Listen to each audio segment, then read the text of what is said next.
Hello! Tak jsme opět live na YouTube. Jsme opět live na YouTube.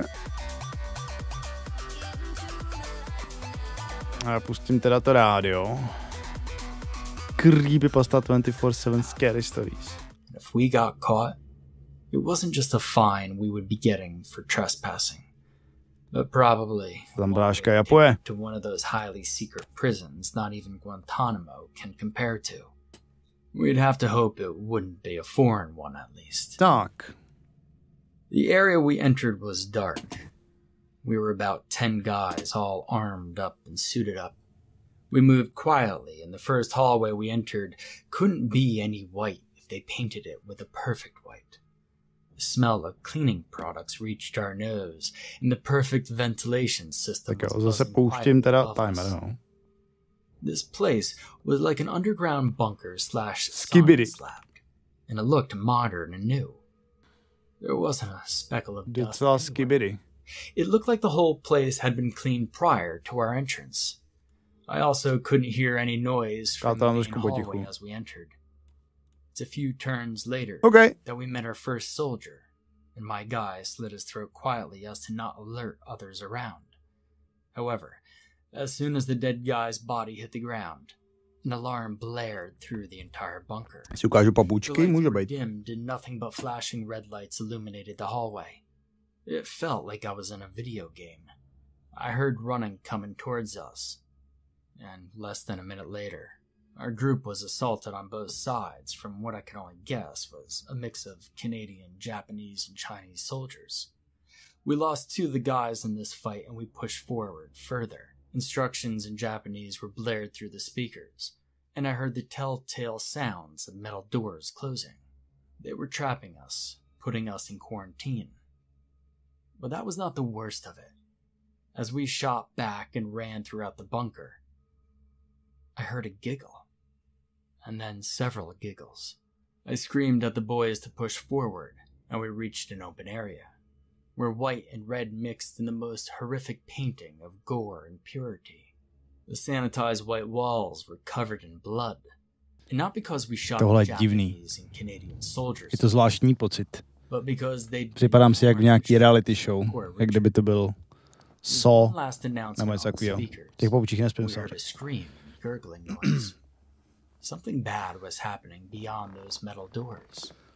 Unfortunately, what was happening to them was the least of our troubles. Let's go. When I saw the first creepy little faceless monster, I shot at it until I had nothing left to shoot. To jako přespávačka u kamaráda. And though it fell to the ground, I knew. Akorát těch kamarádů je asi 100 nebo kolik tam bylo ještě diváků.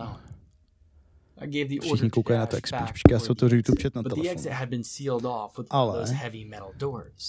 An explosive expert in my guy's team started to set up a charge when more of those creepy laughing little monsters started to appear. One of them moved so fast I couldn't do a thing to stop it. And the man at my left had his scream swallowed by the monster's lack of face. When it pulled away, his skull had been wiped clean. Řekneš nám The pohádku? monster was burying its large metallic claws. Asi ne. Pokud máš pantofle, ty vole, myslím, že z kropu byly tady ty. Tady ty šrekovský papučky. Rob Bachelor. Japing je celkem rušivej, jako já vím, no. Ty ještě právě přemýšlím, jestli je to nejlepší volba. Ale tak rušivej, jako tak ve chvíli, kdy já usnu, tak už do toho nebudu mluvit, že jo. Čau, Morko, nazdar. Ale jako, když takhle mluvím, tak mě slyšíte v pohodě, ne? Jako i přes tu creepypastu. To je nějak hrozný. Mrdni tam zvuk ohně a easy. Já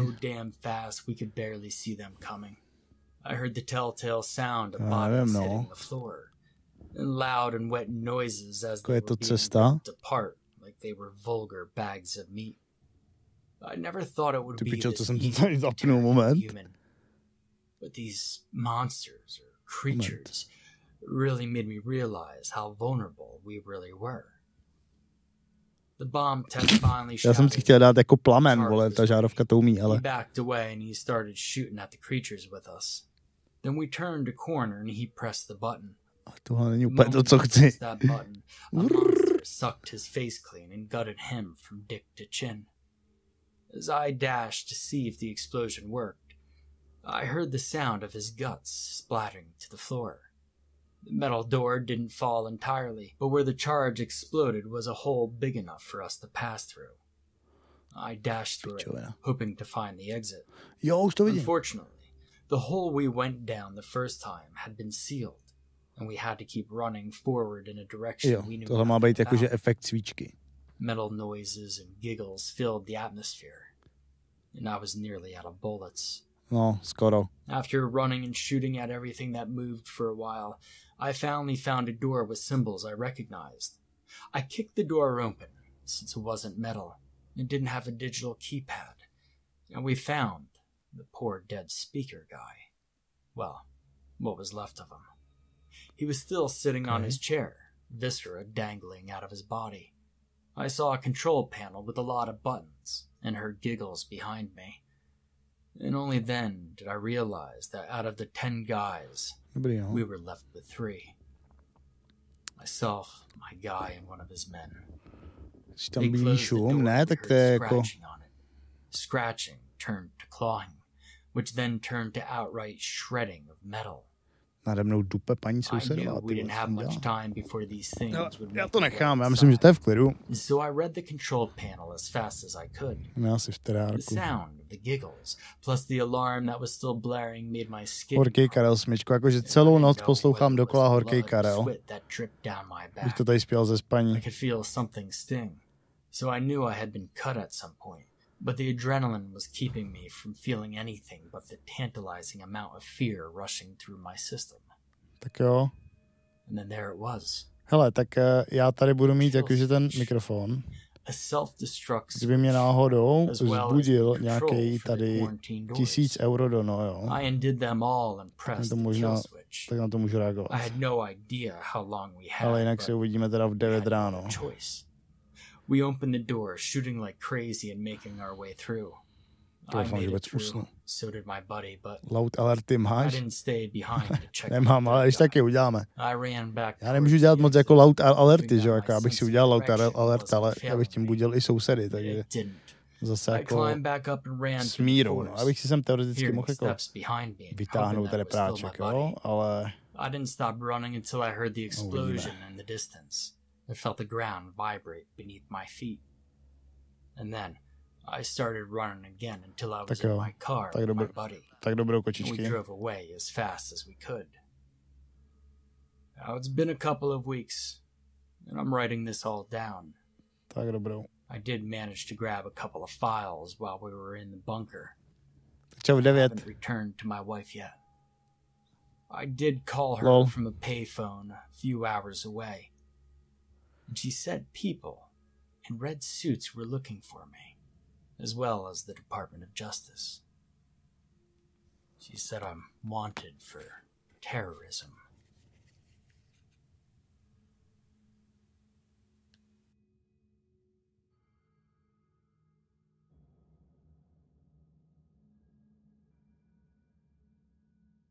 CZ_Taurín vzkazuje za 5 eur. S přítelkyní ti přejeme dobrou noc. The first thing that Jeff noticed when he opened his eyes was that Takže he was funguje to, completely děkuju za 5 eur, přeju vám taky dobrou noc. Next came the realization that it was now se pomazlete, early in jo? the daytime. Za mě. The last thing he remembered was running alongside the Maryland stretch of Route 50 between Salisbury and Avondale at nighttime. And now it was day. Jeff tried to gather his whereabouts. By maneuvering his neck around, he could see that his body was laying at the base of some sort of deep depression, a ditch, alongside the highway.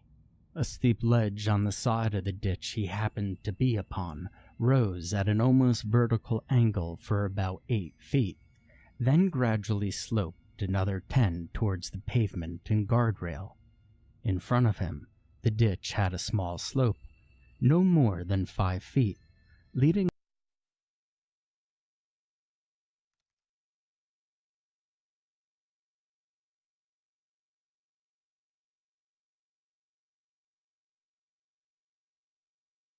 up in a dense gathering of trees that lined the road for about 10 miles.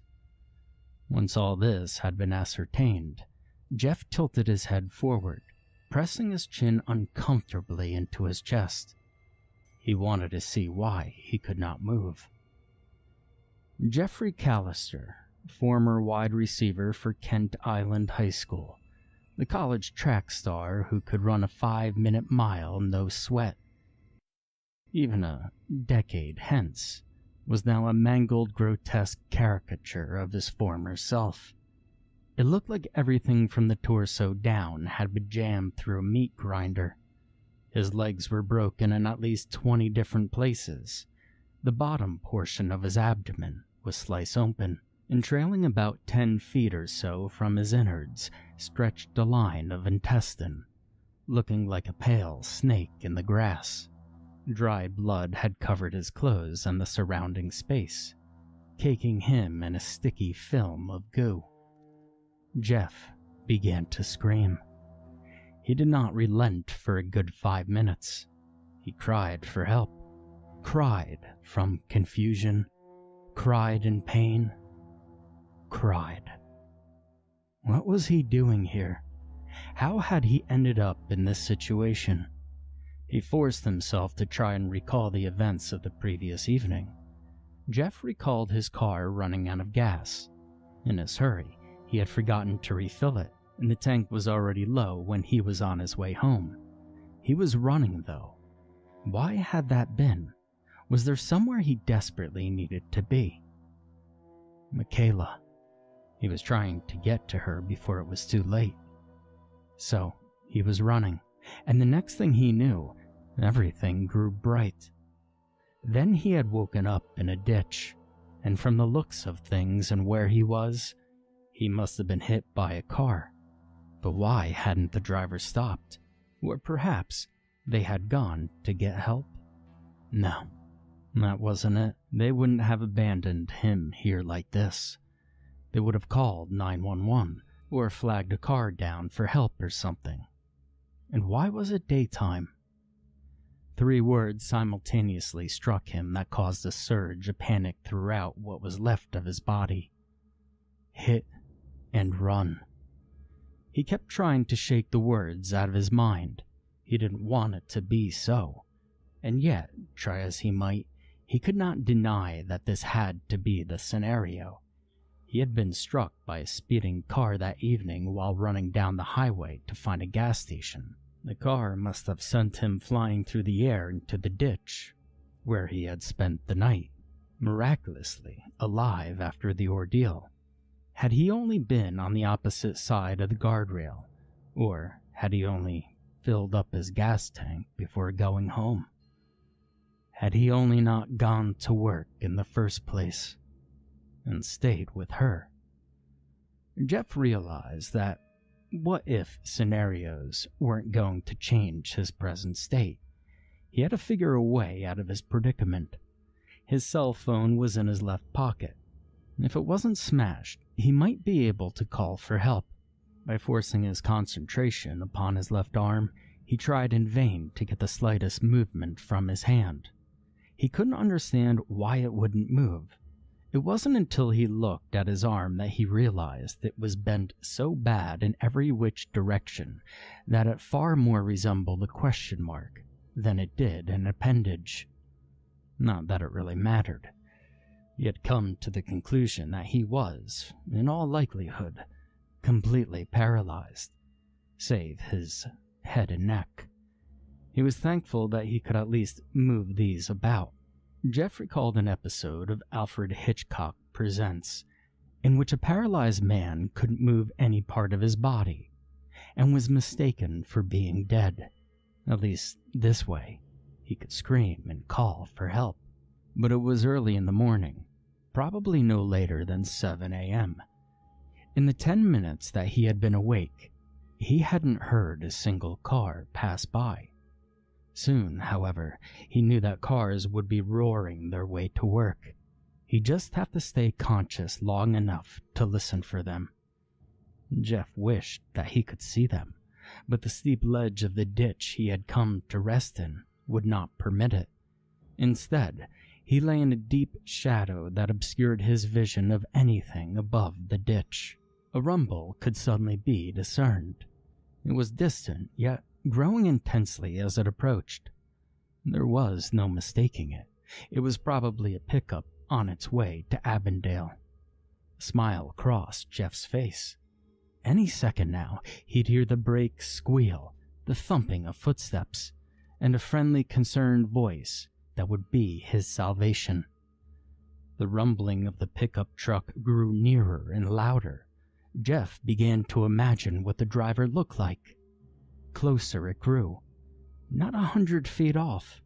He bet that the truck would be green for some reason, his favorite color.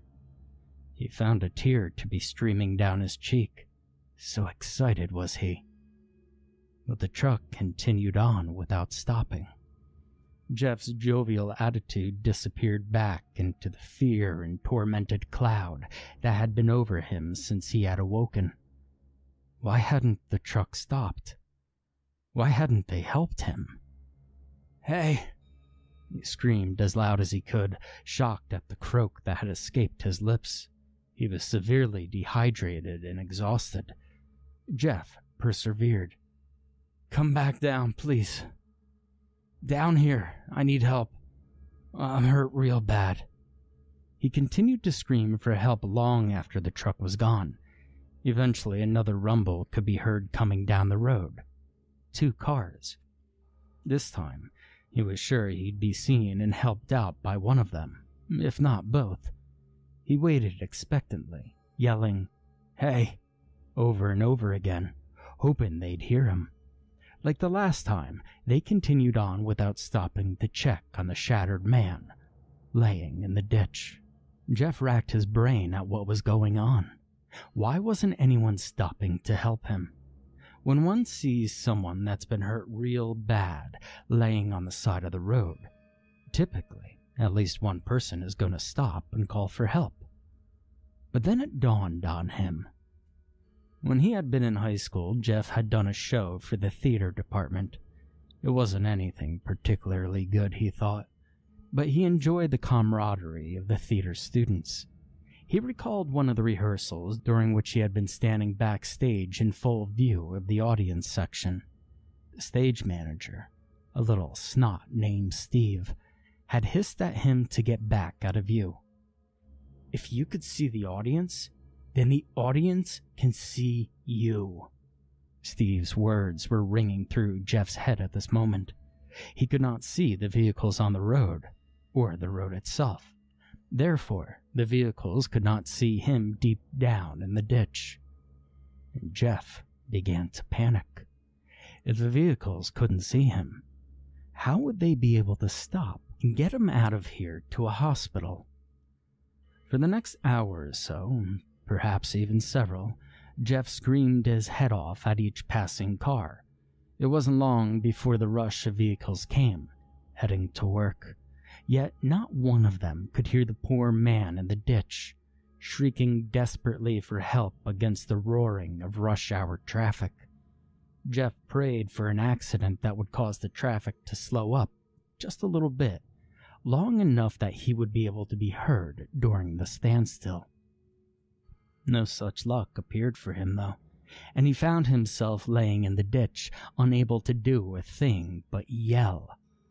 After hours of such raucous activity, he found his voice growing fainter and fainter. He hadn't the energy. Consciousness was fading fast for him. He imagined his larynx had been reduced to ribbons by now, so hoarse were his cries and pleas for assistance. And soon, the noonday sun appeared over the lip of the ditch, almost directly over his face. At first, he had welcomed the heat, for he was rapidly growing colder due to the blood loss he had endured. It didn't take long, though, before he started to see spots blurring his vision, and was forced to close his eyes. He did not want to do this, however. He feared he would fall asleep. ZIGI 187 vzkazuje za 6 eur, požární poplach, požární poplach. Cold sweat began to break out across his brow. Hej ty debilku, For the opportunity to wipe moc dobře vím, across že ten oheň není to skutečný. clear the Děkuji za uncomfortable šestéček, říkej. beads from his face. Já stejně nevím, jako jestli This was usnu, quite no. impossible. Teď budu Instead, chvilku hrát he s telefonem. attempted to distract himself from everything by thinking about A ten, something jako ta else. creepypasta je dobrá, mě Yet to the only docela thing baví. he could find himself thinking of at this moment, Má to dobrý his battered condition, was zvuk, Michaela jakože ten Guinness. hlas toho She týpka, co had tam had mluví, je an příjemný. affair with him To mi for přijde nearly dobrý. a year. She was married 4 Jo, years to jako a ještě. guy named Scott. Chci si z toho probodnout tušní bubínky. To je Jeff nice. had always seen their relationship as stable.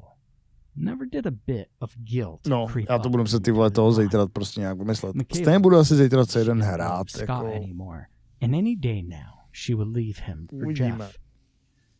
Jeff liked her. Ale ráno moudřejší Ass over večera. heels loved her, but Scott got a promotion and they How's were that? moving from Avondale to someplace up in New York. It wasn't until yesterday, though, that she had told him that they'd be permanently leaving, and the affair was over. Jeff had found himself in such a state of shock at such a sudden bombshell that all he could do was leave her house and go to work. He was stupid enough to turn off his phone for the day and just leave. Why hadn't he stayed home? Why hadn't he tried to talk things out with her? Jeff intensely loved Michaela. Had he stayed with her yesterday, he would have showed her the wedding ring he'd selected to give her when she decided to leave Scott. He didn't want to lose her, but he was so dumbfounded by her revelation that he knew that if he did not want to hurt her or himself, he had to be out of and away from that house. As soon as he had clocked out, he received a text from Michaela, and they were leaving that night. Jeff tore his way down Route 50 towards Avondale. A drive that typically lasted 20 minutes was increasing to 2 hours when he ran out of gas. It was then he had taken off running, desperate for a gas station so that he could get to her home before she left with Scott, if she hadn't already. Undoubtedly, she was far gone by now. She and Scott were likely to be over the state line, maybe even at their new house. Jeff began to weep. He was overwhelmed with several emotions right now, ranging from betrayal to loneliness to pain. And the pain was the severest of all, and he wished to God it would just go away. Once or twice that morning he had heard an ambulance siren go by and imagined they would halt and jump out and pump his body full of drugs to stop the searing agony. But the ambulance was never for him, unfortunately.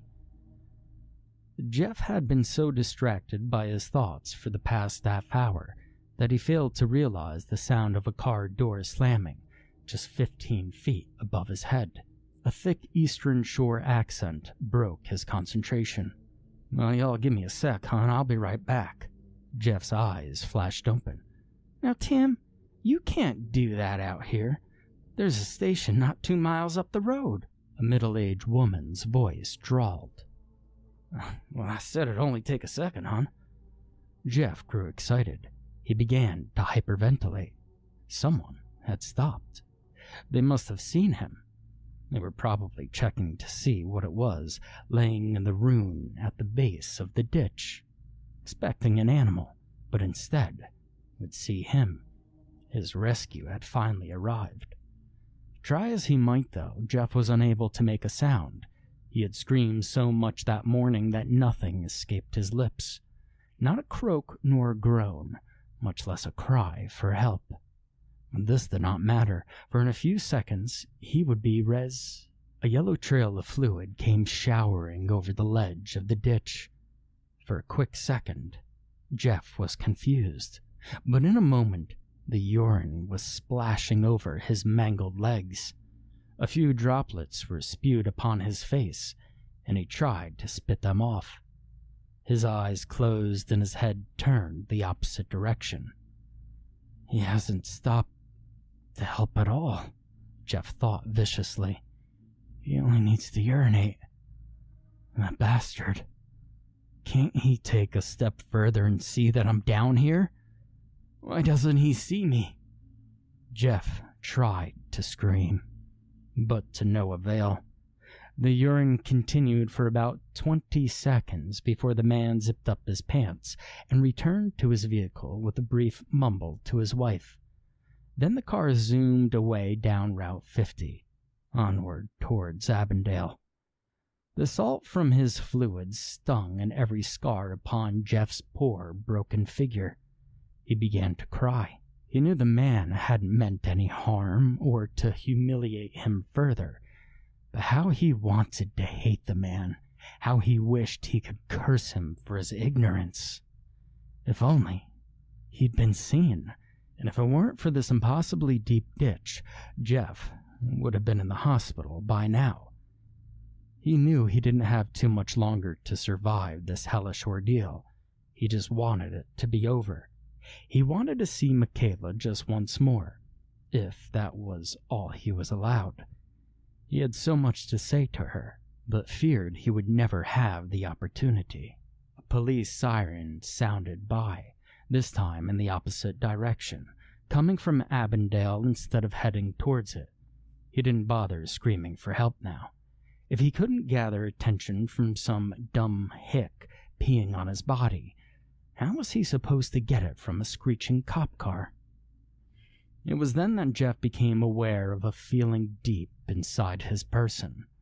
It was the first physical feeling beyond torment that he had felt in his body all day. Instantly, he knew what it was, and he tried to fight it. However, due to his condition, his muscles couldn't even begin to give up a fight, and he found himself defecating in his shredded jeans.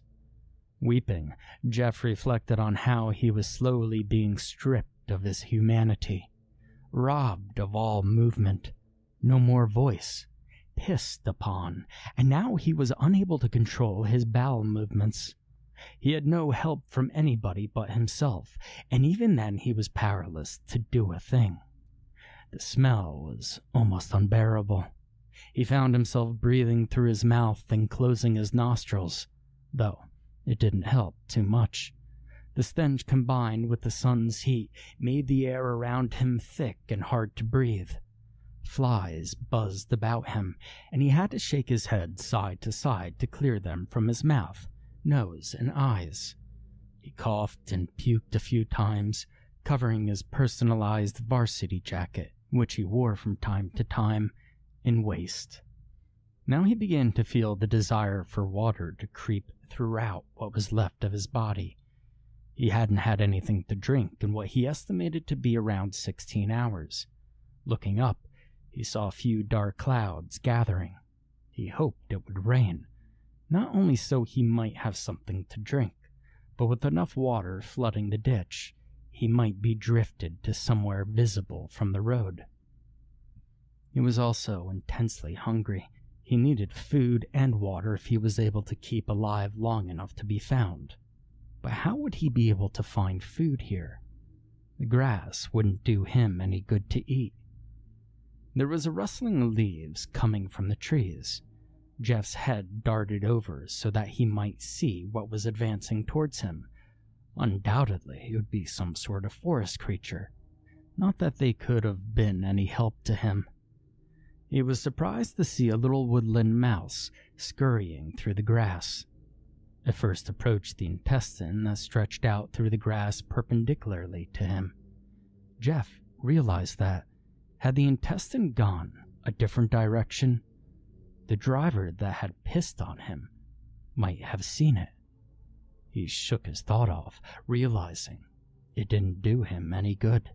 After the mouse had gnawed a bit on his intestine, the mouse followed its trail to the source. Scurrying up onto his torso, the mouse examined the gaping hole in Jeff's abdomen. He prayed it would not scramble down inside of him. Fortunately, it didn't.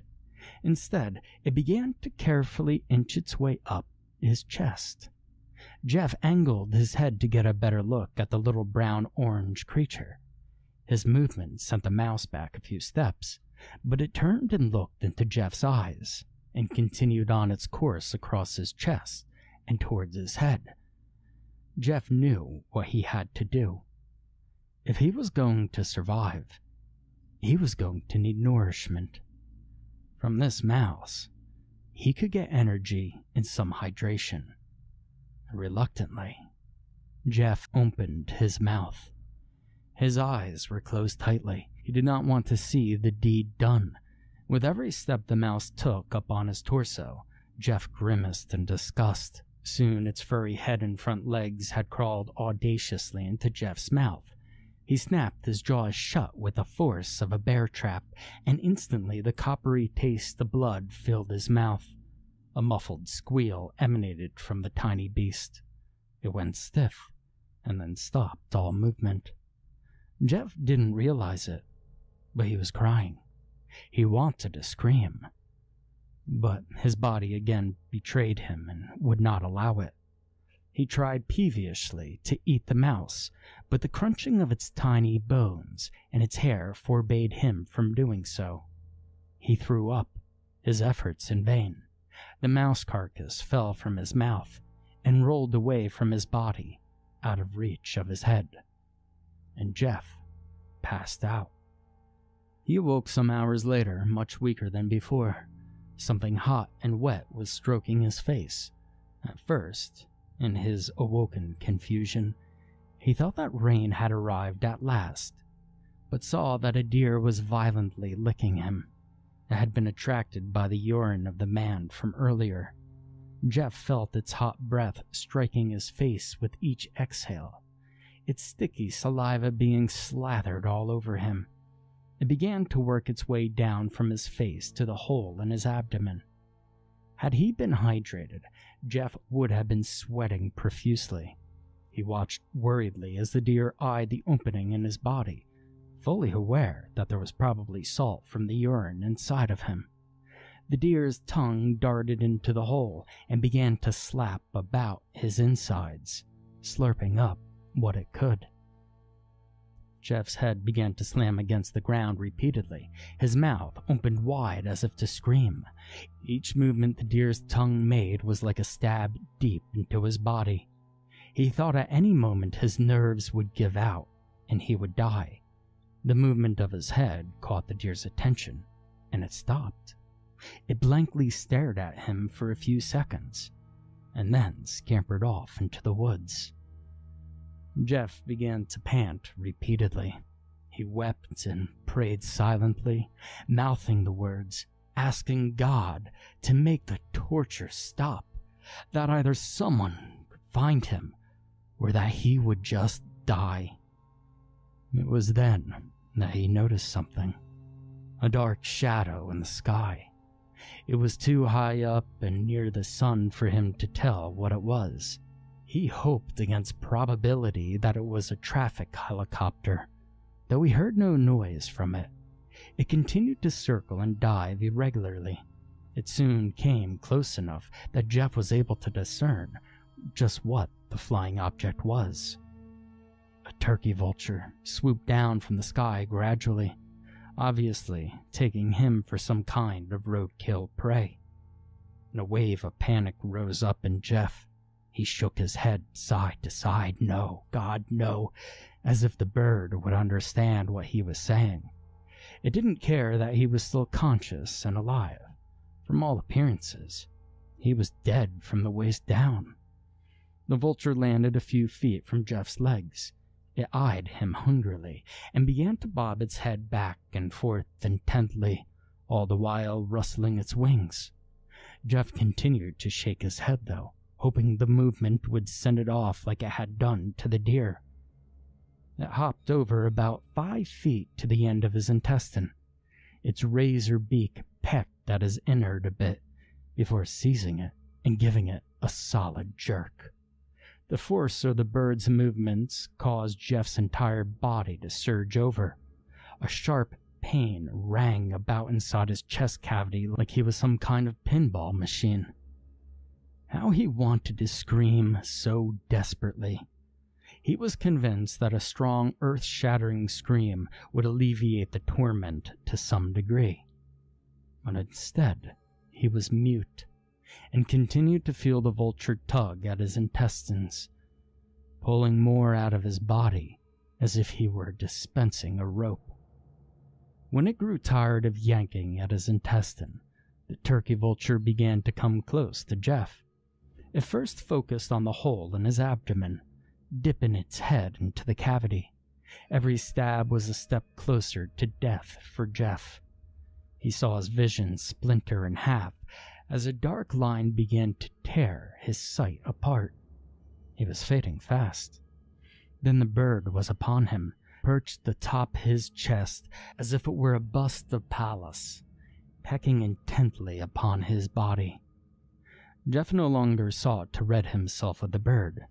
Perhaps this is what he had been hoping for. He felt himself slipping into unconsciousness as he could no longer breathe with the turkey vulture upon his busted ribcage, and he resigned himself to his fate. The bird continued to heave and jab as he lay there, helpless, and darkness was overtaking. "Hey, you!" A voice tore through the darkness. "Get off of him, you lousy buzzard!" Jeff's eyes slowly opened. He saw a tall, handsome man in his early 30s shambling down the side of the ditch. His dark hair was shining in the late afternoon sun. "You go on now, get! You leave him alone, you dirty bastard!" The turkey vulture, confused, spread its wings and flapped itself away. The man came over and looked down at Jeff, amazed. "My God, you're still alive," he marveled. Jeff smiled and nodded his head. He tried to speak up, but the man stopped him. "Oh, no, friend. Well, you ain't no place to be talking. The way you look, you probably shouldn't even be alive." Jeff was beginning to get irked. Why wasn't the stranger calling for assistance? I mean, surely he had a phone. "I didn't expect you to be conscious when I came back, much less alive." He chuckled. But now Jeff was growing uneasy. What did the man mean by saying, "when I came back"? "Jeff McAllister, right?" Jeff nodded, amazed that the stranger whom he had never met before in his life knew his name. "Well, it's a pleasure to meet you in person. The name's Scott McGinnis. We belong to a mutual appreciation party, I do believe." Scott. The name flashed like an explosion throughout Jeff's head. "Boy, you know, coming back here, I expected you to be long dead. I didn't think, after the way I hit you last night, that you could have even lived throughout the night, much less almost a full day. Well, you're taking it like a champ, good sir." Scott seized his shattered hand and gave the broken arm a firm shake. Jeff grimaced, screaming intensely without any sound emanating from his lips. "Well, forgive me, Jeff. I didn't think you had any feeling left in your body." They stared at each other in the eye for an expanse of time. Tears streamed down Jeff's discolored face, wiping away dried mouse blood. "You're wondering why and how, aren't you? Well, I've known for quite a while now about you two. Mac and I tell each other everything eventually. Hell, there are no secrets between us. And so, last night while coming home to pick her up, well, I couldn't believe my eyes. There you were, running down the road, heading towards our house, determinedly. Oh, I recognized you, oh sure. Who could mistake it for someone else with that varsity jacket of yours with the name plastered across the back of your shoulders? G. Callister. Well, hell, it had to be you. Well, I let my nerves get the best of me. You see, I love Michaela, and I love her a lot, as a husband should. But part of me thought I would actually lose her to you. You know that? Well, I couldn't risk you getting to her before we had the time to leave. So I just jerked my wheel a bit to the right and, well, off you went, soaring into this ditch. Oh, hell, it was really a sight. I mean, you should have seen it. Scott stood. His domineering shadow blotted the sun from Jeff's view. Now, although I said Michaela and I don't have secrets, I don't see any harm in keeping this one between us. Don't you agree? He smirked at Jeff's motionless, silent body, incapable of any response. Well, good. I knew you'd understand. Jeff's mind was racing. He was unsure of what to do, what to say. There was not much he could do, except continue to cry. He was powerless to do anything. And here he was, inches from the man that had robbed him of his life, unable to lift a finger against him. Well, I really should be going, Jeff. I thought by coming back here and seeing you dead, well, I could put my worries to rest. I could see now that all I need is to give you just a little more time. That's all. Scott began to ascend the wall of the ditch. As he disappeared over the ledge and walked to his car, Jeff could hear him mutter, "Just a little more time in the ditch."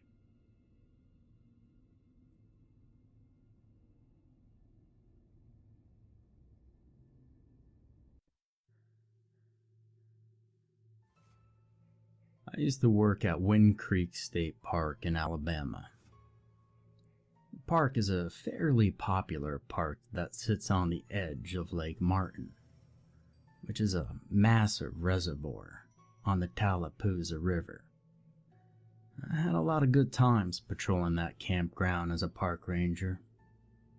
But you don't want to hear about that now, do you? So, let me tell you about the time that I encountered a creature that came from that lake. It was July of 2006. The night was hot as a tropical rainforest, and as humid as one too. We had just had a series of harsh thunderstorms roll in, and I was making my rounds around my section of the park to check on the campers staying in the park, just making sure that no one was hurt by fallen tree branches or anything else. We do get a bit of flooding, but I wasn't overly concerned about that just yet, as the lake's levels were fairly low for this time of the year. I was near a place that we call the Tower, which was actually a former grain silo, built before it was a state park back in 1915. Visitors usually climb the spiral staircase and take pictures of the lake from the top of it. And that night, in the thick, humid air, a bit of rainy haze obscured most of the tower, and a dense fog was settling at the water's edge. I was approaching the structure to make sure no one was on it. Now, we sometimes catch kids up in the tower drinking and, well, sometimes even fucking. And that's when I heard a scream come from behind me, somewhere in the campsite that I had just checked. I quickly ran back to the campsite, only to find a family was missing one of their boys. A young boy, age 11, had gone missing just moments before I heard the mother scream. More frighteningly, there was a smear of dark red blood on the camper's door. Now, this must have been 11 or so at night, and the rest of the family was asleep. The only way the mother knew was when she got up to use the bathroom. She noticed the boy was missing. I radioed my other ranger who was patrolling the trails way to the north of us at the time. It would have taken him at least an hour to get back to my location, so I decided to search the immediate area in the meantime. No need to call the Stadies just yet, as it usually took them a couple of hours to get here anyway. It would be a big waste of time for them to come out here and just find the kid on the playground or something. But the blood, you're probably wondering. You see, after talking to the family, I took my flashlight out and shone it on the blood-stained door. Turns out, it wasn't blood after all. Outfist vzkazuje za 2 eura. Vstávej, semínko, holala vstávej, semínko, holala, bude z tebe fiala. Vstávej, semínko, holahej, bude z tebe petržel. It was a symbol. It was a crescent moon with 2 dots to the right of it. I had no idea. Já si tě najdu, ty vole. And I Jsem usínal. don't really know what exactly it meant. But it sure was interesting. I started looking at the ground for more clues when I came across a set of footprints leading up to the camper and going towards the forest near the edge of the lake. Now, when I say footprints, these weren't just any footprints. These were huge animal tracks of some sort. Clawed feet, with a strange line in between them, left impressions in the mud. I followed them to the edge of the forest, and when I got there, I noticed in the corner of my eye a slithering, silverish, scaly mass slide into the lake from the shore. Now, it was hazy and dark, but my flashlight is a beast, and I know what I saw. We did have some alligators in Lake Martin that summer, but this was no alligator that I've ever seen. Alligators are not silver, and they couldn't make the tracks like I had seen. These tracks had heels like a human. I ran over to the shore where I had just noticed the creature and shone my light into the water. There was a lot of bubbling, and then there was a lot of blood in the water. I stood there, dumbstruck at what this could be. And then, a piece of clothing started floating to the surface. Well, right then and there, I ran in and grabbed it, wondering what the hell was going on. I looked at the clothing, and sure enough, it was a piece of the shirt that the little boy was wearing when he went missing. I immediately called the state police and the local dive recovery teams to search the lake. By the time the morning rolled around, half the county and a good 30 police and search and rescue were scouring the section of the lake where I thought that maybe the boy had gone missing. And, well, they found his socks, but sadly, nothing else. I didn't stick around that job too long, as I really wanted to get up to Yellowstone, and soon after that incident, I accepted that job.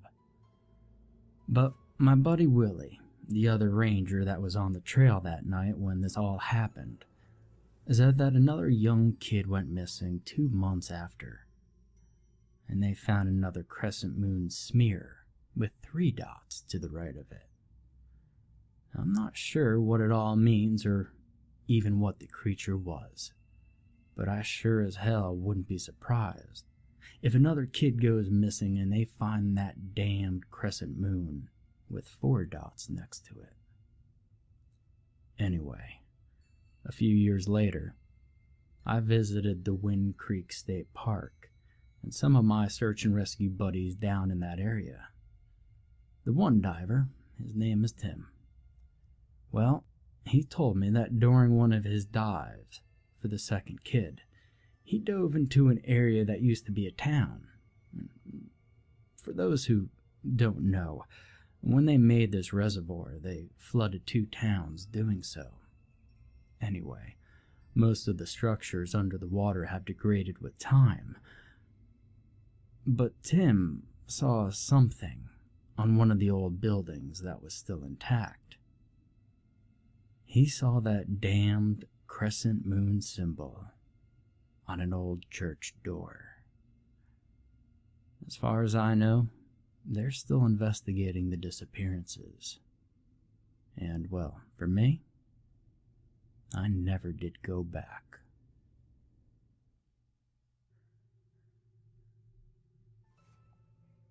In 2007, I was working on a trail crew in the Trinity Alps of Northern California. We had 13 people on the crew and a few support staff. At this point, we'd been in the woods for about 2.5 months. We had all seen and heard bears, mountain lions, and pretty much anything you could think of that would make terrifying noises. After dinner one evening, most of us are sitting around the fire doing whatever, and all of a sudden, there's a loud, agonizing scream sound. It was unlike anything any of us had heard, and if I had to describe it, I'd call it a mountain lion's shriek, combined with the horror of a banshee. Everyone was, understandably, freaked the hell out. It sounded reasonably close, so a few of us, and myself included, we decided to investigate. After 3 miles from our base camp, there was a creature tied to a tree, absolutely losing its mind. It was a fucking llama.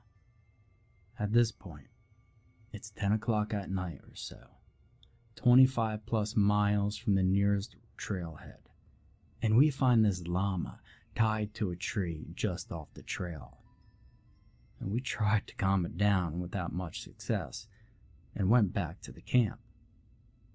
The next morning, the llama was gone. It looked like it had broken its restraint and run off. We kept hearing the horrible llama noises from time to time for a few weeks, though.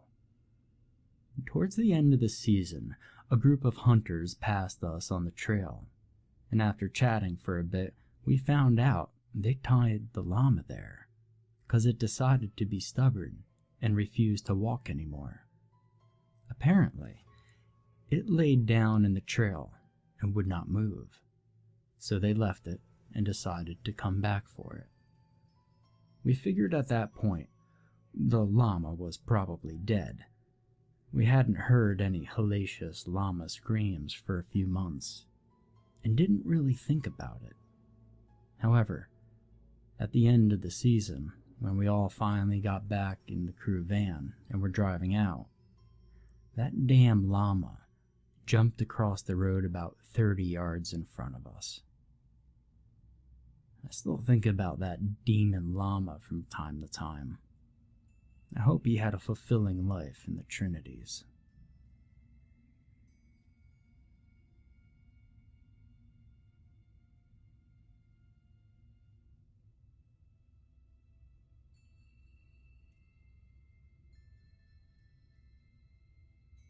This happened to myself and a close friend just last month. We decided to go on a 2-night backpacking/camping trip in the Adirondack Mountains of New York. We're both very comfortable with nature, spend a lot of time camping, hunting, and fishing. And my buddy was actually a park ranger in New Jersey, so he just loved being out in the wilderness. We hiked about 5 miles to a small lake and set up camp on a small beach.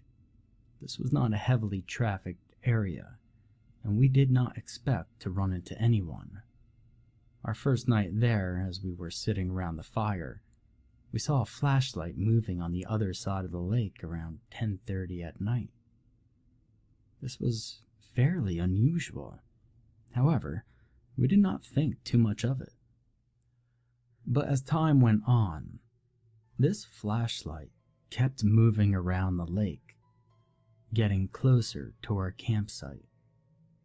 We kept discussing who could possibly be wandering around the woods in the middle of the night, and we did not particularly want an unwelcomed guest. Once it was clear that the person, or people, were heading for our campsite, we moved off into the woods nearby to see who wandered up. I took a small axe with me, and my friend, the park ranger, Well, he had a .22 rifle. Now, we weren't expecting trouble, and we certainly didn't want to make any, but we figured we might as well cover our bases. Now, the moment of truth. The flashlight comes near the light of our fire, and it is one man.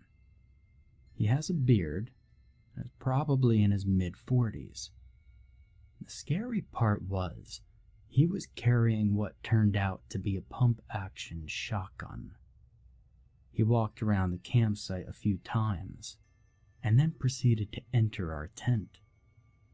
After rummaging around for a minute or so, he came out and started yelling, "I know you're out there. Why don't you come and say hello?" My friend and I remained motionless under a hemlock tree about 50 yards away. And that's when the man proceeded to fire his shotgun into the woods, actually not too far from where we were standing. He also swung his flashlight around several times. After what felt like hours, he grabbed my friend's backpack and a few articles of clothing we had drying off near the fire and threw them in to burn. My friend, who had trained the .22 rifle at the man, asked me if he should shoot. I told him absolutely not, unless he spots us and starts to point the gun in our direction. Thankfully, the man moved off from where he had come from after a little while. We waited until his flashlight was on the other side of the lake, ran out, grabbed everything we could fit in my pack, and took off. And this was 3 o'clock in the morning. We ran out the trail with our flashlights, and we made it back to the car as the sun was coming up. We immediately went to the police department and reported it, and we also spoke with some forest rangers, and that was it. I haven't heard anything back from the police or the rangers. It wasn't mysterious. However, it creeped the hell out of both of us.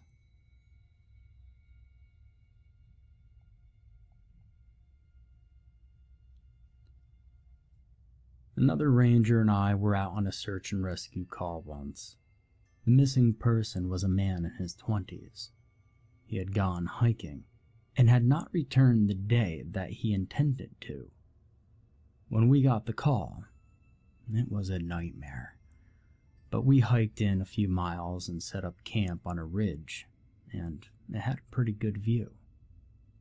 We had gone into the woods prepared, so we decided to wait until daylight before beginning the search. About 2 in the morning, I get up and I'm taking a piss when I see a moving light at the base of the cliffs across the valley, probably a mile away. It looked like a flashlight beam. I tell the other ranger and we make the decision to keep waiting for daylight. The next morning, we decide to go check out the area and bring this guy home. We get to approximately where I saw the light the night before and start calling his name. Soon, we find his body at the base of the cliff. He had fallen 60 feet on his head, and the body was badly mangled. We radioed back that this was now become a recovery instead of a rescue. At this point, the other ranger yells to me to come look at this. Laying 20 feet from the man's body was his mag light. It seemed odd, but I thought nothing of it until the other ranger reminded me of the light the night before.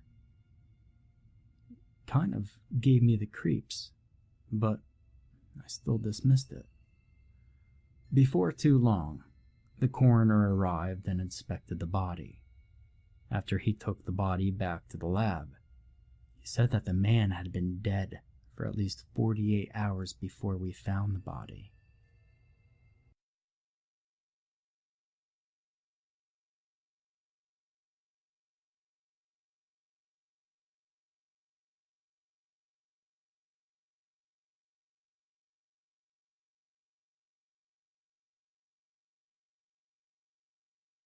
the "oh shit" alarm went off in my brain. I knew that it couldn't be possible. I had the coroner review his work. Same result. Tried to find an explanation for the light I had seen.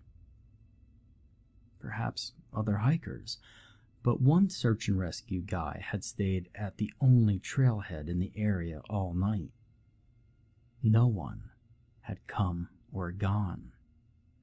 To this day, I have no clue what I saw that night. But it still freaks me out, though.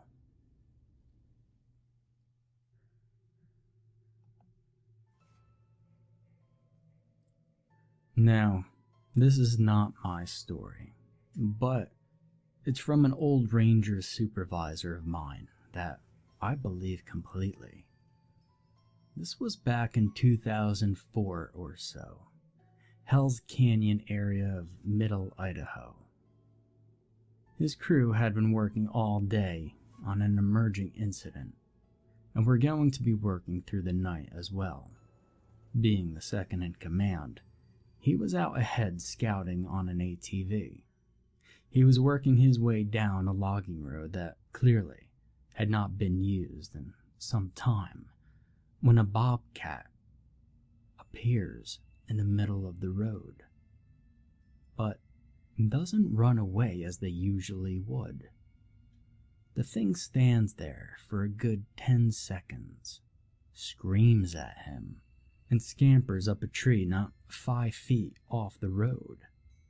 He finds this odd, but not particularly.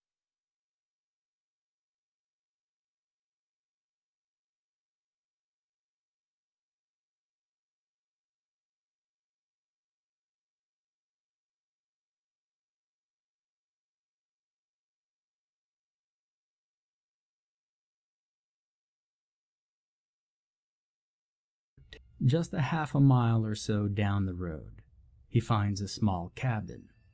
Also odd, as this is federal land, and no private structures should be there.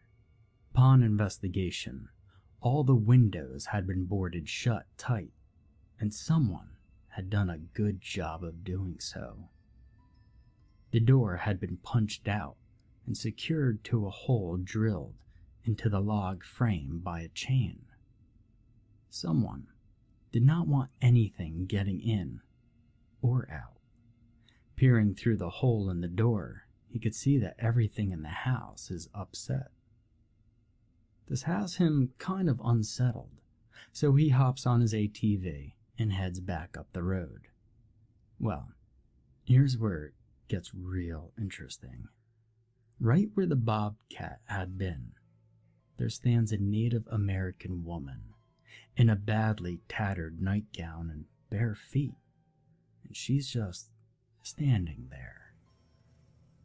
He yells at her, asking if she needs help, and she just screams at him. The same scream as the cat from before. And she climbs right up the tree, faster than any human has the right to be climbing.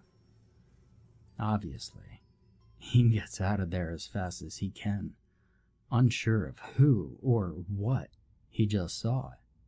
He asks a local guy about the cabin.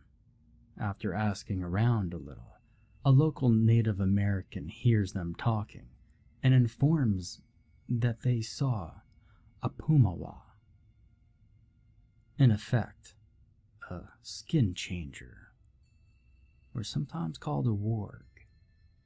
Now, I would not believe most people that tried to tell me that, but this was a serious man that did not fuck around about many things. He was dead serious the 2 times I've heard him tell it, and I'm 100% sure he believed what he saw.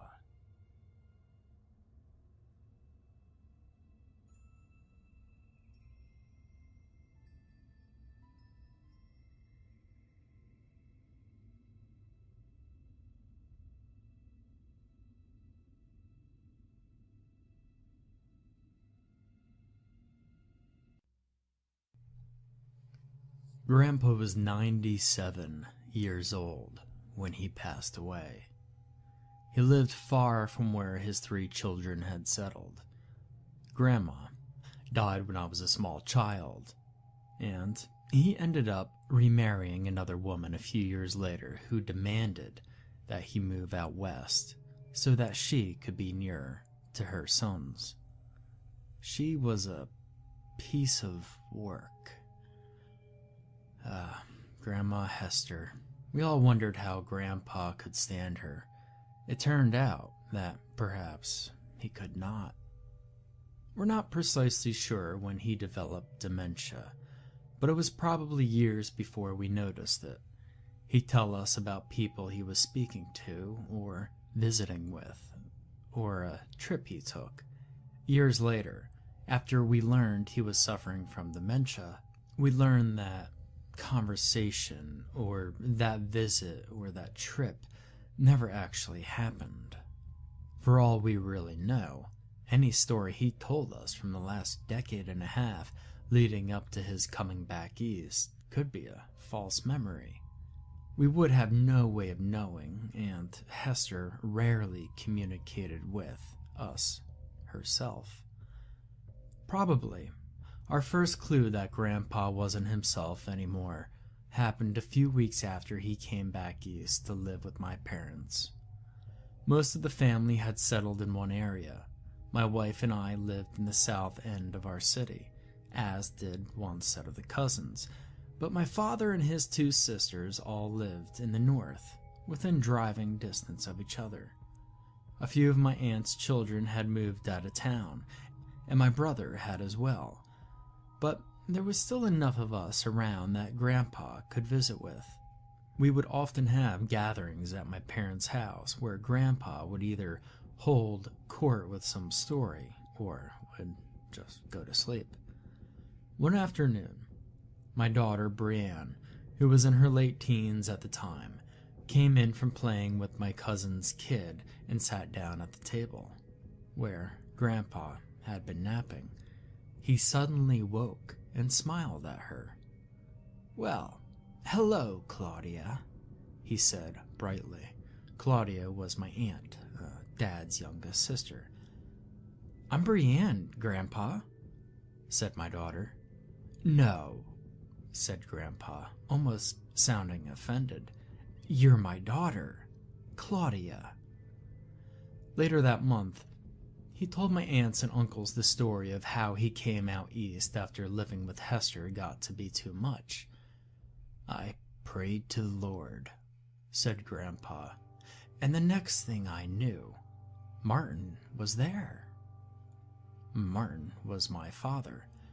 I remembered him driving out to the tiny, cold house on a hill in Colorado to get Grandpa. He had not come due to any divine intervention.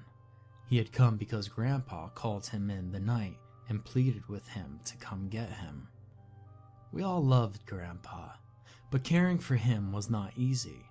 For one thing, Grandpa had gotten into his head that he was a young, single man with many years ahead of him, and the only thing missing was a young woman at his side. If he spoke for any length of time with a younger woman, he became convinced that she was in love with him, and that perhaps she should be his new bride. Hester was even still alive at this point. We had forgotten her utterly.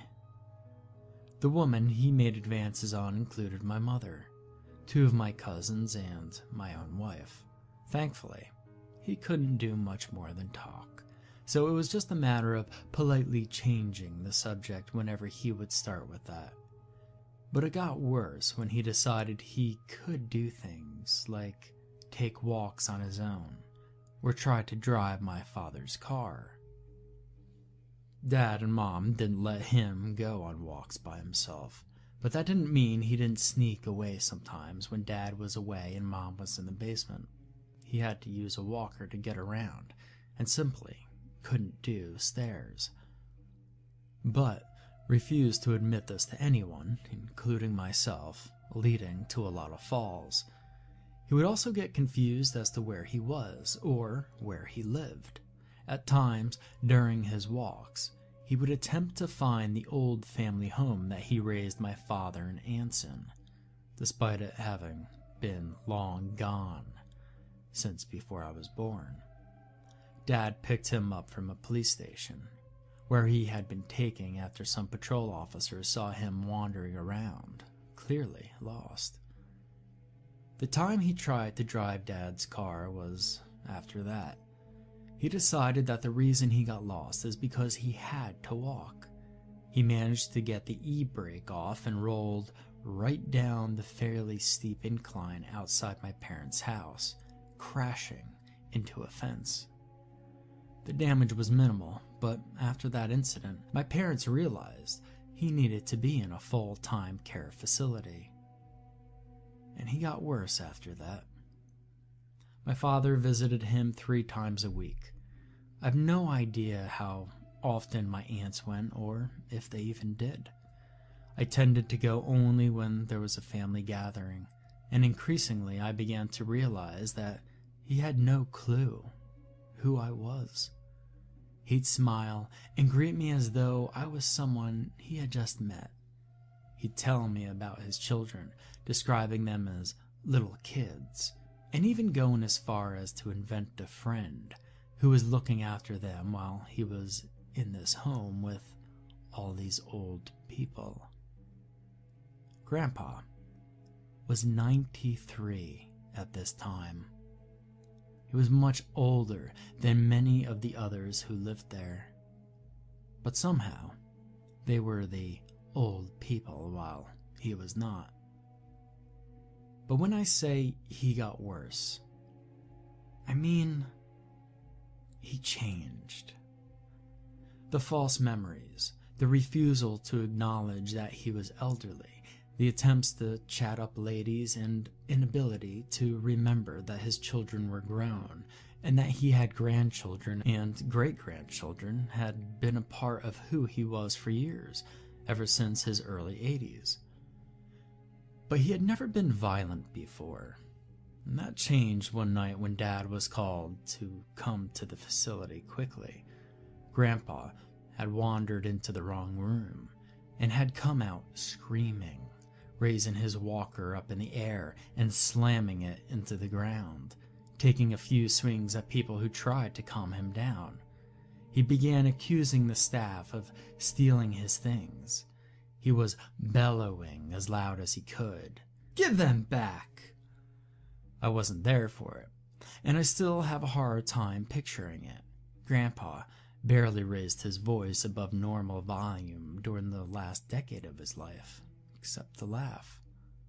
When Dad got there, they had gotten him into his room, and he was somewhat appeased. Somewhat. He had a can of Ensure in a tube sock and almost hit my father in the head with it when he came in. He apologized. Dad was one of the few people he always recognized, and he said he had been waiting for the thief to come back. A man who'd steal from me just as soon kill me, he explained. The Ensure in a sock was his weapon to fend off the thief. He told Dad about the men who had come to give him all his things back. They put it all back, just like it was, he said. Didn't take him long. Later that night, he told Dad about how much it had scared Florence. He hated that she had to go through that. Florence was my grandmother, the one who died when I was 6. He finished saying that Florence had gone somewhere, and when he went looking for her, they told me she was dead. One day, they're gonna come looking for me, and they're gonna find me dead. That was a jolt to my father. Grandpa had never, at any point before that, acknowledged his mortality, his advanced age, or the fact that he had probably no more than a handful of years left at best. Aging and death was something that happened to other people, But here he was, accepting that death was near. That wasn't the last night that he mentioned the thief. He even gave the thief a name, Charlie Rosen. It was strange that he would invent a whole person, name included. He didn't even name the friend who was looking after his kids. In fact, that person ceased to exist. Charlie Rosen had stolen his kids, had killed Florence, had come to his home in Colorado and routinely taunted him and beat him. And he even declared that Hester had been sleeping with him. He remembered her now and was certain that she and Charlie were ganging up on him to make his life a living hell. In the last 6 months of his life, he would become increasingly agitated. Dad could not have a single visit wherein Grandpa would not mention Charlie. And then the violence started up again. In one visit, Grandpa accused Dad of being Charlie and attacked him. After that, Dad's visits dropped to once a week, and he didn't stay long. Once, I went with him.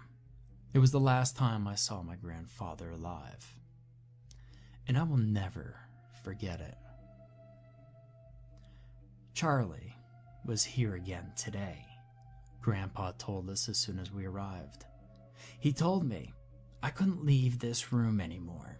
He's trapped me here. Dad, this is where you live, my father tried to explain. See, here's a picture of Mother. Why would Charlie let you keep that? Beafrage vzkazuje za 2 eura. Dobrý den, moc se omlouvám, doufám, že neruším v tuto nekřesťanskou hodinu. Jen bych se tímto moc rád zeptal, zda robátko již spinká, nebo jde zatím pouze o plané pokusy o spáneček. Děkuji za odpověď, s přáním pevného zdraví, Jake, Bůh žehnej. She died in her sleep, but no one killed her. No, it was Charlie. Grandpa's voice was not agitated. It was solid, like he knew for a fact what he was saying. He poisoned her, made something go wrong in her. Já už spím úplně v I didn't pohodě. know it then, but I realized Vždycky, když it later, teda začnu after snídat, he tak introduced mi někdo me pošle to peníze. Connie To je into strašný. marrying her. He's my personal Děkuju. demon, that Charlie. Jo, dobrý to je. Finally had enough.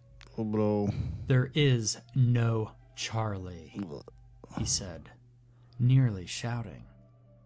You aren't supposed to correct people who have dementia, but it confuses them more and makes them upset. But my father forgot this in that moment. Charlie is someone you made up. Mother died naturally. You met Hester at a coffee shop years after Mother died, and while she was not a nice woman, she was not unfaithful to you. Please, stop talking about Charlie. Dear Lord in heaven, said Grandpa. He got to you. He told you to say these things. You're a part of it too. Grandpa, I said. Why don't we just start a game of checkers? Usually, he loved checkers. I don't want to play any fucking game of checkers, screamed Grandpa. I couldn't have been more surprised if he'd hit me. Grandpa had never used profanity in his life. Bywords, as he called them, were only used by bad men, as far as he was concerned. Not with you, not with him. Charlie Rosen's pet demons. He comes to me every day. He talks to me about Florence. He taunts me. He reads my mind and he takes thoughts away and puts new ones in. Worse ones. He tells me about how he rapes my little ones. How he and Hester keep them half-starved and chained in their basement. I can't stop him. He could go inside my head. He's controlling me. We left after that, without saying goodbye. Driving home, I almost wanted to cry. This kind, loving man was ending his days as a raving, violent lunatic. It wasn't right. It wasn't fair. What kind of monster was this Charlie? And that thought stopped me cold. For an instant, I had accepted that Charlie was real. Giving my head a shake, I resolved to think about something else. But an image of Charlie had been forming in my mind, beginning a few months back, when Grandpa had first started talking about him. I only now realized that when Grandpa spoke of this demonic man, I was picturing him in my mind, and I could see him as clearly as I could, memories of real people. I thought of the last time I had visited Grandpa in that tiny house in the mountains of Colorado when I was a teenager, sitting at that little round table while Hester served us some of her inedible glop. And I would see a man standing in the corner of the kitchen, watching us eat. A tall, gangly man with leathery skin stretched over sharp-looking bone and corded muscle. Shaggy gray hair hanging down, obscuring the upper part of his face. His smile stretched like a knife slash across his jaw. I thought of the wedding. I was 12 years old.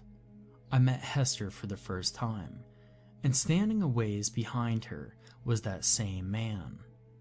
I remember a family gathering at the facility Grandpa was concurrently staying at.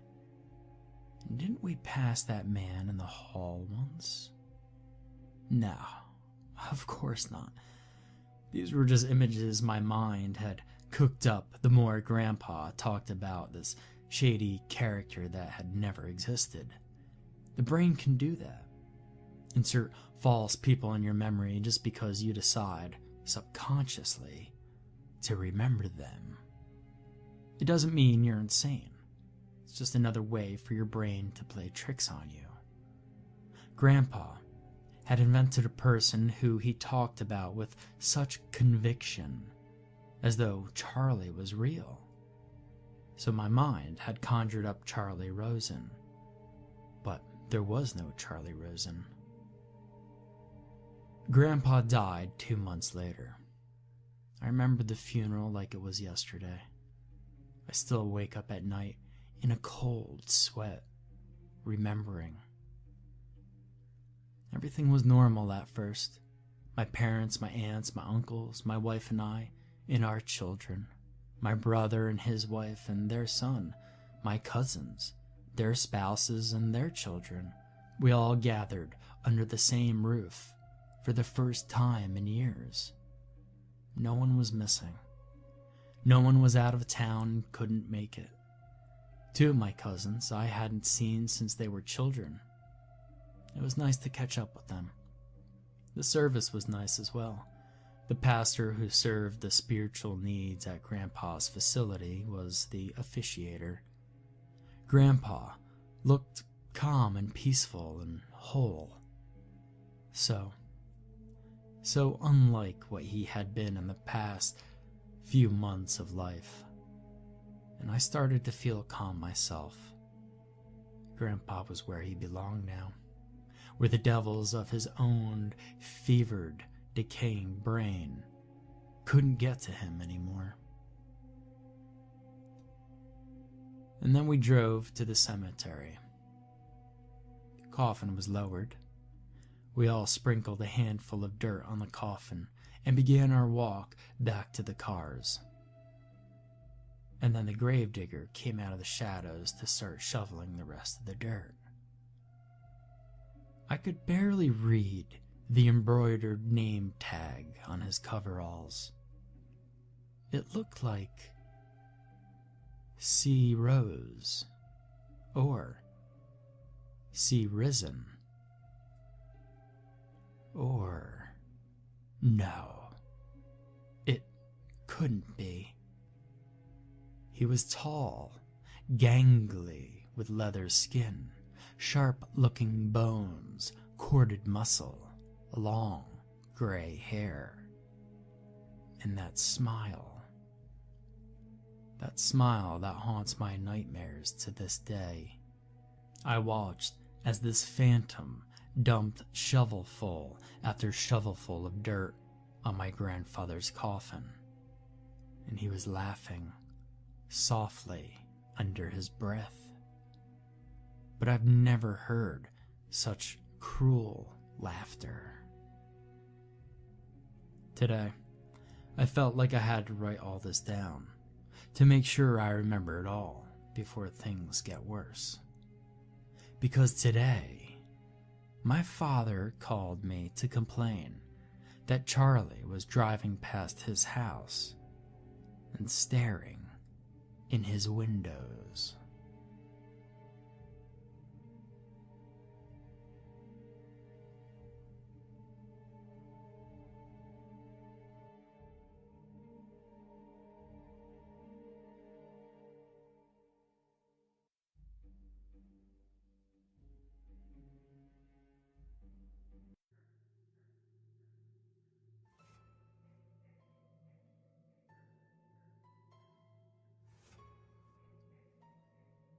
As the operations manager for a large discount store, it's my job to ensure that the various electrical and mechanical systems, such as cash registers, pricing guns, and even the toilets in the restrooms are working as they should be. A few weeks ago, I got word that my store was going to be the field testing site for a new type of shopping cart. In over 20 years with the company, I'd yet to encounter a shopping cart that didn't turn into a piece of shit once the customers got a hold of it. Now our company was going to waste thousands of dollars on the next high-tech turd from the ass of modern shopping. A few days after being notified, I received a large envelope in the mail packed with colorful, pointless propaganda on the cart design, as well as some survey cards for my employees and customers to fill out once the shopping carts arrived. I read through the material that night, and it was sort of blah about the whole thing. They were just shopping carts after all. To say I couldn't care less that they were made of some new eco-friendly polymer, or they could hold twice the weight of a traditional cart, would be an understatement. I was pretty sure the customers weren't going to care that much either. I also didn't see anything state-of-the-art or top-of-the-line about them in the literature, but I was going to reserve final judgment for when I saw them in person. When the carts finally arrived, I had to begrudgingly admit that they were nice to look at least as nice as a shopping cart can be. They were equal parts black and white, made mostly of thick plastic with a few pieces of metal in the framework. The thing I liked most about them was that they weren't rectangular like most carts. They had an almost oval shape to them. All the edges were rounded off, and the basket was large in the front and narrow in the end, which gave them the appearance of some sort of space-age transport device. Carts also had great maneuverability. I took one through the store for a test drive. I was surprised at how well it handled. I was able to make tight turns into the aisles with no problem. Then I took the corners fast. The cart didn't tip over like the old ones did. The wheels never left the ground, nor did they wobble. I knew our customers were going to be pleased with them, and I was proud that my store was the first to have them. But that pride wouldn't last. 2 days after receiving the carts, everything seemed to be going great. Customers really liked them, and a few even admitted to coming to the store just to check them out after hearing about them from a friend. It wasn't until the third day that things started to change. For the most part, that day was just like any other. I had to deal with the usual frustrated customers, annoying employees, and the occasional register glitch. It wasn't until I was locking up for the night and was returning to my car that my week started getting crappy. I usually park my car near one of those landscaped islands bordered by a curb. Every large parking lot usually has a few of them. They tend to be covered in grass with a couple of trees or those thick bushes with the prickly leaves. If I park next to one of those, there are a limited number of cars that can park around me. See, in my mind, that minimalizes the possibility of accidents. Having to park in a high-traffic parking lot for 40 to 50 hours a week can be hazardous to the bodywork of your vehicle. I see nothing wrong in trying to ward off any possible damage from ignorant customers whenever I can. That day, the only spot open that wasn't a mile from the front entrance of the store was right next to one of the cart corrals. Now, I don't like parking next to them if I can help it, but when it's between that and walking the length of a football field, I'll take the easy walk every time. When I think back on that day, I mentally kick myself for not moving my car. I'm sure if I went outside during one of my breaks, I would have been able to find a better parking space. As I approached my car that night, I didn't notice anything unusual until I walked around to the driver's side. There, pressed up against the side of my car door, was one of the new shopping carts. My first reaction was to mutter a few curse words at the lazy shopper who couldn't be bothered to place the cart in the corral in the first place. I mean, come on. It was no more than 2 feet away. You see, it's irritating, but a common thing in parking lots around the world. And I didn't get pissed until I pulled the cart away, revealing the fist-sized dent in the door. Now, I'll admit, I have a bit of a temper, and I probably should have taken a moment to calm down and just push the cart into the corral. However, it felt really good when my foot connected with the cart, knocking it onto its side. It even felt better when I noticed that the kick had caused a good-sized crack along the side of the cart's plastic basket. A crack for a dent. I figured, well, it made us even. I left the busted cart on its side, got in my car, and I drove home.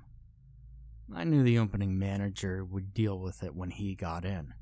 And thankfully, I had the day off, so I wouldn't have to hear about it until I returned to work on Friday. The following day, I contacted my insurance company to see about getting the dent fixed. After spending an hour on the phone dissecting my policy with someone who barely spoke English, I decided it would be cheaper and less of a headache to just go to a body shop and pay for it myself. And that is exactly what I did. My one day off that week wasted on getting a small dent repaired. When I returned to work, I wasn't in the best moods to begin with, but I became even more irritated when I saw a lot of the new carts strewn about the parking lot, most of which were only a few steps from a cart corral. So damn lazy customers. I was sure I wasn't going to be the only one with the dented door that week. I gathered up a few of the strays and slammed them into the nearest corral with enough force to cause it to slide forward a few inches, and I didn't give a damn if any more of the new carts got damaged. On my way to the front office, I was stopped by the freight manager who informed me that he had a return truck the next day and that I needed to get my stuff processed. One of my duties is to sign off on all defective merchandise and get it boxed up and ready to be shipped back to the warehouse. Once I dropped my stuff off in the office, I walked to the back of the store to the receiving bay. That's where we keep all the unprocessed returns from the past week. As I surveyed the pile of returns, I noticed a single cart parked in the corner with a handwritten note that said, "Damaged." So, I guess I was going to have to deal with that thing one last time. I didn't mind. Nothing would have made me happier at that moment than to send that cart back to the warehouse, knowing it was going to be destroyed. I decided to process it last and savor my victory over it. As I was filling out the forms for the assortment of broken electronics and home goods, there was a short, loud squeak, sort of like the sound a rusty hinge would make when being forced open too quickly. I looked up, but I couldn't immediately see anything that would make that kind of noise. I dismissed the sound and continued my work. I was, after all, in a large receiving bay with metal doors, metal racking, and various other metal objects all capable of squeaking.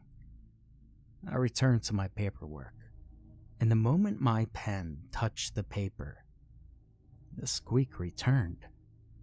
I continued writing, ignoring it altogether, but after a while, it became pretty bothersome. I waited until it started again, then quickly whirled around to pinpoint where the sound was coming from. In the process of turning, my elbow caught the edge of a box of packing tape and sent it falling to the floor, the sound of which made it impossible to tell where the squeaking was coming from. I bent over to pick up the box and muttered profanities to myself as the squeaking recommenced. This time it was louder and more insistent, and I was really starting to get pissed off over it. I looked up, and I yelled out of frustration. But my cry was cut short when the source of the squeaking slammed into my forehead, knocking me onto my ass. I was dazed for a second and confused as to what happened. I tried to make sense of it, but it was completely crazy. Somehow, the shopping cart that was in the opposite corner of the room squeaked its way across the receiving bay and rammed itself into my forehead. It wasn't just a casual roll either. There was some force behind it. If I didn't know any better, I'd say that the cart was pushed, but there was no way for someone to enter the receiving bay without me noticing. So I stood up, rubbing the spot on my head where I was hit. I could feel the tight knot of a bump already forming. That cart was going to pay. There was no way I was ever going to let it roll again. In the corner of the receiving bay, behind the toolbox, is a large sledgehammer. Now, for the longest time, I kind of wondered why it was there. We've never had cause to use it, yet it sat there for many years. In that moment, I decided I would make a use for it. I grabbed the hammer and walked over to where the cart had come to rest against the bay doors. I half expected the cart to flee as I raised the hammer over my head and brought it down on the folding child seat behind the handlebar. The force of the blow flipped it back onto its side, where I continued to beat it until it was a mess of broken plastic and bent metal. I kept smashing it until I could no longer lift the hammer. Then I gathered up all the pieces and I threw them into the trash compactor. Now, satisfied that the cart would never bother me again, I finished processing the damaged products, then left the receiving bay and headed to the front office with a smile on my face. As I turned down the household consumables aisle, I had to move aside to let a young woman wheel her cart by. As she was about to pass me, the cart she was pushing suddenly turned, causing the bottom bar of the frame to collide with my shin. "I'm so sorry," she apologized. "I don't know what happened. I was pushing it straight ahead and it just turned on its own. I really am sorry." "It's okay," I managed to say through clenched teeth. I continued walking, with a slight limp now, until I made it to the food aisle, which was a straight shot for the front of the store. I made it past 3 more aisles before I was blindsided and knocked onto the floor. As I got up, ready to give someone a piece of my mind, a shopping cart rolled past me with an older gentleman hobbling after it as fast as he could. "Oh, I'm sorry, these new carts move so fast. I guess it got away from me," he said once he was able to regain control of the cart. "Yeah, don't worry about it," I groaned and then stood up and continued walking despite the pain on my head, shin, and now my side. While walking, I stopped at each aisle to make sure no one else was going to try and run me over with a shopping cart. This got me several peculiar looks from a few customers and employees I passed, but I didn't give a shit. I was in pain, and I had a crazy suspicion the carts were out to get me. When I made it up to the front of the store, I picked up my pace until I was practically running. And once inside the office, I closed the door and I locked it. First thing I did was grab a bottle of aspirin that we keep in the desk drawer and dry swallowed 3 pills. Then I sat down and tried to wrap my mind around the crazy series of events that took place. It couldn't be true. I mean, carts were inanimate constructs of metal and plastic. They don't think, they can't feel pain. There was no sane reason to think they were sentient.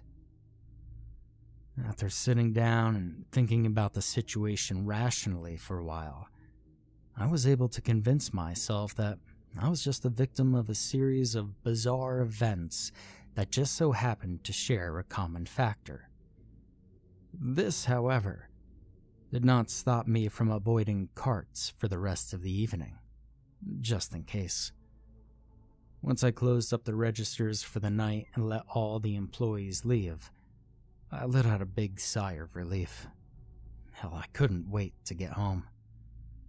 I walked outside and was irritated to see that no one bothered to bring in the carts. This was supposed to be done by the stock crew before they left, but they had a convenient habit of forgetting most nights. At least they were all corralled and I wasn't parked anywhere near them. Even though I knew I would get shit for it the next day, I was going to leave them where they were.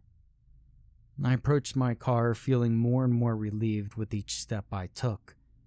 It'd be nice to put this nightmare of my day behind me, but I wasn't free just yet.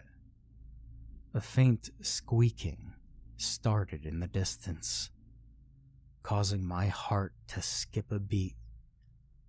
I turned around and I scanned the parking lot for a runaway cart, but they were all in the corrals. I quickly walked around the back of my car and toward the driver's side door, pulling my keys out of my pocket as quickly as I could. I was in such a haste to grab them that they slipped from my fingertips onto the pavement. I knelt down to pick them up, knowing my backside was now a perfect target. And the squeaking returned the moment my hands closed around the keys. It was louder, signaling to me that it was close by. I rose up, but my hands had started shaking, making it difficult to grasp the keys. I tried to catch them before they hit the ground again, but all I managed to do was knock them under the car instead. So I got down on my hands and knees and looked under the car to see where the keys fell, and I nearly pissed myself at what I saw. Several black rubber wheels squeaked by on the opposite side of my car, taunting me as they made their way around the vehicle. The first cart hit me from behind and dropped me onto my stomach, causing me to scrape my hands up in the process. The second cart hit me on my right side, smack dab in the middle of my ribs. There was a loud popping sound like a knuckle being cracked, and then searing pain. I tried to roll over, but the pain was too great. That was when the third cart hit me on the side of the head, colliding with enough force for it to roll right over me. The sound of squeaking was then replaced by a loud ringing, thanks to my injured ear. I felt a warm liquid oozing out of it as I began feeling nauseous and dizzy, unable to tell which way was up and which way was down. I was in so much pain my vision blurred and started to dim. I tried to get up, but my muscles refused to cooperate. As I felt the darkness of oblivion closing in, I turned to my side and was able to focus my eyes long enough to see the line of carts, each waiting to take their turn. I awoke in the hospital 3 days later with a concussion, a broken leg, several broken ribs, and an assortment of colorful cuts and bruises. There was also some form of amnesia present, as I couldn't remember why I was in the hospital. Once the doctor found out I was awake, he came by and gave me a rundown of my injuries and his prognosis of my recovery after first assessing the extent of my memory loss. I was hoping he would tell me what happened, but before I could ask him, my memory was rudely returned to me by a familiar sound. The squeaking started somewhere out in the hall, and then it stopped. After a 30-second pause, it started again. Then, as quickly as it started, it stopped once more. "Is something wrong?" the doctor asked, noticing the large drops of sweat that began to snake down my forehead. "Did you hear that?" I whispered. "That squeaking." And right after I said that, the squeaking began again, but much louder. My memory was still fuzzy, but I knew that the squeaking sound was not good. I was terrified. Before the doctor could tell me what happened, I jumped out of bed and ran to the door, tipping over my IV stand in the process. Just as I was about to slam the door shut behind me, I was hit in the stomach by something rolling into my room. And at that moment of impact, my amnesia completely vanished. "Oh my God, I am so sorry. I didn't expect you to be out of bed," the nurse gasped as she ran over to help me. Once she and the doctor helped me back into bed and made sure I hadn't added to my list of injuries, I was able to see the thing that gut-busted me was nothing more than a little rolling cart used to deliver medicine. I felt silly, but then I thought to myself, maybe it knows. I started screaming for them to get me out of the room. Hell, it took 2 orderlies and the doctor to subdue me long enough to inject me with a sedative. The next few days, they kept me sufficiently drugged up and did a few tests to make sure there wasn't anything wrong with my head that would make me lash out the way I had. During that time, I was able to keep myself under control, mostly thanks to the medicine. By the end of the week, the doctor felt I was healthy enough to leave. I was cleared to speak with the police officer about what happened the night of my accident. The officer told me I was found laying on the ground by the driver of a street sweeper that came to clean the parking lot. Apparently, he thought I was mugged. Considering how crazy the truth was, I decided it would be best just to stick with what the authorities believed. I mean, it was true in a way. Nothing was stolen, but I was beat up. Just not by anything human. I told the officer I was jumped from behind as I went to get into my car, and I didn't get a good look at my attacker. That seemed to satisfy him. He handed me his card and told me to call him if I remembered anything else. On the day I was to be released from the hospital, my boss came in to see me and to give me a ride home. We talked about nonsense for a while before I asked him about the carts and if the store was going to keep them. "Oh, don't worry about the carts," he said. "The company has decided to add them to all the stores. They'll still be there when you get back. That's what I was afraid of.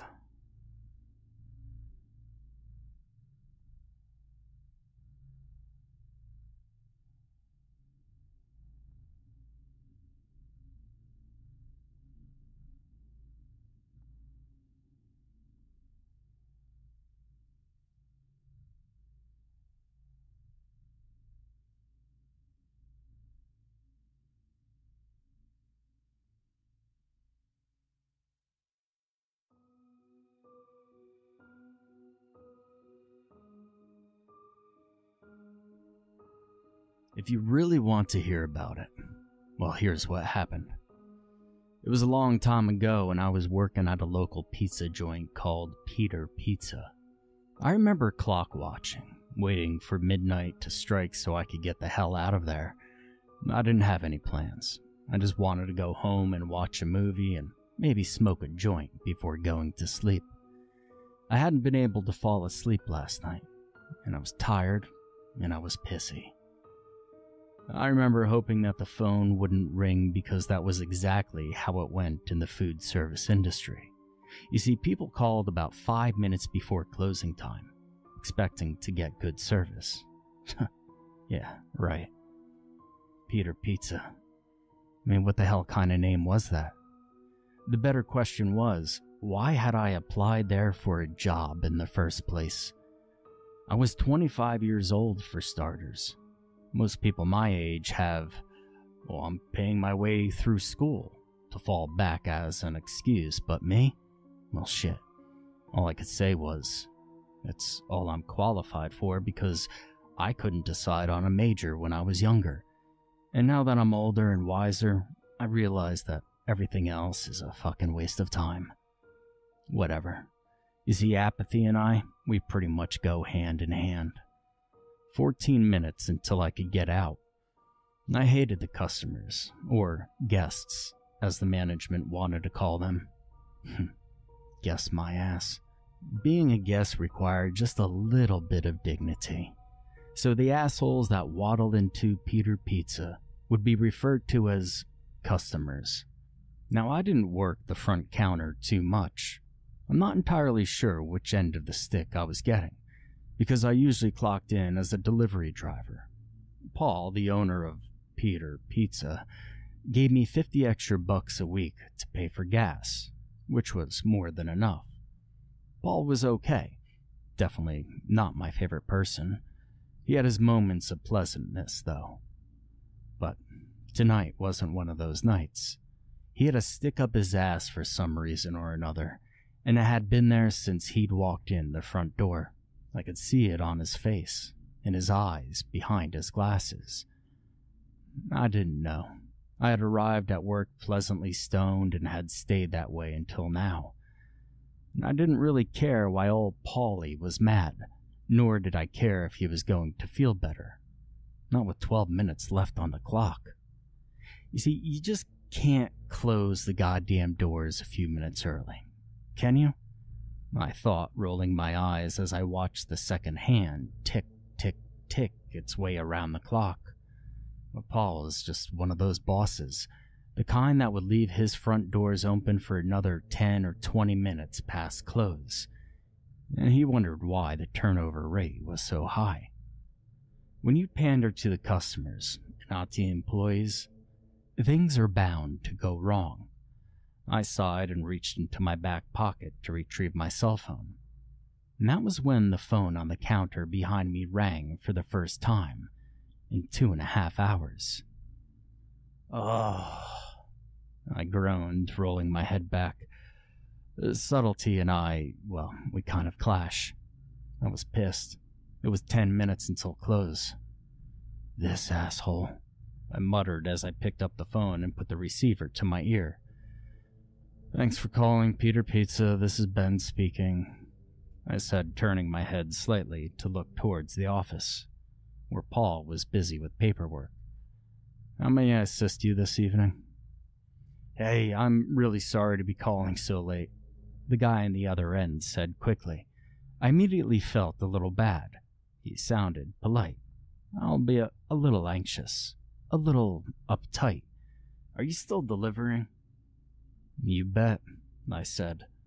"Oh, good, the guy said. "Thanks. Would it be possible to put in an order for 6 large cheese pizzas, extra cheese?" "You bet. What else can I get you?" "That's it, thanks." "Address, sir?" "Well, it's 1388 Alpine Drive. You know, the big place," the guy said. "Name?" There was a hesitation, the absolute smallest one that probably would not have been noticeable. But I was in a flaw-picking mood. It didn't bother me. Not then. "Robert. The name is Robert." "It'll be about 25-30 minutes, I told him. He thanked me again and hung up as I punched the order into my terminal. I heard Paul exclaim in the back. "God damn it," he cried. 6 pizzas. Hell, it's almost midnight." "You could have closed early, Paul," I muttered under my breath, and then, with a sigh to Paul, "Right there with you, boss." The pizzas took 15 minutes to make. Paul told me to head home after the delivery. He didn't feel like waiting around for me. I was just fine with that. I didn't even know where Alpine Drive was until I punched it into Google Maps at 12:15. I sat down in my Mazda and started the engine, waiting for the app to load. "You should reach your destination by 12:40, Google told me. I tilted my head back against the seat and let out a groan. Should reach my destination by 12:40. Now that was just great. "Thanks, Google," I said. I kinda wish it would say, "You're welcome, Ben," or, something cool like that, but I don't know how comfortable I am with being on a first-name basis with a Samsung. The order total was over $70, though, including the delivery charge. That meant an extra $10 or $20 in my wallet, which was fine by me. Hopefully they weren't assholes who didn't tip. I shifted into gear and started heading for Alpine Drive, and I wished we had a delivery zone that was smaller than 30 miles. But whatever, it could have been worse. Now, I don't know how stoned I was by the time Google announced that I would reach my destination in 3 minutes. I had taken Highway 54 all the way south, and the drive had been quick and uneventful. I played Alkaline Trio and Blink-182 on the way, because some things just never get old, no matter how old you are. But I wasn't really familiar with the area, and I was glad as hell to have GPS. After a while, the endless fields on either side of the highway had slowly turned into black, looming forests. The trees were black shapes against the eternally dark sky, lit only by the cast of my headlights. I'm pretty sure that was the first and last time I was that far south on 54. I'm all alone out here. That was true and false at the same time. I had passed 3 or 4 houses on the way. I saw them because of the lights, glowing faintly in the dark. And I remember thinking it was a 10 or 15-minute gap between seeing each house, making me wonder just how many miles the residents were from each other. It was an eerie thought, the nearest neighbor being 5 or 6 miles away. And my ever-wild imagination conjured up an image. I was dead in a bathtub, the shower head running over my naked and bloody corpse. I'd fallen down, hit my head, and died because there was no one around to report me missing. I shook my head and continued driving until I was directed to take a right turn on Carpenter Hooper Road. I ended up turning onto a gravel road. I sighed, passing a bullet-riddled speed limit sign, saying it was 55 through here. Were they serious? Who the hell went 55 miles per hour on an unpaved road? I coasted at a steady 40, keeping my eyes peeled for wildlife and random farm machinery. I wasn't worried about other cars because it had been 15 minutes since I'd seen one. It might have been longer. All alone. It was only 5 or so minutes until I reached the end of what looked like a driveway. The nav told me that I would reach my destination after I turned right. I obliged, and I continued up the driveway. See, I was searching for the house, but I couldn't find it. The map said that the house was on the left side of the road, but it wasn't. You have arrived at your destination. No, I haven't, I said impatiently. There was nothing but trees on my left, so thickly knotted together that it looked impossible to walk through, let alone inhabit a home with modern conveniences here. I slowed down a little bit, and the bright beam of what could only be a porch light flared up in my rear-view mirror, on the right side of the road. Google, you asshole. See, it took me a minute to do a successful 180, but I eventually started up the driveway. The driveway was paved, and a few moments later, I pulled into it. I was aware that my tires were no longer crunching gravel. It had gotten very quiet, and this, for whatever reason, was really unnerving. I rounded a bend, and beyond the pine trees surrounding me was the house.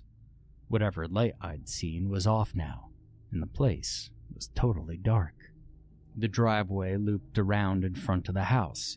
I slowed to a stop and park, leaving the engine running, out of habit. People keep telling me that my car is going to get stolen.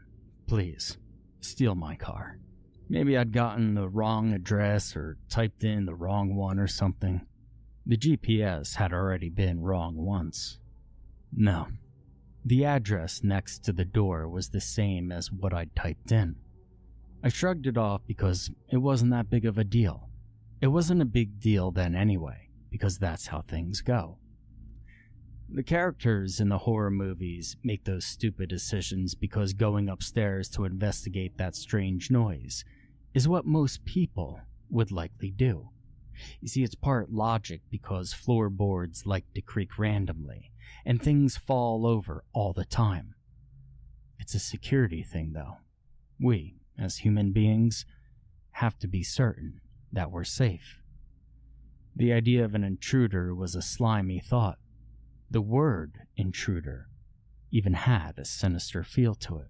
Hey, Plato, your philosophies and anecdotes are adorable, but your pizzas are going to get cold and you're going to be Munsoned here in bumfuck. I was tired. My mind tends to wander when I'm tired. Slap happy, I think it's called. Anyway, I got out of the car and I stood up straight, stretching and listening for a moment to hear my joints crackle. I let out a long breath and walked to the trunk to retrieve the pizzas, because that's just how much I care about my job and its valued customers that call just before close. I took another glance at the dark house and I rolled my eyes. This was probably a prank. I was willing to bet a testicle that a bunch of assholes had picked a random address and sent me to it. They were probably all having a laugh. I'm not trying to be overly emotional, but that honestly hurt my feelings. What a giant waste of time. I need a new job. The pizzas were all in an insulated bag and I carried it lightly on my fingertips. I waited tables for God knows how long before this, and I developed a great set of forearms and really strong fingers because of how often I'd hold heavy trays and plates. I balanced the bag without thought as I made my way around the car and up the driveway, towards the front porch. The sound of my shoes crunching over loose gravel and dead leaves was loud, and I felt isolated, 1,000 miles from nowhere. There was no wind. The woods around me were quiet, and the only light other than the moonlight was the glow of my headlights. Now, I don't know why I looked up at the second floor as I walked across the yard. I was lost in thought, noting that the grass was long and in need of a trim. It was a quick glance up that led me to an attempt at looking forward again. I looked up again in a flash, and I thought I had seen the silhouette of a man in one of the upstairs windows, but I marked it off to being a trick of the light. I don't know if I want to meet the owners of a place this far out in the boonies. The thought gave me goosebumps that I tried to ignore. I mounted the porch steps and walked across it, thudding and creaking across the floorboards. I noticed that there was no doorbell and that the curtains were drawn. I didn't give either a second thought as I knocked on the door in the tune of the theme from Star Wars. My roots at work had taken me to some shitty places. I mean, the house looked fine. A little unkept, but far from gentrified. I stepped back from the door a little bit and waited for someone to answer. But 30 seconds went by, and then a minute. I knocked again, this time just 3 booming knuckle raps that were loud and clear. Oh, hell, I muttered as I realized that no one was really home after all. What a waste of time. I turned around to get back to the car and gave the house a fleeting glance as I bounced down the steps. I stopped when I saw one of the curtains on the first floor fall back into place, as if someone had just been standing there. "Hey," I called. "Hey, dude, I got a bunch of pizzas for you." I walked up the steps again. I was miffed, surprised, and confused all at once because I was sure that the house had been empty. Why the hell were all the lights off? That was the big one, the question I really wanted to know. I wondered if it was a surprise party, but I shook it off. If Robert or Stan or whatever the hell his name was didn't answer the door this time, I was going to drive my ass home and throw each of those damn pizzas out the window along the way. I knocked on the front door again. "Come on, man," I said under my breath. I then said loudly, "Pizza guy." Then quietly, "Fucking waiting for you." I gave it a full minute and then turned around to leave, but as I did, the sound of footsteps inside the house made me stop. I turned around again and was about to knock when I heard someone say, "Hey, sorry." It was a man's voice, low and pleasant like a radio talk show host. But it scared the hell out of me anyway. I wondered why he was talking to me through the door instead of just opening it. "That's totally fine," I replied uncertainly. Are you Richie?" There was the slightest pause before he said, "It's Robert." The tone in his voice as he emphasized his name was a little weird, like he forgot it.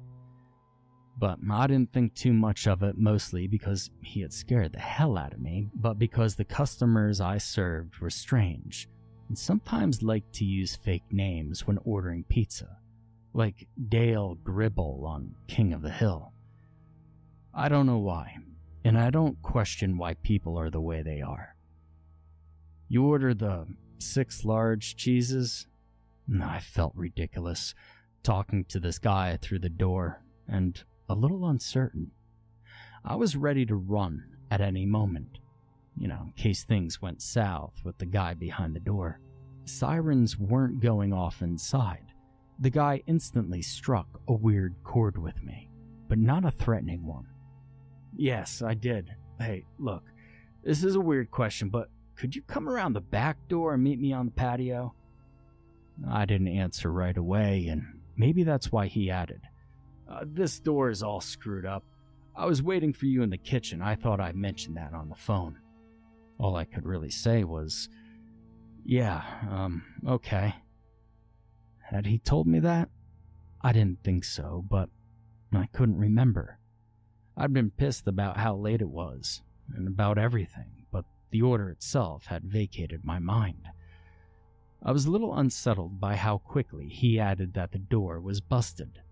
This is usually where most people say, "I'd get the hell out of there," and I probably would have, until I realized that Paul probably would charge me the full fare for the lost pizzas. I didn't feel like paying for them, and so I walked down the steps again and started heading toward the backyard. And once again I heard the loud crunching of gravel beneath my feet as I balanced the pizzas on my fingers. The crescent moon above was my only source of light, and it was no surprise that I nearly tripped over a rock the size of a softball that was hidden in the dark. I stumbled and almost fell, carefully righting the pizzas in my left hand. And then I heard something crunch behind me. I whirled around, and as I did, I caught a glimpse of somebody peering at me from around the corner of the house. He must have seen me notice him, because he quickly withdrew and disappeared from sight. I started backing up, keeping my eyes on that spot. I had an unsettling thought. There had been someone behind me, walking in step with me to avoid detection until I tripped and threw him off. I was still walking backwards, but I was on the verge of walking forward and getting the hell out of Dodge when I realized just how scared I was. I didn't want to go back the way I came, back towards where I'd seen the figure. I couldn't help but think he was waiting right around the corner and ready to grab me as I passed by. But heading to the back door seemed like an equally bad idea, and I wished I'd never gotten out of the car. I'd stopped moving and waltzed right into the backyard. As I passed through the gate, a set of motion-activated lights mounted above the back door turned on. I dropped the pizzas in shock when the bright halogen lights washed over me and illuminated most of the backyard. I turned around wildly, expecting to see somebody standing behind me. To my surprise, though, I didn't see anything but a fenced-in backyard that was flush against the woods. The grass was ankle-high and laced with various weeds, but I didn't pay much attention to it. The yard was huge, and the guy probably hadn't had time to mow it. I was collecting the pizzas from the ground when I heard somebody said, "Hey, buddy." I turned around quickly and faced a middle-aged man. He was standing on the back porch with both of his hands held open at waist level in an unintimidating gesture. He looked around a little wildly and gave me a nervous smile as I jumped to my feet. "Sorry, I didn't mean to scare you," he said, smiling sheepishly. "That's just a heart attack," I told him, shifting the pizzas around so they were evenly stacked. "Yeah, I'm really sorry if it's super creepy right here," he said in a tone that made me feel totally embarrassed. "I literally just lost power a few minutes ago. I don't know if we blew a fuse or if the generator blew or I don't know." He ran his hands through his hair, shaking his head. "And to top it off, some asshole tried to rob the place the other night. He busted the front door." He shook his head again and lowered his hands back to his sides. "Hey, I'm really sorry," he said. "It's been a really crappy night, you know?" "Yeah, I know," I said, nodding. I felt really stupid. The man in front of me looked normal. He talked clearly and again, pleasantly. He was even wearing a light blue shirt, khakis, and some kind of sweater tied around his neck. Looked like a rich snob the way he was dressed, to be honest. Hell, his hair even combed over douchebag style, and he struck me with the kind of guy that had never worked anywhere near fast food. And usually, this meant a lack of courtesy towards people like me, calling at such a late hour and such. But I wasn't quite at ease. I never am on deliveries. People are capable of dark things. A lot of the time, we do those things for money. I had maybe $60 on me, but people have been slashed to ribbons for much less. They've been killed for no reason at all. "Yeah, I know the feeling," I said as I squatted down to pick up the pizzas. "I'm sorry, but..." He cut me off with a wave of his hand, then gestured his thumb at the motion light. "See, this light would get me on an episode of Fear Thy Neighbor, if I had neighbors. It scares the shit out of me every time a deer walks through the night. I got a fence, but, well, the deer don't care." I slowly approached the man, who slowly approached me. It was like we were afraid of each other, or maybe just embarrassed of ourselves. He was actually holding the cash in his hand when I unzipped the bag and handed him the pizzas. He handed me 2 bills, both hundreds. Oh, man, I don't have that much change on me." No, Robert said, shaking his head and taking the pizzas. "Well, that's your tip for coming all the way out here so late. I knew you guys were about to close."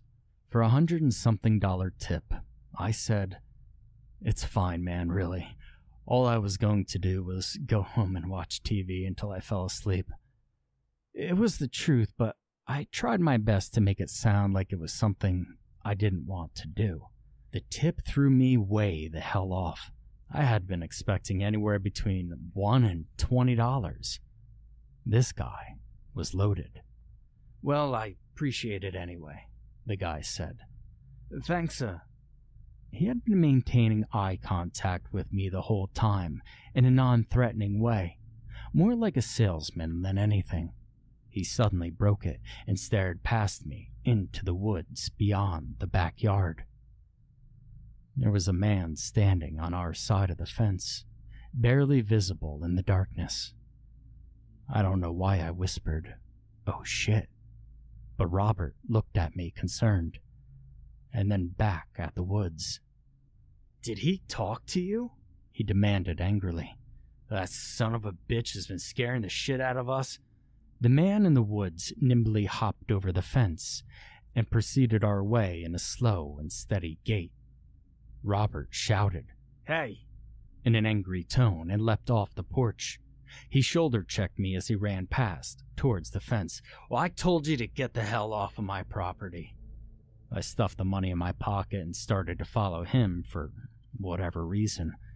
He was walking fast, intent on getting to the man, judging by the pace. He was halfway across the yard when the gunshot rang out. He stopped in his tracks and did a 180, sprinting back towards the house with his hands over his head. "Get inside! Get inside!" he shouted, waving wildly at me. Everything happened fast. I was still wondering who the hell the guy in the backyard was when the gun fired. Robert grabbed me by the collar as he ran up the stairs, dragging me up and into the house with him. He slammed the door behind us and fiercely whispered, "Get down," before locking it. He forced me into a squatting position, and we crab-crawled our way across the dark kitchen. He led me to a door and opened it. It was a black rectangle, absolutely dark. I was thinking that it led to a basement or something when Robert ushered me over the threshold and onto the top step. I stumbled over my own feet and nearly lost my balance, seizing a hold on the banister to stop from falling down the stairs. I looked back and saw that Robert was now standing up straight. We locked eyes for a brief moment. His face was expressionless as he brought his leg back and kicked me in the abdomen, hard enough to send me flying back into the blackness behind me. Now, I didn't even have time to react, let alone time to scream. There was a moment where I sailed weightlessly in mid-air before I crashed against the angles of a wooden step. On my back, I heard wood splinter, and in an awful flare-up of pain, I felt something in my upper back crunch wetly beneath my skin. I bumped down the last 8 or 9 steps in a violent series of somersaults, coming to an abrupt stop as I crashed shoulder first against the stone wall at the bottom of the stairs, landing on my chest. I opened my eyes and took a shuddering breath in. I landed on a dirt floor and a plume of dust had shot up when I'd crash-landed. It flooded my nostrils and my throat, and I immediately started coughing, which hurt my entire body. When I stopped coughing, I cautiously wiggled my toes and made sure I wasn't paralyzed from the violent fall. The first thing I saw was a stone-carved table that could have only been an altar. There were dozens of unlit red candles on it and around it. The table was spotted with blood. I was still trying to process everything that had just happened to me. It had been less than a minute since I'd walked into the backyard, and I understood that I'd been tricked and ambushed. But I was trying to piece together what the table was for, and why there was blood on it. I thought I knew, but wouldn't let the thought fully form in my head. I'd heard some footsteps shuffling around upstairs as I slowly got to my feet. I was numb as I stood up straight, wondering why the coughing hurt so badly. I heard joints crack and pop, but barely felt them as I began to look around the dirt room, drawn in and held wrapped by the altar in the middle. I wouldn't allow myself to think about what the altar was for. I tore my gaze away and looked at the floor for a few moments before I felt the muscles in my jaw give way, before it dropped open at the sight of hundreds and hundreds of footprints on the floor. Almost all of them were very small, children's footprints. I let out a shuddering gasp, and that's when I saw that Robert had made his way down the stairs and was standing in the spot where I'd landed. "It doesn't hurt," he said, grimacing apologetically as he revealed the carving knife in his hand. "I really wish there was another way, one that wasn't so messy, but what can you do, right?" I couldn't say anything. I wish I could say I was forming some genius plan, but I was drawing a blank. I'd broken something when I fell because breathing hurt pretty bad, and standing up straight was worse. Seeing the knife scared me to a point that not only began a series of high-pitched moans, I also pissed myself. A stream of hot piss ran down my thighs and puddled around my chucks. I held out both hands, my eyes darting right and left as they desperately searched for an escape route. But I was fucked. Robert was maybe 6 feet away and slowly closing in. There was a chance of me running to the right or left and trying to get around him, but I didn't think I would be fast enough. I smoked too much for starters, and the fall down the stairs took care of the rest. I didn't want to die. I didn't have much to live for. Well, not really. But that didn't mean my life was worthless. I thought I was a pretty nice guy. I got pissed every so often, but who didn't? I wasn't really hero material, but I wasn't at the villain end of the spectrum either. I helped people when I could, and I didn't bother returning clothes I just bought and decided they weren't for me. Hell, I donated them to Goodwill because someone less fortunate could enjoy them. I held the door open for people and said, "May I please have, and thank you." Robert stopped 3 or 4 feet away. He smiled at me, and it was genuine because I saw it touch his eyes. The smile had never made my blood run that cold. "It doesn't hurt, Ben," he said in a reassuring tone, even going so far as to raise his free hand in another non-threatening gesture. "Trust me, just this whole thing is beyond your understanding and mine. The magnitude, you'll never understand, and neither will I. All I can say is that you're donating your life to a beautiful thing, Ben. So just lay still and close those baby blue eyes of yours." Now, I don't know why I started to get angry then. The fear was still there, but it was different somehow in a way I can't really describe. I hadn't done a thing. I had gone to work. "Why don't you go to hell?" I hissed and spat at him as hard as my lungs would allow. Bloody saliva hit his face and ran down his cheeks. It ran over his lips and he slowly licked it away. For no reason, the altar caught my eye again, mostly the sharp corners. He started walking again and I shifted left along the wall until I was near the corner. Robert's body tensed and he lashed out with his free hand to grab me. He grabbed the collar of my shirt and pulled me closer as he brought the knife down, aiming for my chest. I grabbed his arm by the forearm and shoulder-charged him at the same time. We stumbled backwards together until Robert's lower back roughly bumped into the corner of the stone altar. "Ah!" he screamed, craning his head back.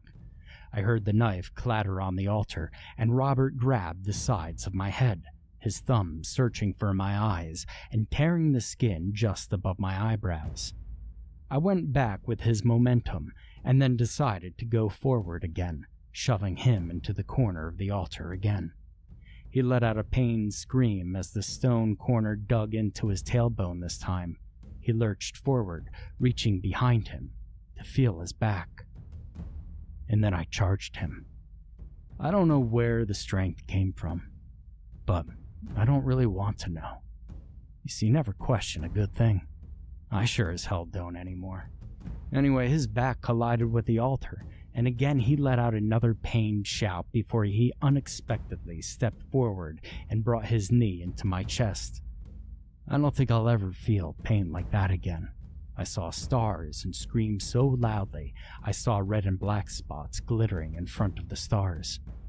I was holding my chest and abdomen with both hands, barely able to breathe, when I saw Robert closing in on me, taking long and purposeful strides. I didn't think as I lowered my head and charged him with a headbutt.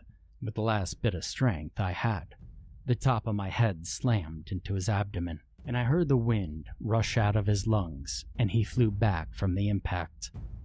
There was a low series of scrapes as the stones lost their grip on the dirt floor. He lost his balance and fell back, shooting both arms out to steady himself, but failing. His head met with the corner of the stone altar with a wet crack and a large spray of blood that hit me in the face a few feet away. I cried out and frantically started wiping my eyes with my forearm. My vision cleared, and I saw Robert leaning up against the side of the altar. A hairy smear of blood led from the sharp corner to where his head was now.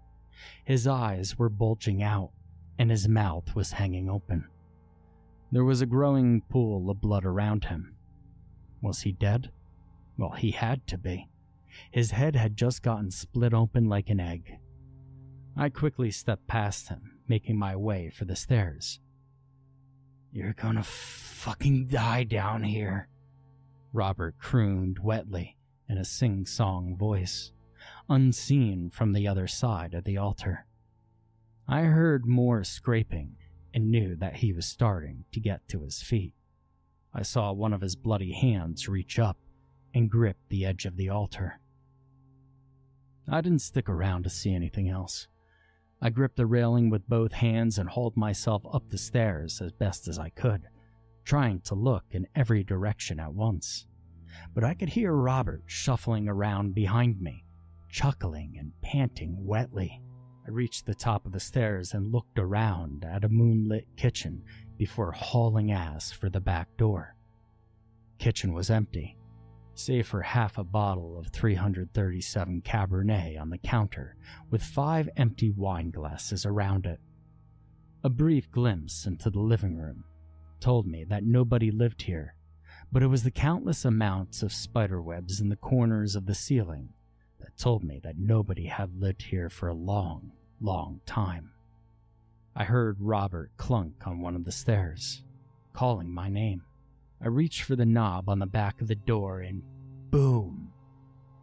The window on the door shattered into 100 pieces as a bullet tore through them. I whirled around and saw a man standing in the hallway between the kitchen and the living room, holding a hunting rifle in his hands. I was almost sure that it was the same man from the backyard. He jacked another round in and leveled it at my chest. I held both hands out, screaming, Wait, no, please, God, no, please. The man's eyes locked with mine before he abruptly dropped his rifle and gasped inwards one time before he exploded. I stared at the spot where he'd been standing 2 seconds ago and at the rifle on the ground. I was half thinking that he'd been wearing some type of bomb, but there had been no sound except the briefest sound of pulverizing bone and ripping flesh. There was blood everywhere now, covering the walls and my body. I was still standing, frozen in place, with one hand on the doorknob when Robert appeared in the basement doorway. One of his eyes was kind of crooked, looking in every direction, while one was locked on me and full of anger. He stayed silent as he started towards me, and I don't think I would have known anything was wrong, if he hadn't tripped over the dropped rifle. He stumbled briefly and looked down, revealing the gaping hole in the back of his head. I could see his brain glimmer in the moonlight, silver gray and pulsating. He righted himself and looked down at the rifle for a moment. "What? Where did he—" Robert sputtered and looked back at me. "You."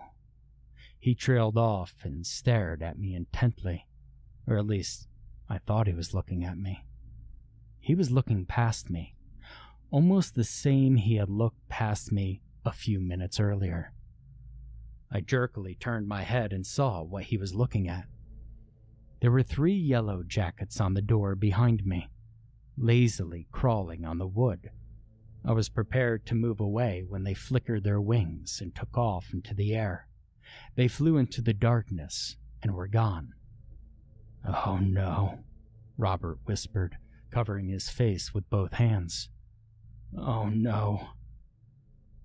"What is that?" I asked quietly as the floor began to vibrate Vzkazuje za slightly. €2. I was no 3,15 longer tvůj čas. afraid of Robert or whoever else was with him. The look of terror on his face told me that I should probably be afraid of whatever he was afraid of too. "Why couldn't you just go to sleep?" Robert whimpered, and then both of his eyes exploded. Blood splattered on my chest, and I turned the knob, pulling the door open as all hell broke loose in 1388 Alpine Drive. Hornets flew out of Robert's bloody eye sockets, and he screamed shrilly, reaching up to cap them off. The drain in the kitchen sink made a loud growl before sending out an endless surge of shit. I was sure it was shit that splattered up against the ceiling hard enough to make a hole. The oven exploded in a fireball, and I saw 4 figures, all the size of children and burning like wildfire, emerge. I heard the sound of children crying, but also the sound of them laughing too. Robert turned in their direction, still screaming and trying to cover his eyes. He held out one hand in the children's direction. One of them reached out and took it, burning his fingers off his hand with an audible sizzle. I was still gripping the doorknob tightly, but I looked down when I crushed it in my hand. I was now holding an eye the size of a tennis ball in my right hand. It oozed blood and yellow fruit between my fingers. I cried out and threw it into the kitchen as the walls began to split. People's sheets wrapped in newspapers and bed sheets emerged from the walls, most of them missing arms or heads. They briefly paused to look at me, or at least turned in my direction, and I stared right back. They all moaned in unison before turning around and advanced on Robert as well. And I heard a series of cracks and looked in the hallway towards the living room and saw something bulging beneath the floor, tearing it up as it made its way into the kitchen, sending shards of wood into the air. It was growing. He was screaming my name as it approached him. The floorboards swelled, splintered, and an unearthly black mass began to emerge. I couldn't take any more, and the fear broke.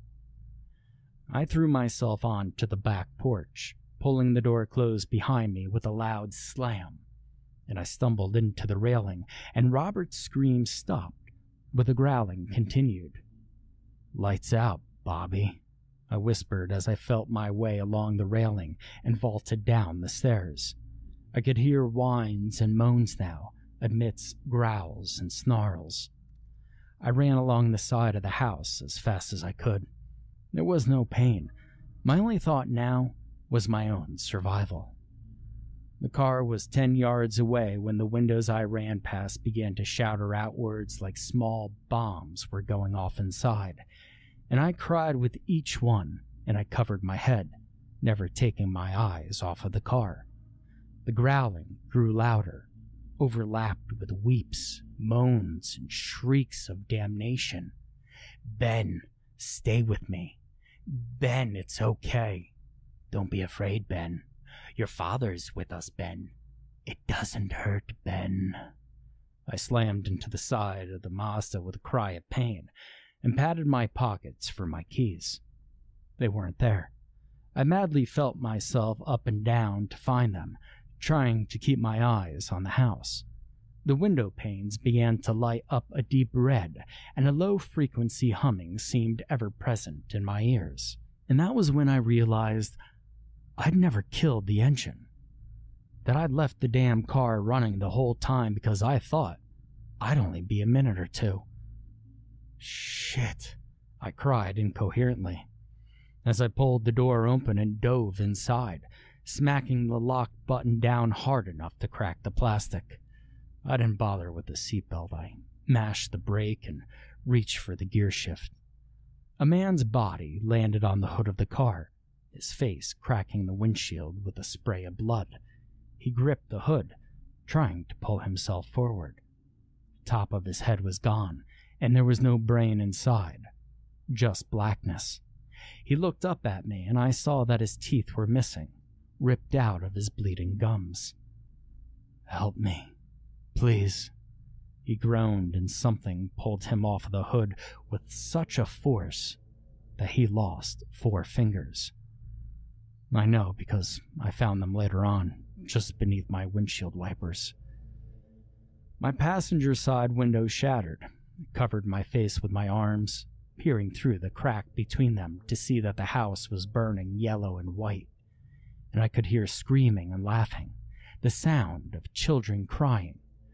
A growing roar was coming from somewhere, but I didn't care. I punched the accelerator, and the tires spun wildly against the gravel for a moment before getting traction. The car launched forward, and I fought like hell to keep driving in a straight line. I only glanced back once to make sure I wasn't being followed, and saw that the house was gone. There were a few floating embers, like fireflies, over the spot that the house had been, that disappeared as soon as I noticed them. I didn't slow down. I didn't think I even checked the rear view after that because I didn't want to see anymore. I couldn't take it. I drove myself to the hospital and I parked in a no parking zone just outside the entrance. Through the plate glass doors I could see people, doctors and nurses and patients and janitors. I was never so happy to see them in my life. I killed the engine and I stepped out of the car, only to have my legs give out underneath me. I collapsed to the ground painfully, but I couldn't make a sound. I didn't have the strength anymore. I opened my mouth to call for help, but nothing was happening. I was at a hospital, mind you, and I knew that somebody would eventually come out to help me. Key word there was, eventually. It could have been minutes or hours. I didn't know how much more my body was going to take, how much more blood I could lose. All these thoughts raced through my mind as I lay on the ground, trying to scream and trying to get back up. I stopped moving entirely when I heard the click of my car's lock disengaging. The back door on the driver's side slowly opened up, and a leg, clad in black dress pants and shiny black dress shoe, carefully stepped onto the pavement. Another followed. A man stepped out of the Mazda. He was dressed in black, but there was something about him that was almost comforting. His presence was welcomed. I never saw his face. He closed my back door and stood over me for a few seconds. "Thanks for the lift, kid," he said pleasantly and stepped around me out of sight. I dimly heard him say, "I think this gentleman needs some help." He walked back towards me and then past me in the opposite direction, and from this angle, I could see him. I watched him walk away, into the shadows and the streetlights up the street. I could hear him humming faintly, melodically. I'd never heard that melody before, but I haven't heard it since. I heard the sounds of footsteps approaching, and the way the accompanying voices sounded, they belonged to the medical staff. The man stopped halfway down the block, pausing beneath a broken streetlight and looking up at the sky. A white-clad leg stepped in front of me for a split second, and the man was gone when I next looked. His empty clothes hovered in the air for a moment, as if somebody was still inside of them, before collapsing silently to the sidewalk.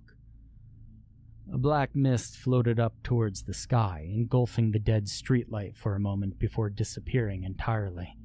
The light flickered a few times, and then began to burn brightly. And that was the last thing I saw before I passed out. 5 broken ribs, a punctured lung, a cerebral and cardiac contusion, and a fractured skull. And yet somehow I survived. People have made it out of situations with much worse, though. And I've since quit Peter Pizza. I haven't exactly got my life together as of yet, but I could say that I've been a whole lot happier since the night I was almost killed. The police checked out the house on Alpine Drive, which was nothing more than a foundation that had been abandoned for 3 decades. One of the canine dogs started pawing at the dirt, and uncovered part of a child's skull. An excavation of the site uncovered 4 children that had been missing for years, in addition to 9 other missing people. They had all disappeared under extremely bizarre circumstances. Some had been beaten to death, others stabbed, others unknown. Children had been burned alive, and the rest had been cruelly mummified with newspaper and Elmer's glue. I've had a lot of phone calls from family members of the deceased, thanking me for finally giving them closure. I don't know where they got the idea that I was the one they should be thanking, but I was glad that they could find the answers they were looking for, even though they only really got half an answer. But I doubt I'll ever find the answers I'm looking for. And really only one question weighs on my mind day in and day out. What the hell were those guys messing with? And why did it hitch a ride in my back seat?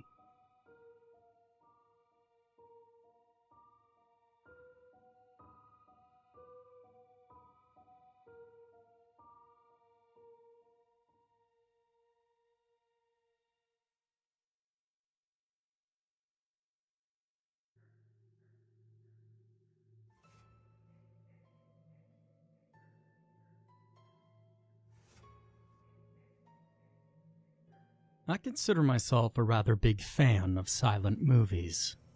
My father had a couple of reels of old, grimy, yet still elegant productions like Phantom of the Opera, Greed, and The Cat and the Canary. Every couple of months or so, me and the rest of my family would all sit down and watch one of them with our old projector in a nice relaxed movie night. They were always very fun, and many of my core memories center on those nights. The scream of terror I had when the Phantom's true face was shown, the happiness when the menacing cat was first arrested, and the initial confusion of attempting to follow many of these plot lines, the misplaced joy and anger as I followed the story my juvenile mind created as I watched. As I've grown up, I've taken other interests and hobbies, but my love for classical, silent-era film has never gone away.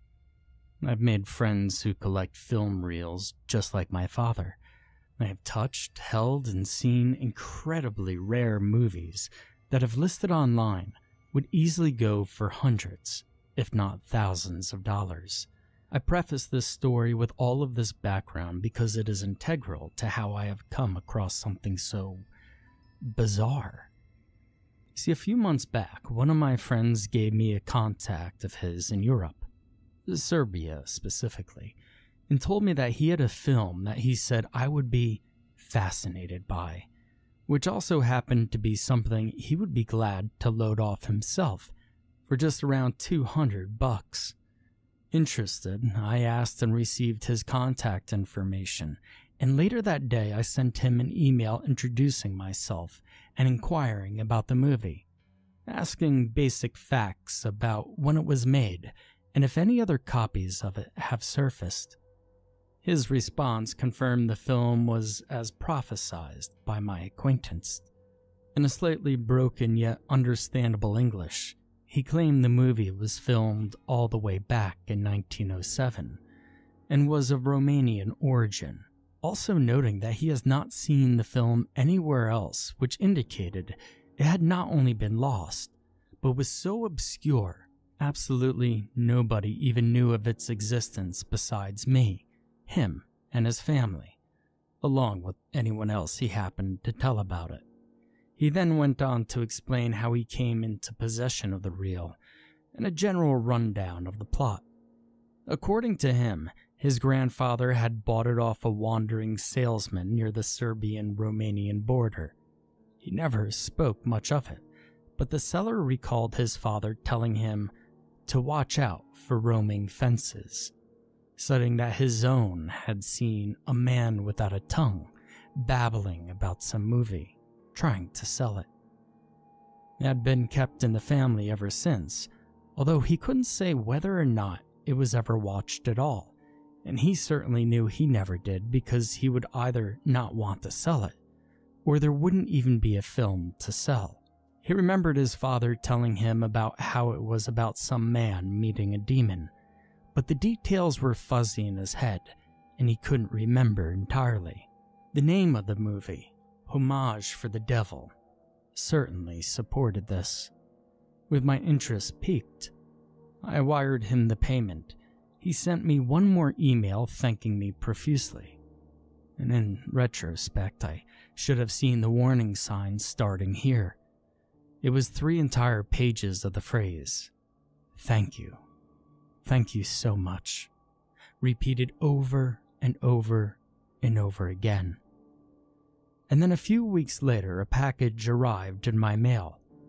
Opening it up, it was a dusty, oxidized movie reel with film wrapped around the center. I took out my old projector in my screen, and I carefully inserted the reel, turning it on and starting the movie. I had a strange uneasiness as I watched the film move. It started with just a black screen for a couple of minutes before coming to establishing a shot of a small town. The picture clarity was unnaturally high for a movie so old, and it was clear that the town scene wasn't a model nor a set, but a real one. People moved in and out of shops and restaurants, people talked to each other on the pathways, and horses were seen carrying cargo on the cobblestone streets. After a couple minutes of this shot, it cuts to a balding man writing something in a study of some sort. The room is dingy and dark, the only light being a couple of candles at the table where the man is sat down. He's bald and wears a disheveled suit with a plain undershirt. His pants have holes and cut off just around his ankles. I can't see his shoes, but I can infer they are in a similarly bad condition. After a few minutes or so of just writing, he gets up and walks to a door, opens it, and walks through. We cut to another room, very small and connecting to a sort of a dining room. There's a bed in the back where we see an emaciated woman and a young girl laying there. The girl has black hair while the woman wears a nightcap. Both wear white gowns and are under blankets that cover their lower bodies. The girl sways a bit back and forth and seemingly tries to keep away from the woman on her right, who is perfectly still, almost like a corpse. When the camera cuts again, it answers why. It's a close-up of the woman, who stares directly ahead with large, unnaturally wide, open eyes. Her pupil looks like that of a goat's, a long, thick, horizontal line going across the eye, west to east. Notably, there's a dent in her forehead. Not a hole, a dent, like if her head was metal and a hammer was taken to it like a nail. It cuts again and the man is walking out of the house. He walks along the road, the camera cutting to show his walk in entirety from all different sorts of angles. Across the street, from a second story of a building, right in front of him. He walks inside a building along the way, and it cuts again. The man is in an office now, pleading with what seems to be a sort of an executive of a company. An old fat man in a suit and a beard. The man starts off the conversation quite normally, but as it goes on, he increasingly gets more and more unhinged. He's screaming, acting out exaggerated gestures, and appearing to shed real tears by the end of his tirade. The fat man just laughs in his face as a response, and in return, the man slaps him across the face and storms out in anger. The movie cuts again. After what appears to be some time later, the man stands before an altar in a similarly dark room as before, a jagged dagger in hand and a thick book in the other. He places the book on the altar and takes his free hand above the book, brandishing his dagger as if to slice his palm and rain the book in blood. The spine of the book has a cross on it, indicating that it is a Bible. The man's demeanor is also quite off. His face cannot be seen, but his dagger hand is shaking, turning it over in his hand constantly as if he is anxious and afraid. After a minute or so of deliberation, his free hand wraps around the blade. It cuts without showing the slash, but the man is seen with bandages on his hand. He's standing before a lake, appearing to wait for someone. It is very obviously night, with the only lighting being the candles seemingly to have been provided by the film crew, and the half moon reflecting off the surface of the lake. After a couple of minutes, the movie abruptly cuts to black, and cuts again to the lake scene, with one huge difference. A horrifying creature now stands before the man, almost looking like it hovers above the lake. The abomination carries a human figure, a terrifyingly skinny one, with long and spindly arms and legs. Despite the black and white nature of the movie, I could certainly deduce the creature is pale, glowing in the night almost fluorescently. There's a mane of dark feathers around its neck, going down its back and its face. But its face, it's an ugly, wrinkled, inhuman mess, punctuated by a large nose that almost appears like a pig's snout, and huge bulging eyes with bloodshot vessels you could see from miles away. Around it, tendril-like limbs sprout and orbit around it, loose flesh and fibers flowing in the apparent wind. Now there is no conception in my mind as to how these most likely dirt-poor Romanians were able to construct such a lifelike, complex, organic prop, or even costume in 1907. The most likely thing is that they didn't. The creature stares at the man for a second, and before it cuts away, I swear I could see it move towards him, if only just for a millisecond. The next shot is back in the bedroom with the woman and girl. This time, the man is standing before them in his own nightgown. His expression is lifeless, like one of despair. It cuts the black again for a few seconds, and the creature appears again, tendrils flowing and everything. It reaches a lanky arm out to the man and his attention is grabbed. He then just stares at it for a second, and then the film cuts the black again and goes back to the scene for a final time. The creature is gone. The man is still staring at where the creature was, and abruptly starts walking out, ending the scene. Now the next scene is not for the faint of heart, so I'll spare gory details and give a brief summary. The man walks into the altar room with a small bundled thing. The camera starts to zoom in from afar on a particular part of the bundle. The man slowly turns it, and it reveals a screaming, bawling baby.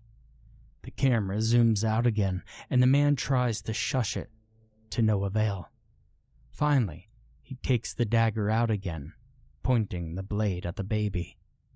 The next scene is the man returning home, and the scene is disproportionately happy compared to the horrors in the last one. The woman, his apparent wife, greets him at the door with a hug and a kiss, while the girl, who appears to be his daughter, jumps into his arms. His wife's head notably does not have the dent anymore. The man himself has an odd air around him. His beaming smile and jubilant attitude are infected by his shame and dread. Something that's not immediately noticeable, but can be easily seen once you do. His eyes are shifty, and the hand he held the dagger in shakes just a little bit, just enough to be noticeable. The scene fades. It doesn't cut into the next one. The camera fades into the same bedroom the wife and daughter were in, except the man is laid there instead. All of the furnishings and such are taken out of the room, leaving just a plain white room with a bed. The man coughs and turns around in the bed in agony. His bald head shines with sweat from his sickness, and he is clearly in a lot of pain. Just when the man is laid still and the scene appears to have run its course, a sudden pentagram appears on his chest. The lines of the star and circle burst into flames, igniting the man in the blanket, and soon everything is on fire. The man can't be seen very well, but I can only imagine how fast he burnt into a human puddle. It is a clear repentance for his previous deal and sin. The last scene is a small funeral for the dead man. The coffin is already in the grave, and a gravedigger is on standby for when it is over. Only one figure has shown up, and it's not the man's wife, nor his daughter. It's a tall figure, whose face cannot be seen due to the wide brimming hat it is wearing. A priest comes into frame with a Bible, quickly giving his last rites before leaving. The tall figure steps forward slowly and offers a single, unknown flower before the camera cuts to a back shot of the figure walking away. As the figure took its hat off, I audibly gasped as it revealed two large, dark horns. The movie ends with no credits. Now I have no idea what to make of this movie. It is bizarre in a way I cannot hope to be seen replicated anywhere else. The frantic editing tells me it is a movie, but the lack of set designs and appearance of real emotion and the entity tell me it is not. I'm so bewildered and confused. I fear I've stumbled across something that no man was ever supposed to see, and I hope this does not make its way out of my possession. The knowledge of its existence and contents within could paint a target on my back and lead to the destruction of my life and potentially the backbone of many other lives. And ever since I saw it that fateful day, around 3 months ago, there has been an aura around my house I cannot shake, like something is always watching me, observing me, and it follows me everywhere I go around the house. Whether or not it's the effects of the movie taking its toll on my mind, or if it's something more than just paranoia, I'm not so sure. Considering the nature of things I saw in that film, I cannot rule out the possibility that some spirit or remnant of the man, entity, or someone else followed me all the way from Serbia, latched on to the film like a postal stamp to finally greet me once I exposed my eyes to that wretched tape. In spite of everything, I have but one question. If the devil was only at the funeral, what in the hell was the thing that the man saw?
My town is one of those backcountry, middle-of-nowhere places in which word-of-mouth folklore and wild superstition defines its population.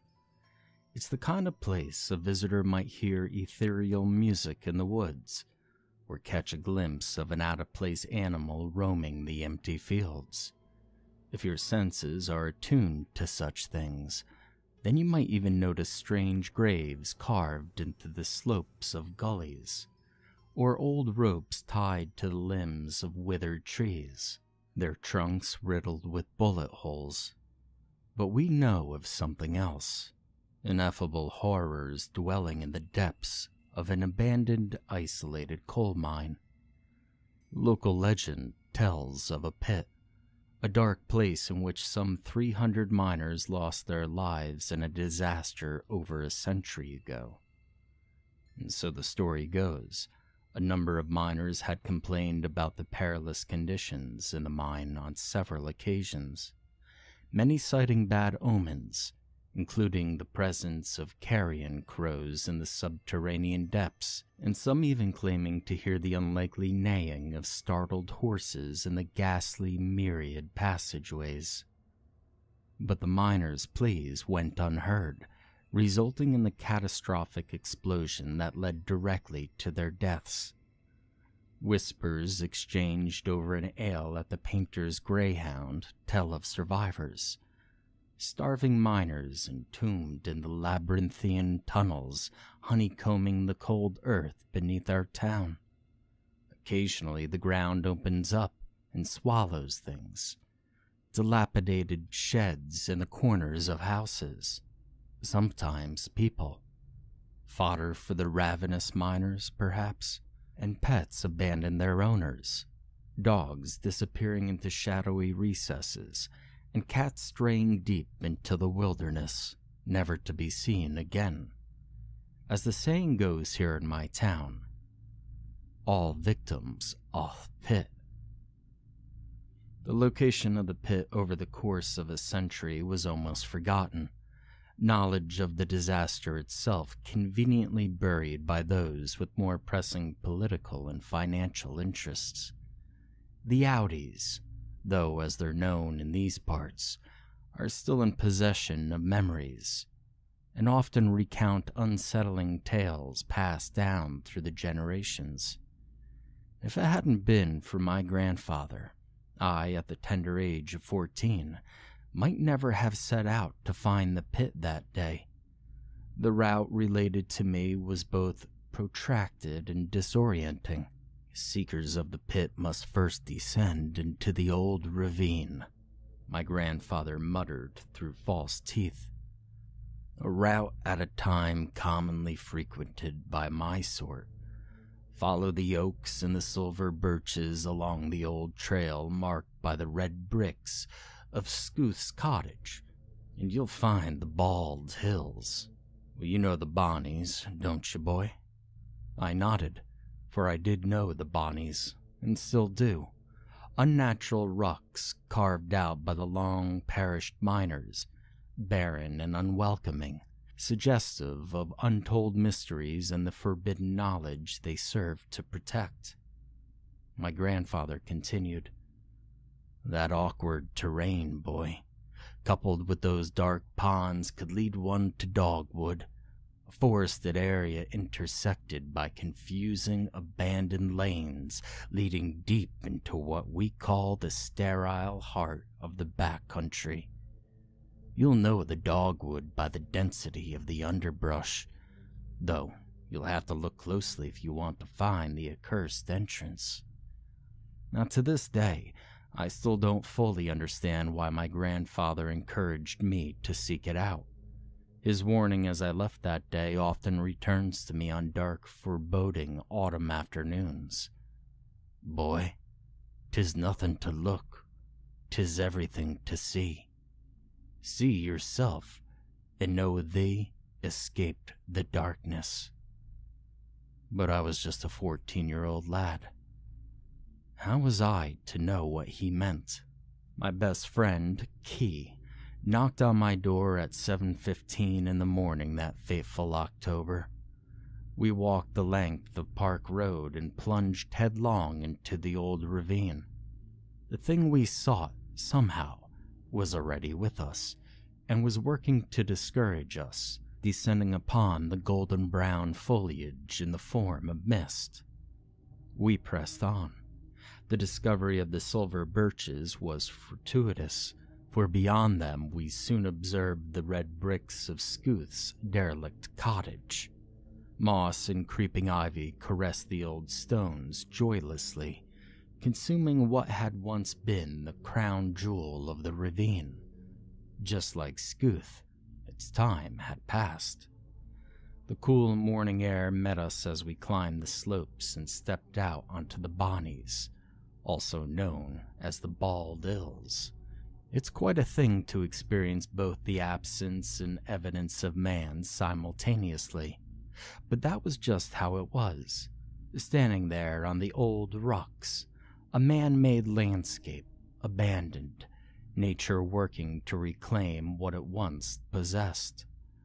The gravelly mounds hissed at us, exposed to the brisk autumn wind. He and I traversed the hills hastily, avoiding the ponds, motionless bodies of water concealing horrible depths rumored to connect directly to the old tunnels, flooded passageways where the survivors were said to roam. In a moment of hesitation, we shuddered. We saw the tree line on the horizon, dense foliage forming a seemingly impenetrable wall. A cloud of mist hovered above the forest threateningly, and it whispered, "Turn back." But we didn't turn back. We happened upon that most sought-after location, Dogwood. Brushing the nettles and brambles aside, we discovered an old pathway, the tiniest amounts of gravel still visible beneath the grass and weeds. Mist shielded much of what lay beyond, so we stepped onto the path and made the conscious decision to keep to it. Deeper and deeper we drove into the underbrush, working hard to clear the path of shrubbery and other hindrances, blind to the inherent dangers one should be aware of in the proximity of a disused coal mine. A capped shaft presented itself as such a danger, several rotten timber planks straddling its hideous mouth. Luck was to thank for preventing an unfortunate tumble into the blackness beneath. The remains of an old railway line brushed against our boots as we closed in on our destination. The innumerable limbs of large trees clawing at the rusty tracks. Key was the first to note the change in the air. A staleness, a rancidity that had visibly affected the flora of the wood. As we neared its source, we saw fewer and fewer nettles, brambles, and ferns. Vegetation in general, seemingly afraid to flourish in what my grandfather had referred to as the sterile heart of the back country. Withered trees stood defiantly, though the souls the roots might once have harbored had long since departed. Even the soiled, gelatinous mud had been affected by the otherworldly blight. And then we saw it, the great arch marking the entrance to the site of the pit. The arch, an iron monstrosity, once beheld the name of the mine, though, upon our observations, the bold lettering had mostly eroded. 3 rust-nimbled letters remained, P-I-T. Trepidation begged us to flee, to return to the familiar comforts of home. The quiet town center, host to Margie's sandwich shop and Gilbert's newsagents, the ancient sprawling cemetery on Church Street, and Pollock's school for the deaf under the willows on Grundy Street. Even the lone silhouette of Lightning Tree standing atop of Broomhead's Hill was an image I would have happily traded for that of the dark, deathly visage of the deepest dogwood. We trudged onwards until we came upon the mare, and it filled us with dread. My father, a regular up at Painter's Greyhound, said that the seniors often spoke of an old mare, a pond but a stone's throw from the pit. Allegedly, the old miners used to wash their hands and faces in it, steadily darkening the water with coal. Other kids, in times gone by, who had set out in search of the mine, had happened upon the mare. Alarmed by the shade of the water, most had turned back, though some strayed too near and were never seen from again. One lad, the Audis would say, caught a glimpse of something strange in the still water, and in the grip of some inexplainable mania fled and flew himself into the pit. 2 witnesses returned from the wood in a near catatonic state, claiming the lad was pulled into the mouth by dark, ashen hands. The lad, like others, was never seen again, and there was no investigation into his disappearance.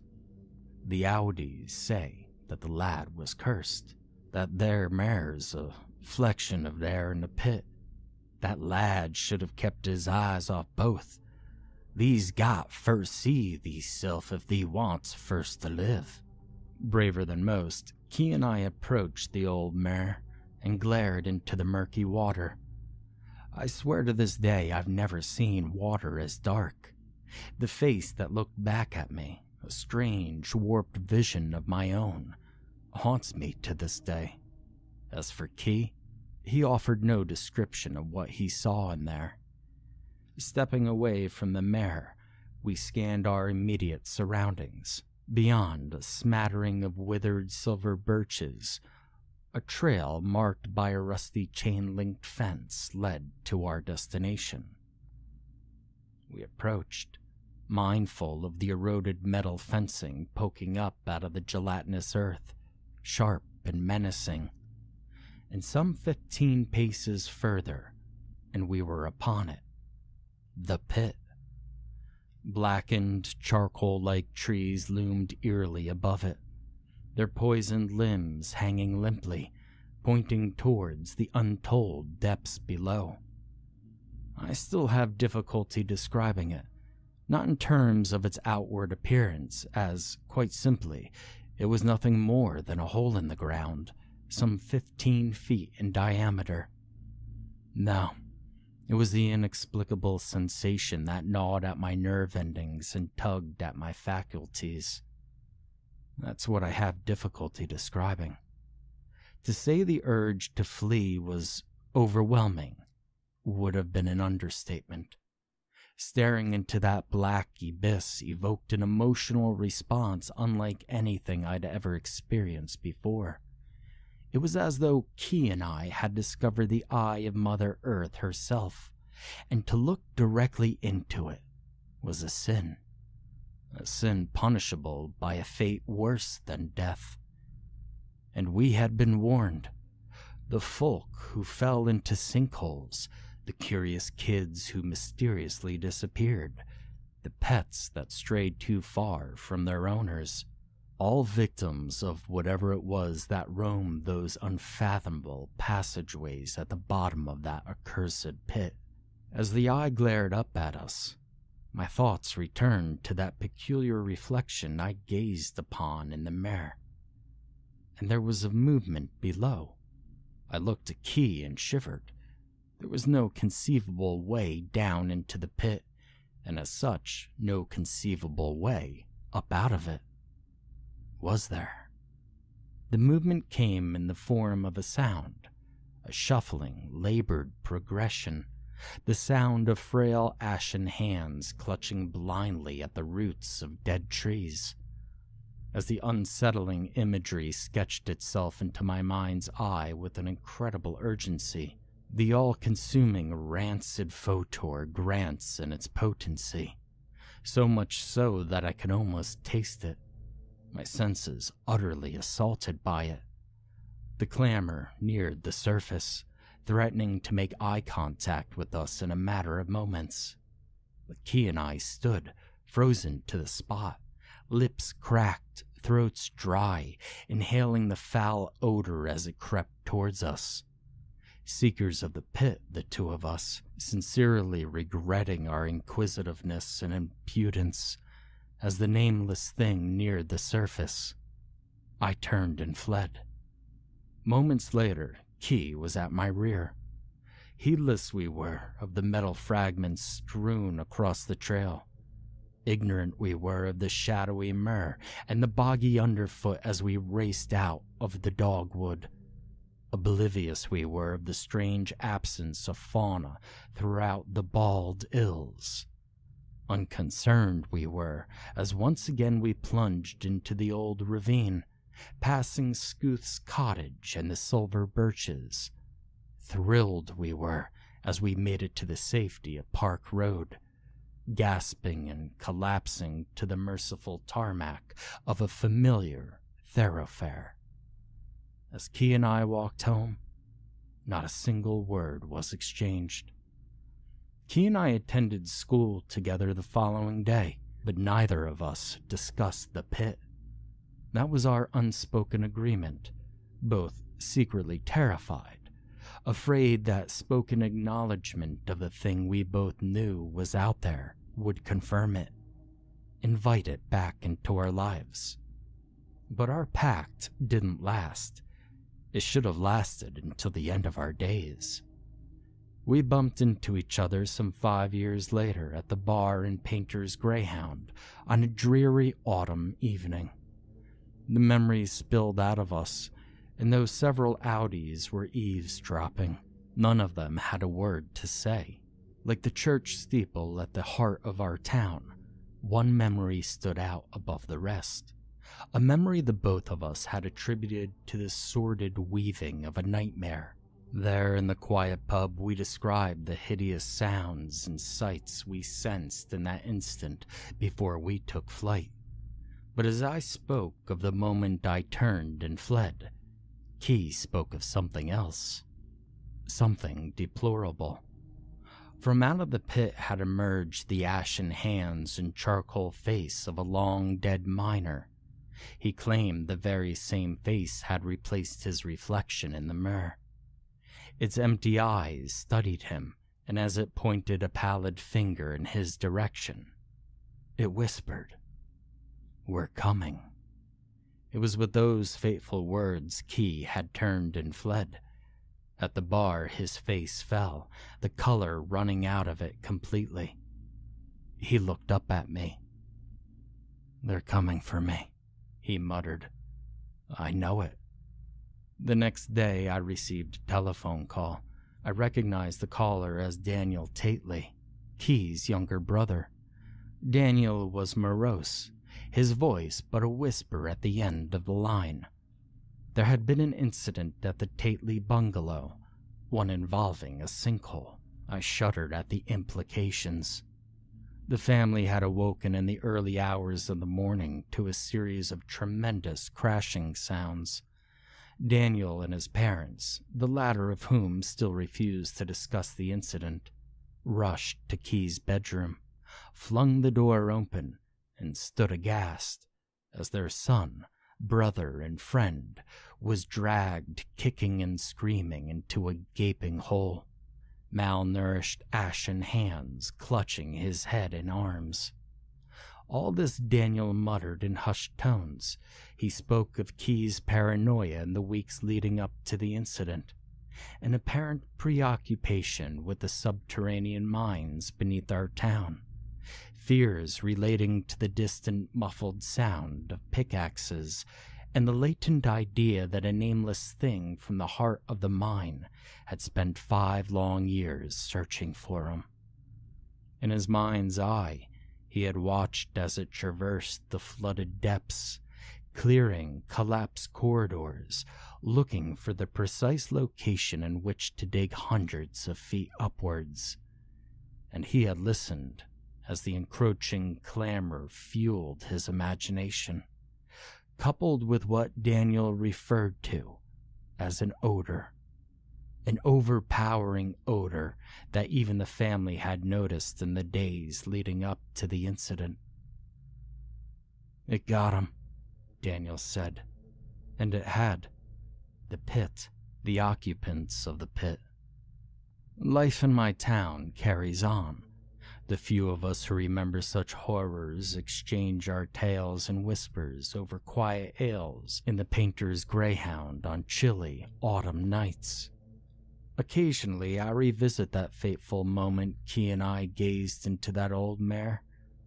I saw myself, but Key saw something else.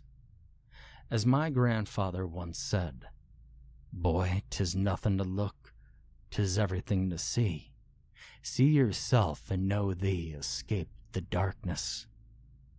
And now, finally, I know what he meant.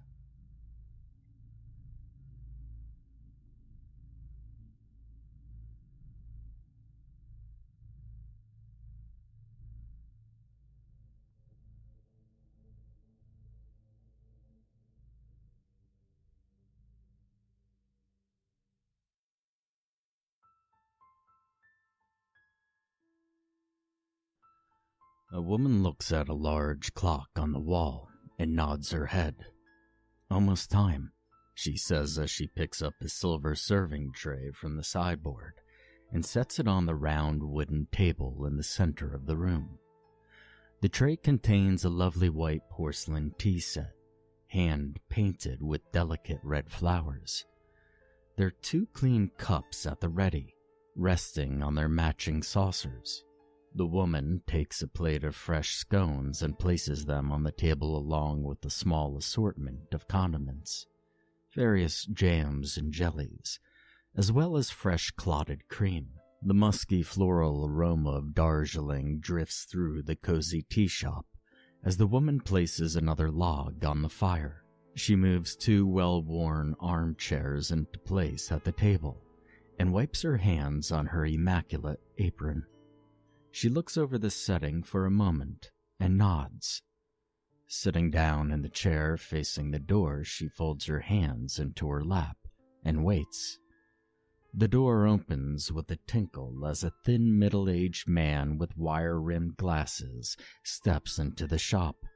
He closes the door behind him but walks no further, glancing around the room with a frown. "Have a seat, dear. You must be exhausted from your trip," says the woman. The man hesitates a moment before walking to the empty chair. He sits on the edges as if he might leave again at any moment. "My trip?" His frown deepens. The woman smiles and gestures at the items on the table. "You've been on a very long trip. Have some tea, dear. It helps." Dropping a sugar cube into each cup, she pours the tea and places a steaming cup in front of him. The gentle aroma melts away some of the man's exhaustion, and his shoulders and head lift a little with each inhale. He reaches for a cup and stares into the deep brown contents. She picks up her tea and takes a sip, closing her eyes for a moment. "The autumn harvest has the best flavor, don't you think?" The man neither drinks his tea nor says anything for several minutes. "I'm sorry, I can't seem to remember where I was going." His hand tightens around the delicate cup. "Oh, well, traveling can be very tiring. It'll come back to you," she says. She sets down her tea and moves a small crystal vase full of tiny lavender roses to the side to make more room for the scones. The sweet scent reminds the man of something. Perfume and soft brown eyes. Long fingers lace through his. A smile that was always slightly lopsided and always waiting for him. "Erin," he says quietly. "My wife." He sets down his teacup. Erin loved listening to me play the piano. I stopped playing though. I can't remember why. He clenches his hands and stands as if to leave. "Where is she?" "You came on this trip alone, didn't you?" "We'll have a scone, dear. They're fresh." She takes a small golden scone and breaks it in half, applying a liberal dollop of clotted cream. The scone smells strongly of almonds. "Tea and almonds. It's so familiar, he thinks. Bits of memories dance just out of reach, like papers swirling in the wind. He picks up a scone and turns it over, not really seeing it. Alone. But Erin said we'd be together. Did she? Asks the woman. She sips her tea and observes the man over the rim of her cup. He sinks into the chair and nibbles on the scone. The bitter taste of the over-toasted almonds remind him of something. Setting the scone down, memories drift through his mind again, and finally settle long enough to be decoded. The countless blood and neurological tests, the fateful trip to the hospital when he and Erin sat shell-shocked as the doctor went over the results. Degenerative. Incurable.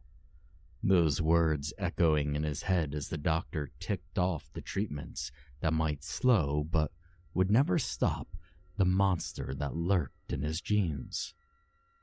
For a while after the diagnosis, he felt numb, going through the motions of life as if he were watching it through someone else's eyes. When the monster emerged and began to steal his identity piece by piece, the blessed numbness dissolved, dropping him into an endless spiral of anger and depression.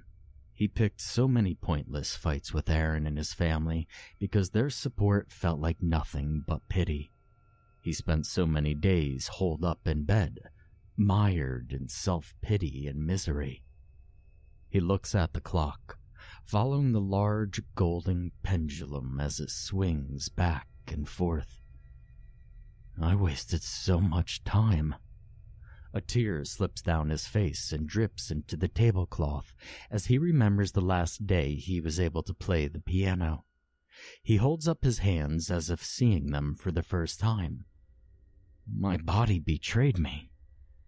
Erin had to do everything. Feed me, wash me, dress me, help me go to the bathroom. He turns back to the woman, his eyes narrowed in pain. Why isn't she here? The woman finishes her scone and gently dabs the corners of her mouth with her napkin, leaving behind blood-red lipstick stains. It was awful for her. I could tell she hated every minute of it. He chewed his lower lip. Maybe she hated me for putting her through that. Maybe she just wanted to end it, he whispers. The woman sets down her napkin and says, Did she end it? He pulls in a sharp breath and shakes his head violently. No, that's impossible. She loves me. She couldn't do something like that, he says as the final pieces of his memories fall into place. His shoulders slump. He remembers the tea she gave him. It was very sweet with a strong residual bitterness. When asked what kind it was, Erin stared at her tightly clasped hands for several moments, her white knuckles ready to leap through her skin. Darjeeling, she said finally. She closed her eyes and leaned her face close to his, as if to kiss him. I can't go on like this. I'm sorry, Ben. It'll be over soon, she whispered. Before he could ask what she meant, his heart began to pound in his chest and then inside of his head. The world spun and his stomach rebelled. His muscles seized and spasmed for what seemed like an eternity. Then everything slowed and his body felt strangely quiet. And then finally, there was nothing. Tears run down his face. No, this can't be right. She didn't do that, did she? He yells, banging his fists on the table. His teacup rattles in its saucer, the tea perilously close to spilling over.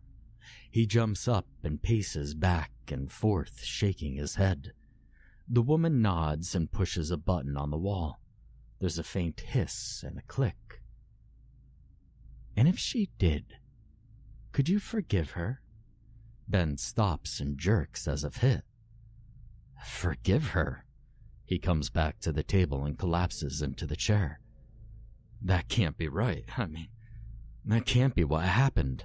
Running his hand through his hair, he says, Dear God in heaven. Oh, I'm so tired, I can't think straight. The woman's hand trembles as she pours herself another cup of tea, but she doesn't spill a drop. Have some tea, dear, before it gets cold. Ben picks up the cup and admires the blood-red flowers. Spider lilies. Those are Aaron's favorite, he says.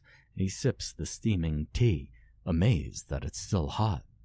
Its delicate flavor washes over him, warm and soothing with no bitterness lurking under the sweetness. He stares into the empty cup as he runs through his memories, rewinding and re-examining every moment and every word. Emotions flit across his face. Surprise, confusion, anger, and sadness. The woman glances at the clock from time to time, but says nothing. And finally, he slams his cup down. I've got it. The woman's eyebrows lift. Do you? Ben slaps his hand on the table and laughs. Yes, this trip, as you call it, made me so tired and confused. I didn't remember correctly. Erin did it because I asked her to. It had gotten so bad that I couldn't do it without her help. At first she refused, but I kept telling her I couldn't go on like this, and she finally gave in. She planned everything so carefully. His eyes opened wide. After I drank the tea, Erin said she loved me and we'd be together again soon. The woman's smile falls short of her eyes. She did that because she loved you? Well, yeah, I'm sure of it, he says, nodding quickly. So there's nothing to forgive. He sniffs and wipes the tears from his face with the back of his hands. You were right about the tea. I feel better now, he says with a smile. If you're certain, Ben crosses his arms over his chest and raises his chin. Yeah, I'm certain. The woman places the cups and teapot back on the tray. Then it's time for you to continue on your trip. He frowns. Wait, this isn't the end? This is just a way station for travelers to clear their heads before they move on, says the woman. She raises her arm and points to a dark blue door behind her. The hundreds upon hundreds of tiny silver stars etched into the dark wood seemed to swirl and dance in a spiral. As he leans closer to examine the gleaming stars, the woman pushes the button on the wall again. There's a faint noise, like gears grinding together. The blue door seems to melt away, revealing a red door bearing a golden snake, eating its own tail. Ben opens his mouth, but the woman cuts him off, saying, That wasn't the right door. Come. She wipes her hands on her flawless apron and gestures for him to follow her. She reaches for the brass knob and Ben says, Wait, I don't understand. Where do these doors go? Heaven? Hell? The woman shakes her head. I couldn't say. He traces the symbol on the door. This seems familiar. Why wasn't the blue door the right one? You told me it wasn't, she says. Huh? Wait, what does that mean? The woman merely points to the door and waits. The man sighs. Will I be able to see Aaron someday? The woman shrugs and says, I don't know. Ben rubs the back of his neck for a moment and says, Well, it doesn't matter. I know we'll be together someday. Not even death can keep us apart. The woman raises her eyebrows but says nothing. He looks into the large mirror next to the door and straightens his glasses and hair. Taking a deep breath, he asks, May I open the door? You may, she says, stepping back. He grasps the knob, marveling at the strong grip of his hand on the warm, smooth metal. He pulls open the door and smiles. "Thank you so much for helping me clear my head," he says as he crosses the threshold and disappears. The door closes behind him with a quick click. The woman looks into the mirror, her impassive expression disappearing. Shaking her head, her red lips turn into a smirk. She did it for love? Not even death can keep us apart? Such crap. She smooths back her perfect hair and straightens her immaculate apron. Wiping all expression from her face, she pushes the button again. There's a click and a hiss as the red door disappears into the wall, leaving behind a blank space. Turning to the serving table, she picks up a silver tray containing a delicate white porcelain tea set. Setting it on the round table, she looks up at the large clock on the wall and says, "Almost time." She sets fresh scones on the table and finishes setting everything in order, before sitting down in the chair facing the door with her hands folded in her lap.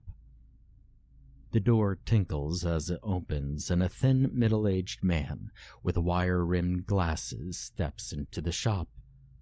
He frowns. "Have a seat, dear. You must be exhausted from your trip," says the woman.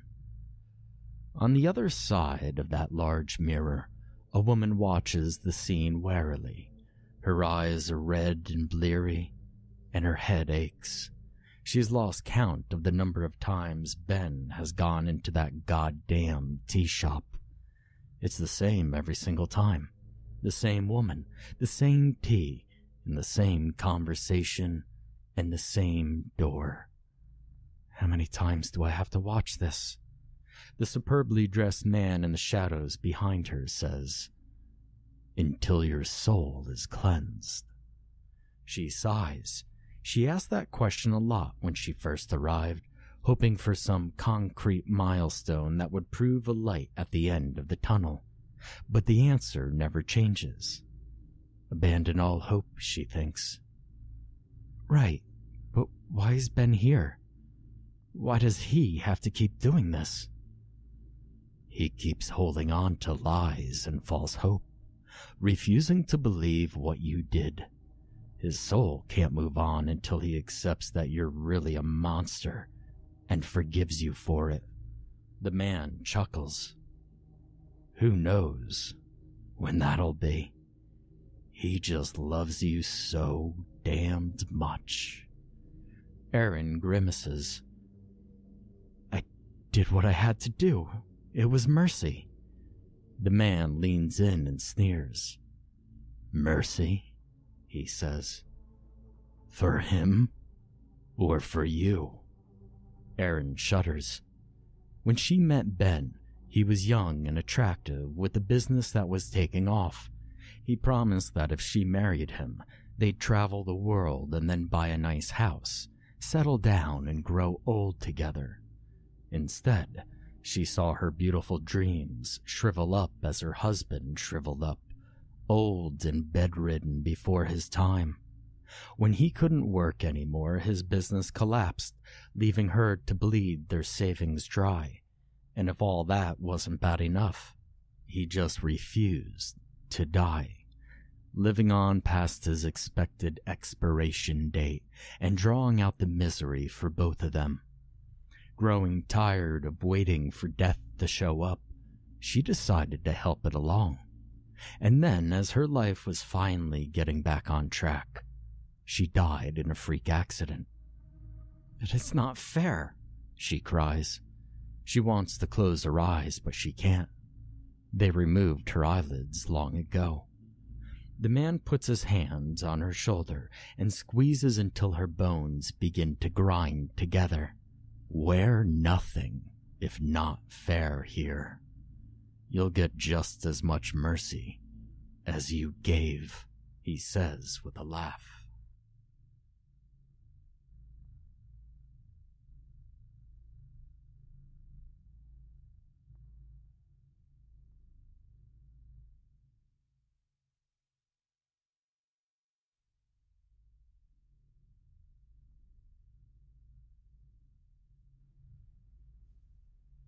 I like to think I have a nice life. I own a cozy 3-bedroom home in a quiet neighborhood in the suburbs. I have a wife I care about deeply and a 9-year-old son who is my world. I enjoy my job as an accountant, and I'm well recognized within the community. I can confidently say I greatly enjoy living, and I appreciate all that I have earned. I only wish my entire life had been like this. You see, throughout my teens and early adulthood, I suffered from severe anxiety issues stemming from an experience in my youth, one that nearly ruined my life. I'd done something that haunted me for nearly 15 years. It was only after 3 different psychiatrists and many sleepless nights that I was able to forgive myself and learn to live again. Fortunately, my memories of those days are cloudy, and the scars have long healed. I will now try my best to recollect the events that unfolded that summer of 1978 as best as I can. My memory is a bit faded, but I distinctly remember various things in my childhood. I remember playing Little League Baseball, drawing my favorite superheroes to tag on my wall, going on bike rides to the corner store to buy candy and baseball cards, and staying out late on summer nights to play jailbreak with my neighborhood friends.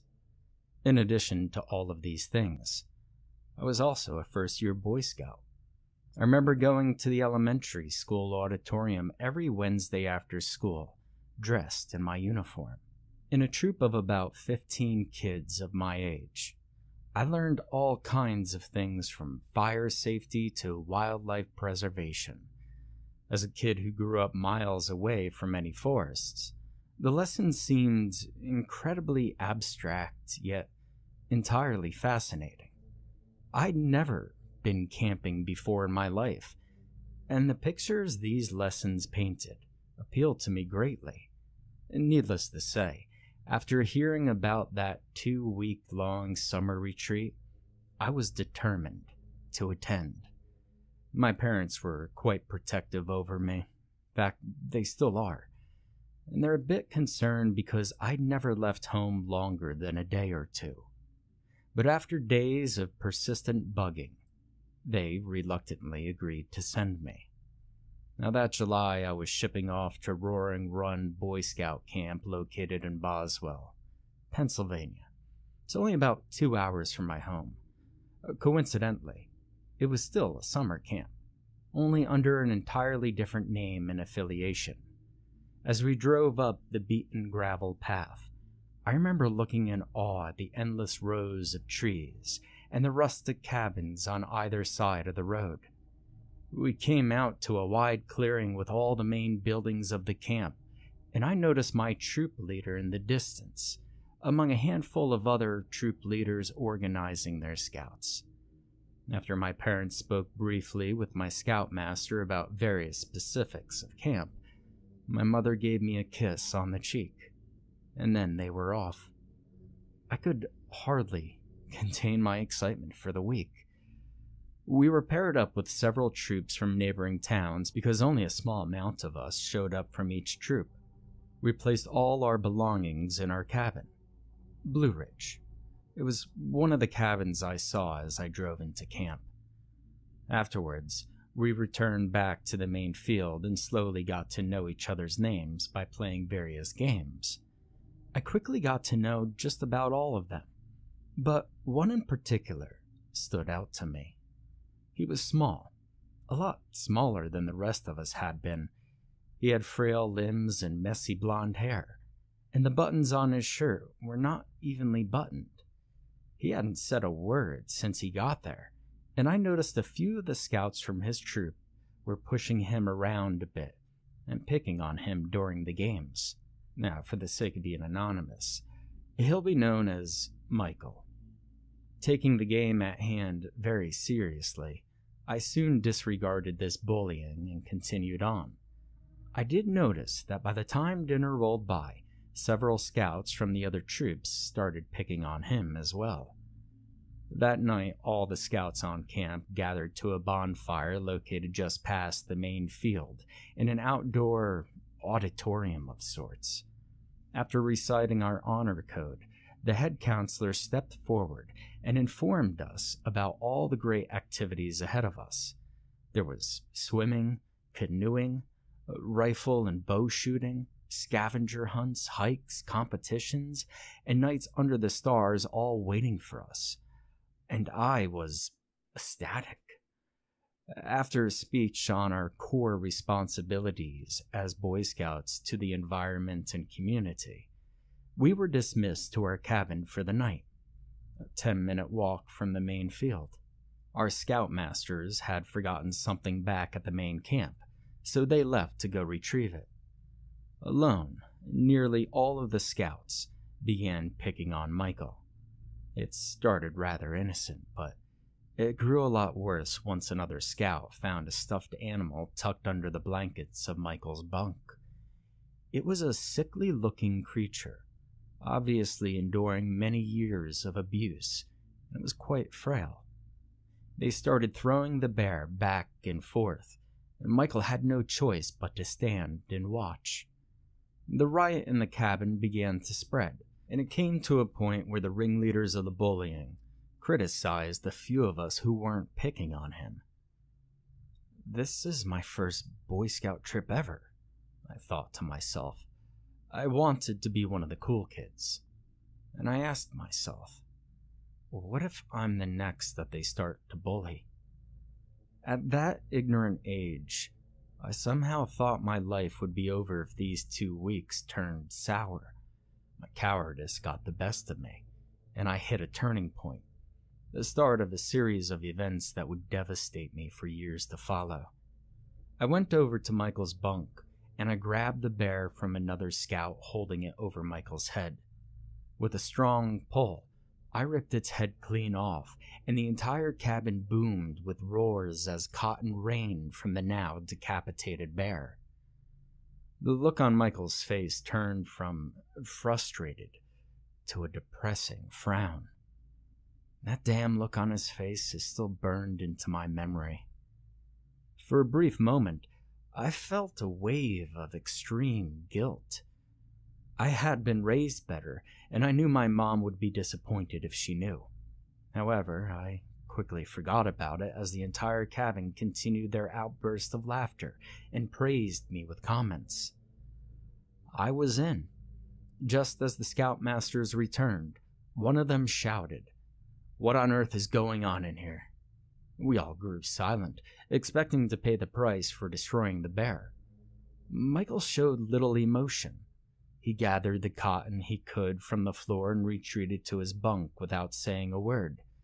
We expected him to tell on us, but all he did was pull the covers on top of him and lay there silently. Now we thought we had just lucked out, and oh God, I wish Michael had just spoken up and got us in trouble right then and there. My 15 minutes of fame had gotten to my head, and I longed to be praised more. It was odd. I didn't dislike Michael, yet I resorted to calling him names and pushing him around just for the shallow acceptance of my peers. And as I write about it now, a great deal of guilt and shame is returning. If only I'd known what my actions would lead to. A day passes, and it's now the third day.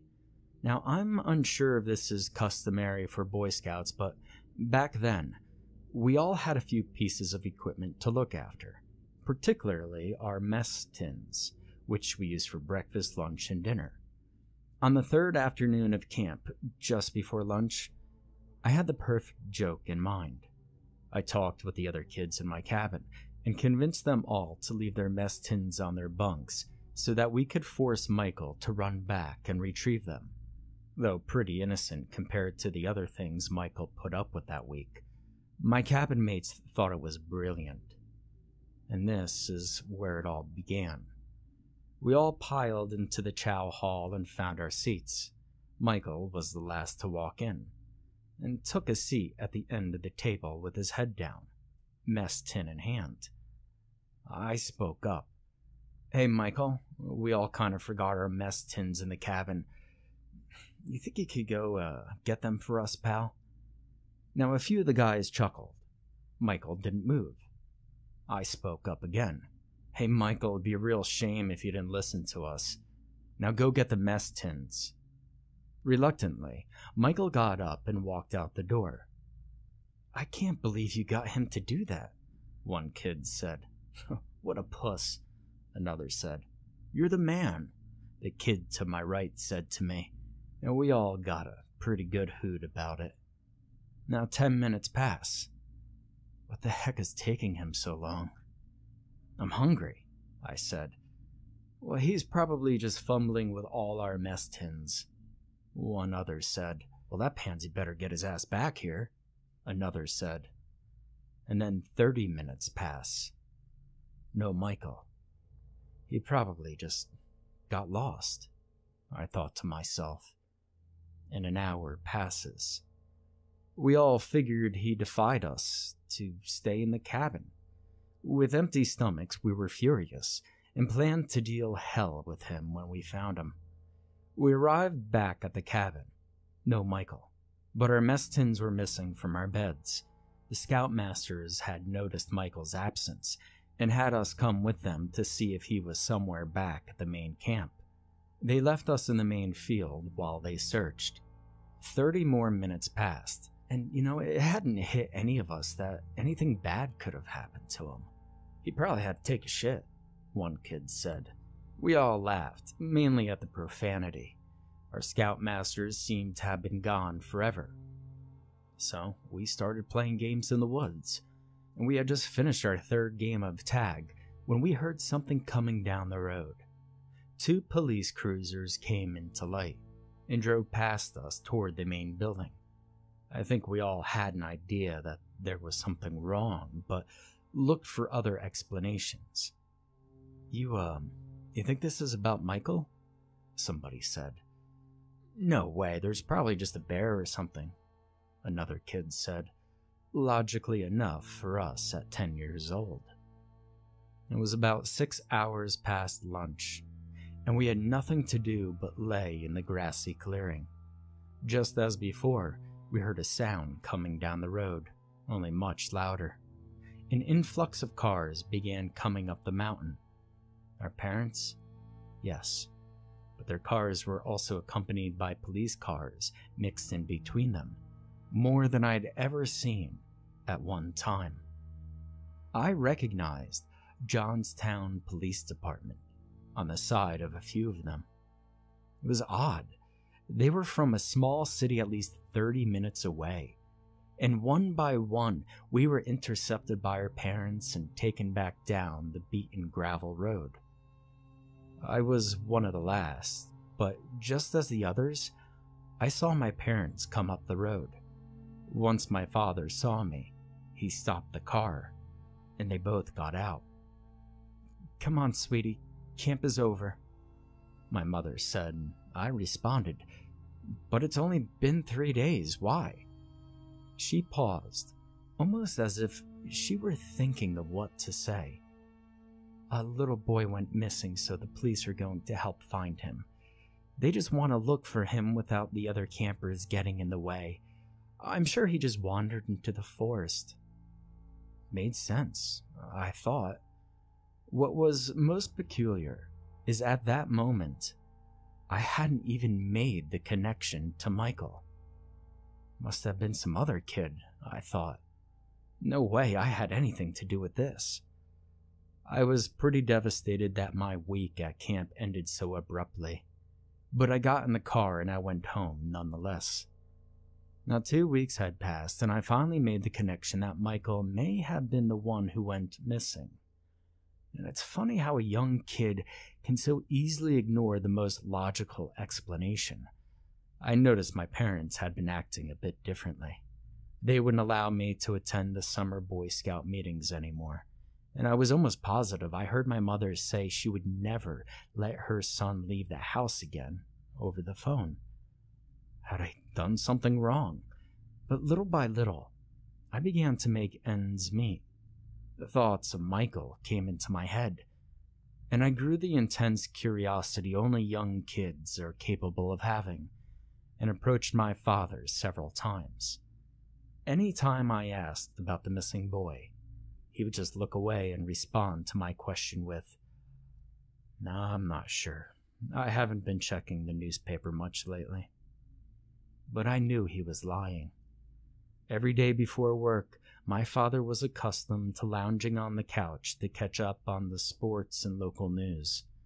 It was clear there was something he was hiding from me. I knew he had a habit of leaving old papers on his nightstand, so I went to investigate while he was at work. Just as I had hoped, newspapers stretching back 3 weeks lay before me. Starting from the oldest, I looked through them in hopes of finding my answer. Aha! Dated the day after the camp was canceled, I noticed the headline. Search begins for Jennerstown Area Boy Scout. Michael's picture covered the front page. That must have been it. I skipped a week ahead and found another. Search party for missing Boy Scout called off.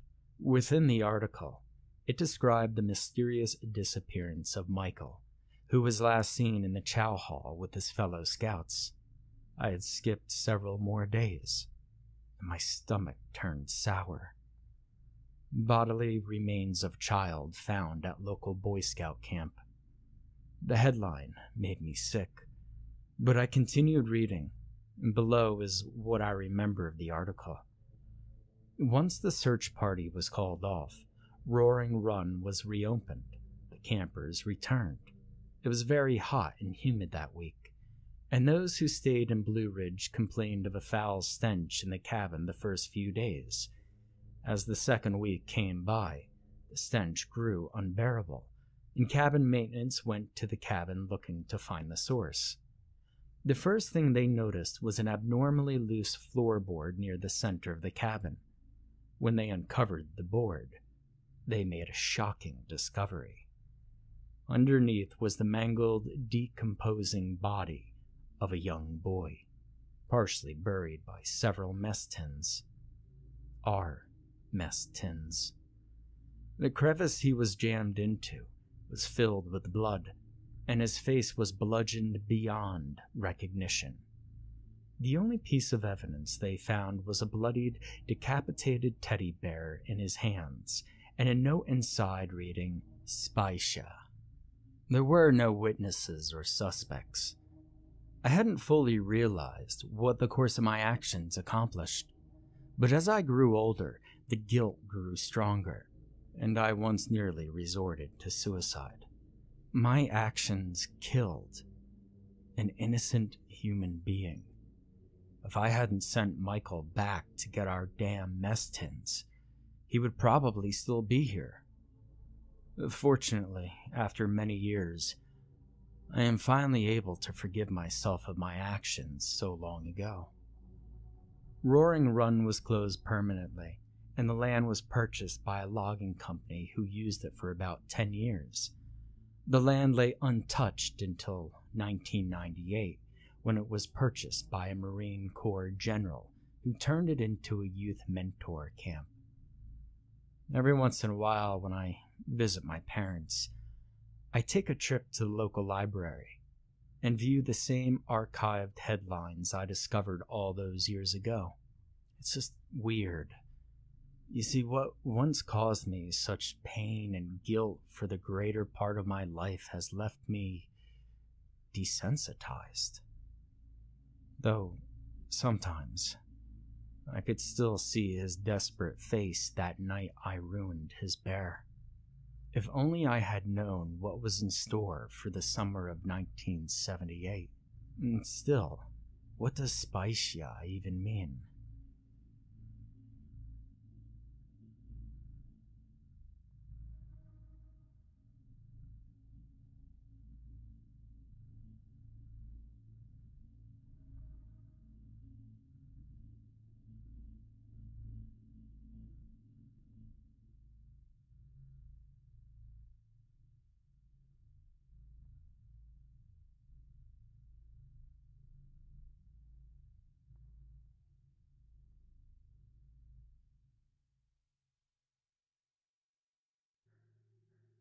2 years ago, I went to East Tennessee Brain and Spine for a consultation about a small lump found on my spine. A biopsy was ordered at the end of a long procession of MRIs, CAT scans, blood work, hell, you name it. They put me through it before ordering the biopsy. It was supposed to be a simple procedure, as they always seem to tell you about any procedure. Need a head transplant? Sure, no problem. Our surgeons do those all the time. It's a simple procedure, says the doctor. Okay, so that was an exaggeration, but if you've been to a specialist, you can sympathize with the sentiment, I'm sure. The procedure was unpleasant, but it went fine, according to the doctor. The results came back the following week. The lump was not cancerous. It was just a lump of rogue tissue, sort of like a scar tissue, that no one had an explanation for. So that wasn't causing my migraines, but a couple of damaged discs might have been the culprit. So said my doctor, although the discs were further down my back, in my low back actually. The next suggested step was surgery on the 2 blown discs. I went into Johnson City Medical Center's surgery tower, hoping for the best, but to be honest, I was expecting the worst. By this point in life, I was a glass half empty kind of guy. The anesthesiast was a short, stocky older guy who wore scrubs covered in Looney Tunes characters. He tried to put me at ease with small talk, but it didn't work. The first shot he administered, though, wow, that did the trick. It stung as it entered my bloodstream, and I remember feeling it hit my heart because it scared the hell out of me. I thought I had died. Instantly, I felt like I was floating. Mr. Looney Tunes? He leaned close. Good shit, right? He laughed, and the laugh echoed. Yes, it was good shit. Then he was telling me about the morphine shot, that it was going to burn, but it would be a fleeting sensation and I would fall asleep. I nodded, or at least I think I did. A strange-looking nurse walked up behind him, and I smiled at her. I must have, because she nodded and smiled back. Even then, I thought how strange she looked. She had bottle black hair that hung to her shoulders. Her face was pasty white. Her lips were a shock of bright red, badly applied lipstick, and her eyes seemed far too big, as if she were purposefully making them wide in imitation of being surprised. She wore no mask. Her hair was loose, and she just stood behind Mr. Looney Tunes staring at me like that while he talked and prepped the shot, seeming not to notice her presence. The needle moved forward toward the port on the back of my hand, and the weird nurse's smile broadened until she looked clownish and creepy as hell. It felt like someone jabbing a lit cigarette to the back of my hand, and I was out, just like flipping off a light switch. I woke up in the recovery room and laid still and quiet, looking around with only my eyes. I was making sure I hadn't woken during surgery. That has happened a few times. It's never good for me or the doctors and nurses. I've always been notoriously difficult to put under and keep under for some reason. I was the only one in the recovery room, and the attending nurse sitting behind her desk reading a newspaper. She was humming Swing Low, Sweet Chariot, which I thought was a bit of dark humor on her part. The newspaper concealed her face, so I just lay there quietly and unmoving, enjoying the pain-free sensation for a change. Nothing ached, but I knew as soon as the lidocaine shots wore off, I would feel the surgery site. The newspaper rustled and I looked up at it. A few feet behind the recovery nurse, the creepy nurse from the surgery room appeared, moving slowly and quietly. Chill ran over me as we locked eyes. I didn't smile this time, and neither did she. The paper rustled again, and one of the top corners folded down as the recovery nurse turned the page. She glanced at me over the top of the folded corner, and started to raise the paper again. Then she jerked it back down to the desk, her eyes wide as she jostled in her seat. "Oh, good Lord, baby Jesus!" She steadied herself with one hand on the desk as she stood. "Oh, you about gave me a heart attack, young man." As she walked toward me, the creepy nurse was blocked from my view for a moment. She was gone when I could see where she had been. I raised my head and looked around. There was no sign of her.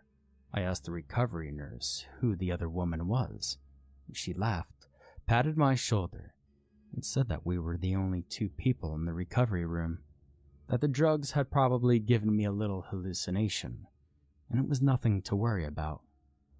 Before they could get me out of the recovery room and into a regular room, my blood pressure just bottomed out, and apparently, I had a seizure. I have no memory of it. In fact, the last thing I recall was getting the blood pressure cuff put on my arm, and two pretty nurses in blue scrubs pushing my bed toward the door. I was in the hospital for several more days as the doctors tried to figure out what had happened. They never did. It was just a fluke. I'm sure that explanation looked really professional on paper, by the way. 3 weeks after getting home, my sister, Renee, was taking me to a post-surgery appointment. I was doing great with my recovery. I was ahead of the projected schedule. On the way home, we got T-boned at an intersection, and I was sent right back into the hospital. The emergency room was chaos as doctors and nurses worked on me and my sister. I was in excruciating pain and slipped in and out of consciousness. The black-haired nurse drifted through the swell and rush of activity. She moved along the wall, always remained behind the others in the room, and always staring at me, leering at me over shoulders, around equipment. Her appearance was exactly the same as when I had seen her before. Dull black hair hanging loose, just touching her shoulders, bright red caked lipstick, pasty white face, and huge, dark eyes that seemed to bore right through me.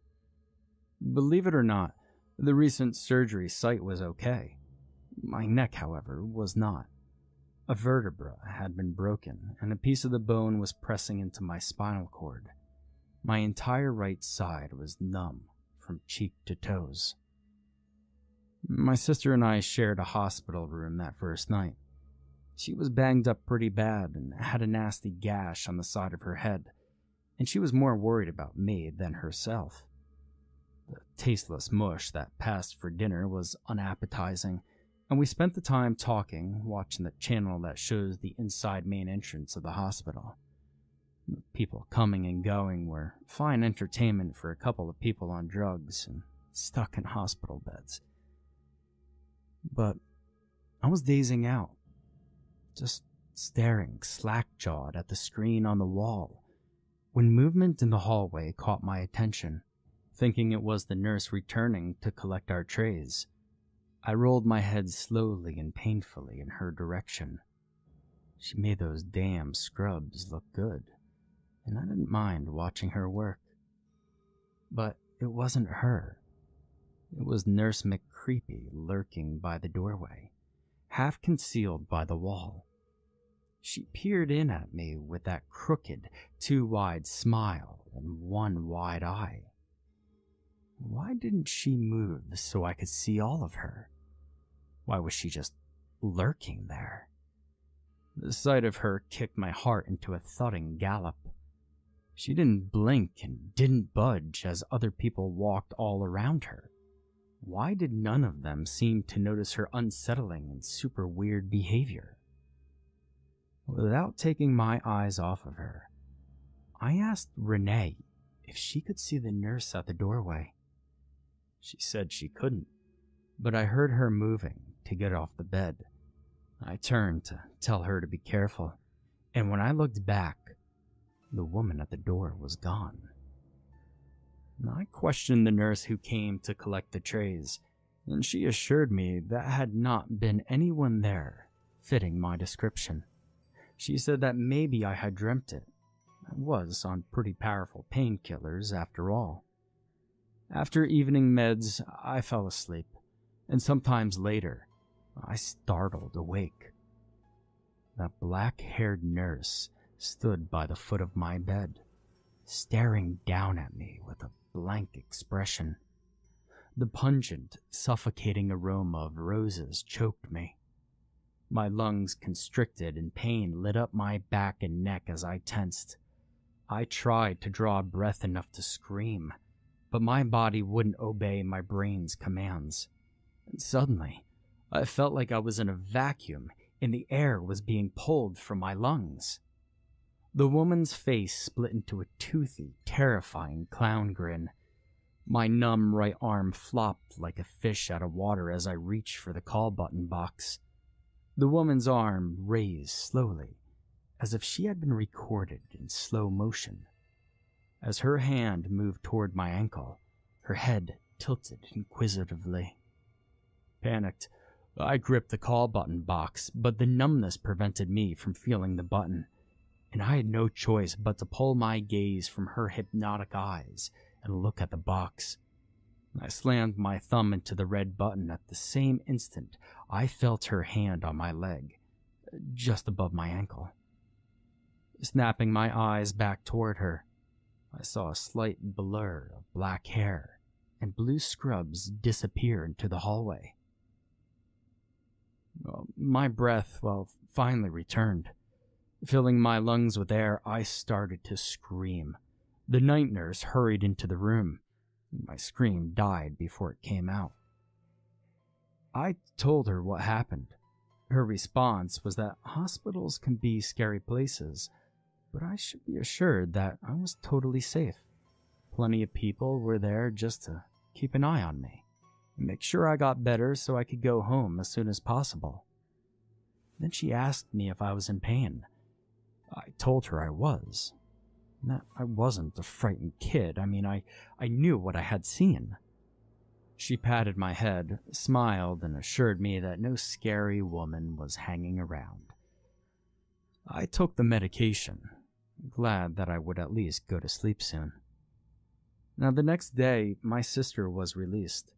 Her friend came to drive her home, and of course, Renee had to share the creepy nurse story with her. To my surprise, Caitlin, my sister's friend, she didn't laugh. She looked worried and offered me a few words of encouragement. Afterward, she hurried out of the room with my sister in tow. That night, the nurse didn't appear, at least not while I was awake. I was scheduled for a procedure on my neck the next day, which meant I was going to be there at least another couple of days. I was on clear liquids only, and all I could think about was that I was going to buy a big juicy cheeseburger and fries as soon as I was out of there. Food and painkillers filled my thoughts for most of the day and evening. The next morning, I was prepped for the surgery and taken into the operation room. As the anesthetist made small talk, I kept looking around the room, wondering if the terrifying black-haired woman would appear again. She did not. Neither did she appear in the recovery room. The recovery room nurse was the same one from my previous surgery weeks before. When I awoke, she was looking straight at me, no startling her a second time, and everything seemed to be going well. That is until the next evening. Once more, as I lay in a room with the lights dimmed for the night, small hairs on the back of my neck and arms prickled. I couldn't turn my head, as I was in the padded plastic version of what I was certain was some medieval torture device that prevented movement. But I could see most of the room, and I scoured the shadowy spots intently. Sure enough, the grinning nurse stood on the other side of the empty bed across the room. Her lipstick was smudged up one cheek, and black runnels of mascara painted her under-eye areas black. I started to scream, and she raised a finger to her lips in a shushing gesture as she stepped backwards into the bathroom and pulled the door closed. I kept screaming, though. A bevy of nurses ran into the room with a crash cart and surrounded my bed. A searing pain tore through my chest as I tried to tell them she was in the bathroom. But they heard none of it. I couldn't breathe, and a sharp pain coursed from my chest into the rest of my body with each beat of my heart. The next thing I recall was waking up with more wires attached to me. I'd had a heart attack. The doctor said it was a mild cardiac event. Hell, easy for him to say. He wasn't the one who experienced it. I told him what I had seen, what had caused it. He listened amiably enough and offered no judgment or explanation that I hadn't heard already several times. It was probably a dream or a hallucination brought on by all the recent stress, trauma to my body and the painkillers, etc., etc., etc. The psychiatric evaluation later that day angered me. The guy asked all kinds of probing questions about my past and present. When he asked about my mother, I knew where it was going. He had probably pulled my history and found out that my mother had gone batshit when I was 4 and committed to the Daisy Lawn Home for the criminally insane. I hadn't thought about her in years and years. She was crazy. I mean, that's all I knew, and that's all I wanted to know. Turning the session back to the problem at hand, I told him what had been happening, about the damn creepy nurse.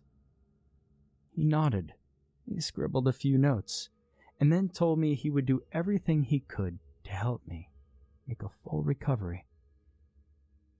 In his highly educated opinion, I had experienced a psychological break due to all the recent stress to my body and my mind. I mean, it was blah, blah, blah is about all I heard after that. I wasn't broken.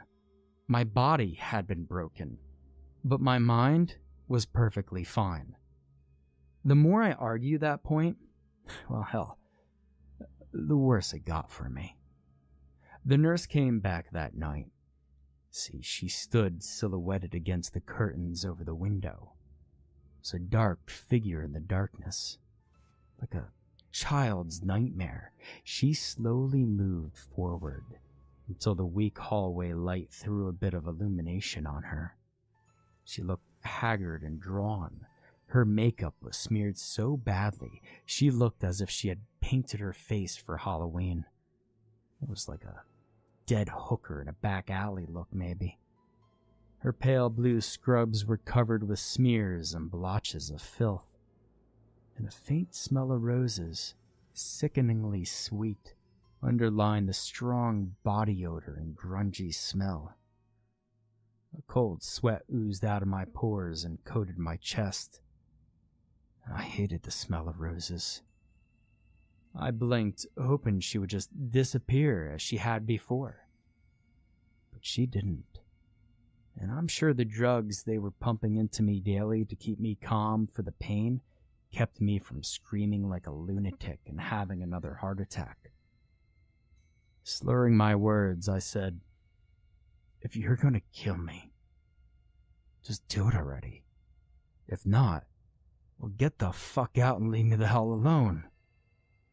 She shook her head and started to smile again. My gut clenched as she stepped closer and raised her finger to her lips. I reached for the call box that lay just past my fingers, slowly, calmly even. She pulled it out of reach. Heat flushed my face and sweat popped out of my forehead. "You're fucking real," I said. "I knew you were." She nodded and reached into her pocket. I screamed for a nurse then. Hell, I didn't care who came into the room, as long as someone did. I didn't know what was in her pocket, but I was sure I didn't want to find out when it was too late and the knife was already buried into my brain. Because surely, that's what she had, a knife. And of course, she would stab it through my eye. What else could it be? Where else would she put it? The overheads flared to life, flooding the room with piercing bright light. Then another scream erupted and joined mine. The nurse at the door saw the crazy woman beside me and raised the alarm. Within seconds, a guard rushed into the room, pushing past the nurse. She stopped and stared at the woman by my bed and raised a hand to her in a calming gesture, trying to talk soothingly to her, as one might speak to a scared kid. Another guard entered, and nurses gathered outside the door to rubberneck. The stinking woman lunged toward me and pressed something into my hand. Well, in my mind, she was pressing the blade of a knife into my chest, and I screamed again. The guards wrestled her away from me. I raised my hand, expecting to see blood. She had pressed a woman's ring into my hand. It was a silver ring fashioned to look like a rope with a loop at the top that held a sapphire blue gem. Now, at that point, long buried memories whirled back to my conscious mind, and the earth shook. And somewhere in the distance, I heard metal rend under great pressure, squealing and deafening. The sound morphed into a scream, and I was 4 again, standing at the foot of the stairs and crying in my childhood home. My father was on the floor, face up, with a knife protruding from his left eye and blood pooling by his head. A large spray of deep red roses lay scattered over the floor on his right side. The front door was open. It was dark outside. I knew something bad had happened, but I didn't know what to do, and so I stood there hoping Daddy was okay. He would get up soon, and he would tell me it was just all right. He just fell down. But the knife worried me. That might not ever be okay. Still at 4 years old, I had no concept that he would be gone from my life. At 4, you think your parents are always going to be there. Death is an unknown thing. Then my mother came down the stairs carrying Renee. Her dress was smeared with wide, dark red streaks like big brush strokes. Smiling broadly, she put a finger to her lips to let me know I should be quiet, and then she took me by the hand. I felt better since she was there. I stopped crying. She led me out of the open front door. I looked back and, well, Daddy was still on the floor. We walked to the flower garden and sat on a little concrete bench by the rose bushes.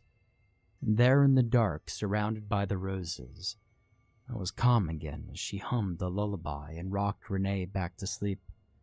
I sat beside her, holding her hand and idly twisting the pretty rope ring on her finger, counting each time the sapphire made a full circuit, and wondering why she had dirt under her fingernails. I came back to the present and saw the 2 guards dragging my mother out of the room. She never uttered a sound, not a single word.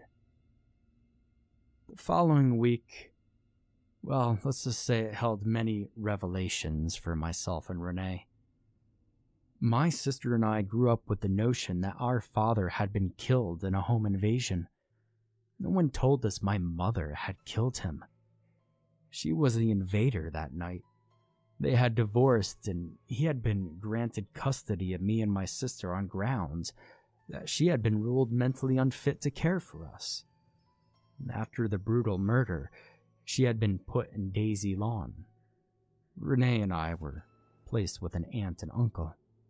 And, well, I was told, Mother had never spoken a word since the cops took her away that night when I was 4. All of her years in Daisy Lawn, she never spoke, not even to try to defend herself. Being so young, I forgot my trauma and mostly forgot the faces of my parents. Renee had only been a little over a year old, so she had no memories of it at all. Kids, they have these built-in defenses to build mental walls and overcome almost anything, unless something comes along and tears down the walls, unleashing the demons hidden away in their minds. Adults, I have found, do not bounce back from such things as gracefully as kids do. No, adults are clumsy in their processing of the bad shit in their lives. Mother had escaped Daisy Lawn and had simply looked my name up in the local phone directory. Like magic, she had my phone number and my home address. She had been following me and had passed herself off as a training nurse on a couple of occasions. The ease with which she moved through the hospital still terrifies me, and I hope there have been more improvements to the security checks at the hospital that might prevent anything like this from ever happening again. The guards took Mother out of my hospital room that night, and she was remanded to a higher security section of Daisy Lawn. Renee and me? We're okay, mostly. Renee comes to visit me, often on Woodbridge Psychiatric Hospital's long-term wing. I'm mostly calm and happy here. But every now and then, late at night when my room is dark, I wake up and see the creepy, dirty nurse hovering just inside the shadows near the closet. Sometimes she just smiles at me. And other times, she puts a finger to her bright red lips.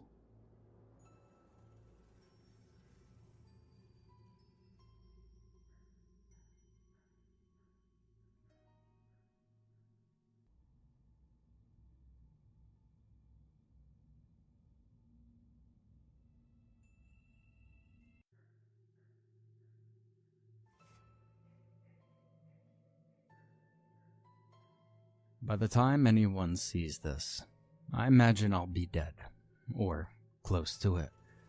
Well, I guess I'm already close to it, but I can't smite anything for this turn of events other than myself and my ill fate, I suppose.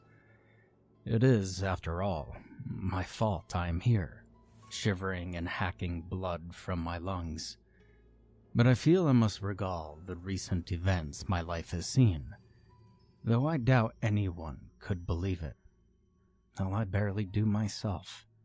I suppose this all started a few days ago, though it astonishes me how quickly life can turn so sour. My friend John and I rented a small country house in a rural region of southern Oregon, with the nearest house being half a mile away. We've lived here for about 2 years, I suppose, perhaps longer. Him coming from a small city in Manitoba by the name of Andrew, and myself from Winston, Pennsylvania. We live a mundane little life here, with little to differentiate the days. But things began when I came home from work one day, and John mentioned to me while we were watching TV that he'd found a stray cat laying on the porch earlier, matted and covered in black sores. Half rotten, it seemed. He initially thought the cat to be dead, but when he knelt down to take a look at the wretched thing, the cat looked up at him, sneezed, and tried to stand up.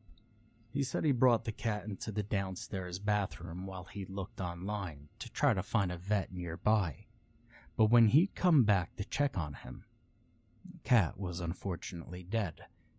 He'd put the cat in a bag and threw it in the trash can outside. When he told me this, I found it gruesome and a bit sad, but nothing more. We gave hardly any more thought to it, other than a joke afterwards about how bad the trash would smell when we took it to the dump. But that was it. We thought it was simply an interesting detail in our mundane lives. But we were wrong. So very wrong. When I came downstairs the next morning while getting ready for work, I noticed that John was still at the kitchen table, trying to choke down a bowl of cereal. "Hey," I said, "don't you have work today?" He glanced up at me and then back down to his cereal. "Overslept," he replied bluntly. I was a little concerned about his lack of worry. He had to leave before I woke up to go to work every morning, yet he didn't seem to care at all that he was late. It was then that I noticed that he was shivering, even though the heat inside was cranked up to protect ourselves against the nightly November chill. "Are you sick?" I asked. He nodded and said, "Yeah, I think so. I might have a fever." "Well, then you should probably call out sick then." He shook his head and took a spoonful of cereal. Can't, Zach. I faked it one too many times, and Gary told me not to call out sick again unless it was serious. I shook my head and said nothing more. I'd heard enough stories about his unforgiving manager to know that John was being serious. Well, just come home if it gets too bad, okay? I told him. He nodded his head and resumed his breakfast. When I came back home that afternoon, I found him asleep on the couch with the TV on, wrapped in a blanket with the thermostat cranked to an ungodly temperature. I was a bit worried about him, but figured I shouldn't wake him if he was so ill. Instead, I went into the kitchen and threw a hungry man into the microwave. "Oh, hey," he grumbled after I pulled my food out. "What's up?" "Just got home. How you feeling?" He coughed and shook his head. Gary sent me home. God, my head is killing me. You mind grabbing me some aspirin?" He gave another cough. This one sounded a bit violent. "Thanks," he wheezed as I handed him the bottle of aspirin and a glass of water. After he downed the medicine, John went upstairs to retire to his room, though I heard him cough and whoop throughout the night.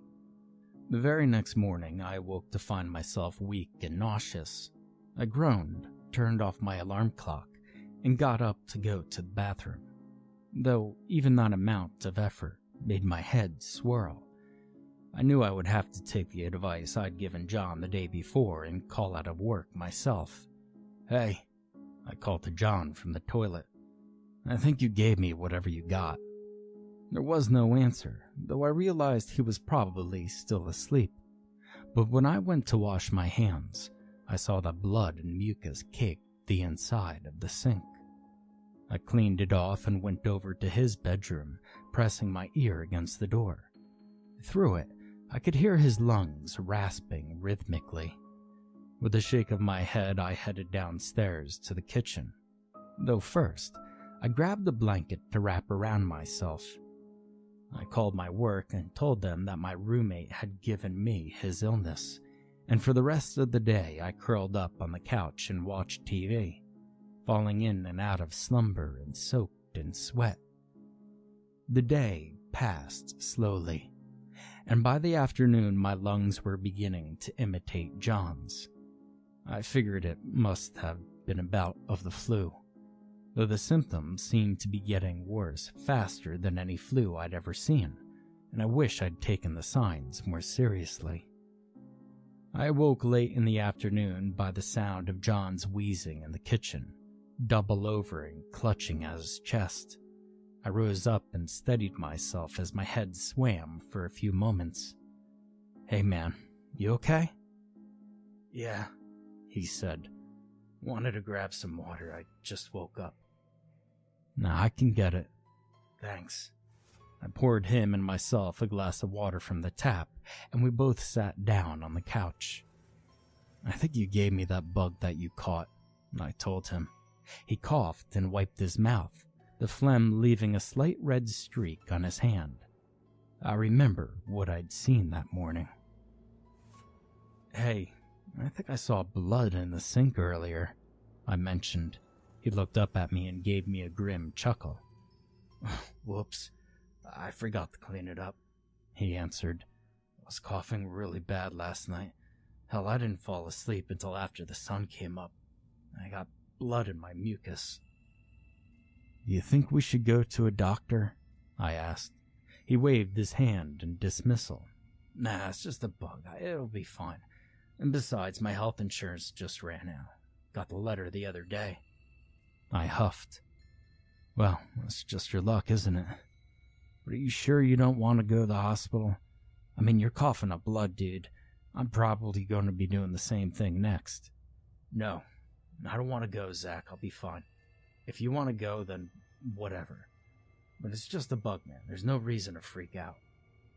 I shook my head and decided that I would stay home as well. It must have been like he said, and I was just overreacting. I didn't know why I didn't just go myself, though. My own sense of personal insecurity got in my way, I suppose. That night we went to bed early, both of us kept awake by our own coughing, though John's was beginning to alarm me quite a bit, even more so than before. Eventually, though, I fell into a light sleep, cold and sweaty with 3 layers of blankets wrapped around my body and my chest throbbing. Around 2 a.m, my lungs decided to rouse me by hacking violently. I tried to stop it, but I couldn't end the coughing fit. It felt as though my throat was being shredded to ribbons. I went into the bathroom and leaned over the sink, trying to get the mucus out of my burning esophagus. I just noticed blood coming out of my lips when I heard an odd noise coming from downstairs. "John?" I called, leaning away from the sink. The noise seemed to be some kind of strange cooing, like that of a dove, but not quite. I eased my way closer to the door and I could hear John's lungs rattling and wheezing away from the front of the house. What do you want?" I heard him rasp. There was a chirping noise and then a moment's silence before John responded. "No, I'm staying here. I don't know who you are or what you are, but leave." He was interrupted by his own sickness as his lungs gave and heaved. "Who are you talking to?" I yelled. I tried to open the door, but found that it was locked. "Hey, open the door. We need to get you to the hospital." John didn't answer, but instead began to scream. I beat my fists at the door, but his cries only grew in intensity. I somehow managed to get the door open and rushed back into my room to call 911 on my phone. To my frustration, the call couldn't go through. I tried it again and again, but the call would drop immediately. I checked the signal, but strangely enough, I had full reception. I was about to reboot it when I heard a loud noise from the front porch below. I peeked my head out and over the railing in the hallway to see him through the open door, flailing in the arms of 2 massive, faceless things. See, in the dark, I couldn't get a good look at them, but they were hunched over with insect-like legs sprawled out beneath their bodies as they clutched John and dragged him away from the door. It appears as though they were covered in some kind of burgundy-colored rubber, with 4 massive rubber-covered wings curled up on their backs. I wanted to go after them, but my body was frozen in shock. I had never seen anything like these things before. When they dragged him out of sight, my body came back to me. With heart pumping and legs wobbling, I raced down the stairs and through the gaping doorway. I could see them take John into the woods behind our house, his body thrashing against their grips. I saw him wrench one of his arms free and hit the creature to his left. The thing recoiled and procured what appeared to be a metal rod, which it used to poke his side, and a zap of electricity sparking against his skin. He shrieked, and the creature grabbed his arm again, and they continued towards the fields. I raced along behind them, ignoring the cold, but they were fast, much faster than I would expect them to be. But I was gaining on them as I forced my diseased body to propel itself forward to save my friend from whatever these rubber-clad monsters wanted from him. I was only a few yards away, though, when an enormous square of amber light emerged in the middle of the field, the size of the doors to a cathedral. They jumped with wings fluttering and whooshing into the opening. I then realized the square seemed to be the doorway into a mysterious room lit with glowing orange spheres and ornately carved walls of bronze. I reached the doorway and grasped at one of the creature's feet. It jumped and squeaked, instantly kicking me in the jaw. Pain exploded throughout my skull as I crashed to the ground in shock. As I regained my bearings, the doorway closed, and I perceived a low humming. I stuck out my hand, and though I could not see anything but the moonlit fields before me, it hit what felt to be a warm metallic surface, completely invisible to the naked eye. I pounded my hands on it and cried out at the creatures through my torn throat, and a hot wind blew in my face, and the field seemed to shimmer. I stepped away, and the heat disappeared while the humming seemed to be rising into the air. Eventually, the field no longer shimmered, but in the sky above I saw a flash of an incomprehensibly massive object covered in flickering lights of every color imaginable. Though it disappeared again, and in its place the stars flickered and distorted, the radius of the visual phenomenon shrinking until the rural air was silent once more. I shambled my way back to the house and I collapsed on the sofa, my lungs expelling mucus and blood for minutes on end, my body roaring with pain. Once this came to a cessation, I went back upstairs to my bedroom and picked up my phone, though I paused for a moment. You see, I intended to call the police, but it occurred to me that they wouldn't take too kindly to talk of my friend being abducted by rubbery monsters and taken into an invisible machine in the sky.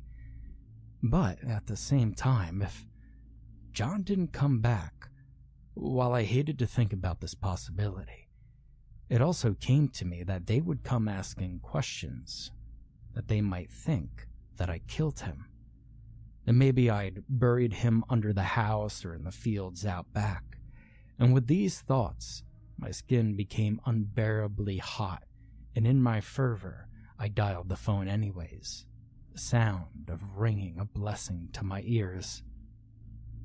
The story I gave them when they arrived was that I'd woken to screams and that upon investigation, I saw John being dragged away by masked men who stuffed him into the trunk of a car. The officers believed the story, and after digging around the house for a bit while others raced off down the road, they were finally out of my hair, and I was left to drift off into hot fevered dreams of strange men poking my throat with needles. The next day passed without much incident, aside from having to give a statement about what had transpired, along with my body's rapid deterioration. The policeman I was with took notice, but I told them that we'd both come down with the flu. It was, after all, what I believed at the time. But in the early hours of the next morning, I woke to the sound of chirping and cooing, along with a bright yellow light shining in my bedroom window.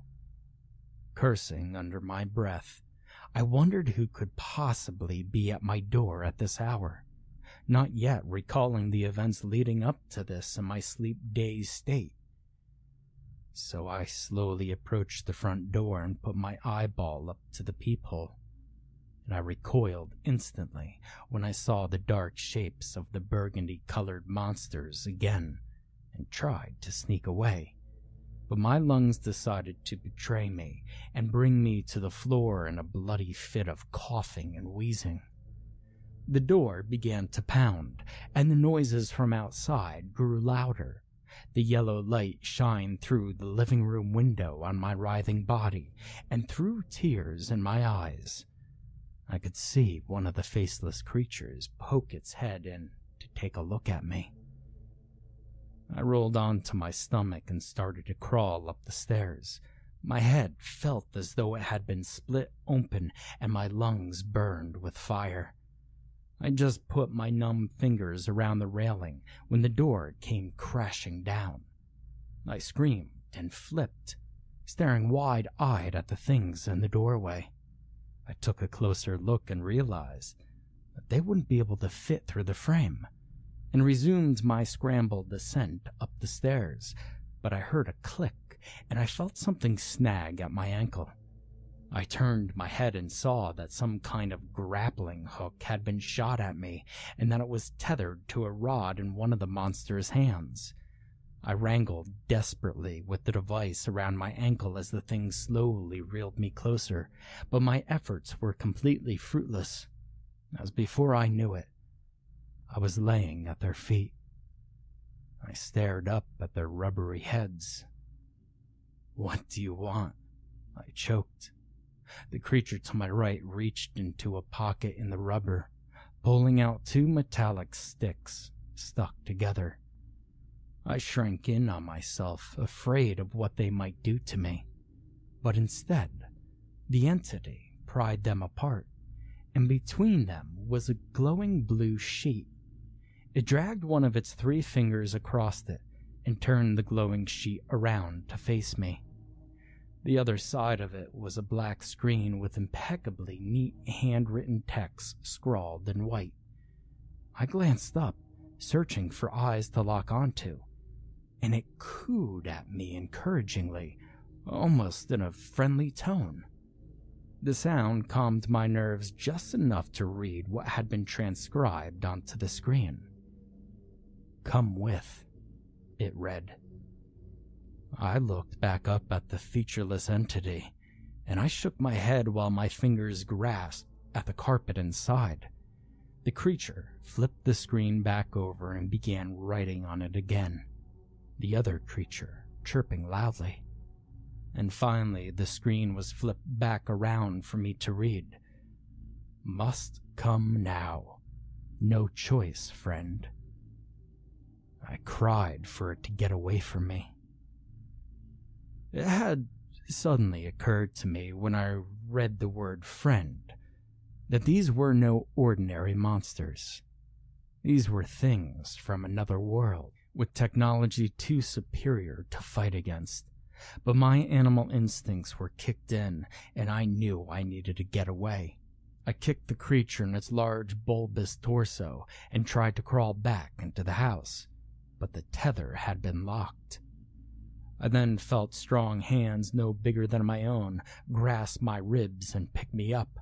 The other creature helped to restrain me, though they were much too large for me to overpower as they swiftly escorted me back around the house and towards the fields, the same path they had taken John the night before. As we approached, the same disembodied doorway revealed itself, and I could hear my screams echoing in the bronze chamber within. Once the door closed itself again, I heard a hissing come from the walls, and the creatures, the aliens, I thought to myself, set me on the cold floor, my lungs rattling and gasping for air as my mind slowly sank into unconsciousness, until eventually I knew no more.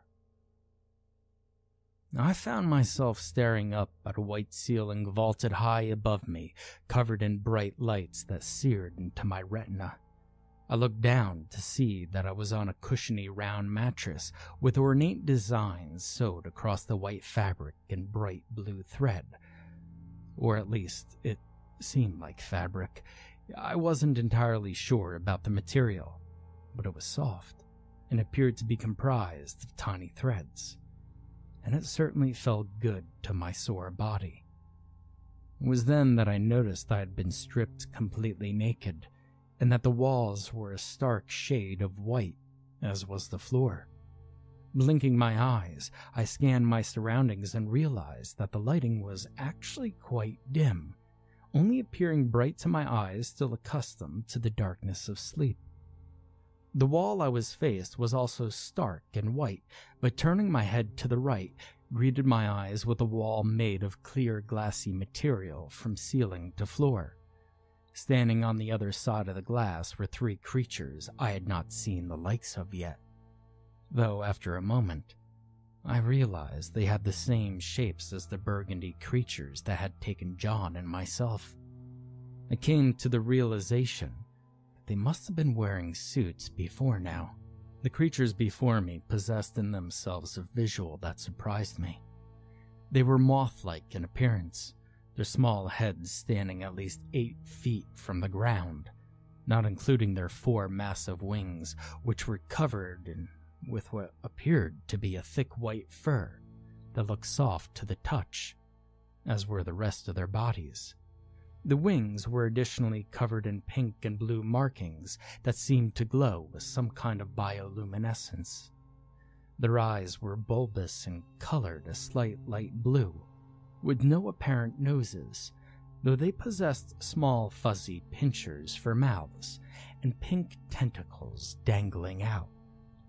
Their ears were fox-like and 4 in number, with thick black comb-like hairs at the lips of their ear folds. They also had antennae curled up on their heads with similar black hairs extending from them. Behind their ears were brightly colored and unusually patterned horns. Scanning my eyes across the rest of their bodies, I also noticed that they had 2 white furry arms with leathery gloves on their small 3-fingered hands, while 8 legs supported their voluminous bodies, adorned with small leathery boots that somehow looked also like slippers. Where their legs met their bodies were leather bands, while on their backs they had what looked like blankets, similar to adornments placed on domesticated elephants, intricately patterned in maroon and gold, and on their chest seemed to be fabric breastplates, equally ornate in design. I also noticed that they had pink glowing studs running down their torsos.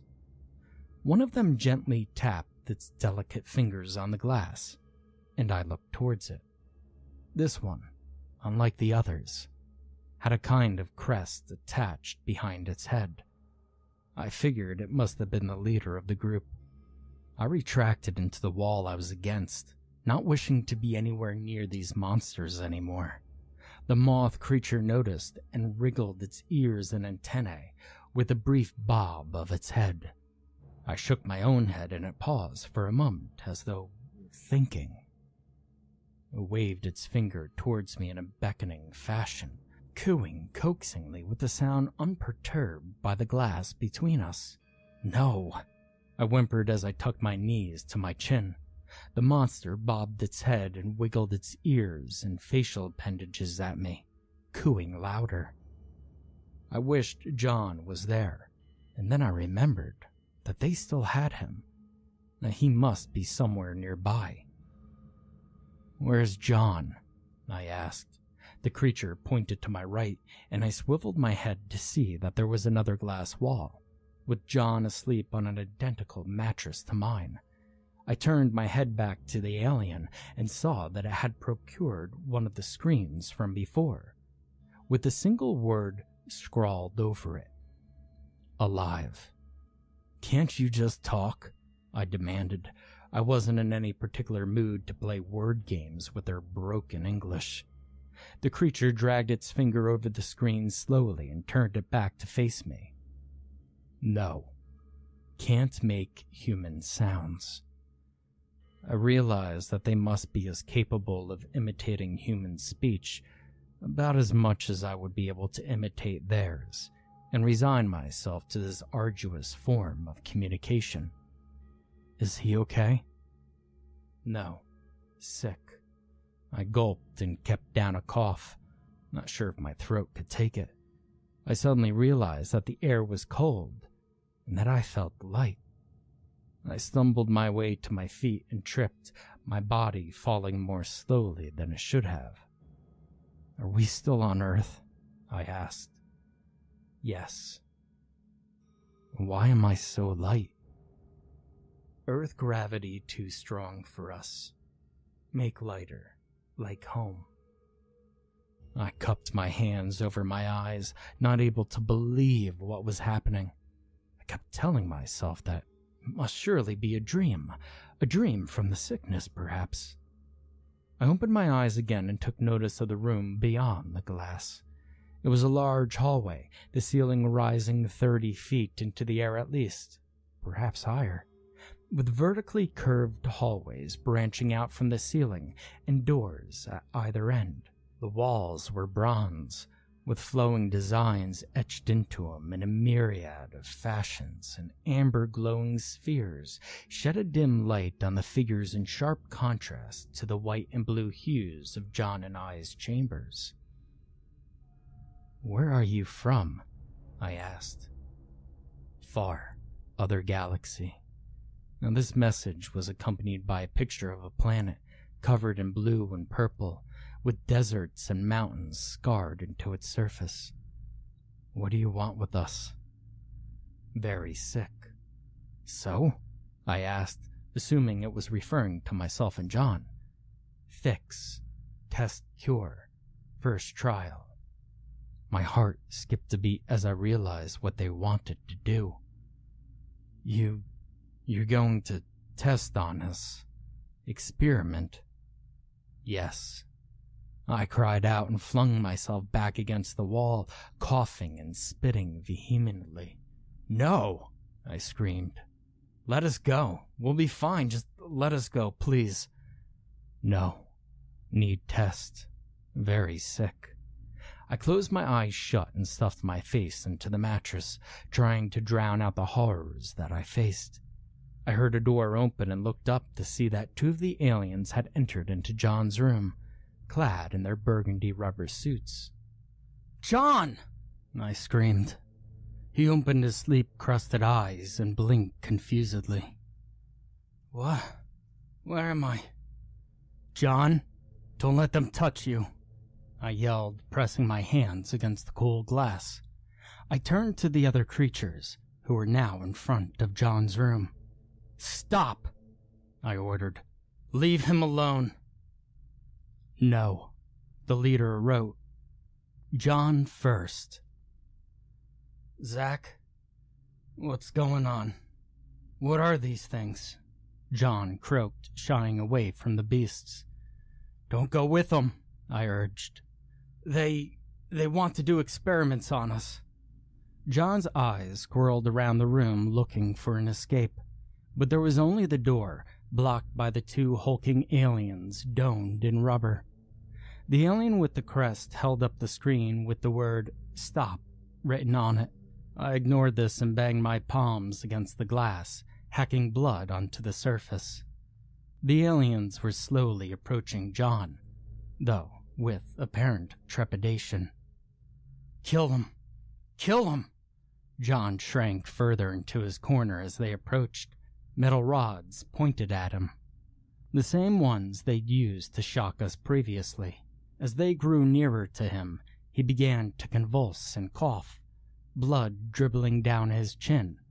They reached out their hands to grab him, but John lurched forward and snagged the metal rod, and the aliens jumped back.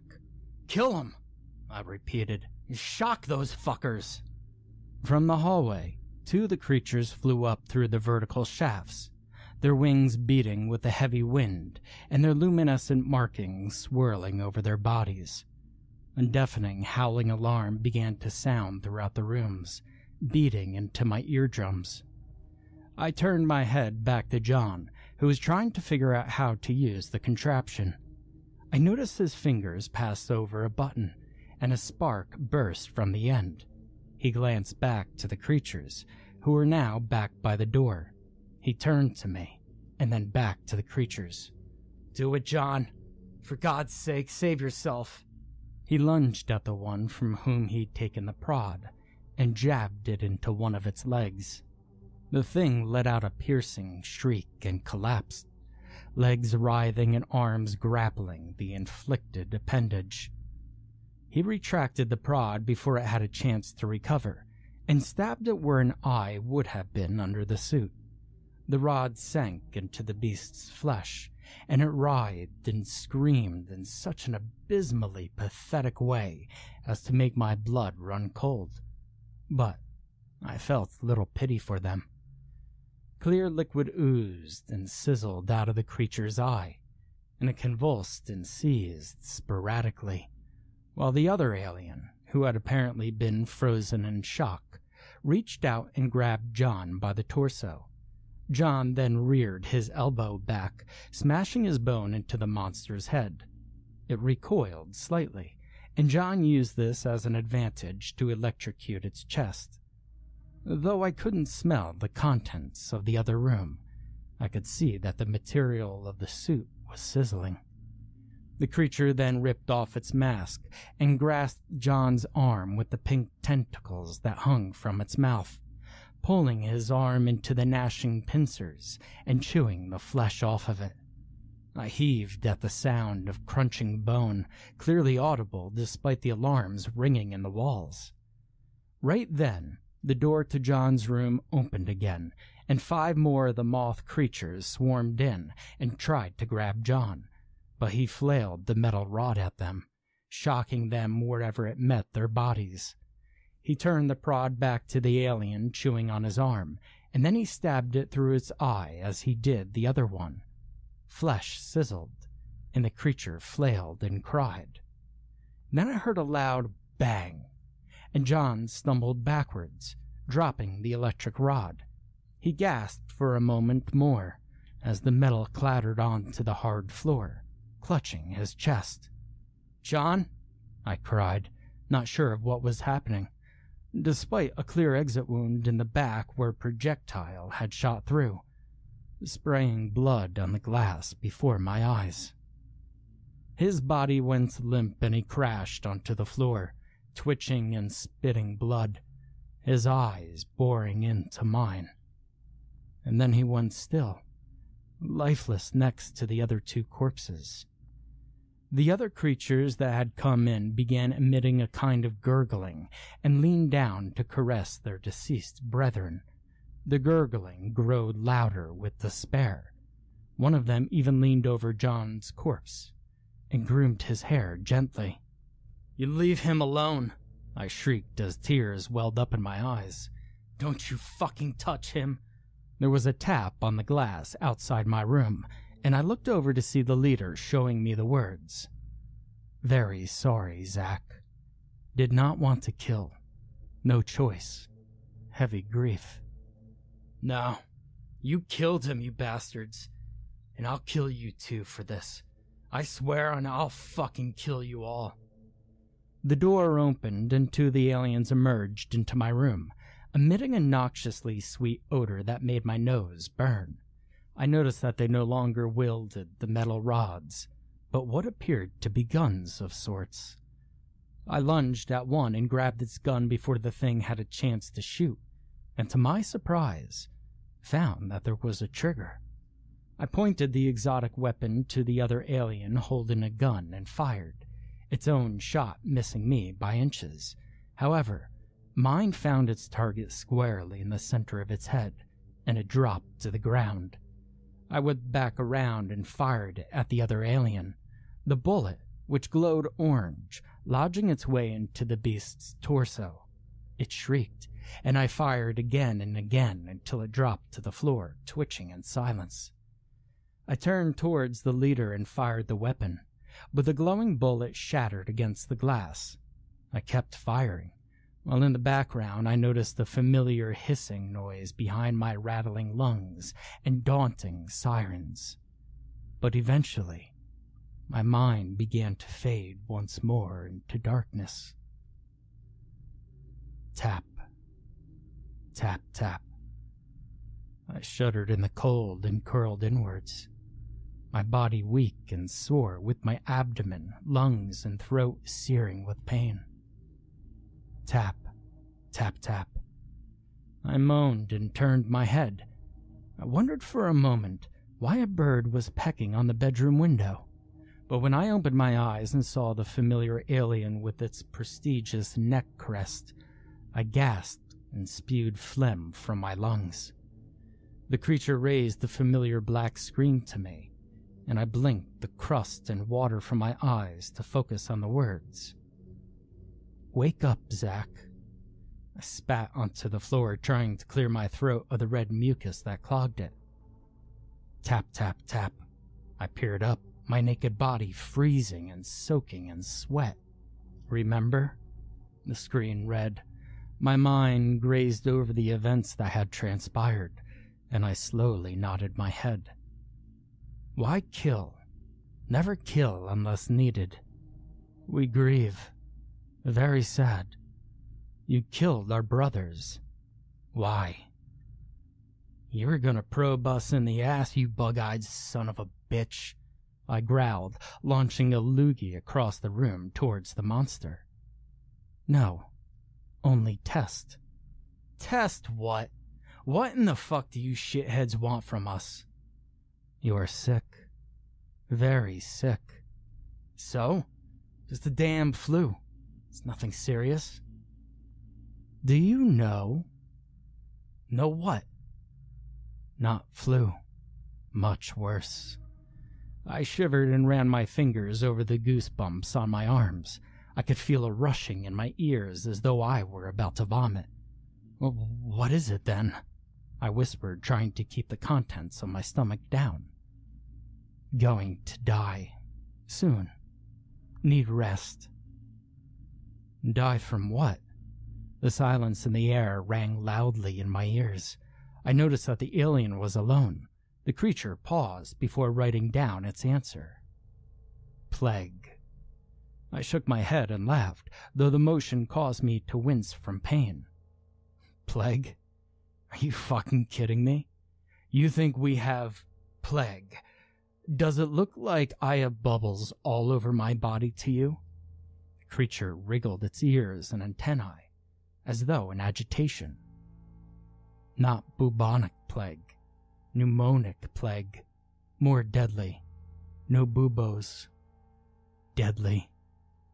My chest suddenly became hot, and my mind raced to the cat John had found before. He said it was covered in black cysts, dying and rotting away. I thought about the symptoms. They were in my lungs, and indeed, this had been worse than any flu I'd heard of. I realized that we'd been dying without even realizing it. My head pounded. Well, how do you know? I gulped. Track plague to you. Found plague nearby, in animals. I shook my head. Why plague, though? I asked. It hasn't been a threat to humanity for hundreds of years. Wide, sick, millions die. We help humans. Humans need help. No, I corrected. That was a long time ago. That was... A thought crept into my head. How long have you been here? 1 Earth year, studying language and tracking plague. Now found you. I coughed and said, But have you been here before? Yes, long time ago. How long ago exactly? Almost 700 Earth years. And then a sudden realization dawned on me. Did you come during the Black Death? I asked. Yes. Want to help, want to cure. Humans still have no cure. But then, why did it take so long for you to come back? Took long time to get home, but have better machines now. Can get to Earth quicker, almost instantly. I stood up with legs trembling and approached the alien. But why not just give us the cure then? I asked. Need test. Make sure humans are ready for us. I could feel my heart pounding in my chest. Who are you? I asked. No translation. Aliens. I sighed and put my hand against the glass.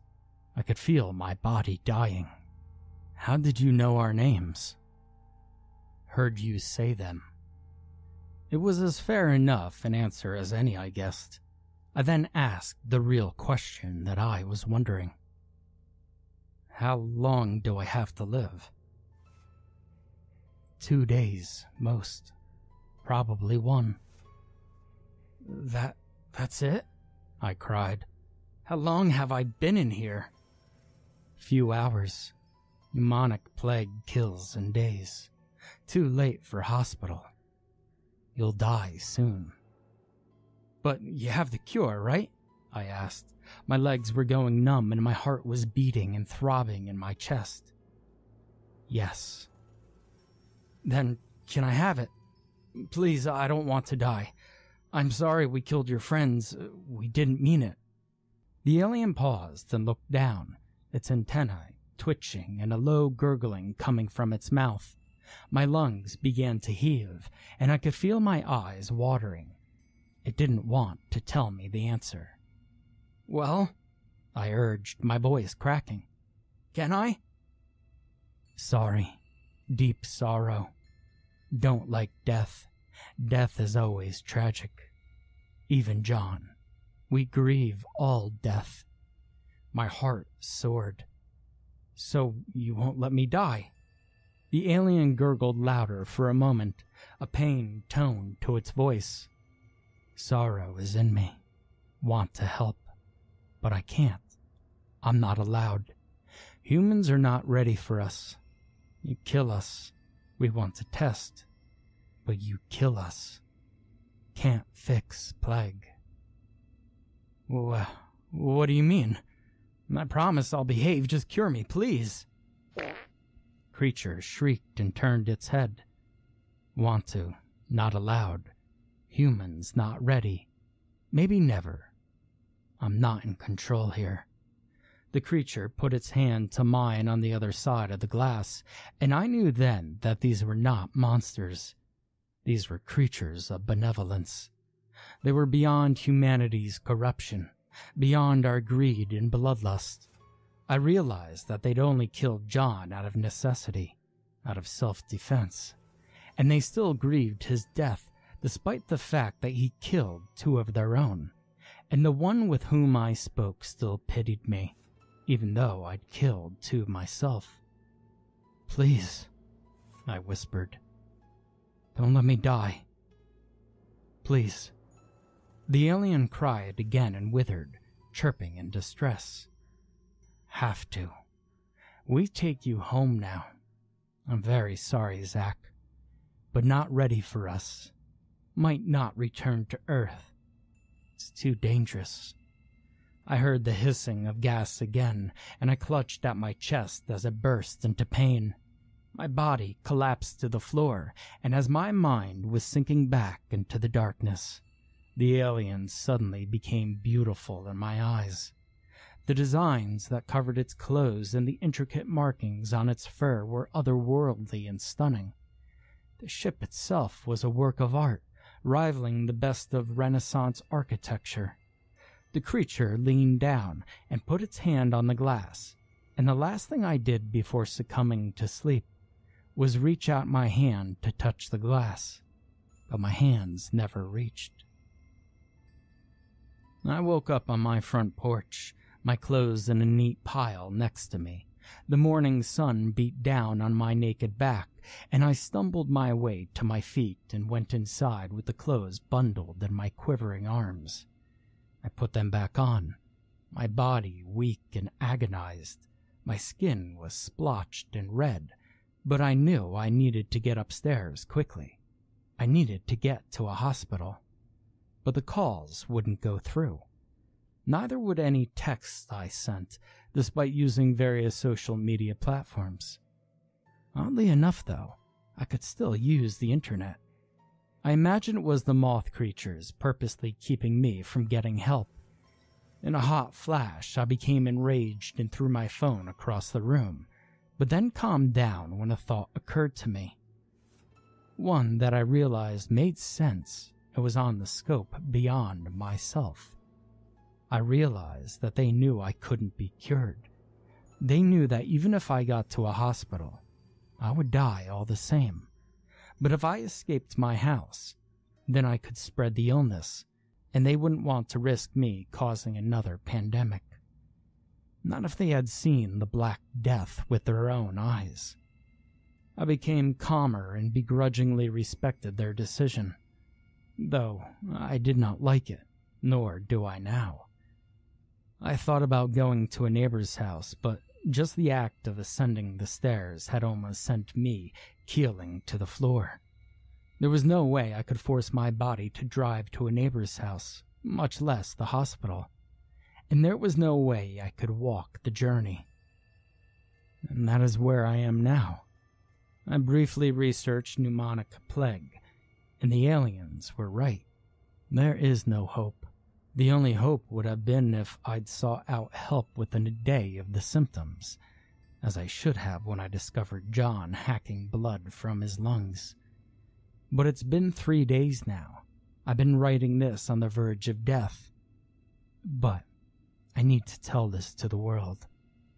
And I'm not going to ask for help. My life is over. I have hours left to live. I could feel my body shutting down. Yet I need to tell the world of my experiences because we're not alone. We have friends in this universe. We just don't know it. These beings want only to see us flourish. But I can't cope with the guilt of knowing that I may have single-handedly ruined it all. Because of my actions, they may abandon Earth entirely, leaving us alone to deal with our wars and disease, alone to deal with our self-destruction and murder. But maybe they were right. I never gave a second thought to killing them, and it was me who told John to kill them too. I became so afraid that I abandoned my humanity and failed to see that they were more human than I could ever be. But I'm dying. I could feel my life slipping away from this living corpse I call a body. I've taken the time to draw a profile of the leader as best as I can remember, because others need to know what our allies look like in the doubtful case that they return. And just pray that this message can be seen, that it won't be blocked by their systems. I need to rest. My eyes are heavy, and my lungs can scarcely draw breath. Even typing this taxes my energy more than I can ever imagine. And I must die knowing that I'm the monster.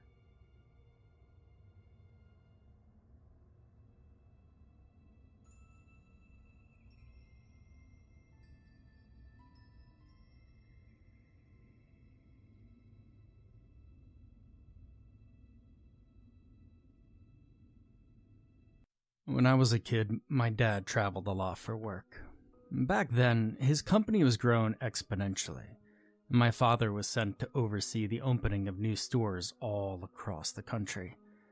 In 2012, he had a particularly busy year. My dad was assigned to a store in Pennsylvania, and because it was a longer assignment, and because it was summertime as well, he decided to take my mom and I with him. Since we were going to be there for 2 months, they gave us a fully furnished house in the suburbs. It was 2 stories tall, and at the end of a very lonely cul-de-sac.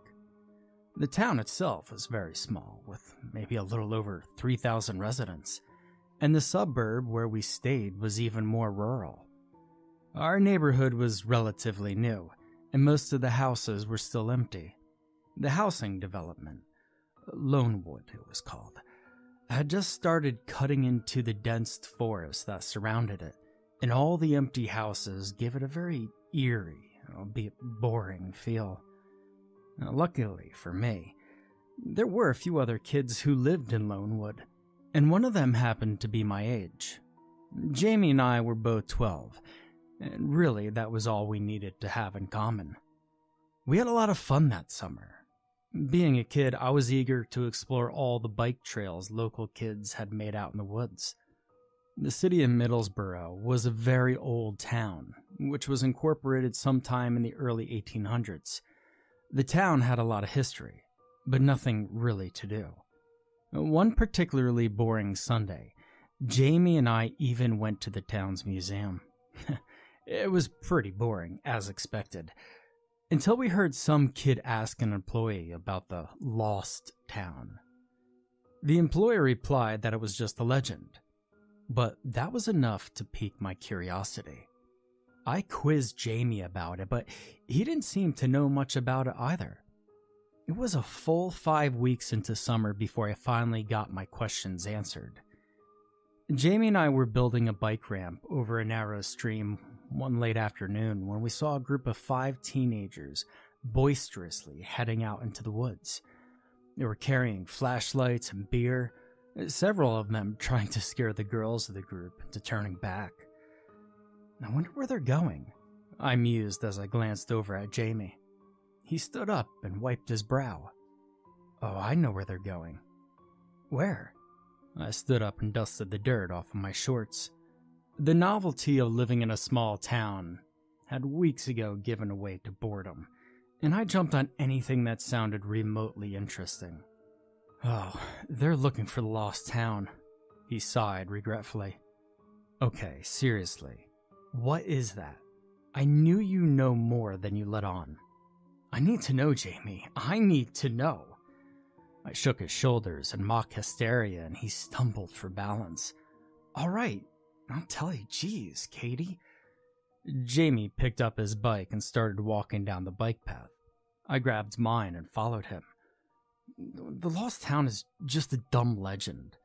The stories say that Middlesbrough had a sister city nearby, somewhere out in these woods.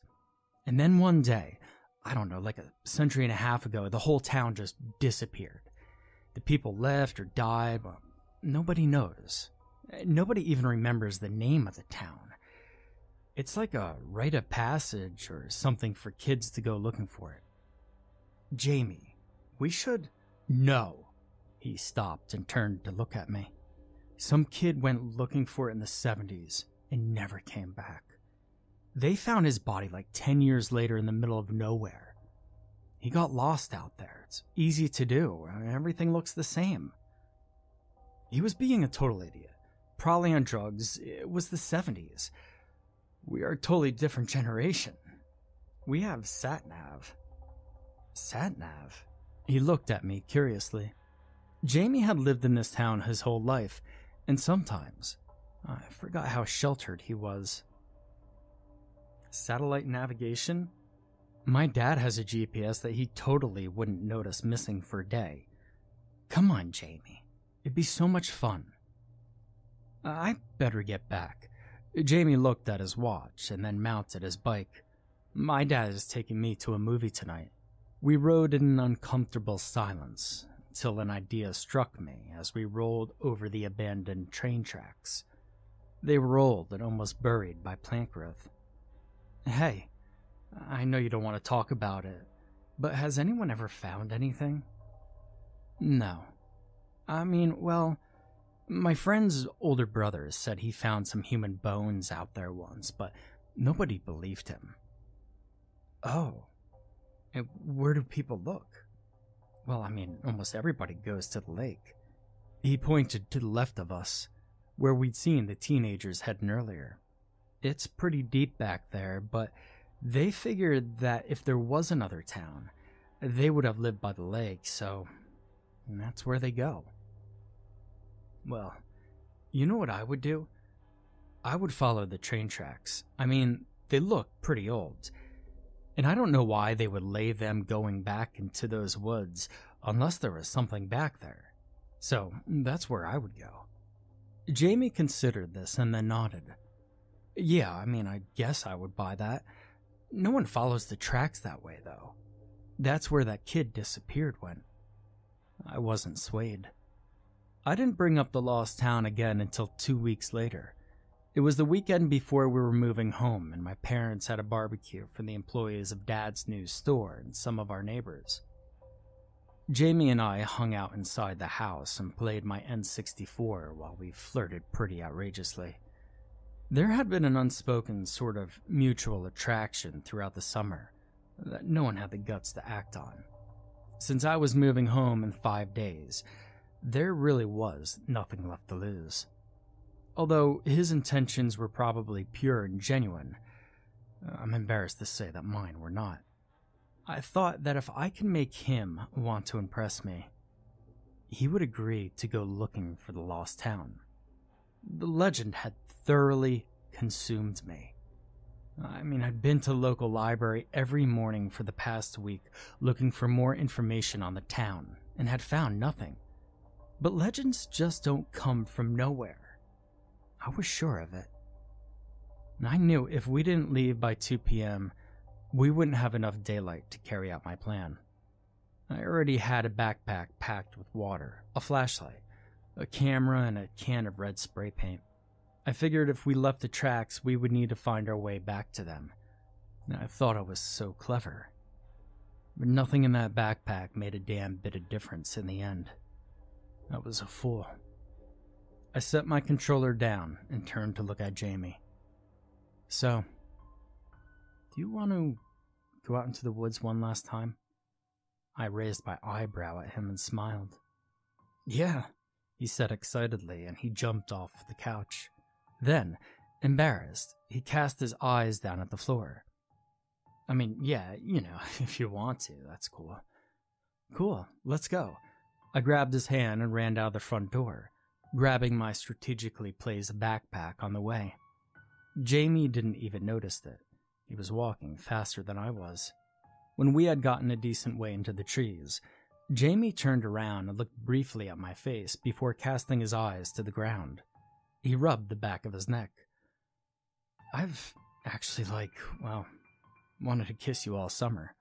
I was stunned to silence, absolutely dumbfounded that Jamie had found the guts to say anything like this.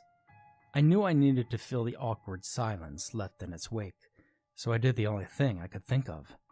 I leaned in and kissed him. It was the awkward first kiss of two 12-year-olds, but it made me feel warm and sent a flight of butterflies swirling into my stomach.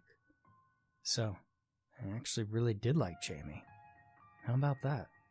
I let him go, and his face was the same shade of red that I imagined mine was. He quickly changed the subject to how long he'd wanted to ask me out, but that he didn't think that I liked him back. We walked for a while, carrying on this conversation, him oblivious to his surroundings, me subtly leading the way. It took him stumbling over the tracks to break off his monologue and finally notice the backpack. He looked at me like I'd punched him in the face. You can't be serious. Jamie, I know, but look, this is the last time I'm going to see you in a really long time, and I want to remember today. We'll only be out for 2 hours max. We'll be back before they even realize we're gone. Jamie stared at the tracks for a minute and seemed to be considering it all. I held my breath until he finally let out a deep sigh. Okay. Oh my God. Jamie, He held up his finger, cutting me off. But we followed the tracks the entire time, and we turned around after an hour. Okay. I was so excited that I hugged him. It would be the first and last time I ever did. As we walked, we talked about all sorts of mundane things, stopping only to make sure we were still on the tracks. It felt like we had been walking for 45 minutes when Jamie checked his watch. It had been 3 hours. That's weird. It hasn't been 3 hours. It says it's 5 o'clock. He trailed off. I swear, we just left after 2. It can't be 5. Dude, your watch is busted. I gave him a playful shove. Jamie raised his eyebrow at me and smiled. Even so, we should probably turn around. He wasn't wrong. The sun was setting, the shadows were long, and looking around, I wondered if it really was 5 o'clock. But I wasn't ready to give up just yet. As we had been walking, I noticed something taking shape off of our right. A large mass, maybe a quarter-mile away. It was denser than the area around it, and seemed to have clean, man-made lines. Jamie, look. He turned. Yeah, I was hoping you hadn't noticed it. It's a long way off, though. We would never find the tracks again. Yes, we would. Check it out. I triumphantly pulled the spray paint out of my backpack. It's for the trees. He took the can and shook it, then made an experimental X on a nearby tree. Okay, but I get to do the spraying. I didn't argue. The closer we got to the mass, the more it took shape. First, we could tell it was a building. Then we could tell it was a church. By the time we got to the front door, we were looking at a very old and dilapidated chapel. Remembering my camera, I took a picture of the wooden plaque over the door. Whatever had been written on it had long ago worn away. We walked around the church in awe. The building was small, maybe 500 square feet. The windows were, surprisingly, all intact, but were so caked with dirt and grime that we couldn't see anything inside. "How do we get in?" I asked quietly. "I don't know, but we're going to figure it out. Wait until my brother hears about this. I mean, holy shit, look at this place." His excitement was contagious. The front door had a pull handle, but try as we might, we couldn't seem to open the door. "Do you think it's locked?" I asked as I watched Jamie struggle with it. "Yeah, maybe. I mean, it must be. There was a door around back, though." The door at the back was a lot more sympathetic and let us in with relative ease. We were standing in a small room with an old wooden desk attached to a wall. There was a small fireplace and old portraits hung around the tiny office. The people in the pictures were all standing in front of the same maroon background and were looking down at us disapprovingly. Books were scattered everywhere, most in a language I'd never seen before, and the floor was covered in dirt and a pair of old shoes were lying haphazardly in one corner. "Whoa," I said in awe. "Yeah, whoa." I looked over at Jamie, who had a huge smile on his face. He was holding up a cross and a piece of paper. "What is it?" I walked over to see. "It's a list of names. There's like 60 people on this list. Maybe a town census." "Let me see." I pulled my flashlight out of my backpack and shined it on the parchment. "Deepwood. Do you think that's the name of the town? All these names are crossed out. All except this one." I pointed to a name at the very bottom. "Maybe it was the plague." "You think it's a list of the dead?" Jamie shrugged. "Makes as much sense as anything." I walked over to the desk and leaned against it. "Why do you think they left? I mean, look, there's a jacket or something on that chair. Shoes over there. The town pastor or whatever, he just took off and left everything like this?" "Or died," said Jamie as he folded the paper and put it into his backpack. "Yeah, died. Either way, it must have been creepy as hell to be alone in here." I stared at one of the portraits for several long seconds. The young woman painted there seemed to be staring down at me with a very accusatory look. It made me incredibly uncomfortable. I was so absorbed in the paintings that I didn't notice the slow creaking from overhead until the ceiling cracked loudly as it started to cave in. I screamed and covered my head, but the next thing I knew, I was lying on my backpack over the threshold of a door. Jamie on top of me, protecting his head. "Thanks," I mumbled as I gently pushed Jamie off of me. "Don't mention it." Jamie climbed to his feet and brushed himself off. I glanced behind him at the office, which was now filled floor to ceiling with decaying debris. "Jamie, that was our way out." "That's okay. We can unlock the front door now that we're inside, or break one of the windows." If the back office was unsettling, the chapel was downright disturbing. Even though the grimy windows allowed very little sunlight in, I could make out 8 rows of pews lining a narrow aisle and a tall podium at the front of the chapel. Jamie and I stumbled around the small nave, breaking windows on either side with pieces of wood we had found. The sun was still setting, and I wondered how much of a difference the muted light would make. When I broke the last window on my side, I turned back around to survey the chapel, disappointed that the lighting wasn't much better. The room itself seemed to repel light. The wooden pews were completely rotted. In fact, the wood we had used to break the windows of the church were leg stands from the front row. The narrow aisle in between the rows of pews was littered with leaves and rotting wood. But that was nothing. Nothing compared to what sat upon the altar. It wasn't a podium as I had thought earlier. It was a statue of the crucifixion, but unlike any I'd ever seen before. The paint had been worn away on every part of the statue, except the blood on the crucifixion wounds, which stood bright and realistic, and seemed to be oozing before our very eyes. The only other surface left untouched by the decay of time was the face of Jesus.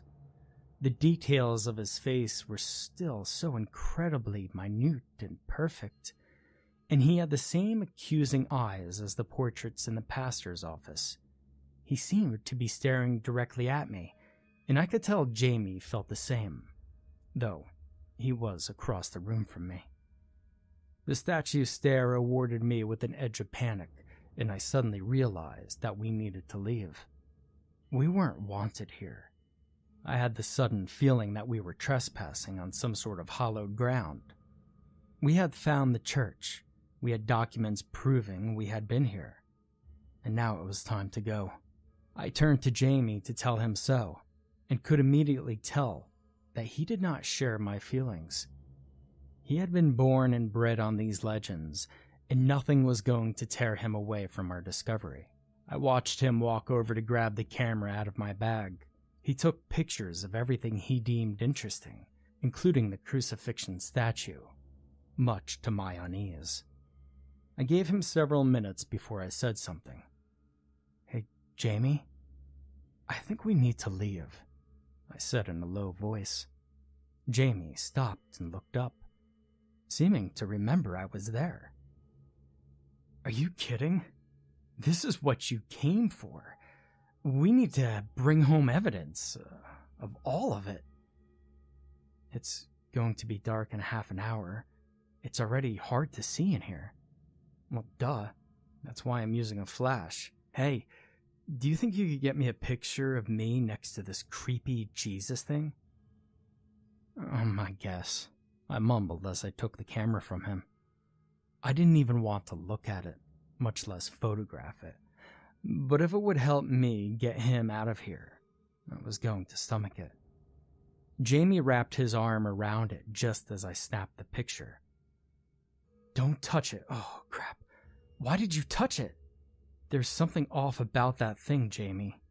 Can we frickin' go now?" "Yeah, fine."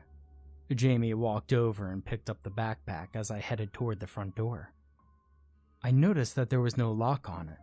I pushed against the door as hard as I could. It didn't budge.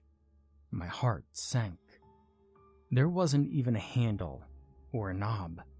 It was just a solid piece of wood with strange markings on it, symbols I had never seen before. "Jamie, the door is stuck," I said as I turned around to see him testing a piece of floor with his foot. "What are you doing?" I asked, hearing the edge of panic in my voice. He was still at the front of the chapel, a foot from the Jesus statue, hopping back and forth from one part of the floor to another. The statue's eyes seemed to be only on him now. "Hey, there's something under here, you see?" I heard the floorboard creak under his left foot as he put weight on it. "Jamie, don't. Now it's like under the dirt right here. The floor is hollow." He kneeled down and started digging through the thin layer of dirt. "Oh, it's like a trap door or something." And it was indeed a trap door. By the time I had walked the length of the pews, Jamie already had the edges dug halfway out. "Hey, let's just leave it and your brother and his friends can come back and see what it is. Please, Jamie, I want to go." There was something wrong with this place. Terribly wrong. And the thought of spending one more minute here had me on the precipice of an anxiety attack, something I hadn't experienced in over a year. I sat down against the front pew and put my head down. I heard a roaring in my ears and my breathing grew labored. I had to leave here, even without Jamie. I rocked back and forth for a few minutes as I tried to calm myself down. I would climb out of a window and run, in any direction, it didn't matter. "There's something here under the church." Jamie's voice sounded a million miles away. By the time I pulled myself together enough to lift my head, Jamie was knelt next to me, stroking my hair. "I didn't know you were claustrophobic." "At least, that's what I think," Jamie said. I better remember the horror I felt as I stared at the hole in the floor. Jamie had opened the trapdoor. 2 minutes, Jamie said as he stood up. We go down, we take a couple pictures of whatever's down there, and then we come right back up and leave. Just 2 minutes, Katie. That's all I'm asking. I wanted to say no. I intended to. But I felt myself slowly nodding as Jamie pulled me to my feet. And to this day, I don't understand why I agreed, but I suppose that it's better that what happened down there didn't happen to Jamie alone. We're going to come back with the story of a lifetime. I mean, what if there's gold down there, or like valuable paintings, or gold, or something? We would be rich, so rich that your family could stay here. You could buy the house you're living in and come to school with me in September. I managed a small smile. Of all the things someone could think to buy with wealth, Jamie's first thought was to keep me here with him. And he was right. There could be anything down there, and almost all old stuff was valuable. I took a deep breath. Okay, 2 minutes, I agreed. As we leaned over the trap door and peered down, the first thing we noticed was an intense heat emanating upwards from the hole. The second was the strangely out-of-place spiral staircase leading into the depths below. Jamie rolled the flashlight over to me with his foot, and I picked it up as he pulled his lighter out of his pocket. Ladies first, he smirked at me. I stared at him slack-jawed. No way! You found this door, you go first. Between the black staircase and the heat? I feel like we're descending directly into hell. I am not going first. I crossed my arms and glared at him to reinforce my point. Jamie simply shrugged and stepped onto the staircase. I took several deep breaths as I watched his head disappear into the darkness below. I almost didn't follow him. I was still deciding when he yelled at me to shine the flashlight down to the stairs so he could see. I stared down the stairs after him. They went down much further than I thought, and it became warmer and warmer the further down we went. When we finally reached the bottom, I was holding back what threatened to be a massive anxiety attack. We were farther beneath the church than I thought we'd be, and it was hot, muggy, and difficult to breathe. Hoping to get this over with as fast as possible, I swung the flashlight around the chamber, hoping to reveal its hidden treasure. And what I saw there, I can never describe, though I've tried many times. The room was entirely empty, save 2 things. One was a desk in the corner, much like the one in a pastor's office. And the second was another statue. This one was roughly 12 feet tall, and remains to this day the most terrifying thing I've ever seen. To put it mildly, it was some sort of demon. It towered over us, and as much as I could only see the bottom of its jaw from where I was looking directly ahead of it, at the staircase we had just descended. It was tall and long and swept around the entire room. There wasn't a lot of room to move. It had claws like any modern depiction of a demon, and as I moved around the chamber to view its profile, I noticed it had horns as well. Neither Jamie nor I spoke as we shuffled around the room, our backs to the wall as far away from the demon as physically possible. I stepped carefully over the tail as I made my way to its back and came around to the other side of the statue. I couldn't take my eyes from it. I just couldn't trust it. If the statue upstairs seemed to bleed, what could this one do? As I eyed the talons on the gigantic stone feet, Jamie broke the silence. Can you even believe this shit? His voice was coming from the other side of the room. I searched the darkness for a weak glow of his lighter, and was relieved to see it moving back towards me. I turned my flashlight upward to shine it on the side of the demon's head. The horns had to be at least a foot tall, As I brought it down to see where Jamie was, I hit my arm on something hard. "Oh, my head," Jamie squeaked as my flashlight fell to the ground and rolled under the desk. "God damn it, Jamie," I whispered in a panic. I dropped to my knees and fell under the desk. "Well, it's not my fault you cracked me on the head." I stood back up with the flashlight to see Jamie trying to relight his lighter. But it wasn't that stopped me dead in my tracks. I will forever be frozen in that moment. I don't know why I couldn't speak, couldn't scream, or couldn't move. All I could feel was my own internal descent into madness. As I had moved the beam of light up to Jamie's face, I had seen another face right next to his. The demon's. The statue was bent down and turned to the side, its head mere inches from Jamie's, and it was staring at me. I cannot describe its face, and I am not sure my mind will ever let me remember it in detail. It shook me to my core in a literal sense. My body was having a dark, violent, visceral reaction to this impossibility. Jamie finally noticed the flashlight shaking in my hand and turned to see what I was looking at.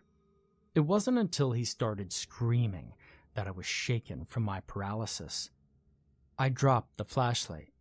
Jamie dropped everything else, and we ran.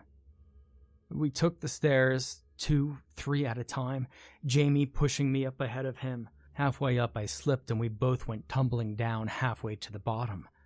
In that horrible moment, we heard the grinding of stone against stone, and we knew that the statue was moving.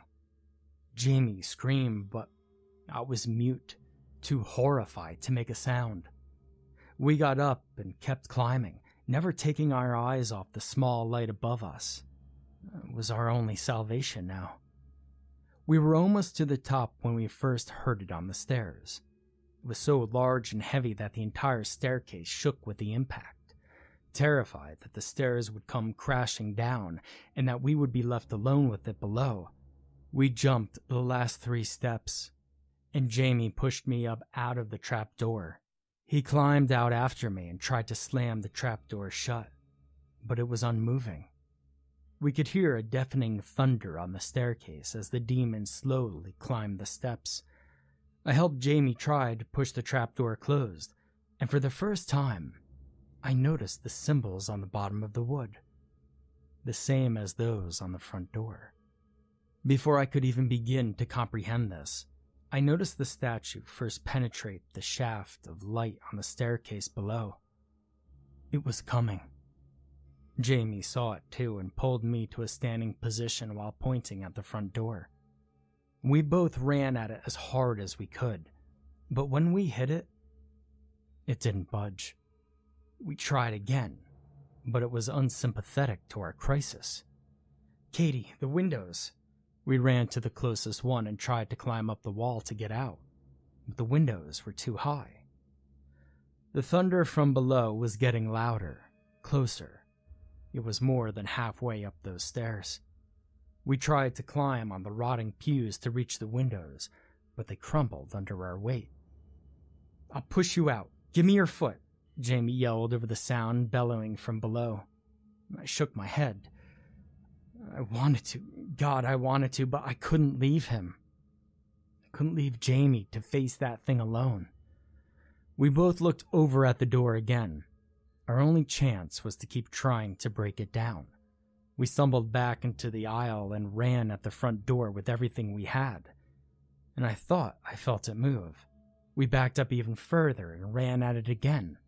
This time the impact knocked me backwards into the aisle, and Jamie barely stayed on his feet.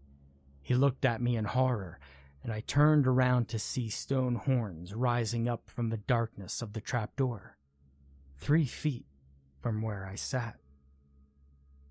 We were going to die here. I stood up, refusing to turn around again. I knew that the next step it would take, it would bring its head into the room, and the thought of seeing its face again had me running at the door with every last bit of strength I had.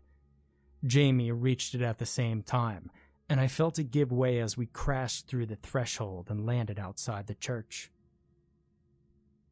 Jamie had picked me up off the ground before I could think to move. We were running back towards the train tracks at an Olympic sprint. We could still hear the thundering on the stairs, no matter how far we got from the church. Every step echoed through the woods like a gunshot until they stopped. It was in the church. I had no idea if we had run in the right direction, or if we would be forever lost in those woods. It was now dark outside and the temperature was dropping fast. I was beginning to panic that we would never find the train tracks when I noticed Jamie wasn't next to me anymore. I turned around in a panic to find him sprawled on the ground a few yards behind me. He had tripped over one of the rails. He was up and running down those tracks before I could even ask if he was okay. And we ran until we couldn't anymore. Our running eventually slowed to a jog, and the jog to a walk. We hadn't spoken, and neither of us had any idea what to say, and it wasn't until we had both gotten our breath back that one of us finally broke the silence. "How long have we been on the tracks?" Jamie's voice had an edge of barely suppressed fear. I looked at his wrist and noticed his watch was missing. "It didn't take us this long to find that place, or did it? Do you think maybe we went the wrong way?" Jamie asked hesitantly. I couldn't afford to think like that. If we had somehow gotten turned around and ran the wrong way down the train tracks, then we were deeper into the woods than ever. No, we went the right way," I said, trying to convince myself. "That thing," Jamie started. "I thought it was a statue, but maybe it was some kind of crazy undiscovered giant reptile that was like hibernating and we woke it up.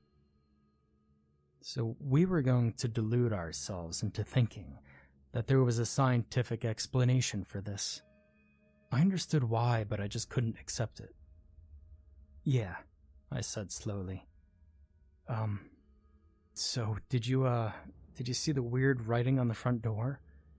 It was on the trapdoor, too. Do you think it was keeping it down there? Because, Jamie, all of those doors are open now." "Well, if it's an animal, words mean nothing to it anyway." "Yeah, if." I trailed off, hoping he would challenge my implication, but he didn't. I could tell this was something Jamie's mind wouldn't accept, but he hadn't seen its face. Not like I had. It was no animal. It was made of stone. It was something sinister and anciently evil, and it had seen me, had seen right down into my soul. It was aware of me, and I was aware of it. And now, it was free. Whatever had been keeping it beneath the church has been awkwardly destroyed by Jamie and me. That thing was free to walk the woods and go God knows where. We walked in silence for another half an hour until Jamie suddenly stopped short and started yelling. "Here! We're here!" He booked it down the tracks towards a swarm of flashlights, and I followed close behind him.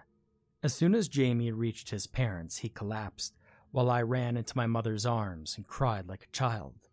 I couldn't hold it together any longer. The police report says we were found at 4 a.m. By our sense of time, about 3 hours after the sun had set. We had spent less than an hour in the chapel, and yet we seemed to have lost 10 hours there. We never told anyone where we had actually been, or that we had found the lost city of Deepwood. We simply said we went for a walk to the lake and we got lost in the woods. My family left Middlesbrough the following Monday, 2 days ahead of schedule. My father had another store to open, and there was really no reason to wait. Jamie didn't come to say goodbye to me, and after we left Middlesbrough, I never saw him again. I kept a copy of the police report to remember him. Over the following year, Middlesbrough slowly disappeared. And at first, I could just feel the memory fading unnaturally from my mind. My parents couldn't remember that we had ever been there, which scared me more than anything else. I taped the police report to the ceiling over my bed so that Jamie would be the first and last thing I thought about every day. Then next, the Middlesbrough city website disappeared, as did that of the local paper and the town's 2 public schools. The store my dad helped open in 2002 also disappeared from the company's website. After that, I could never find any mention of Middlesbrough anywhere online ever again. And over the years, I searched public records for Jamie's full name and found nothing. I hired someone to illegally search private records, and it came up empty too. In the end, the only proof that Jamie ever existed at all was the police report with his name on it. And then nothing was left. One day, the paper I had taped to my ceiling for so many years was blank. I remember what it was and what it looked like before, but now it's just an old, weathered piece of blank paper. All that remains of Middlesbrough and the people who lived there are my memories. And this is why I'm writing this story down and uploading it to the internet. Once it's on the internet, it can never die, right? Or perhaps one day it'll just disappear and you won't remember ever seeing it, and I won't remember ever writing it. And I can only hope that this ended with Middlesbrough. If it has moved on to other towns, who would know? Who would even remember? I wish I had answers. But all I have are questions.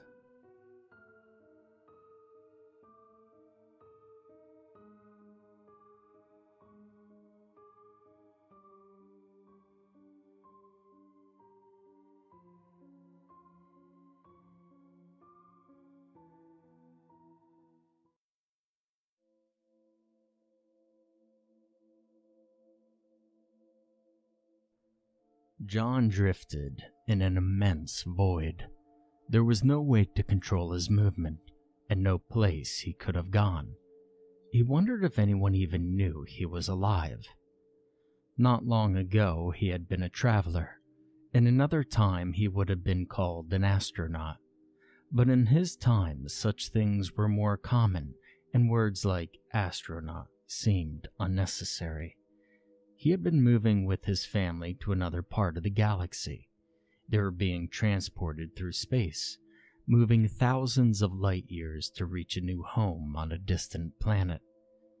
One morning, he had attended a briefing on safety drills, along with the rest of his family. These were held regularly on board the ship to ensure everyone was ready in case of a disaster. The first drill was always to get a protective suit on. An instructor had stood in front of his family, demonstrating how the pieces of the suit fit onto the body. "All right," he said. "Everyone just go through the motions, then check the person beside you." John began to put his own on, and moved more quickly than the rest. Seeing his son, Jim, a boy of 5, struggling with the suit, he bent down to help. Nope, the instructor rebuked. "You do your own first, and then you help the others. You can't help much if you can't breathe." Nodding at the instructor, John moved away from his son and reached for his own mask. He snapped the last straps into place, and he woke up in space. He had no idea what had happened. The last thing he remembered was putting a suit on. He dimly recalled the loud noise on board, something like metal scraping, but he wasn't sure if he had simply imagined it afterward. There was no way for him to find out. He guessed there was an accident, or perhaps something struck the vessel, and by some miracle, enough of his suit survived to keep him alive.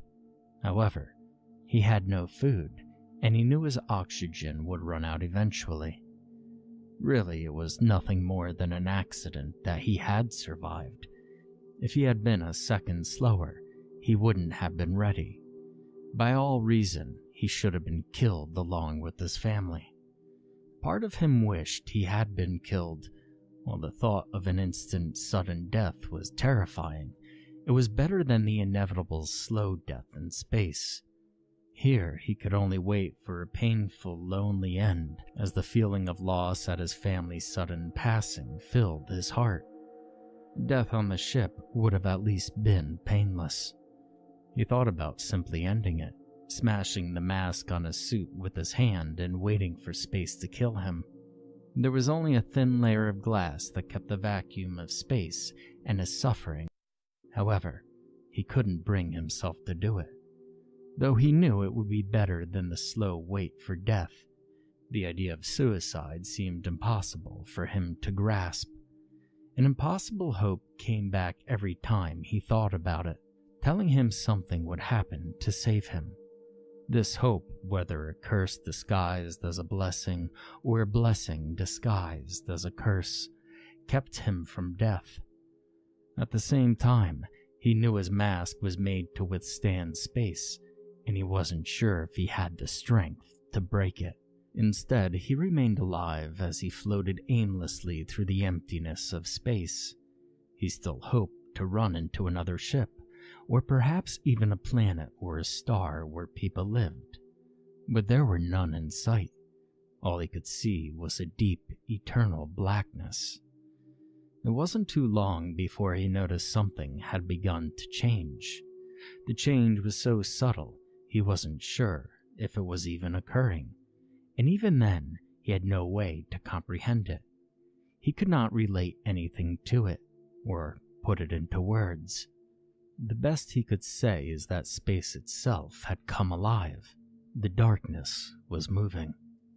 He knew this was not right, that what he had imagined was impossible. Nothing in front of him could truly be alive, but something had begun to take shape. A portion of the darkness Anší had vzkazuje za become 2 darker eura. than the rest, Kikiriki. blacker than black. It wasn't just that it was dark. It seemed to absorb the light around him. It made black seem light by comparison, and a void seem full. The blackness billowed out, moving and taking form, and it was coming toward him. This moving nothingness stretched further in each direction than John could see. In space, you could see almost any distance. The human eye could see a star that is thousands of light years away, and a galaxy even further. However, this thing, or this lack of anything, appeared to cover all existence, leaving nothing visible and disappearing at the edges of the universe. It was too large for him to see or even to determine if it had a shape.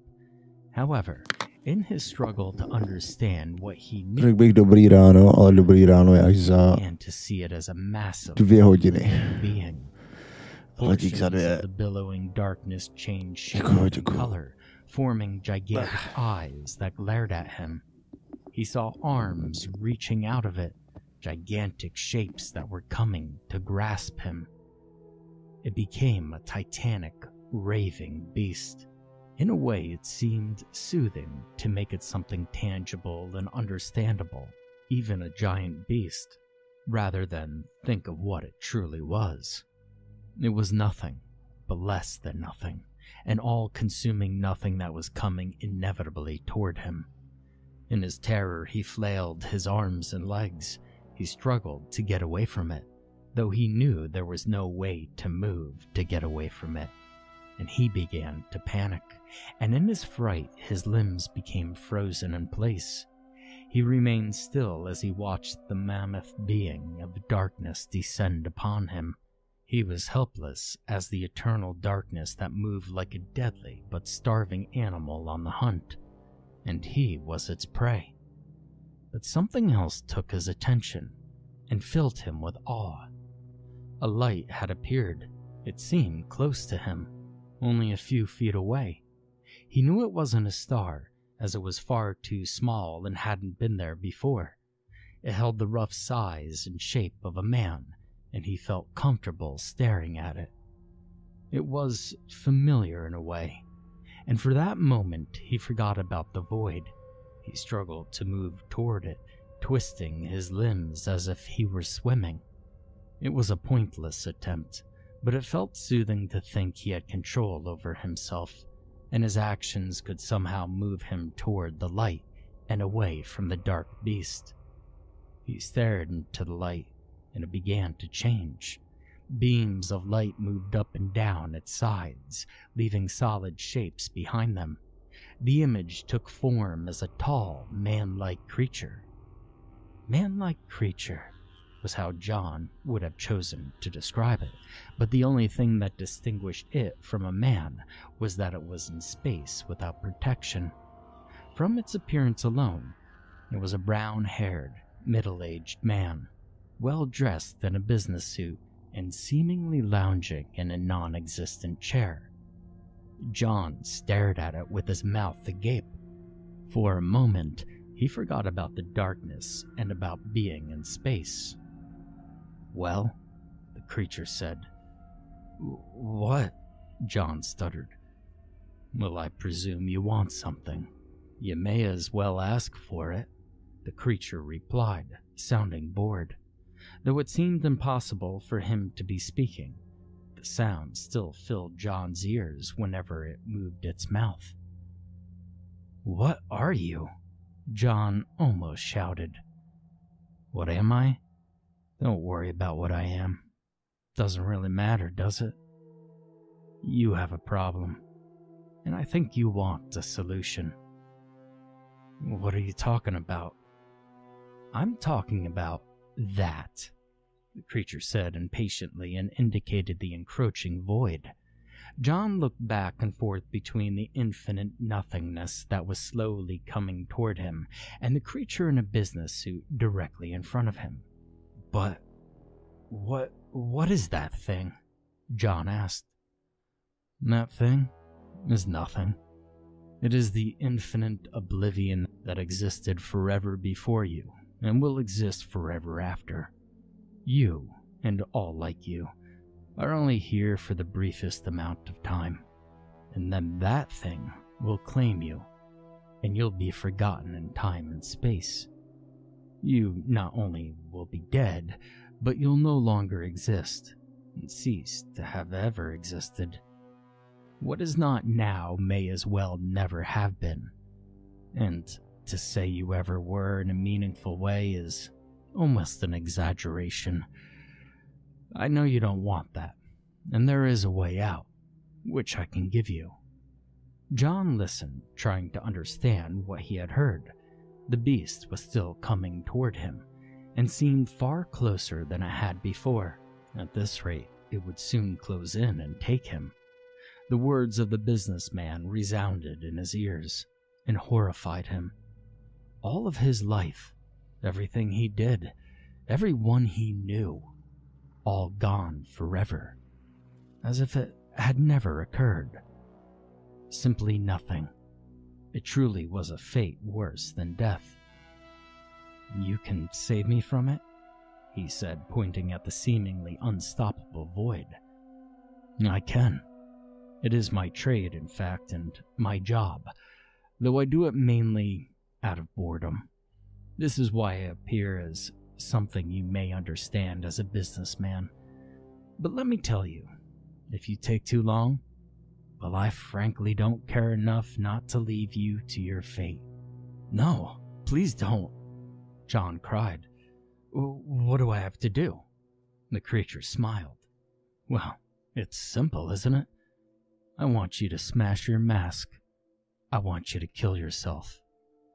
John gaped, unable to believe what he had heard. Had it really asked him to end his own life? "What? Why would you want me to do that?" he demanded. "Think of it as a trust exercise. You prove you trust me enough to give your life to me, and I let you live forever." The businessman chuckled. "Anyway, it'll amuse me, and I'm the one with the ability to save you. Do it, or you could just sit here and rot while space consumes you." John pondered the options. The truth was, he didn't trust this creature. He had no idea what it was, and it demanded that he do something that could end his life simply for its amusement, while trusting the creature would save him. He thought back to all he had gone through before. The idea of suicide. It was still beyond him. "I can't," John said, almost in tears. The creature turned to go away, leaving John in the darkness. "No, wait," John shouted. The creature faced him again, staring apathetically towards him. Though what it was asking was horrifying, he couldn't let it go while the beast was still coming toward him. He needed a bit of time while he thought. "What are you? Are you God?" The strange businessman laughed out loud. "God? You think I'm your God? You really do think there's a God waiting for you at the end of all this? Do you? Really? Just smiling and ready with open arms. Do you really think anything like a God with power enough to create a universe would care about your tiny existence? Well, you prideful little creature, no God would ever want you. And there is none waiting." He convulsed with laughter. "What? But I thought that was what you were. Wasn't that what you said?" "No, you idiotic, insignificant excuse for a creature. There's no God for you. You think a God that cared about you would let you exist in the same universe as that thing?" He pointed at the beast. "What a strange species. You fear the darkness so much that you create 1,000 lies to avoid thinking about it.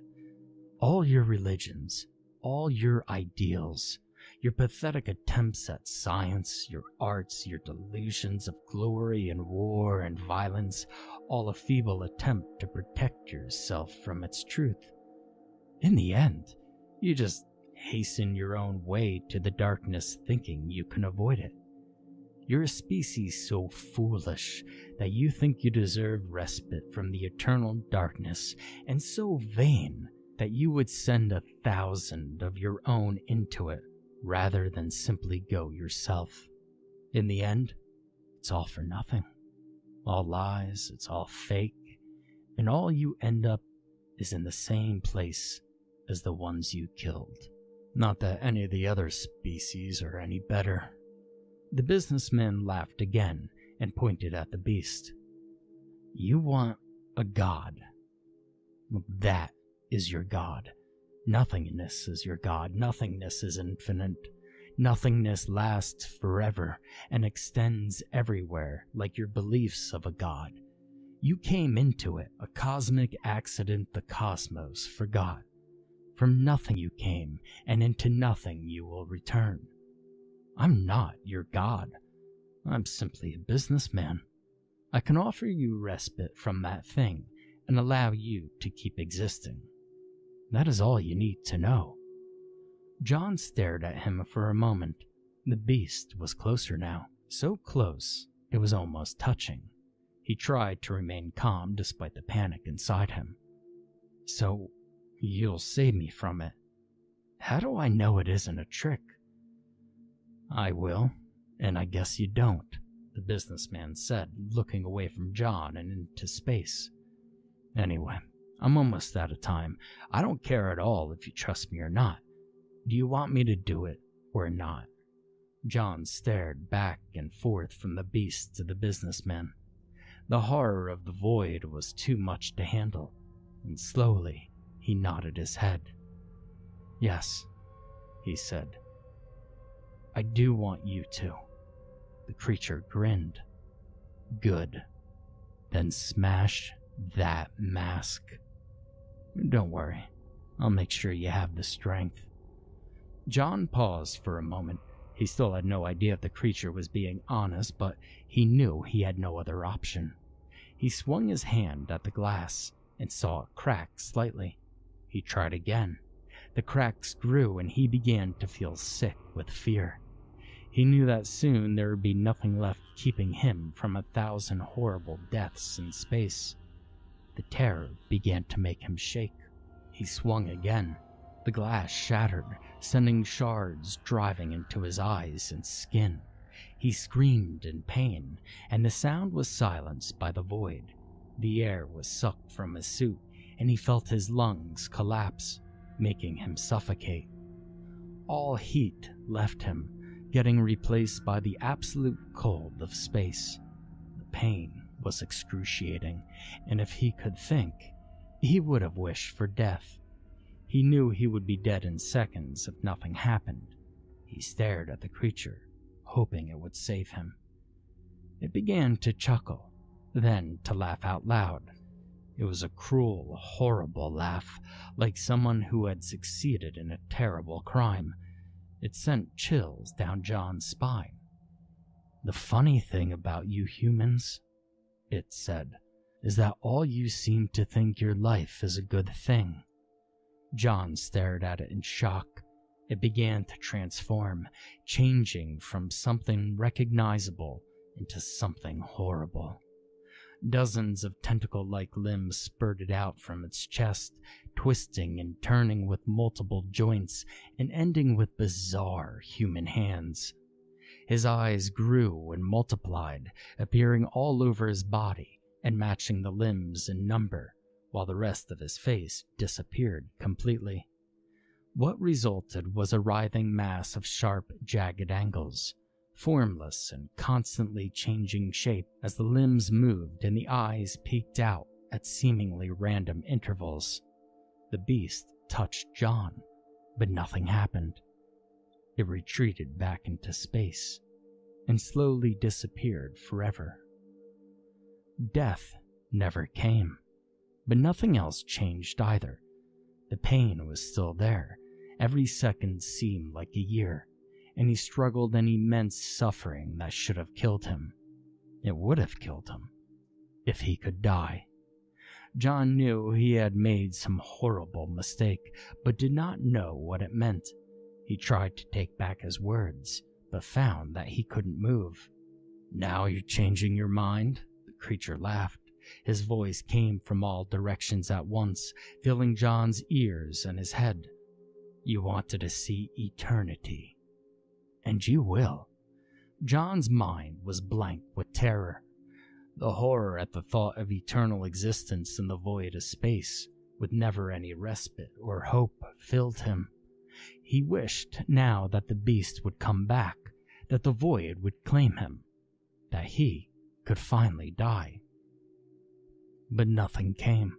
The creature watched him struggle, laughing as it did. "I must thank you. This really has been amusing," it said. Another light had come and began to rotate around it. "I hope you enjoy your eternal existence," it said, and left the same way it had come in. John continued to float through the eternal void. He didn't fully understand what had happened and doubted that he ever would. Perhaps he encountered some kind of demon or devil if there was one, or perhaps it was just some kind of prank played by a more powerful species. He had no way of knowing, and guessed that it really didn't matter. The pain continued and never changed. He wished he could die, as death would be better than even a moment of it. But he knew he never would. He simply remained. He remained as anyone who ever knew his name passed away. He remained as the last remnants of humanity vanished. He remained as all the living things in the universe died out, never to return. He remained as the stars shrank and turned cold, and all the energy in existence was used up forever. He remained until the only thing left in the universe was his silent, eternal scream.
Christopher rubbed his eyes.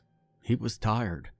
What started out as a passion too quickly had turned into a job.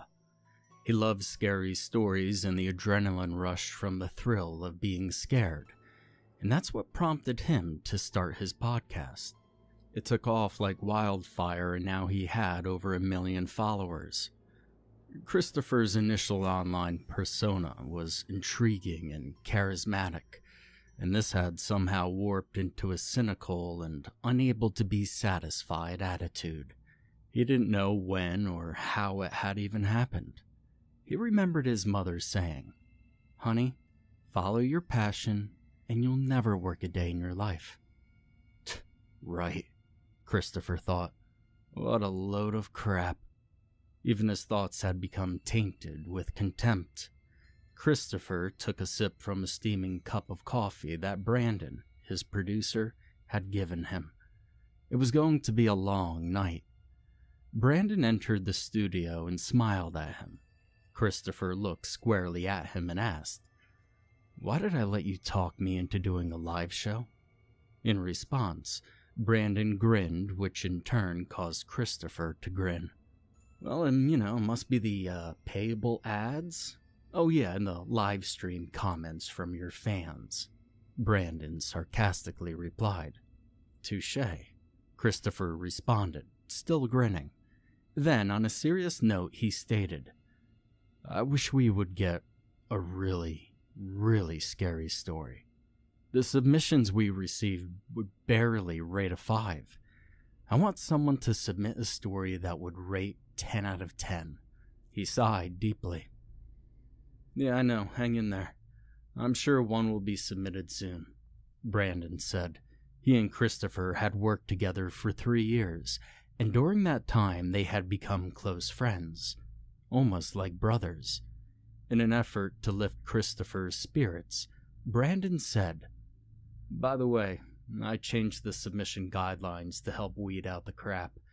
If they don't include the phrase, 'I'm scared,' in the body of the email submission, it gets filtered out, and I program your inbox to automatically move it to the trash."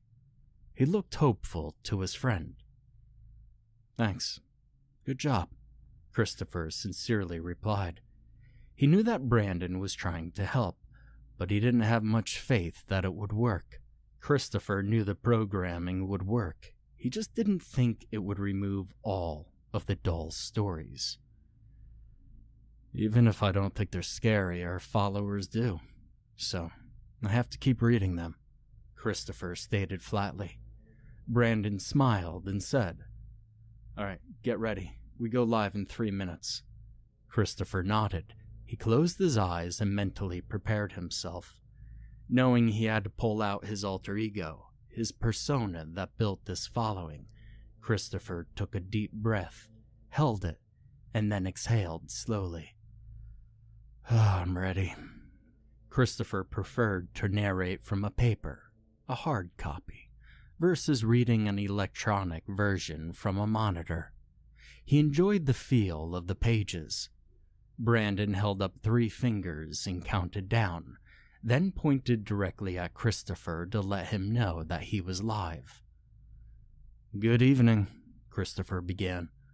"Welcome to another episode of Go Ahead, Scare Me, the podcast for eerie stories that will keep you awake. Stories so disturbing, you'll be too terrified to close your eyes. The dark will no longer provide relief and comfort. You will now see things lurking in the shadows. Remember, there are some things that shouldn't be trifled with. Curl up and prepare yourself for tonight's podcast. The opening sounded corny and tired to Christopher, but it had become his brand. Fans sent emails and posted to Facebook quoting it. Christopher read the first story. It was a good story, but not a great story. And at the conclusion, he commented, "Thank you, Amy Sulk, for that scary story. It was good and it gave me goosebumps." Based on the posted comments, our followers enjoyed it too. The show continued, and over the next 2 hours, he read 4 more submissions that had qualified for narration. At the end, Christopher said the closing comments that he did for each podcast. "I'm Christopher DiBatello, and thanks for joining us. Please follow us for more spine-chilling tales in our next podcast. If you are unable to join us live, you can always access a recording of the show in the archives section of our channel. And remember to submit your stories through our website.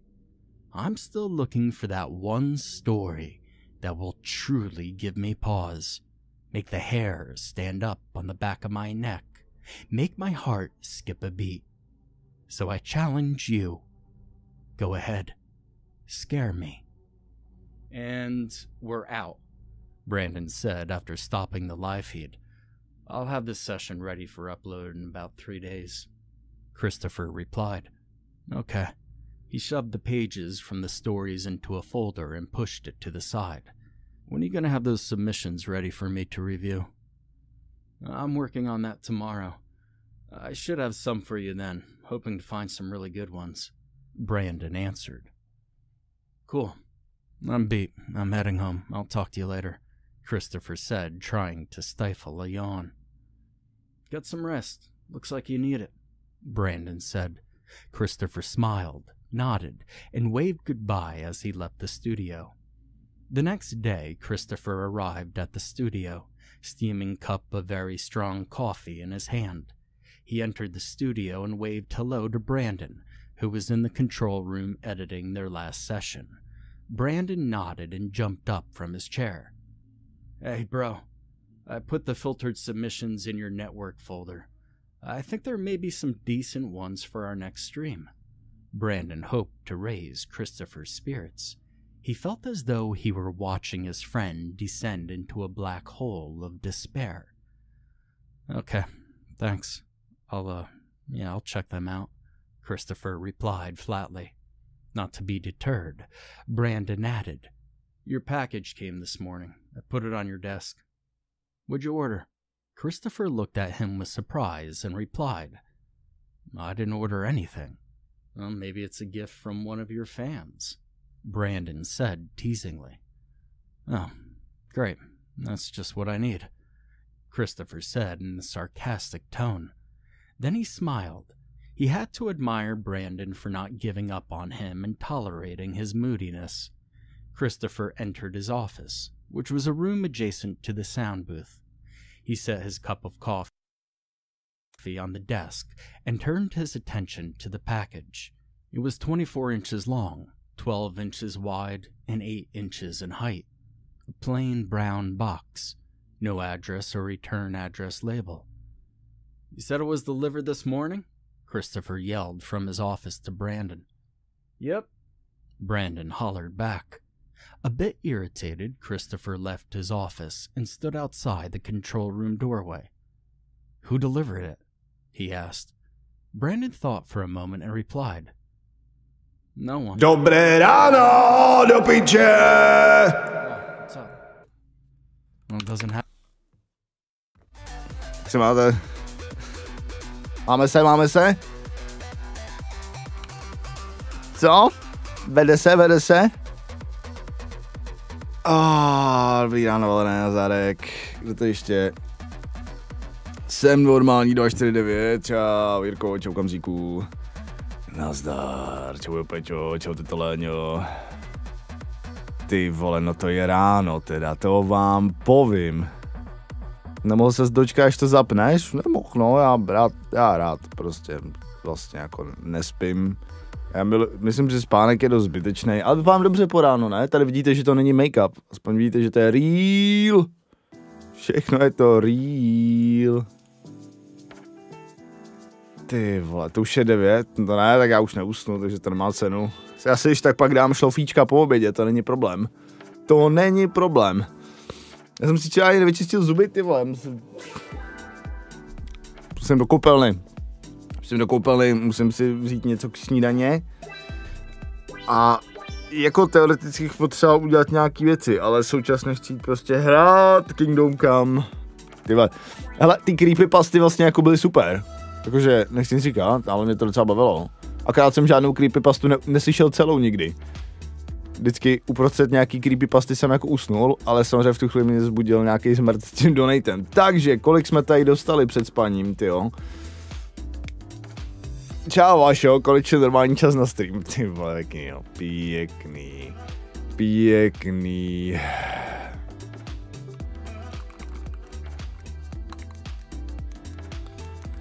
Pěkný. Kermi, děkuji za coffee tier 2 suba.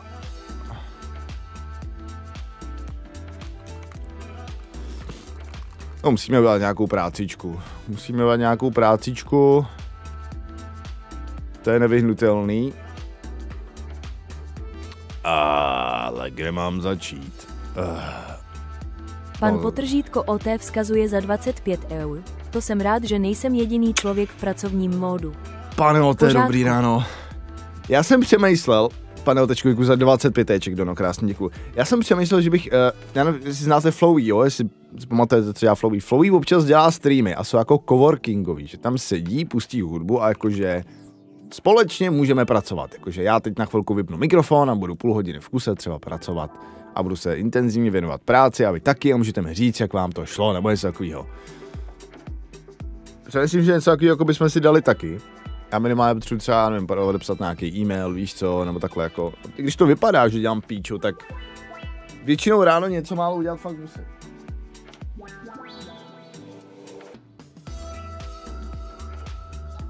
Na čem budeme pracovat, s čím pomůžeme?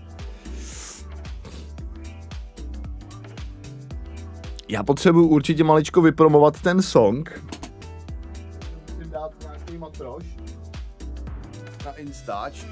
Jo, vole, jako nebolej mě záda, ale jsem takovej jako, není mi jako nejpříjemnějc. Potřebuji se taky stretchnout maličko. Cítím, že si zacvičíš, jo, jakože lehce se stretchnout rozhodně chci. To jako fr. To jako určitě, no. Tak, moment, dáme si tady, pojďme se i jaký je venku světlo. Není blbej nápad možná. Se mrknu, jak tam vypadá.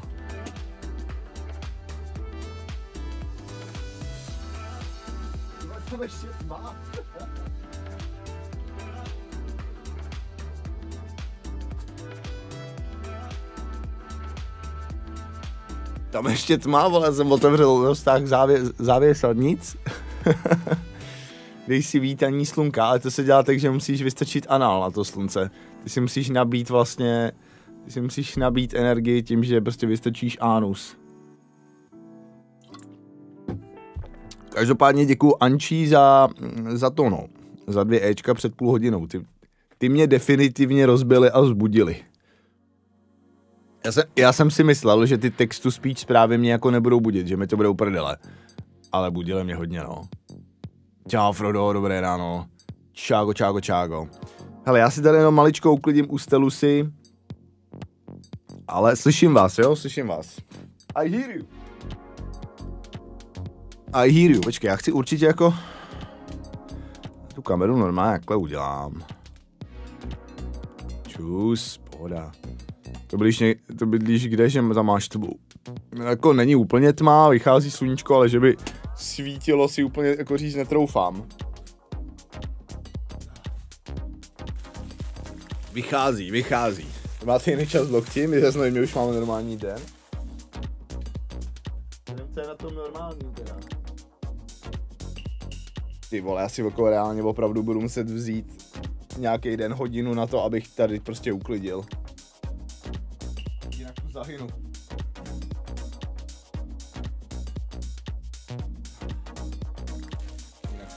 Vole, to je hrozný.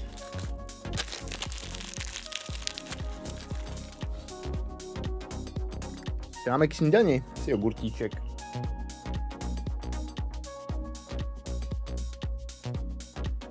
Ale nebylo tak hrozný to spání, by the way. Bylo jako, je to OK. Jako nebylo mi to vyloženě nepohodlný. Nějaký drobný úpravy a bude to v klidu.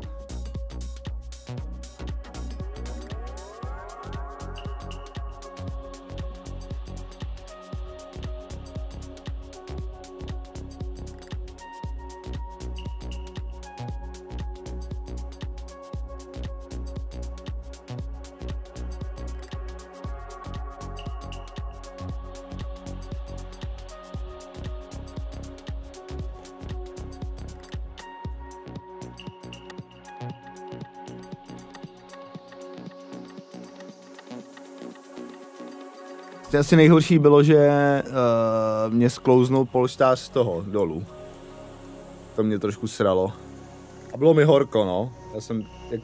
Jak jsem si lehnul jako v teplákách a tohle, tak pod tou peřinou mě byl hrozný hit. A já jsem se bál si sundat kalhoty, ale seru na to. Příště se normálně sleču do spodňáru a budu se modlit, že mi nic nevypadne.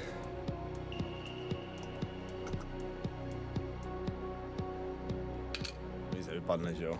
Takže dle má leco zase má, no. Třeba videohry mám Kingdom Come Deliverance, ale je to dobrá hra. Je to dobrá hra, jo? Je to dobrá hra. Tak jo. Pojďme si dát malý strečík. Já jsem chtěl jednu věc ještě. Ta věc je, že tu kameru si celkově jako možno...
Rovně? Docela jo. Je tak hrozný. Čau Lukáši. Takže, dámy a pánové, jdeme se protáhnout. Vychcánky, pokud jste teď vstali, ještě jste nic neudělali, tak následujte moje pohyby.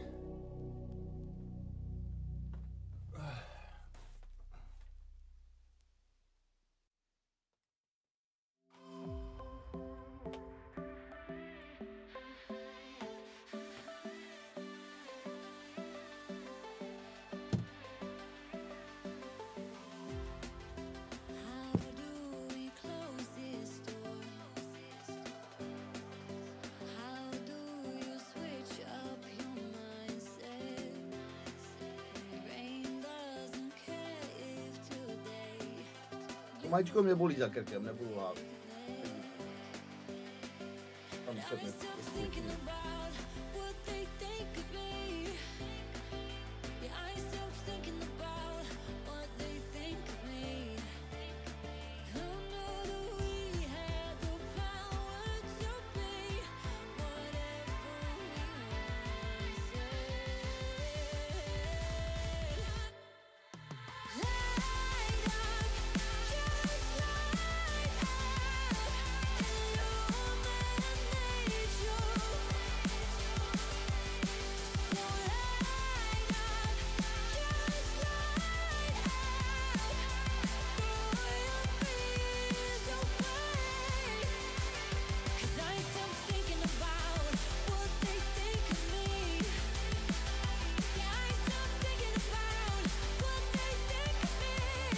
Čau, Sprite, nazdar.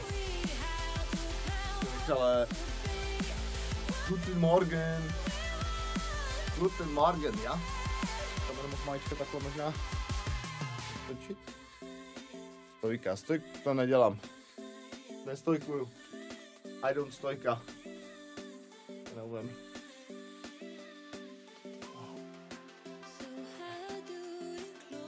Tohle jak zmrt.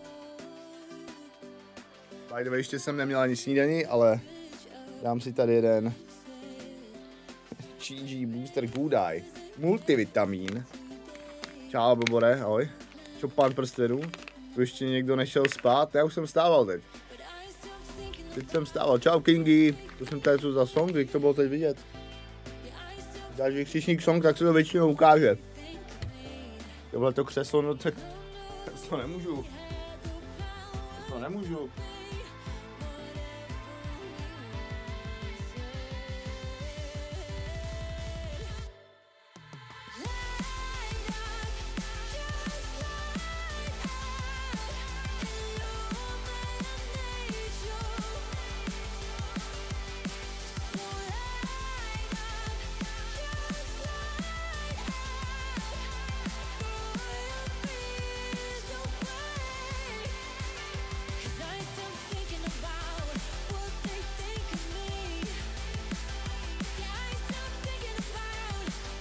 Pozice kočičky.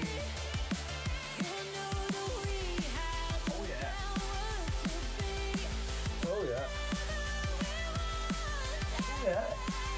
Oh yeah. Předělku nahoru, pánové. Ano. Ano. Oh yeah.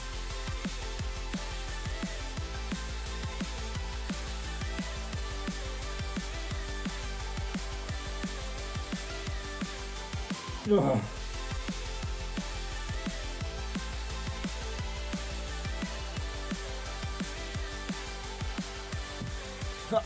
Ready. Ready to play. 4 hodiny Kindokam odehraný. Já asi 6,5, no. Robová normalizovaná vysoká prdel, hele. Dokud nelezou půlky, tak to není prdel. Je v pohodě. Jak dlouho tohle každý ráno děláš? Nikdy. Skoro nikdy. Si nevím, že je ta kamera tak vypálená, si vole, ale já s tím zkusím něco udělat. Je to přepálený jak zmrt. Rychle to tady fixneme jenom. A většinou ráno se neprotahuju, já to seru. Většinou trošku protáhnu a fuck it.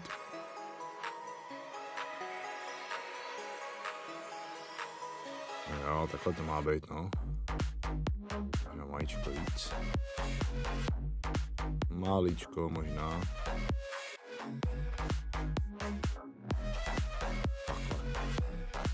Je tady někdo, kdo se poctivě po ránu protahuje?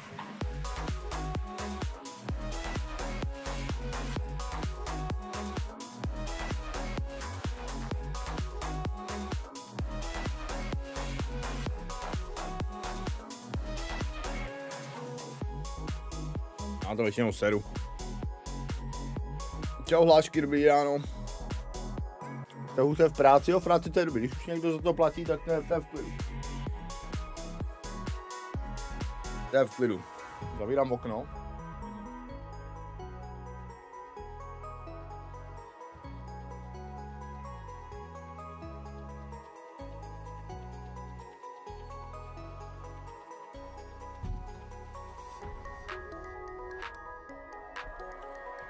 Jako nespal jsem moc, přátelé. Takhle já jdu. Musím vyčistit zuby. Já si to vemu sem, ten kartáček, když neříkáte. Jdu si pro nějakou vodu a něco snídaní. BRB, kurvy. Okay.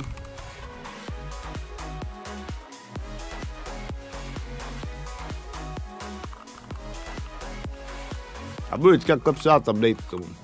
Kde jsem aspoň.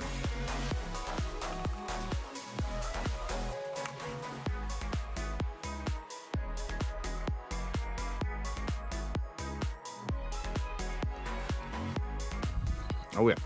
Tak doktorka do toho nutí, bo jsem narodil se zádama a nechci se mi do toho. No, já jsem jako zjistil, že mě nebaví se protahovat doma, dělat jogu. Jako chtěl bych se to ještě naučit, jo. Ale mě to jako nebaví. Nicméně, mě to baví vždycky před plaváním právě. A vždycky, když jdu plavat, tak se předtím jako docela dlouho stretchuju. Když už jsem v tom, že jako se jdu hejbat, tak mi to přijde v pohodě a baví mě to. To beru jako takovou... Mně se pak jako líp plave, když jsem hezky protažený a cítím jako se líp. No. Čau, Robinem. Já dělám kafe, tak jdu do práce. Dobré, hele, hned jsem tady, jo? Hned jsem tady.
Čau.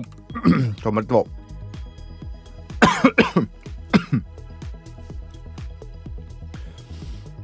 Let's go. Let's go. Krásko. Ahojky. Ahojky, ahojky. Tadam, pam, pam, pam. Tak rychle, co dodělám. Dáme si snídani. Vyčistíme si zoubky.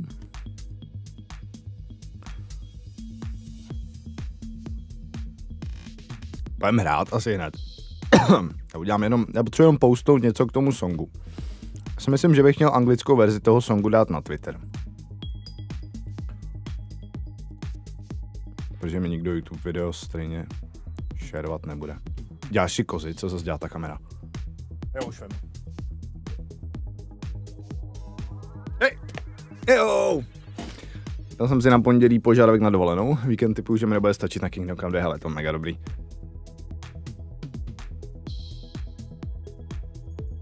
To mega dobrý, já se na to těšil jak malej. Takže, dámy a pánové, moje snídaně je banán. A tento jahodový jogurt. Islandského typu. Nebo co to tam je napsáno? Islandský styl jogurtu. To je marketingový claim století. To je marketingový claim století. Vám povím. U toho bych docela mohl zatím vyrenderovat video. Já chci jít vyjet. Já jdu vyexportovat instrumentální verzi toho songu, kde protein. Na co protein, pič? K obědu protein. K obědu bude nějaký maso. Dneska bych si asi ty vole možná objednal nějakou pécinu. Čau jo. Dobré ráno, guten morgen. Já nesnáším, když ti nejde otevřít banán. Prdele! Čauž mi Dolfen, včera jsem vyměnil roboton za tryhardin Kingdom Come, bro, za 6 hodin jsem se zapíchnul. Jsem se od toho neotrž, nechci se s zapíchnu v kancu, pojďám se, jak se tryhardí tady. Jo, já jsem se nedostal moc daleko, já jsem se dostal vlastně jako za ten tutoriál. Jsem prakticky jako slez z pranýře, tam jsem se jenom prošel po vesnici a vypínal jsem to, takže jako ani nejsem podle mě nějak extra napřed, takže nemůžu nikomu nic moc mega vyspojovat. Kurva, ten banán nějaký jetej. Nežeru ty hnědý části moc, já mám to rád.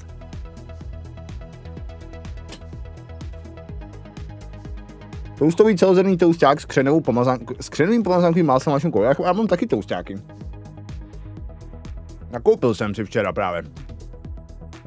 Nějaký toustáček, šunčičky. Jako, přemýšlel jsem nad tím.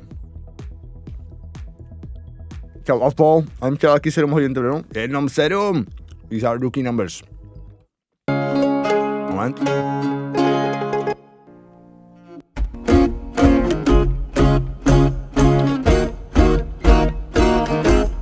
Já si vyexportuji jenom takovou, já si potřebuji dát něco na Instač, já jsem ještě ani nepoustnul na Instač včera, že jsem vydal ten song, takže.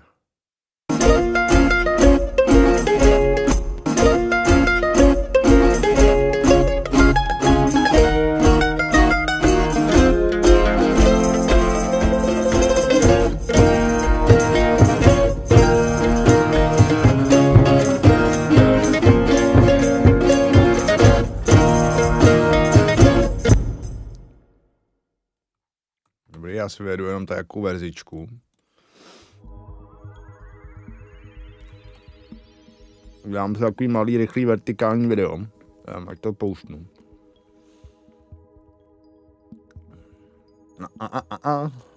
Zkoušel to kování vůbec. Já jsem fakt jako nic nedělal skoro. Já jenom chodím a koukám, mě to prostě baví.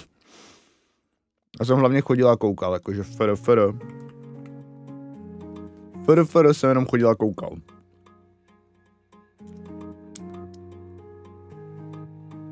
Psa jsem nehledal ani, já jsem fakt nevylezl z té vesničky. Skoro vůbec.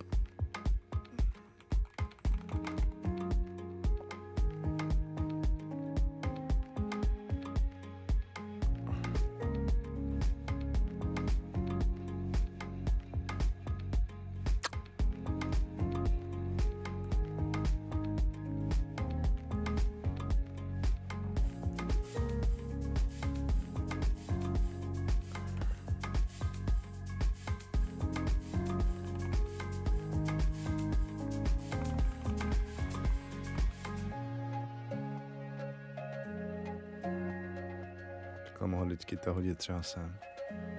Na kochání se nemám stroj, jedu to na 1060 na minimum. Tyjo, no tak já to jedu na ultra, no. Abych si to měl možná dát na medium nebo na high, abych měl trošku víc FPS. Ale mě to neba. Ta hra vypadá prostě famózně. Úplně totálně krásně. Ale říkám, já uvidím, až se dostanu do nějakého většího města. Poněvadž pak asi jako Budu muset přestat makrovat možná, až to spadne na nějakých 30 fps, že jo? To je taky dost možný. To je taky dost možný. Tak. Pavle, u přítelkyně by to nešlo jen na měsíčná, buď mi okna, nebo minulý týden skákala do koše na prádlo, ten skok by mohl závět i Ukrajince za co? Jakože že by nemohla jako streamovat jak spí, jo? Prostě skáče. Hejbe se v noci. Já naštěstí náměsíčnej nejsem, no. Ani nemluvím ze spaní, myslím. Nikdo mi to nikdo neřekl. Takže jsem celkem v pohodě.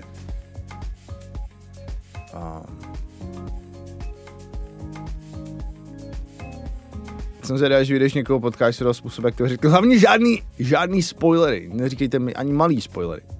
Nechci nic vědět. Ani nechci být takový, jako že teď bude něco dobrýho. To je taky omrt. Takže, hej, podívejte, chat, už tam bude. Teď něco přijde. A já tady budu úplně sedět a tak co asi přijde. Jak jsem to beta testě, můžu říct, že teď optimalizoval jak chci. Jako minimálně celý to intro jsem jako nezažil žádný větší bug a neviděl nic jako hroznýho. Něco málo tam bylo, jo, ale nic strašného. Tak, moment, já potřebuji tady jenom rychle udělat nějaký vertikál video na Instač. Takže jenom tady rychle něco vyrobíme, ty vole.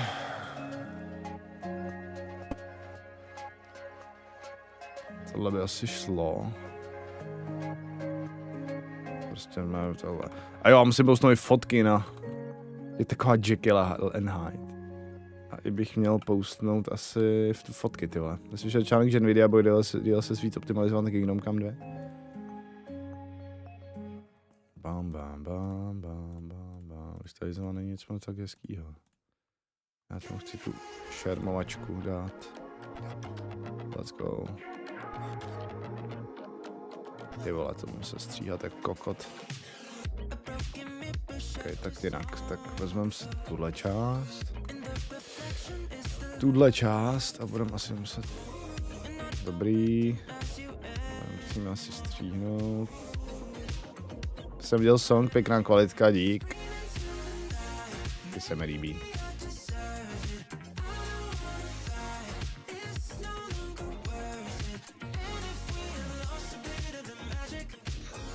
Like this. Tam jsem se taky ještě tak vidím.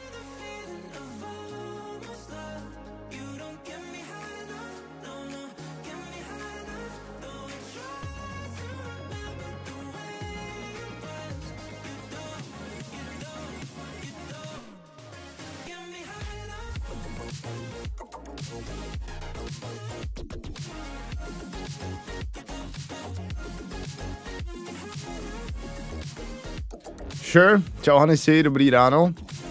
Dobré. Ten Morgan.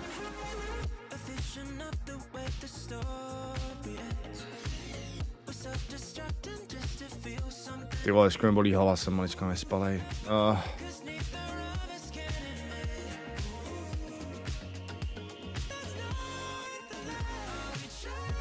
Co jenom rtířovi záda, vole. Čau Fremčo, čau Poliklesi, nazdar. Čus. Já to vyhodím a dám tam už rovnou tohle.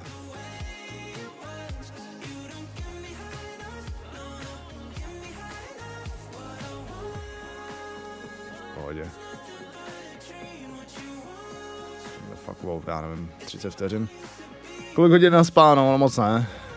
Já jsem jako, jestli jsem usnul, tak třeba v 12:30 a stál jsem 7, no. Jakože když se podívám na hodinky, co máme zapádáme na hodinky, kolik mi řeknou hodinky, že jsem spal. Co si hodinky myslí o mojím dnešním spánku? Jsou mít dobrý ráno, ty svině ještě. Tak podle hodinek jsem měl dohromady tak 5 hodin spaní, no.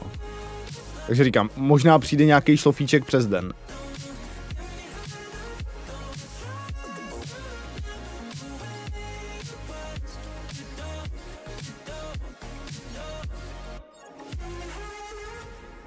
Tady kat. Marásno moc to není, no. Chtěl jsem se vyspat pořádně.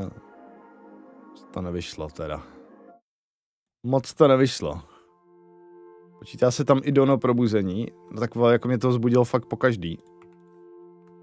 Nejhorší je, že mě to vždycky, jakoby já už jsem třeba fakt skoro usínal a najednou to přišlo, jakože bum. Čau šipáko, nazdar. Že jako já už jsem vždycky skoro usínal a v tu chvíli bang. Text to speech, vole. Jo, tohle tam dám. Takže hraje hudba. Jen mám jutlo, piče.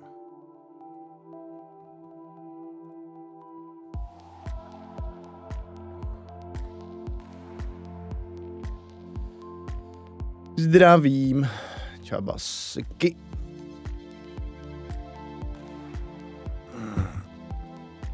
Čabasky, čusky, hnusky.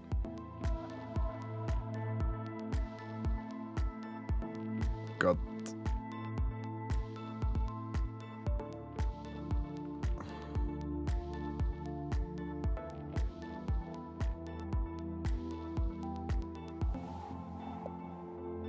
Dobré. Pána, co pije, chci. Odběříš.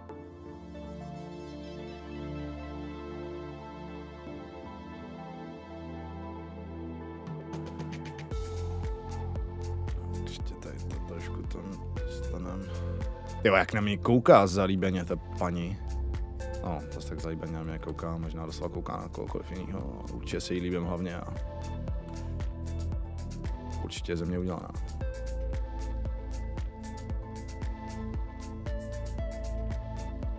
Dobrý, tohle stačí. Boom.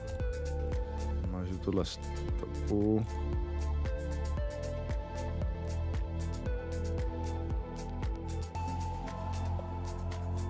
Mažu tuhle stopu, bejku.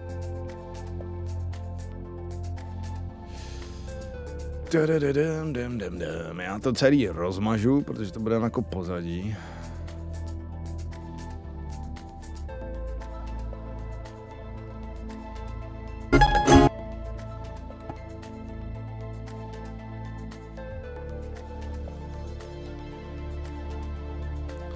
Celý to máznu.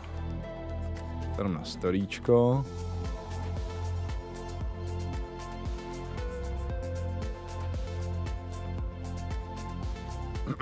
Jak jste se vyspinkali jinak? Už snídáte? Máte už něco dobrýho? Čáleka to už nezdá dobré, ano, co záda? Záda je dobrý, mačko za krkem trošku. Musím si trošku to vychytat na dnešní večer, ale není to hrozný. Jako celkem v klidu. Takový lepší spaní ve stanu. Lepší spaní ve stanu doslova.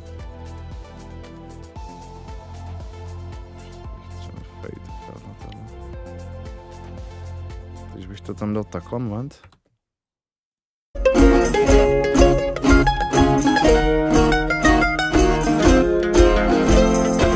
Jasný. Čau Martine. Ty přes noc vůbec neubyl čas, já se vrátím. Zase bych na poslední chvíli prodloužil. Hele, jaký na poslední chvíli? V pohodě, máme 47 hodin, zbývá jako v klidu. No, vůbec nemusíte vůbec házet dopředu prachy, jo? Mělo by to být, podle mě by to furt mělo být drama, ty vole. Podle mě by na tom subatonu člověk furt měl pocit, že za chvilku končí a že, kurva, už nebudu vydělávat. Ještě koupím si mekáč k obědu. Víš jak. Takže...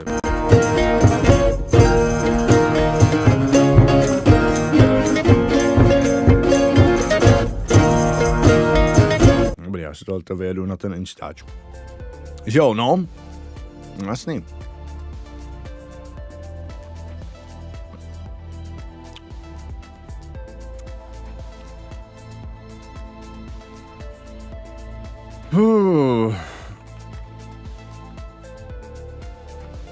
Nebo možná asi budu muset uploadnout to video. To se asi bude chvilku sekat stream. To má. Můžu nahrát 600 mega video na Twitter. Je to legální? Twitter už má zvednutý tady ty minimální proteiny, ne? Když si dávno se na Twitter nedala nahrát pomalu ani fotka.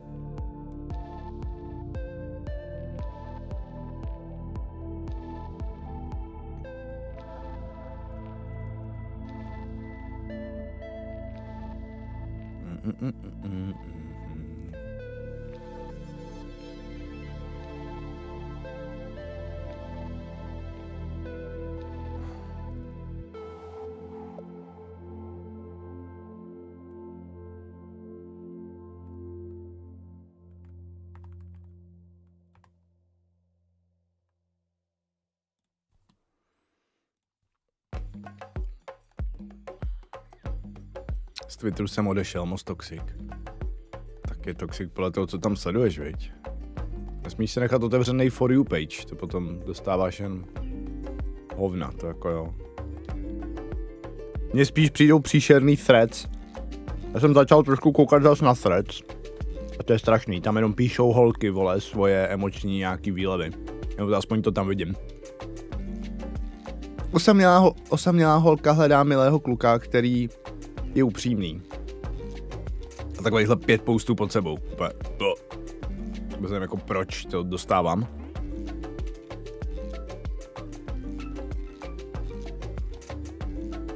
To je teprve kurva divná sociální síť. Co Blue Sky? Tam jsem nebyl pořádně ještě. To jsem se ještě ani nestáhl. Měl bych.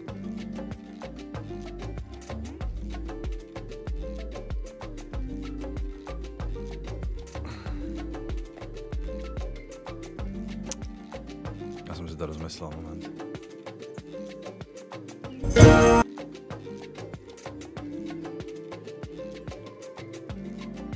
Jeden render.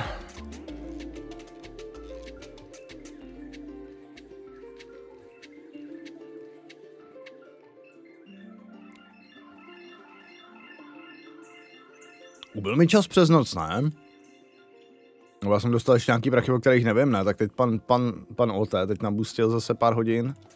Zase přiskočilo. No jo.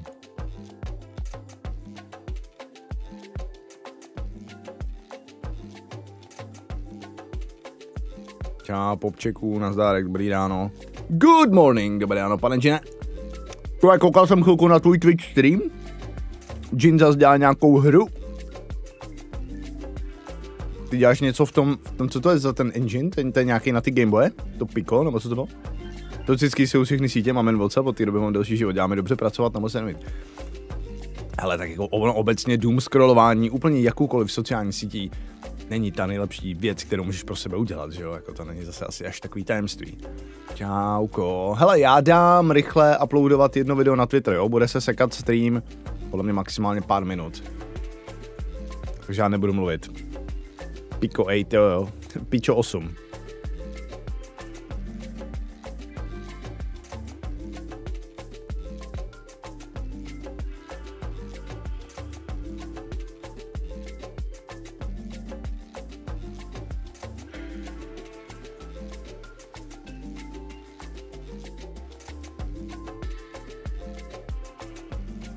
Song k vydání je bomba, dobrá práce, převodit to hodí nějakou korunu a můžeš takhle to řád. No, z toho songu nebude ani koruna. To je jenom 2minutový video, to kdyby měl milion views, tak z toho nic moc nebude. Ale děkuju. To úplně nebylo moc pro prachy, no.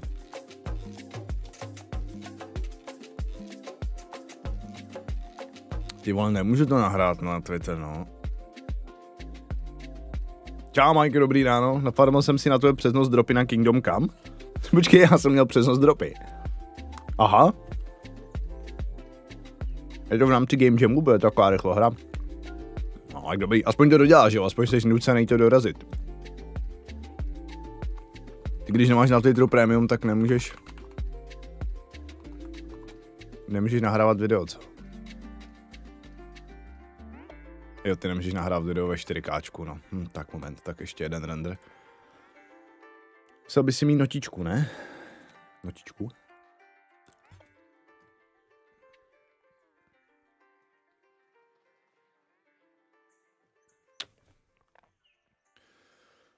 Jo, a musíme udělat židolištičku dneska. Uděláme dneska židoliště. A uděláme nějaký takový ty... Tamto.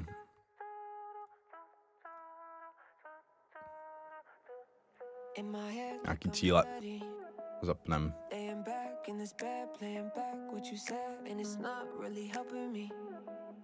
Coming down from this high is a dangerous ride. I'm coasting out of body floating, lost in my emotions. I've been spinning slowly, trying to keep my head above water. Then you go and pull me under. Crazy thing, I know I'm done for. Kdyby dokončení nekropolezo. Ne, to ne. To nedám. To nedám.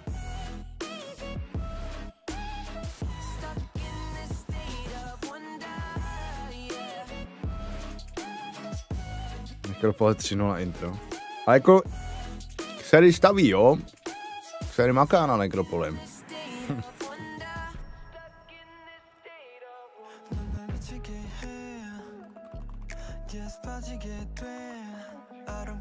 Čau, Vendo, dobrý ráno. Čusák. Dokážem, že mu pojet na jeden mail rychle.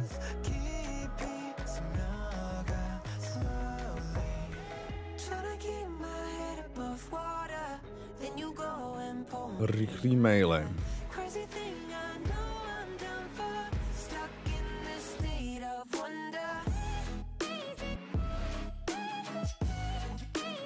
Jaký první dojmy? Neuvěřitelný. Fakt strašně dobrý. Tak vlážu projít tím rytířským způsobem. Ne, úplně totálně jako Jindra šlapač zelí. Já už jsem stihl poškrtit v tutoriálu jednu paní. Vlastně víc lidí jsem už poškrtil.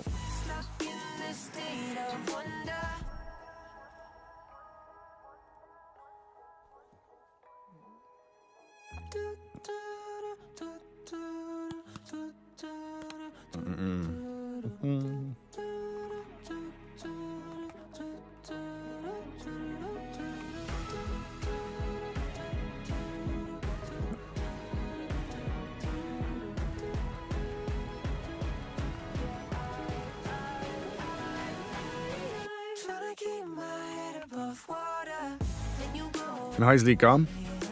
No, hajzlík je možná slabý slovo.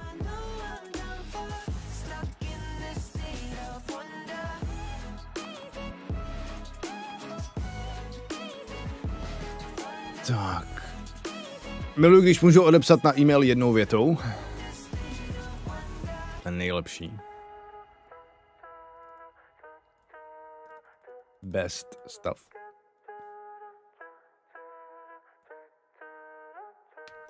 Zkouším nahrát to video na Twitter jedno, jo. Má 150 mega, to bude hned nahraný. Ale bude to chvilku lagovat, vydržte.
Čus, uži, čus. Čau, tak dále, čambombone. Čau na to. Kolik jsem stával? Před hodinou necelou. A jako spalo se na zemi dobře, ale spal se málo. Protože na mě lidi házeli peníze i v noci, takže jsem... Že mám nahlas repráky, tak mě to budilo furt. Když se to lidi dře, tak já jdu taky, že jsem ve zvázema. Work it. Já tady jenom postuju nějaký věci. Dělám nějaký věci.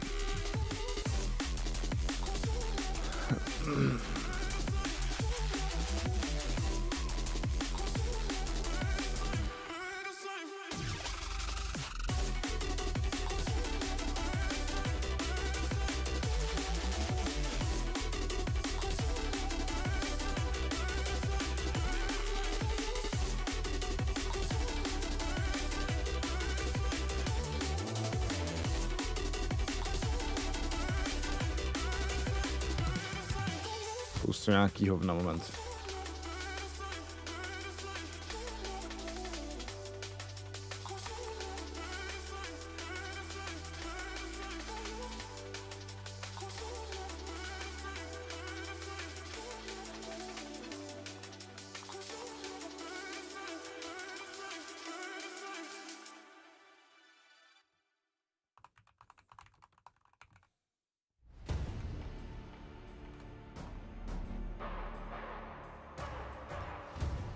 Postuju na Twitter. Okay.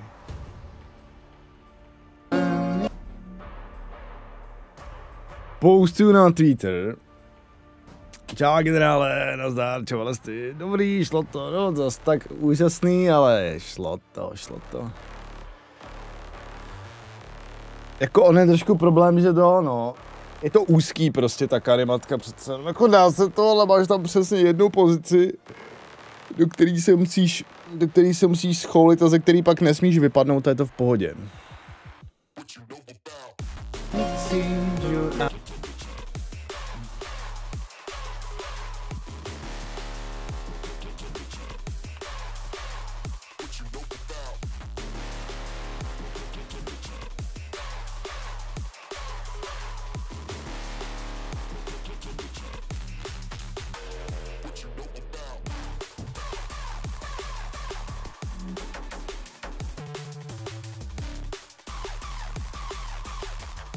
Ještě 2 kola, jaký 2 kola? Jak máš pořešený stres a cirkus někde na dovolené? Jsou tady. Ale čas od času budu odbíhat za malou, no. Mám tady připravený pauzování právě, jakože může nastat situace, kdy budu třeba muset na nějakou dobu z toho streamu pryč. Přece jenom jsem velký kluk a mám nějaký zodpovědnosti, no, takže...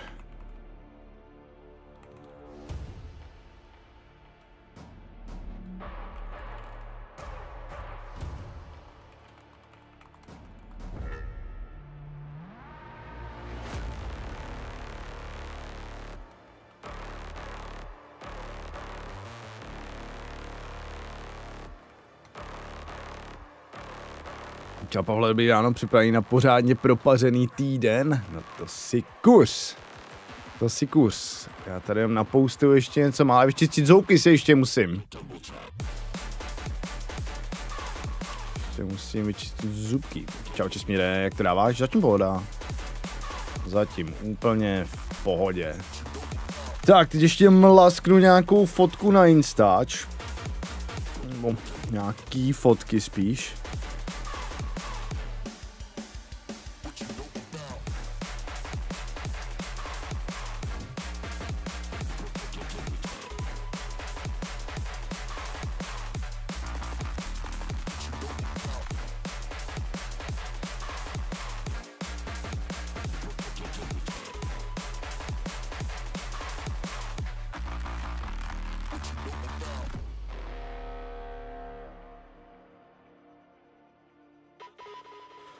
Jsem moc stop, manželka taky chválí, pošli pak link na Twitter. Ať jsem to tam dal, tak jsem to tam lasknul. Já bych jako rád, kdyby se trošku rozjela ta anglická verze, ale jako to je jenom takový zbožný přání. Přece jenom jako na mém českém kanálu to nemůže být asi nikdy velký hit. Ale kdo ví.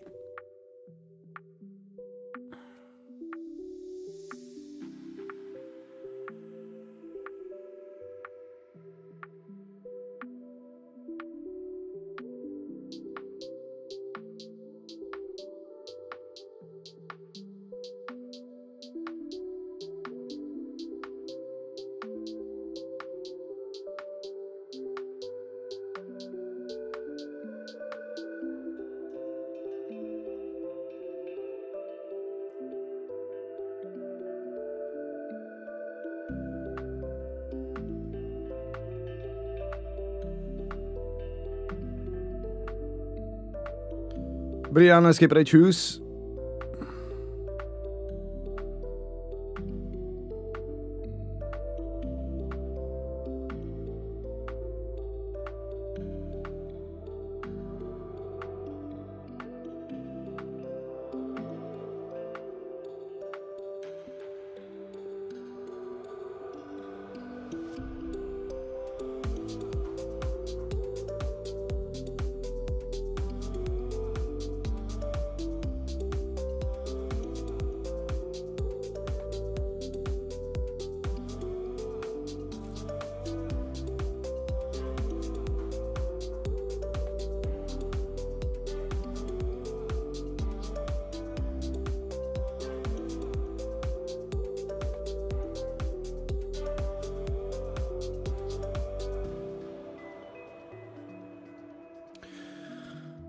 Byli jste včera někdo v Alze nebo ve Smarty? Já jsem akorát šel okolo Smarty, včera ve Varech tam měli celou výstavku Kingdom Come pěkných věcí. Ty kolektorky a ten merch, jako to je fakt pěkný, no. To je nice. Tak, moment, jdu ještě mrdnout teda nějaký foto. Dám foto, pustíme, potom nějaký video, vyčistíme zoubky a jdem hrát. Se krát objednám. Co objednáváš? Merčík, čau leve. Ale zase byl masakr, jo? That's good. Ty vole, tak já musím dát pár foteček.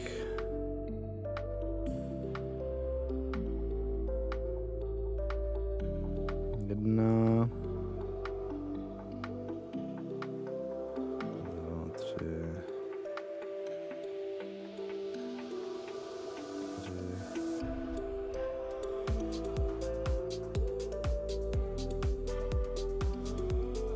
Tak. Lukáši, děkuju. Děkuju za 10. Lukáš Zavadil vzkazuje za 10 eur, aspoň pár grošů za pěkný song. Děkuju. Dobrá práce. Děkuju. Krát nemůžu tentokrát úplně machrovat tím, že je to můj song, furt je to Valťákův hit. Ale yeah.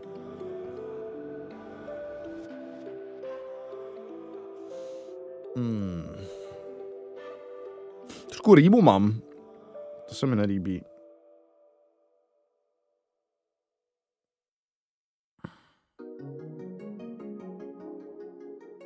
Prdele.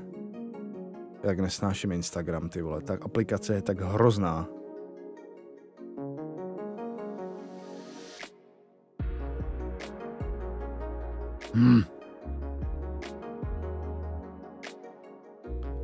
Když chceš sdílet víc fotek najednou, ty vole, všechno je hrozný. A to vlastně můžu dát spočítám. Whatever.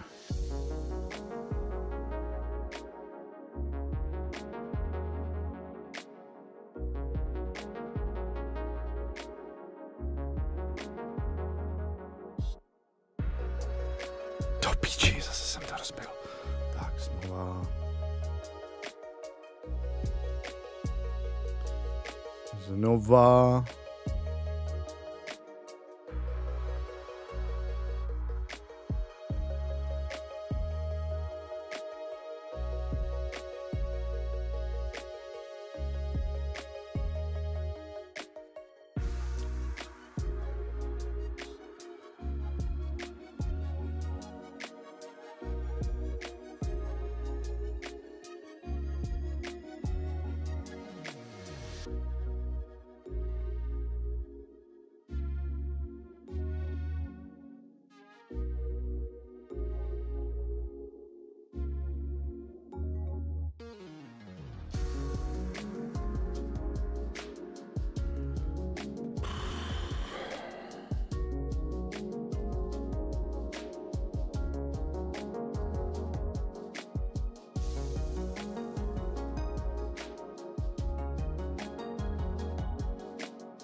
Čau, Filipo, si nazdar, dobrý ráno, nezvykujete takhle brzo. Nezvyk mít otevřený oči takhle brzo. Čau, báchy, nazdárek, čus.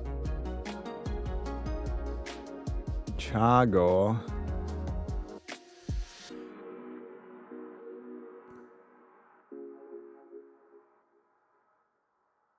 Čus.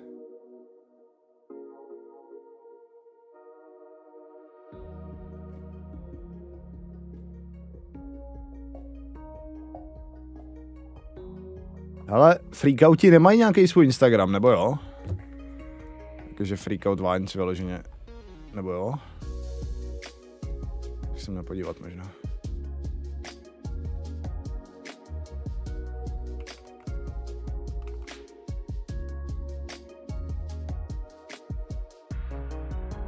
Nemají podle mě.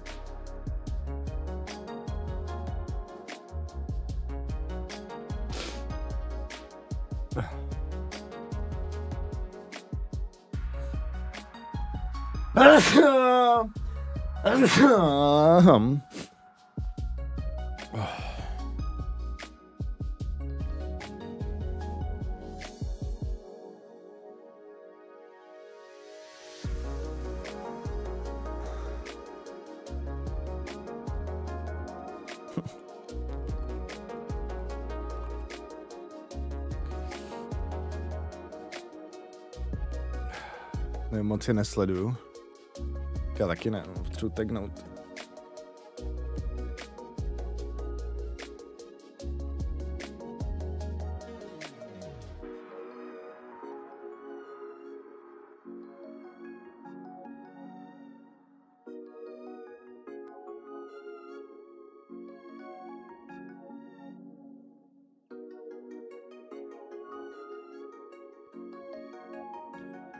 Tak.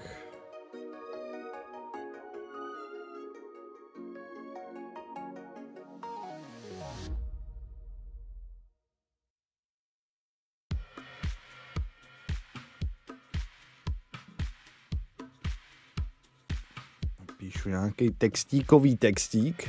Sleduješ mi trochu Streamers Clash? Hele, minimálně. Mám jenom zhruba přehled, kdo je s kým v týmu. Chtěl jsem se pát na nějaký zápas, ale jako... Včera jsem to vysnul, jako... Sleduju trošku Streamers Clash, ale moc ne. Moc jako ne. Čám Gameplay, dobrý ráno.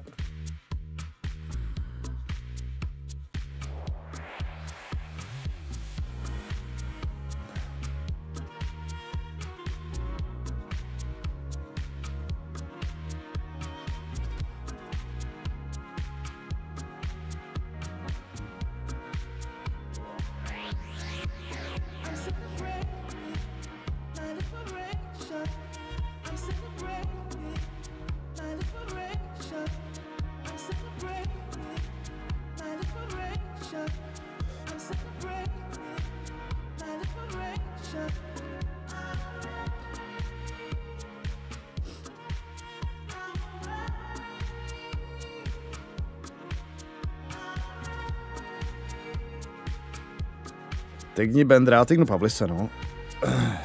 Bendra už jsem tagoval, taky všude možně.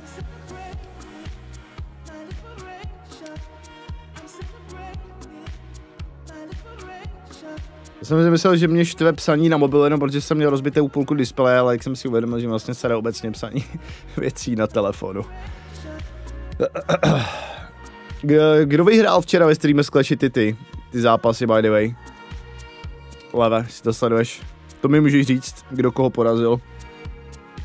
Vím, že hrál Snapy proti Morčákovi. Jsem měl dneska něco na Instači ráno a pak už nevím.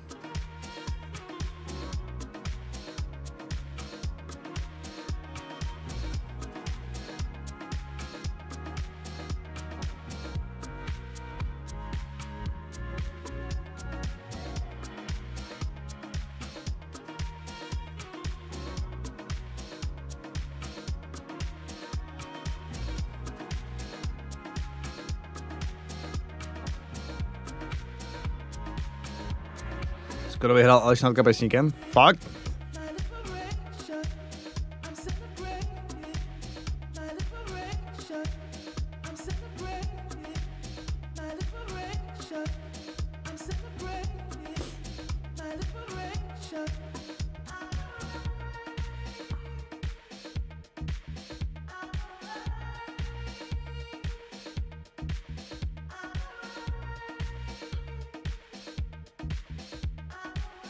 Snapy Mikýř Robin a pak těsně Kapesník nad Freezem.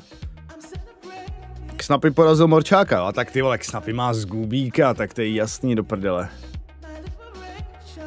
To je jasný.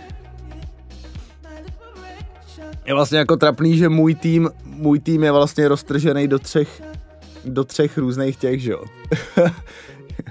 Já doslova, kdybych do toho Streamers Clash šel, tak by to bylo úplně na píču. K Snapy máme SO, no. Ta hra se reálně otáčela každý 3 minuty, aha.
Jinak by jsem ani jednoho nevyhrál.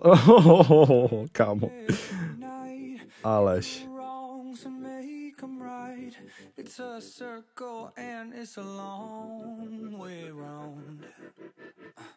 But maybe I'll bend it out of shape and break it in half, then I'll escape and wander around where the top is always down. I'm dreaming of a Rolls Royce Phantom life where everything is golden, rich and nice, and anything you want can name its price.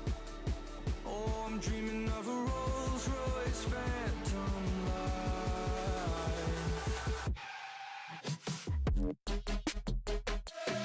Dneska padne za vlast. No, s tím tvým budíčkem možná i jo.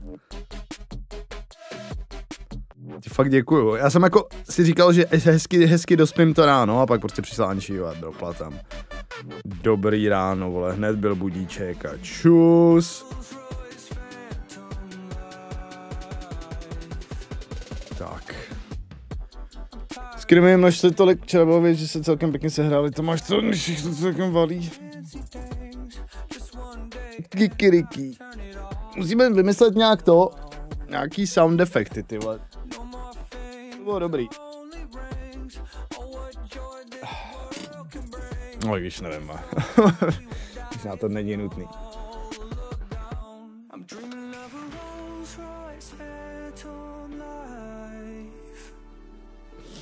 Tak.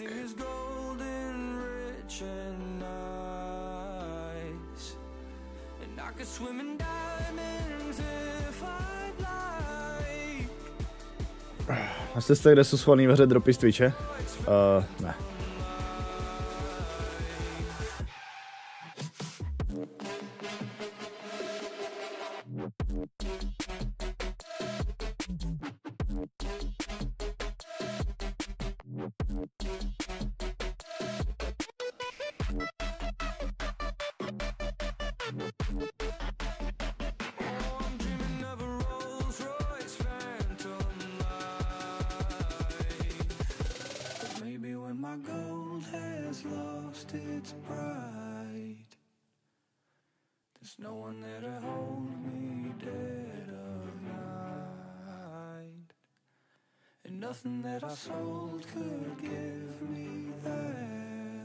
Tak. Čau, tvrdě si. Mohu složit sonky streamer z Clash? Na to nemají. Tak, dobrý. Myslím, že na Instagram a sítě jsem naživil. Tím, co jsem chtěl postnout, to jsem postnul. A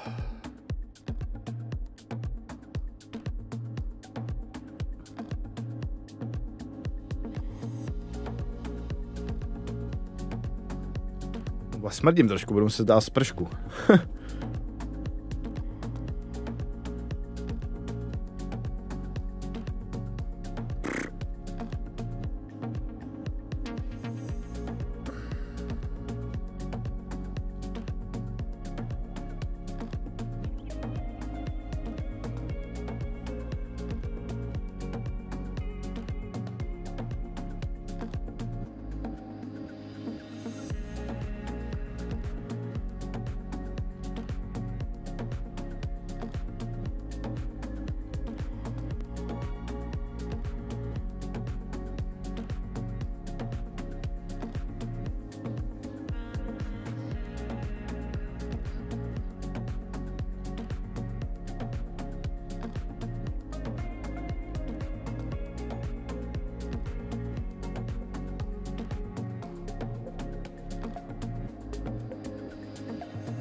Můžeme s tebou.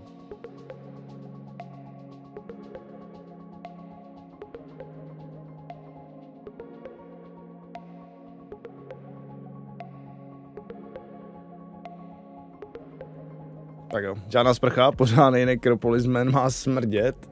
Aha, tak hele, na co se podíváme, potřebuji si vyčistit zoubky. IGN...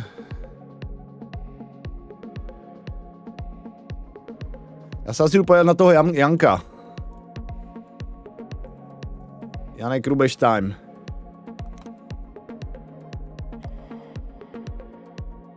Mám jakou strašnou sračku to je. Jsem si kydnul jogurt na tepláky, ty vole. Když vím, kolik toho děláš na telefon, tak se upřímně divím, že vydrží s rozbitým mobilem. Já už mám novej. Nebo jako nemám novej, zakoupil jsem si bazaru 13 mini. A já chci všechno dělat na velkým androidovém telefonu pak, no. Ono jako blbý, že jako ono už se něco dá, jo, třeba na Instagram už se docela dá postovat z počítače a vždycky je prostě lepší si třeba text na Instagram a tyhle věci prostě připravit na kompu a pak to jenom vložit, ale celkově jakoby přijde mi, že práce s Instagramem, jako specificky s tou apkou je fakt hrozná. Když tam chceš něco většího postnout, tak the hell. Čau, Kamzík, dobré ráno. Napadli nás dobrovolníci z Charity. Tak jdem na to. Podíváme se tady na jednoho Janka Rubeše, vyčistíme u toho zoubky. 2, 3, 4 chlapci mě teď obestoupili, já moc nevím proč. Dneska jsme právě chtěli natočit video Praze došla trpělivost. Akorát ten název je spíš Mně došla trpělivost, protože to video nakonec dopadlo takhle. Jako ty z toho nemáš strach, ty tady nás obestoupili 4 frajeři na Starbucku a takhle. Don't touch the camera! A nakonec. Oh, let's go. Tohle no. Jak pomalu už ani nemůžeme natáčet na Staroměstském náměstí. A nejvtipnější na tom je, že jsme přišli natáčet do těch Bazaroj 13 mám. Ty vole. Máme kamarády v každém rohu tohohle z toho náměstí. Jo. Tak já nějaký kamarádský typ. Na to video Praze došla trpělivost mělo být o tom, že se ze Staromáku odstranili zahrádky po 2 letech, co tam neměli co dělat. A my jsme to tam s Honzíkem přišli natáčet. Stojím, většinou chceme být na tom místě, kde se ten příběh odehrává, něco tam vyprávím o předzahrádkách a periferně vidím, jak se za Honzíkem srocujou 4 velcí pánové společně s pánem s červeným deštníkem a postupně se k nám přibližují. Okay. A mám jim říct, my natáčíme o soše Jana Husa. Nakonec za náma přiběhli a začali nás obvinovat z toho, že je natáčíme, což jsem tak nějak jim vysvětlil, že ano, oni vědí, že o nich natáčíme, protože jsme... Čau Terzinko, dobrý ráno, 5 hodin, nic moc. Nicméně teď natáčíme jiný téma a ať nás nechají bejt. To ať nás nechají bejt rozhodně nepochopili. I wanna ask you a question. I wanna ask you a question. Go ahead. Me, I was there. You make picture for me? No. You make picture for me? Hey chat, you make picture for me? What are you talking about? No, when I was there with people, you was picture. Today? Yes. I probably did. You make. I do it all the time. No, you make picture for me. I didn't make a picture for you. I made a picture for the video. Because it's you are honest guy. 1, 2, 3, 4 chlapci. Honest guide? Mě teď obestoupili, já moc nevím proč. Go ahead, ask me questions. Yes. My rozhodně nejsme žádný vořezávátka s Honzou, nebo teda Honza není žádný vořezávátko, ale když vás obestoupí 4 velký frajeři, kteří se rozhodně netváří tak, že si za váma přišli pro fotku, tak ten pocit fakt není dobrý. Jako ty z toho nemáš strach, ty tady nás obestoupili 4 frajeři na Starbucku? No, tak zase uprostřed náměstí, no, jako samozřejmě to není jako příjemný. Dneska po večerničku do postele, spíš to vidím po obídku, že půjdu dát nějakého šlapříčka. Yeah, make picture of your feet when you slept. Nice. You make picture for us. Is it allowed to film people? It's allowed to. I can film people what I want. I don't want you surrounding me. Because I'm scared of you. No, you are liar. You are liar. You make. You surrounded me and threatened me. Can you go away? I did not approach you. You approached me. You surrounded me. Can you go away? Tohle všechno se odehrávalo doslova za 5 minut 12. To znamená, že Starmák byl plný turistů, kteří koukali na orloj. A můj pud sebezáchovy v tu chvíli je, že začnu křičet nahlas. Dělám to často i s ruličkářema. A není to úplně ze strachu, ale spíše chci, aby na tu situaci byla uvedená pozornost. Jo no, to je základy sebeobrany doslova. Začni dělat bordel, ať lidi zpozornějí. To znamená, v tu chvíli já vím, že ten člověk mi neublíží, protože když se na nás dívá 200 turistů, tak vím, že on mi fakt nic neudělá a já jsem víc v klidu. Proto dělám takovýhle teátr. We will call police for you. Do it. We know the law. Call police. We know the law. You know nothing, if the bro. stupid guy with you, he tried to... Don't call my friend stupid. No, don't scream on me. Don't scream The on me. reason I'm screaming is because I'm scared. I'm bringing attention so people can film the situation. Shut the fuck up. You make a drama for nothing. We will call police for you. It's not allowed Do to it. make picture for us. Do it. Bro, what the fuck you doing? What the fuck is that? Take this shit away. My jsme nakonec z celý téhle situace odešli, protože opravdu bylo za 5 minut 12 a my jsme si potřebovali natočit záběr z vrchu z orloje na to, jak tam to vypadalo dřív, než tam byly předzahrádky a jak to tam vypadalo po těch předzahrádkách. Netoč toho dečníkáře, nebo po nás něco vole vystřelí. Nicméně, když jsme nahoře na orloji byli, tak jsme si všimli, že dole jsou fakt policajti, kteří oni na nás zavolali za to, že natáčíme. A policajti na nás mávli, ať za nima jdem. Dobrý den, pánové. Má se to tak. Vy jste páni natáčeli. Pánu se to nelíbí. Jasně. Pánové na nás opravdu zavolali policii, která teď přijela. Chtějí po nás občanky za to, že my jsme je točili. A jen bych chtěl říct, že mezi tím celou dobu vedle nás stojí jeden z těch prodejců, který dál prodává zájezdy. I přesto, že to je tady zakázaný. Ale aktuálně jsme řešený my za to, že jsme to natáčeli. Jak říká Honzík, biznis nesmí stát. Frděli, no, na tebe zavolají prostě někdo, na tebe zavolá Benga. Doslova na tebe zavolá Benga, někdo, kdo dělá něco nelegálního. Ale protože ty Benga byly zavolaný kvůli něčemu jinému, tak oni budou řešit prostě to něco jiného, ty vole. Protože tak prostě Benga fungujou. Kšeft je svatý. Ta změna, kdy mentálně v hlavě já si říkám, točíme o předzahrádkách, musím tady vysvětlit, jak tady vedl plyn, jak to tady odstraňovali a tak dále, přemýšlím o tom a najednou se ocitnete v úplně jiný situaci, kdy kolem vás stojí 4 fakt naštvaný chlápci a v očích rozhodně nemají to, že by si s váma chtěli přátelsky popovídat. Je to fakt nepříjemné. Takže kámo, ty vole, switchnout z toho, že kolem tobě stojí 4 frajeři, ty vole, a chtějí tě kuchnout, vole, do mluvení o předzahrádkách je fakt super, ty vole. To jsem tam, je tam někde teď. Od prvního třetí to říkal, no. Rozhodně to není tak, že v centru Prahy natáčíme od včerejška, ne, natáčíme tady víc než 10 let o různých příbězích a situacích. Tahle paní je doteď můj favorite, ty vole, tenhle moment je úplně skvělej. A tohle to jsem popravdě vlastně nikdy moc nezažil. Podvodní taxikáři nebo podvodní směnárníci tohle prostě nedělali. Ani ruličkáři. A teď ty jsou nejvíc skeči, no. Tohle prostě působí jako fakt, já nevím, ty vole, zvláštní organizace, vole, nevím. Důležitější, ty lidi, co nás obestoupili, nebyl nikdo, z koho bych měl mít strach. To jsou lidi, kteří na Staroměstském náměstí pořádají charitativní sbírku. Jo, no, to je největší bizár. Co tam na nás nastupovali. Už chápete tu absurditu celé téhle situace a proč... Jak se to jmenuje to video? Proč mi došla trpělivost? What the fuck you doing? What the fuck is that? Take this shit away. Přivolaná hlídka policie nám skutečně potvrdila, že pánové jí zavolali, nebo je zavolali, aby nás stotožnili kvůli tomu, že je natáčíme, což jsem teda vysvětlil, že děláme, přiznal jsem se k tomu a taky jsem řekl, že jsme to dělali, děláme a dělat budem a není na tom samozřejmě nic trestného. A to telefonu. Já venku předchozí stream a to musím postnout. Tak jenom tady vydržte. A si hned, a to uděláme tak, že ten zuby. Tady každý den. Každý den tady točíme. My jsme mimochodem policii ukázali ty záběry, které jsme tam vlastně natočili, taky mimo jiné z důvodu, že jsme ukázali, že pánové byli ti na té agresivní straně, to znamená na nás šahali Honzíkovi na foťák. To je nejlepší, že to máš doslova natočený, že ty týpci do tebe dělají prostě a oni na to volí Benga, skvělý. Na což policisté reagovali, že to je něco, co bychom řešit z naší strany mohli a my jsme to odmítli. Já jsem prostě nechtěl dál tu situaci eskalovat.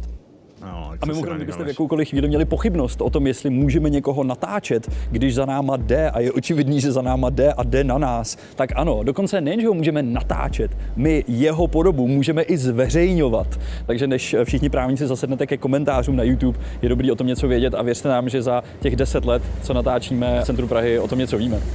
Blízká se na lepší časy. Ano, od 1. ledna by tyhle pánové možná mohli, a 1. března. Dámy pár, zmizet ze Staroměstského náměstí a náměstí Republiky a Václavského náměstí, protože začne platit nový zákon, který jim určuje. Když jsou namagují správnou obálku do správné ruky, tak budou moci dál. Třeba trochu jinak pár ulic dál, nemám iluze v tomhle skandálním městě. Z jejich prodeje z těch vstupenek dávali na charitu 40%. Jednoho z těch chlapů z videa znám osobně, fakt? Je to tvůj dobrý kámoš? Aktuálně dávají za staženou aplikaci 10, ale většina lidí si tu aplikaci ani nestáhne. Je to poměrně složitý, máme o tom jiná videa. Tohle to bylo spíš video o tom, jak mně došla trpělivost, protože... Víte, o čem natočím brzo video já? O takových těch objednávacích automatech Bageterie Bulvár. To jsou... Jakože všechny ty bezobslušné automaty, KFC, Mekáč, všechny jsou tak trošku na piču, ale Bageterie Bulvár je má bezkonkurenčně nejhorší na světě. Hrozně. Je fakt nepříjemný jít přes náměstí Staroměstský nebo tam točit o čemkoliv a najednou vás obestoupí 4 frajeři, kteří se tváří jako velký drsňáci a v podstatě vás vyhání z náměstí a tak to fakt nebylo OK. Máme kamarády v každém rohu tohohle z toho náměstí. Jo. Ty jsi měl strach, když na to přijdou 4 frajeři? A tak úplně se ti rozjede srdce, ti jede pumpa jak svině, že jo? Trošku vás nechám nakouknout pod pokličku, po celý téhle scéně incidentu. Nice. Já jsem za jedním z těch deštníkářů šel a snažil jsem se si s ním vyříkat věci, že to není nic osobního a že rozhodně nechci, aby jsme mezi sebou měli válku. Relax! Hlavní důvod, proč jsem to dělal, je, protože tam stojí každý den a já tam každý den procházím. Korejci jsi nebral nic z automatu? Tyhle situace. No, do korejsky. My jsme si objednali s knapem v KFCčku, ale bylo to korejsky a musel nám to objednat nějaký Korejec, co uměl trošku anglicky. O nějakým jednotlivým konkrétním prodejci, někomu, kdo porušuje nějakou vyhlášku, že bychom se jako zasoustředili na něj. Z jejich pohledu to osobní často velice je. To je Honzík spoza kamery, promiň. To je v pohodě. A proč tohle celý točíme tady u Pepovýho bratrance vedle Stavovského divadla? No, protože tady mají skvělý kafe, mimochodem dřív tady byla hrozná směnárna, skvělý kafe doporučím, cash only z nějakého důvodu. A taky, protože jsme se sem vlastně šli schovat, aby jsme měli klid, protože představa, že stojíme na Staromáku a náhodou kolem nás projde člověk s červeným deštníkem, tak já už jsem nechtěl zažít znova, aby kolem Honzíka stáli 4 obrovský frajeři a poslouchali každý naše slovo, co tam říkáme. Díky moc, že jste se koukali a díky moc za podporu. Myslím, že nejhezčí podpora, která nám přišla za dlouhou dobu, byl starší pán, který celý téhle situaci přihlížel a mě a Honzíkovi pošeptal do ouška. Thank you very much, you're kind. Tak to nás potěšilo. Díky moc a za týden zase ahoj. V anglické verzi tohoto videa hodně používám slovíčko thug, který má mnoho významů, ale já ho používám ve významu tvrdák nebo drsňák. Ono má jako ještě horší významy, ale thug v tom, jak to jsem říkal já, tak to je tvrdák. Kdy dojde Praze trpělivost?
Tak jo, zlatíčka, jsem tady a jdeme hrát Kingdom Come Deliverance 2. Pokračujeme. Je čas jet dál.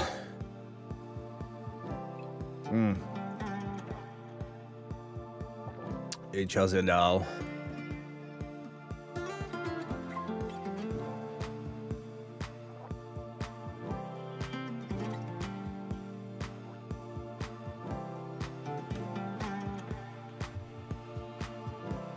Chodí má do školky, nechodí.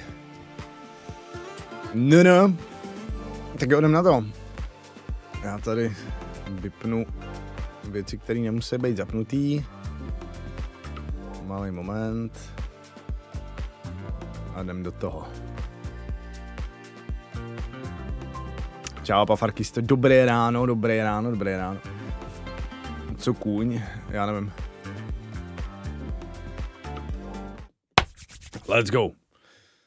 Let's go, Jindro. Co, Jindro? Kateřino. Čau, Josefé, zdravíčko.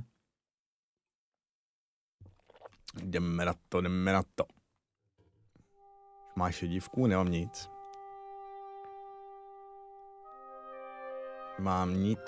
Nemám ničehož. Pokud potřebuješ na něco počkat, můžeš využít možnost posun času. Ty vole, to jsou krásný obrázky. Tohle ale reálně vypadá, že fakt jako není ani namalovaný digitálně. Jako asi to bude digitálně postařený, ale... Nádhera. Nádhera. Umění.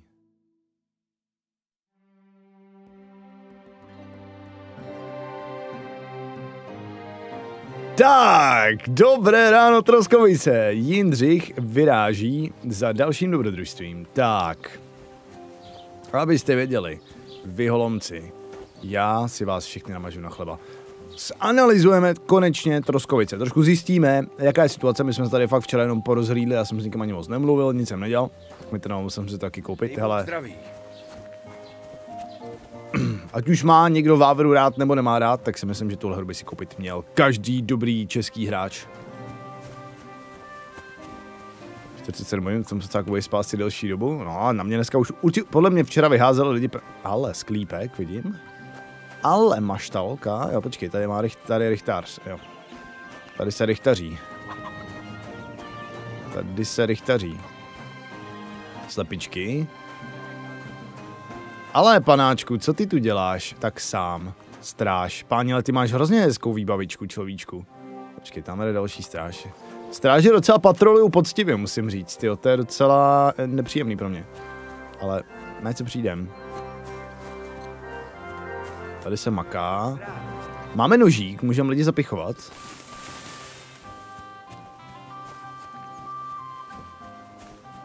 Sejvovičku myslím nemáme. Třeba bychom sejvku, ty vole, jednu. Děvečka.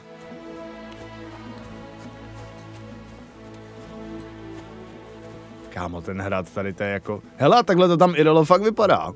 Jsem nikdy nebyl na Troskách, tak nevím. Ale ty vole, to vypadá fakt giga dobře.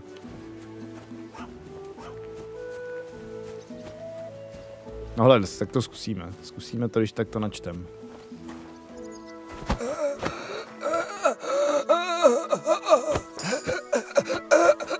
Jdi do prdele, to fakt, jo? OK.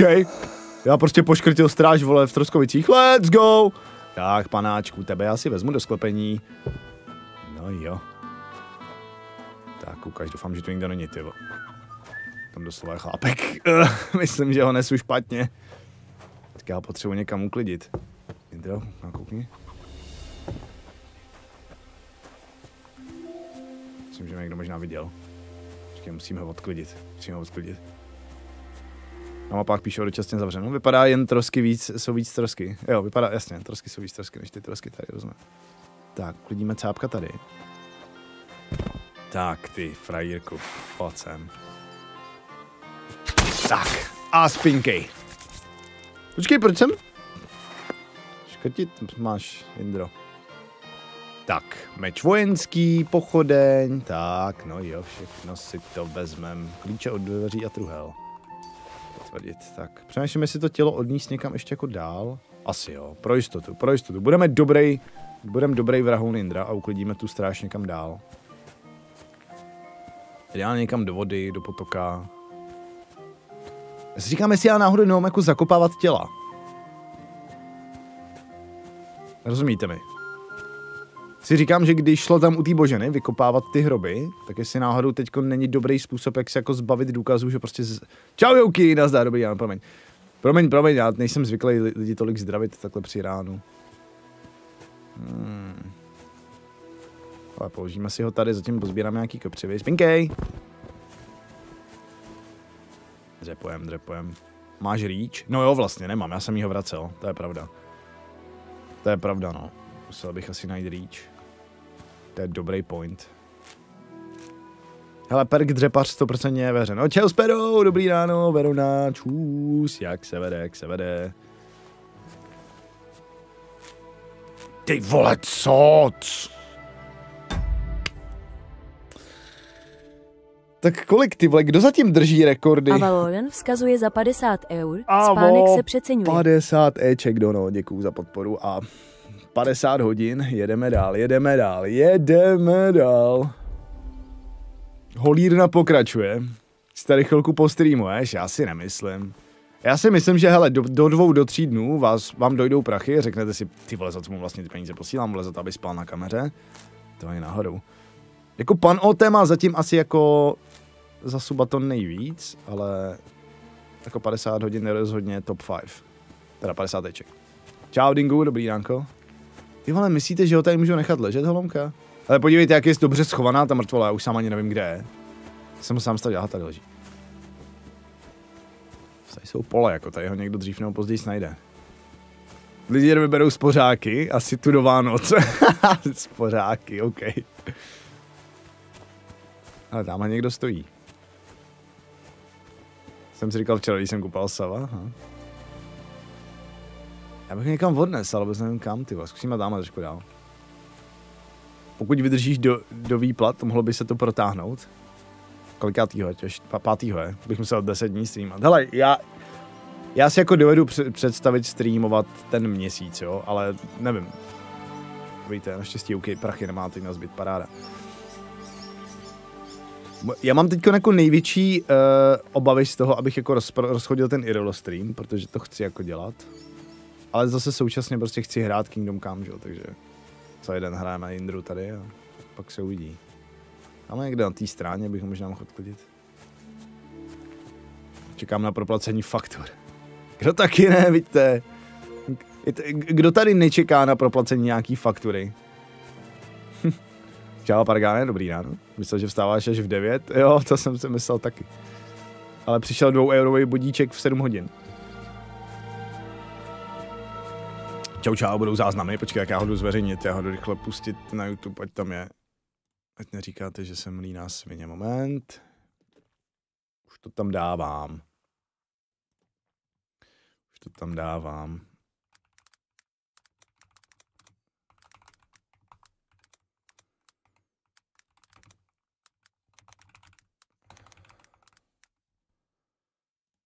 Už to zveřejňuju, už je to veřejný.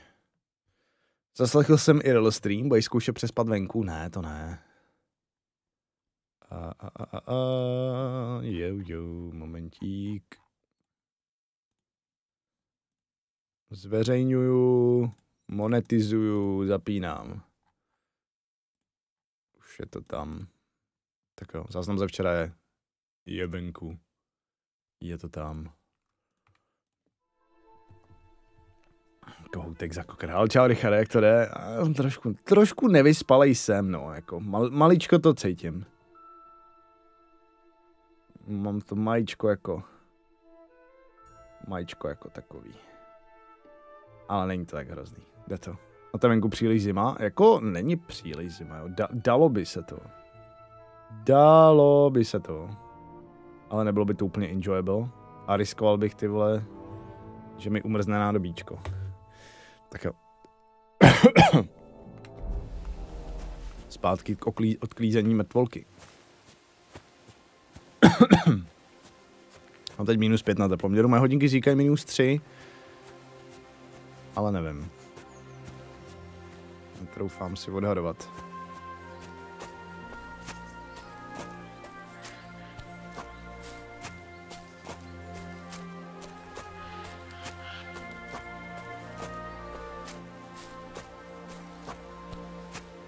Přes Twitch Dono je stejný kurz? Ne. Twitch Dono vůbec se nezapočítává do subatonu. Vůbec, jo, je to jenom coffee. Vykřičník coffee only.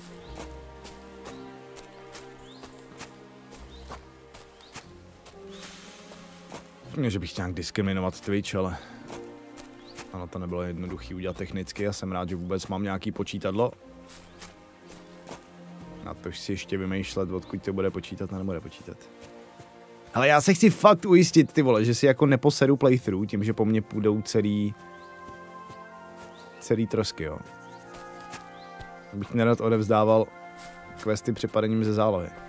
Dobře, že jsem se zeptal, no to je dobře, to je sakra dobře. Hele, já když už žebrám, tak to maximalizuju. Chci z toho mít všechny prachy a nedávat nic nějakému Amazonu. Tak si daleko? Vůbec. Já jsem v 1% hry, jsem doslova začal. A hlavně já jako i hlavní příběh a tyhle věci budu se snažit dělat co nejpozději. Já jako fakt budu po sidequestech, budu dělat srandičky, budu objevovat. Posílej mě. Oh. Ta louka vypadá jak malovaná. Tak kámo, co screenshot ze hry, to umělecký dílo. No, krásný. Ale jako tady zahodím a serem na něj. Tady on měl nehodu. Já ho nezabil. Hele, odtáhnul jsem ho daleko od těch troskovic, no tak. Skoro z toho hnedka zajebal. Hej, hned nějakýho strážního v Troskovicích. Hned jsem mu dal. Slyšel jsem, že když děláš všechny sidequesty, tak jsou potom main questy skoro až tu easy. No a tak není to takhle v každý RPG hře.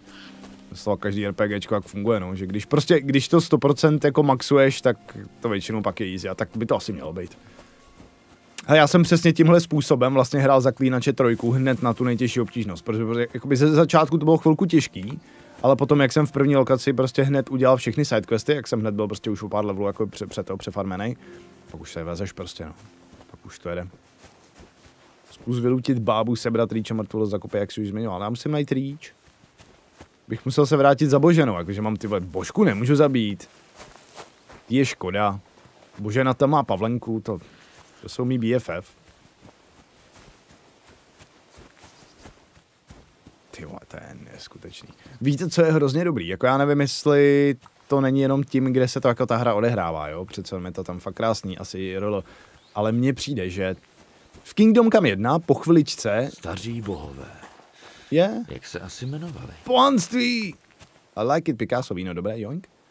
Čálky. To hraješ v nativním 1440p, streamu ve 1440p na YouTube teda, když se půjdeš podívat na vykřičník YouTube, tak tam to vypadá i hezky. No nic, bohům to chybět nebude. A já si dám. Medovina, no tak to je škoda pro nějaký vole, nějakýho Peruna. Perun Morana. Ty nepotřebují jíst a pít. Já? Ano.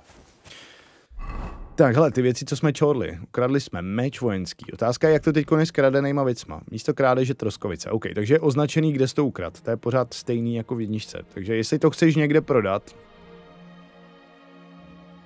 tak to prostě musíš minimálně prostě jako přestěhovat. Jaký máš anti-aliasing? Já nevím. SMA 2TX. Já jsem dal jenom preset Ultra a pak jsem na to nešel. Já jsem prostě dal Ultra a hraju. Popiči, tak vypadá to fakt skvěle vypadá.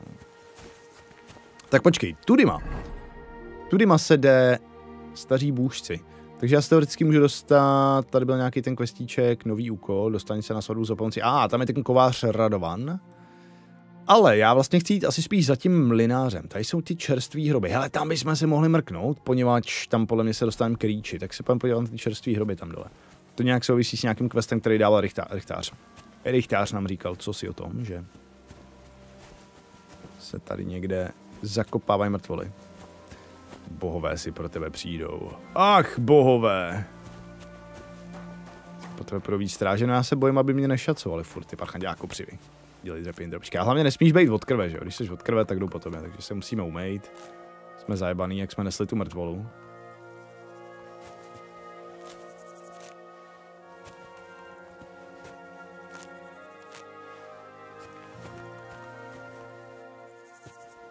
Mě by zajímalo, kolik těch kopřiv fakt musíš natrhat, ty vole. Jestli to je stejně jako v jedničce. Kde já to budu mít? Statistiky? Buffy? Zatím to mizení. A máme 16 perkových bodů, takže taky bychom ty perky měli asi utrácet. Já potřebuji určitě... Ať se nepopálíš, no. Kradný věci se časem odznačí, no jasně, jako v jedničce, no. Tak jako vycházím z toho, že se to hraje stejně jako jednička, takže své kriminální aktivity na tom zakládám. Čau Zdenku, takže uvidíme, jestli to tak bude nebo nebude, no.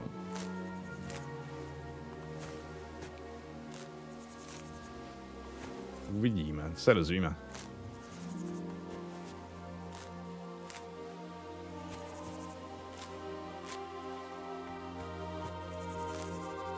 Já vím, že se bylinky sušej. A také trhám, protože čekám, jestli dostanu dřepaře. Nebo něco podobného, jako byl vidíš. Spoiler! On mi vyspoiloval, že můžu sušit bylinky! No tak to ne. S tím vaříme něco vařák, jo. Zálesáctví 8 a perkový bod. Okay. Maličko jsme to polevlili.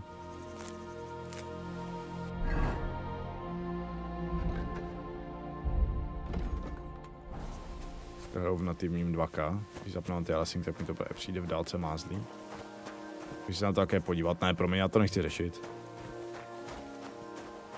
Upřímně, jestli ti můžu dát jednu dobrou radu, prostě si tam dej nastavení, který ti běží dobře a který vypadá tak jakože... Když se nesoustředíš na detaily, tak je to hezký. Prostě si to užij. Nejhorší, co člověk může udělat u takové hry, je se zapastit do nastavování toho, aby to vypadalo jako dokonale.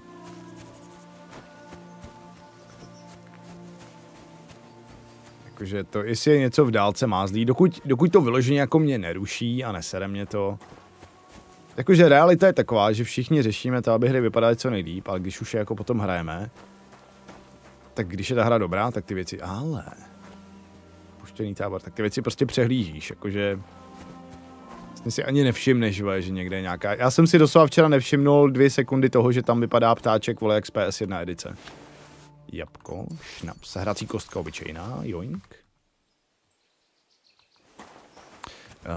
Můžeme se tady nějaký dobrý úložiště, nějaký místo, kam můžeme schovávat lup. To by bylo dobrý. Jedu to na ultra, jedu to bez DLSS a jako běží mi to plynule. Joink.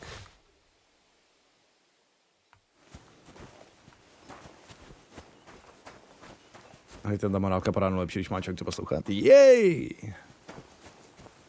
Tak ty hroby budou někde tamhle, jak je to C, že jo? Ne, hovno, to bylo tady dole. C je daleko. To je jo, mlynář Crazy ješ tamhle dole, kámoš. No. Já si budu muset asi vařit ty saveovice, tyjo. Poněvadž já jako chci ukládat hru docela dost. Pojďme se podívat, jestli máme recept na saveku. To mi dávala Pavlenka, tady je. Jo, naučit se, to se musíme dřív naučit. Chci se mi podívat, ano. Saveovice.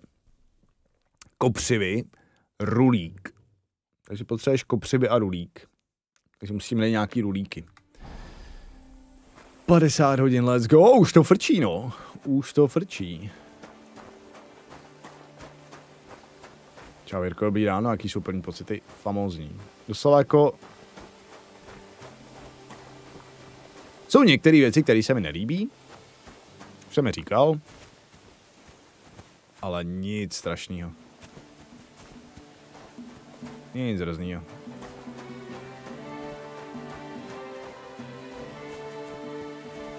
Kráva.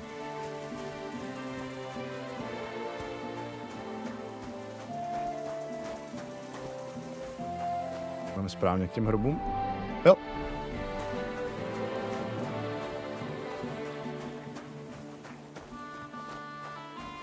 Nebo steak?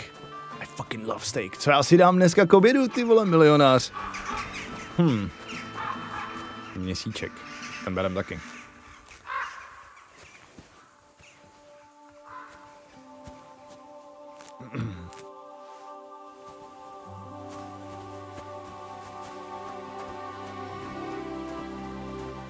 Ta hudba je pohlazení je. Mně se líbí, k těm bloudíme.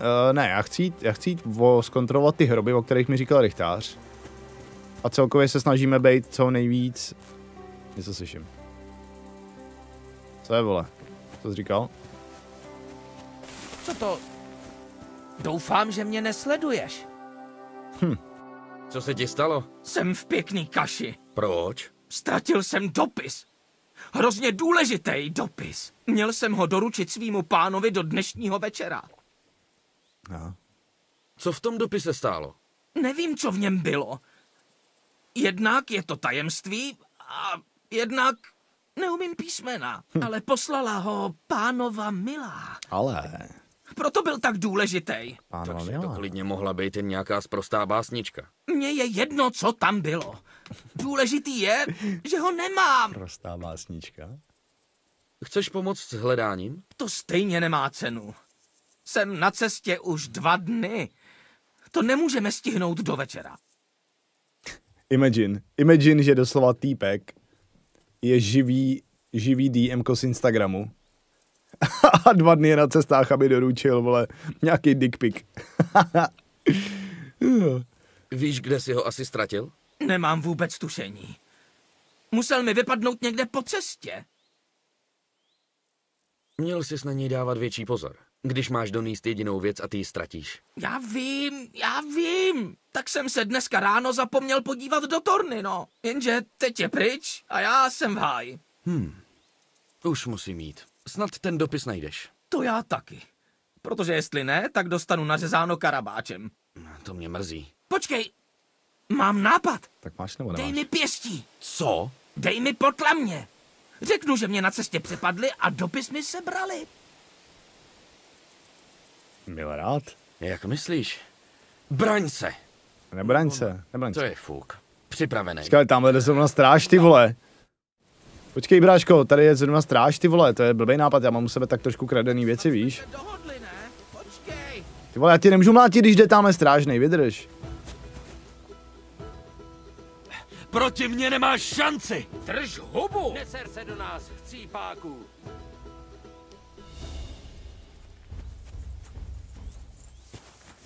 Oni jdou do něj? Počkej, to je lapka! To jsou lapkové, utíkej! Utíkej pryč! Oni ho zabili! Ne! Do prdele, myslím, to jsou stráži a to jsou lapkové! No to je v prdeli. Počkej, mám jednoduché řešení. Mám elegantní způsob, jak tady z té situace dostat maximum. To je asi víc než chtěl. Tak chtěl zmátit, ne? No, tak jsem mu trošku... Hele, já ho nezavraždil. Já ho nezabil. Já ho nezabil, že? Ty ukudlat rybičkou nemůžeš? No jako mohl jsem teoreticky s ním bojovat, ale...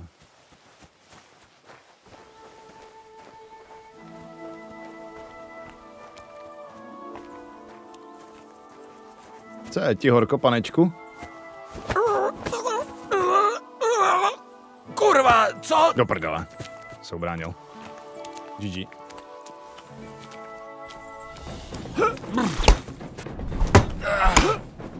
Zkusíme to, no, ale nevidím to moc.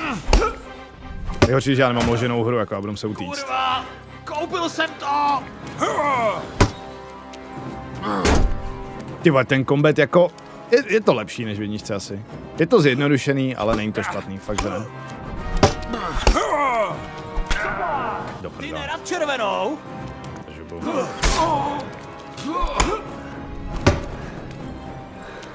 Já mám nějak trošku krvácím a to je špatný. Můžu já se prostě obvázat při boji? Nemůžu, no.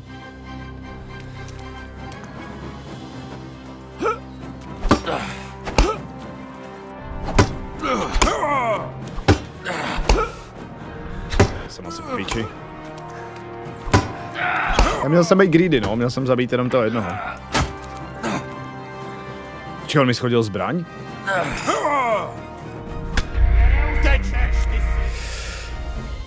Ajaj. Ajaj. Ajajaj. A kde to mám uložený? To bude daleko. To bude daleko, chat. No nic, víme moc dobře, co máme udělat. Takže to jdeme udělat. Žádný výtržnosti. Jo. Zdravím, pane strážnej. Jaj. Další šance pomoct mu hledat dopis. Jako to bylo hrozně unlucky, já jsem... Ne, tak jako je to škoda, že jsem ten quest neudělal, no. Hele, tak jdem za ním, jdem udělat první ten úkol a pak tady napácháme nějakou to rozčárnu. Ty vole, to bylo... na hovno. Hlavně já jsem nazbíral všechny ty kopřivy a tak, že jo, to mě sere. Nic, budeme muset vařit sejvovice a prostě ukládat hru často, jinak budeme každou chvíli prostě v takovéhle situaci, no. No a tady bych rád jako řekl, že si myslím, že ta hra prostě v Americe, jako i když třeba si lidi koupějí a budou toho jako nahypený a nabejtěný od streamerů a takhle, tak si myslím, že tady s tím třeba budou mít a mít si hrozný problém, že žádný autosavey, žádné jako nějaký autosavey jsou, jo, ale prostě ta hra je furt těžká a když prostě si to neuložíš, neuvaříš si saveovici, tak se ti stane tohle, prostě přijdeš o 15 minut progresu, třeba půl hodiny klidně. Si hraješ na lociku. Čau, jo. To jsem absolvoval 3krát, ale čas je trošku frustrující, jak jsem se vydal jako první náhon na saveovice. Jako já taky právě, přesně to mě napadlo, že prostě ty savky, mít saveovice hned ze startu a mít nějaký gear. Jako já jsem si doslova mohl oblíct lepší brnění a meč jsem si mohl vzít lepší na toho dementa. A neudělal jsem to, protože jsem prostě blbej. Blbý, že nemám ani jednu pochcenou saveovici, jakože 0. Čau. Je možnost ukládání v nastavení? Ne. Jakože vypneš saveovice, no to asi je. Ale tak ty vole. Nejsem nějaký ořezávatko, ne? Nebudu to hrát na easy mod. Ahoj, čau kukíme. Čus. Again.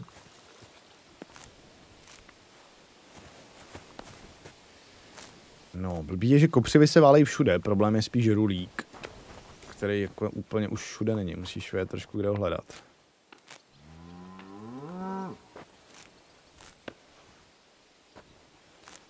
Natrhej tu kopřivičku a dej si jí do gatí.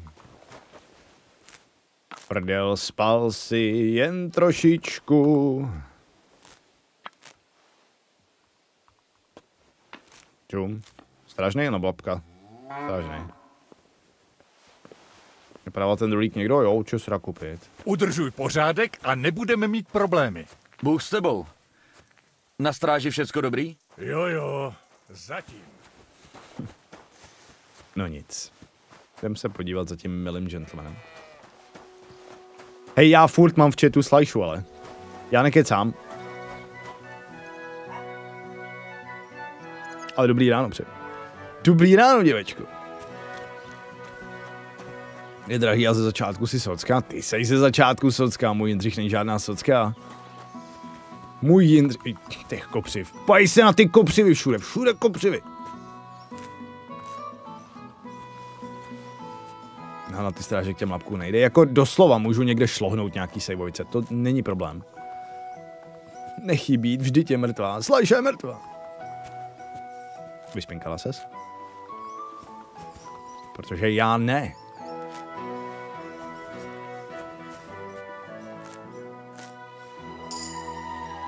Ta animace při sběru mi přijde zbytečná. Ne, ta animace při sběru je součást gameplaye a je imerzivní. Kdyby v té hře nebyla ta animace sběru, tak lidi běhají a jenom drtěj Ečko. Že jako pointa je, že kytek a různých rostlin je v Kingdom Come hromada, že jo? Stejně jako když půjdeš do lesa, tak zjistíš, že všude toho roste kurva hodně. Problém je to sbírat, ne to najít. A tedy jako nemusíš nic z těch kytek sbírat, když nechceš. Ta hra jako tě nenutí dřepovat, ale ty chceš dřepovat, protože víš, že to přináší benefity. Ty víš, že to je dobrý pro tvoje kolena, ty víš, že je to dobrý pro tvoje gluteus maximus, rozumíš? Yes, I would. Když jsme to přežili v gotiku, proč ne tu? No, je to super, mě to nevadí. Ty vole, teď jenom doufám teda v jednu věc, že... On by možná nebyl blbej nápad nejdřív zjistit, jakýho toho strážního jsme vlastně oddělali předtím, hele. Strážnej strážíš? Sváťadro, z toho necháme bejt. Budeme se snažit nevraždit úplně jako pojmenovaný NPCčka, jo? Když už šlapat zelí, jak se budeme se snažit šlapat anonymní zelí. To bych si možná dal jako takový nepsaný pravidlo, protože zase jako nechcem přicházet úplně o questy. Kdyby si měl tenhle proslov ve výřivce, bylo by to zajímavější. Jako výřivka dobrý, jo, ale zase na moji obranu, tohle je moje postel. Takže jako můžu ti ten proslov dát ještě večer tady z pelíšku. Just saying. Čau, Mádovej. Čekám, kdy udělám mod, kdy to bude bez cutscény.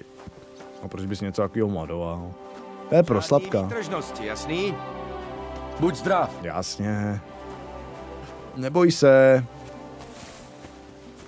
To by mě ani nenapadlo.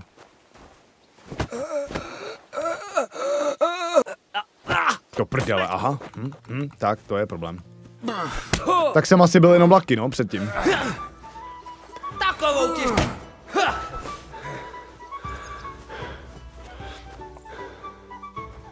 Tak jsme byli jenom lucky. Čau, dudle.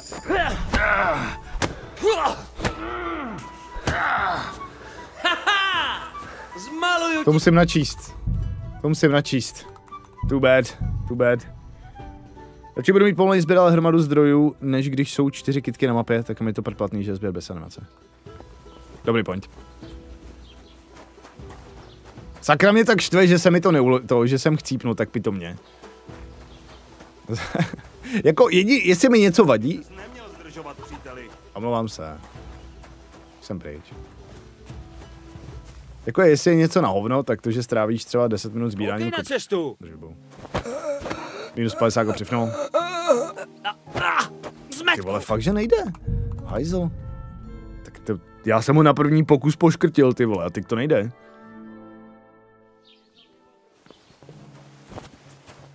Žádný výtrhnosti, jasný? Nebojte se, šéf. Mně se líbí, jak já jsem jí okrad svlíknul a ona tady prostě chodí v té košilce, to je tak dobrý.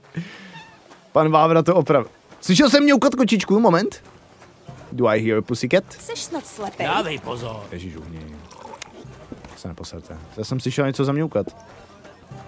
Možná to jenom vrzly dveře, ale... Dívečko, co pak tu děláte u toho? U té studničky. Čau, žonglíku. Většinou to je tak jednou z 5. Aneška, ukaž. Počkej, Aneška, my si ji můžeme hrát. Lakatos vzkazuje za 20 eur. Zkouším.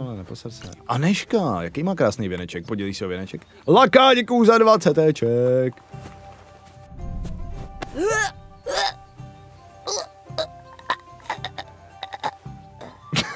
Ty zvuky. Skvělý. Aha, asi jsem udělal chybu. Proti mně nemáš šanci! Ty nevíš, kdo já jsem? Ty blbečku? Já do tebe! To loudnem. Já jsem chtěl Anešku jenom okrást. By the way, tenhle obrázek, kámo, to je... Tady ta lehce sugestivní středověká erotika, to je moje gusto. To je mám rád. Krásný zvuky, slyším 2krát denně, jo? Většina holek dělá tyhle zvuky, když se s tebou potká. To je alarmující, ale je to realita, takže... Jako no king shaming. No king shaming. Na co jsou kopřivy? No, dělá se z nich sejvovice, ale hlavně v jedničce, když si sebral dostatek kopřiv, tak si dostal perk, který ti dal jako bonusy. A... Tak trošku myslím, že ten perk tady... Ty blbečku, ale tak... Hele, já bych to jako neabuzoval, jo? Já bych to neloadoval, ale já jsem ho prostě už poškrtil, akorát jsem pak blbě umřel. Takže to je v pohodě, jako v rámci mýho roleplay. Linie Indry Dupaře pokračuje, jo. Já taky nevím, proč si nepočkám prostě na večer a na noc, jo. Máš smůlu, spíš jsem předtím měl štěstí. Já to zkusím ještě jednou, když to nepůjde, tak se na to vykašlu. Když si je dáš na péro, tak se ti zvětší. Je to tak. O tom bychom mohli napsat song, že o nějakým týpkovi, který sbíral kopřivy, aby si je mohl dávat na péro, protože ho má moc malý a holkám se to líbí. Nejde to, no, nejde to. Ale tak na to sedem. Děda si dával kopřivy do vajíček? Počkej, do vajíček nebo na vajce? Hele, mrknem se na staty, co říkáte? Já tady mám perkový body a dostal jsem žádný nepoužil. Tohle Vávřič říkal, že se po loudu budou chovat i... Fakt? Jakože když se snažíš loadovat takhle a vojebávat to, tak se to brání? Tak tím pádem, pokud to tak je, tak to je jedině dobře a víme, že to nemusíme dělat. Boj bez zbraně. David a Goliáš. Zbraně se přeceňují, všichni na ně spoléhají, pak jsou překvapení, když jim z ničeho nic jednou vrazíš pěstí. Pokud boješ neozbrojen proti oponentovi se zbraní, tvá dovednost boje bez zbraně se bude počítat jako o 5 větší. Tak počkej, to je dost dobrý. Mlátička, když se rozhoříš, nemarníš čas s řečmi kolem a jdeš rovnou na věc a pak to lítá. Po prvním úderu v soubojitě budou následné neozbrojené útoky stát o 20% méně staminy a budou o 10% silnější. Ty vole, to je dobrý. Ale mě teď nejvíc zajímá asi plížení a kradení, no. Takže vlastnosti, síla, obratnost, vitalita, výřečnost. Aha, tyhle tady toho je.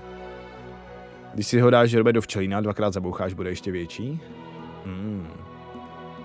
Hezký.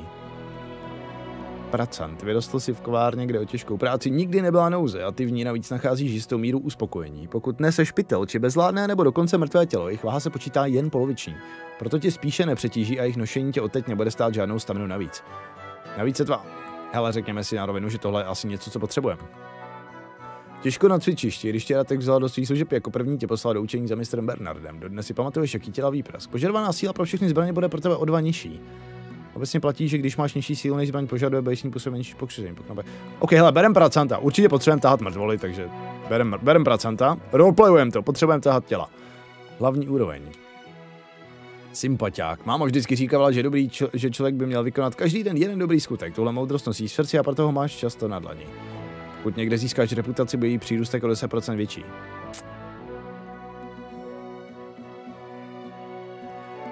Jo, oportunista, to se mi hodí, no. To se mi hodí. O 10% menší pokles reputace. To chceme. To chceme.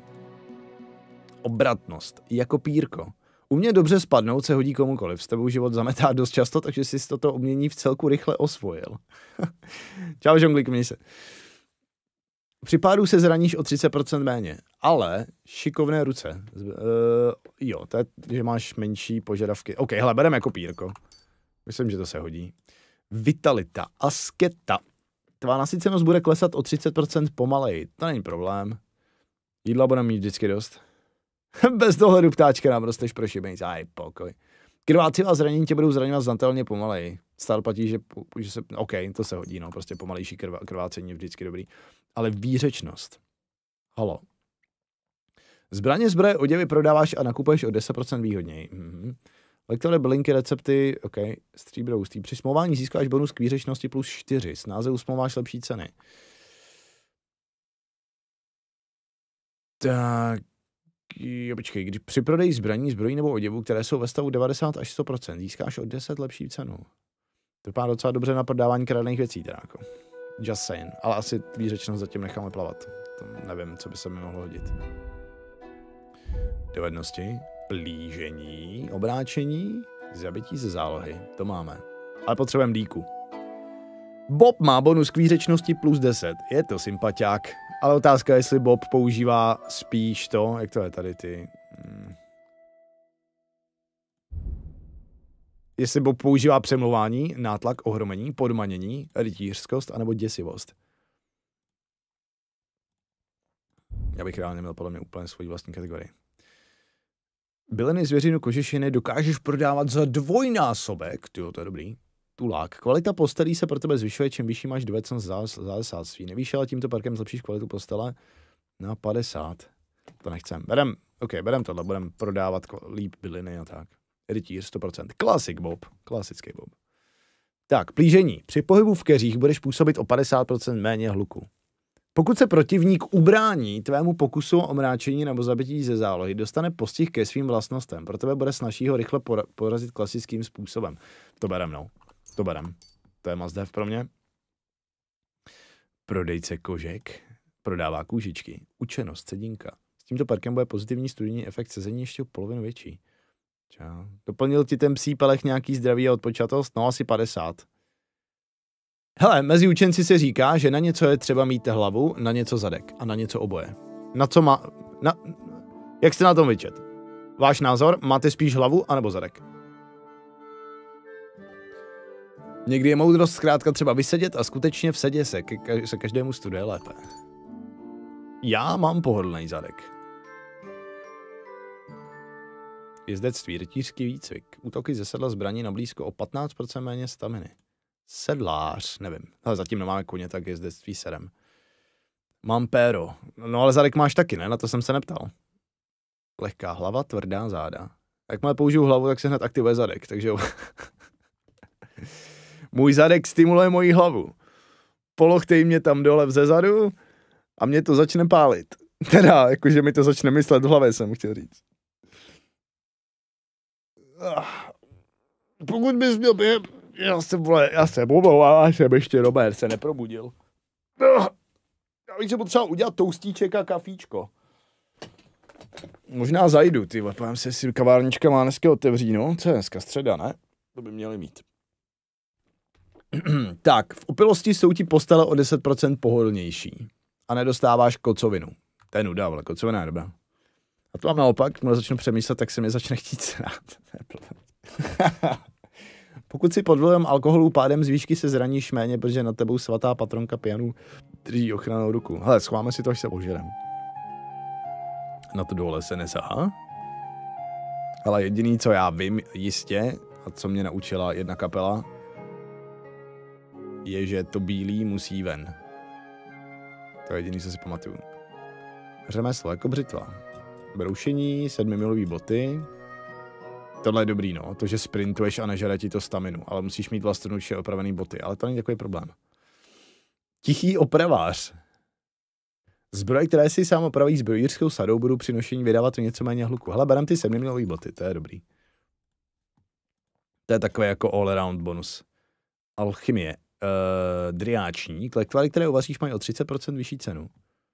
Při vaření lektvarů ti bude pomalu růst odpočanost a nasycenost ti nebude klesat. Tyjo, to bude docela dobrý. Nadšenec. Praktikování alchymistického řemesla je pro tebe čirou radostí. Vydržíš tak vařit dlouhé hodiny bez známky únavy. Takzvaně perk Heisenberg. Prostě když vaříš, tak se neunavíš. Jsi na to nadšenej. Umění konzervace. Syrové jídlo a byliny, které máš... tak to je mazdev. O 50% pomalejší kažení jídla a bylin. To beru. To beru okamžitě nahned. Komba. My umíme nějaký komba. Aha, my umíme i kombíčka nějaký už. Pěkně. Ranovič tam není? Neviděl jsem zatím. Neviděl jsem.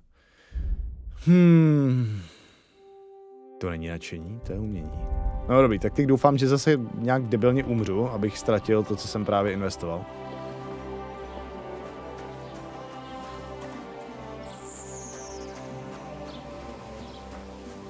Ale jdem udělat ten úkol s tím dopisem, jo? Jdem udělat ten úkol s tím dopisem. A nebo prostě rulík, no. Řekni věž. Věž? Do prdele věž. No, páni, nedivím se, že seš pořád svobodnej. Ty zbalt.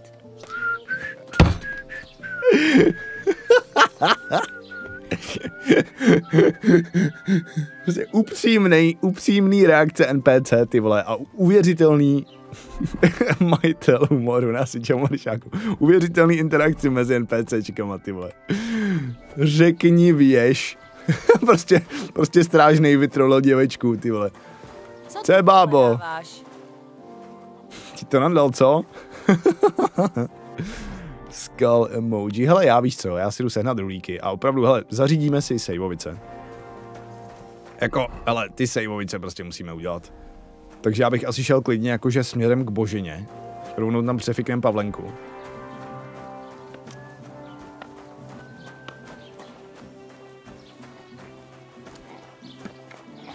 Já si stejně myslím, že ten posel je jako random. Že to byl jako random encounter. A jak kdybych teď šel tam, kde byl ten posel, tak podle mě tam stejně jako nebude. Takže OK. Já jdu špatně. Ne, tak dobře. Čus.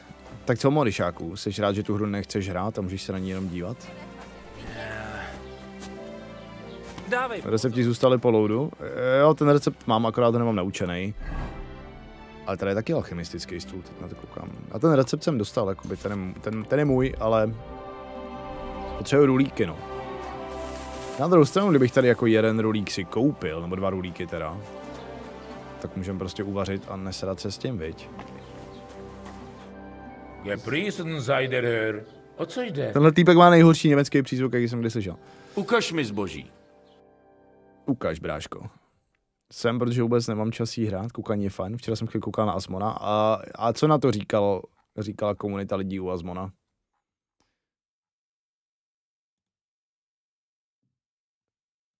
On prodává sejvovici za 26,6 korun. Počkej, já mám 200 zlatek? Tolik? Ty vás jsem lovatý jak debil, tě mám hru spoustu prachu. Když nemáš dlouho sejvovici, jak si musíš pak vzpomenout na vše, co jsi se kdy naučila, naučit se znova. A jednoduchý ten recept. A tak to je jako v pohodě docela. Počkej, a podíváme si, má rulík, ale actually, hele, koupíme si asi, ne, nebudem kupovat rýč, sedem na to. OK, hele, koupíme ty sejvovice. Oni nejsou tak drahý. A 50 000 lidí bylo osmona na Kingdom Come. Dal bych řeč o ceně. Natürlich, kein Problem. Kein Problem. OK, dej mi to za 78. Ja, das ist gut. Konečně dobrá cena. Sehr gut, mein Freund. War ein gutes Geschäft. Dobrý, takže máme sejvovici. Máme sejvku. Tak, vyrazil bych si tímhletěm směrem. Tam byl takový ten opuštěný kempík, tak ten vybrakujeme.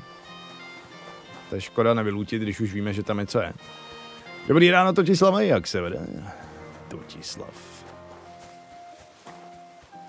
Totislav je tvůj skutečný jméno? Jak se jmenuje brácha? Vladimír?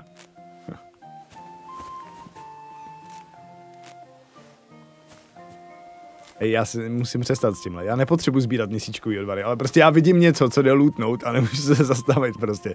Chápeš? Herní vývojáři ani nemusí natahovat uměle game time. Já si ho natáhnu sám, protože prostě budu sbírat každou pochcenou kytku, kterou potkám. Can't help it. Nemůžu přestat, sorry. Jsem nemocnej. Je to choroba duševní. Prostě klasický kleptoman. Tak kleptoman krade, ale to mám taky. Nemůžu za to, že to mám všechno. Ty vole, bylo to tady? Já myslím, že to bylo tady někde nad tím kopcem. Staří bohové. Joinkrem chleba. Jak se asi jmenovali? Joinkrem medovinku. Na tyhle se ještě nezapomnělo a místní je pořád uctívají. V tomhle kraji. Aha, počkej, tady je měsíčkový odvar, to jsem předtím ani nesevedal. No vidíš, tak to je super, že jsem umřel. Čau, Terko, čus práce, zdravíčko do práce. Nepracuji zbytečně tvrdě. Jinak bych rád připomněl všem na Twitchi, že na YouTube to mám ve 1440p a asi tak 10násobným bitrateu oproti Twitchi, takže jako, pokud to máte na Twitchi odporný, tak na YouTube to je hezký. Bodlák, jo, jsem doufal, že to je dobrý. Dělám si poznámky, už nedávat do her víc lootování. Ale musí to být takový to lootování, jako že...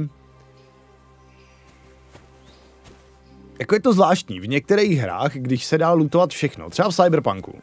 Já jsem v Cyberpunku měl problém s tím, že jak se tam dá lootovat taky skoro všechno, tak ty jako musíš vědět, co má hodnotu a co nemá hodnotu. Jakože ono, jo, jasně, takhle bych to řekl. Jakože v Kingdom Come, když běháš, tak ty prostě moc dobře víš, že ty kytky nejsou zas tak moc cenný. Prostě jsou to doslova, je to kvítí, co se válí u cesty. Takže víš, že ho jako nemusíš sbírat a navíc taky víš, že to kvítí tam furt roste a můžeš se pro něj kdykoliv vrátit a jako po celé mapě. V takovém Cyberpunku jsem měl spíš problém, že jakoby v těch poličkách, ve Falloutu 4 taky, že prostě v těch poličkách byla hromada itemů a já jsem nikdy nevěděl, co z toho vlastně jako je potřeba sbírat a co ne. Takže jsem byl jako stresovaný, že misuju nějaký důležitý item.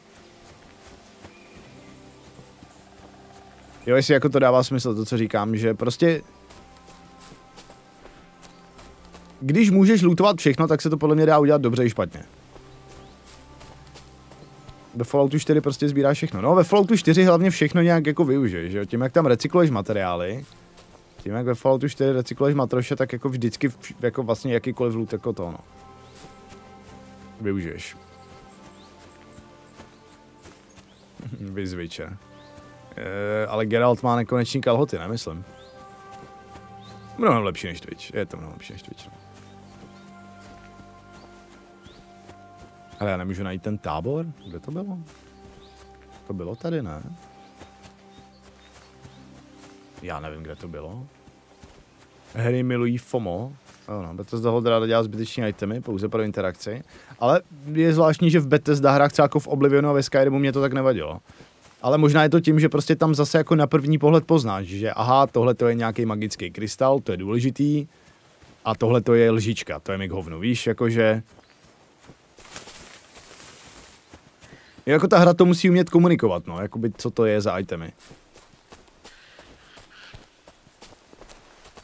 Samozřejmě se to dá udělat tak, že na ten item prostě dáš Tak jako ve Vovku, že jo? Ve Vovku máš prostě šedý itemy, které jsou junk, nebo trash, nebo jak to tam je. Proč se motáš pořád dokola? Protože něco hledám. Protože tady je takový opuštěný tábor a já nevím už kde je. Takže se na ně asi vykašlu a půjdu dál. Čau, Smilo, dobré ráno. Jakože kašlám na to a půjdeme prostě jinam, no. Ale mě je hrozně líto, že nám toho strážního uškrcenýho. To byl tak hezký loot. Čau, Skáre. Všichni si vzpomenou na Starfield BS, který jsem prostě musel po 2 hodinách smazat čustný, když ten zapl. Já ho ani nezkoušel, no. Jsem se na Starfield reálně celkem těšil, ale prostě, když to vyšlo, tak úplně vyšumělo. Jak pára nad hrncem Peliněk. Tábor byl dole u cesty. No já vím, tam někde dole byl, ale pak jsem ho nějak nebyl schopný už najít.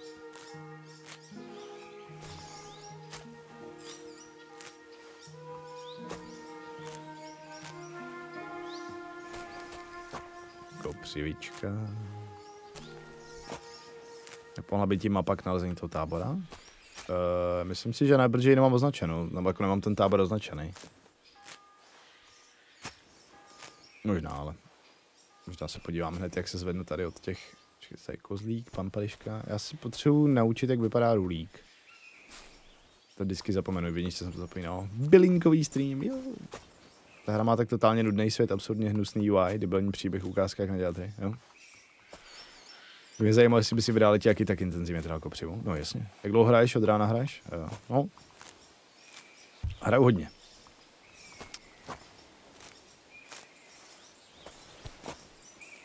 Protože tahle změna kamery a black screen při zvání itemu dost mě to vytáčí. Jako ty fady mi taky nejsou příjemný, to se přiznám.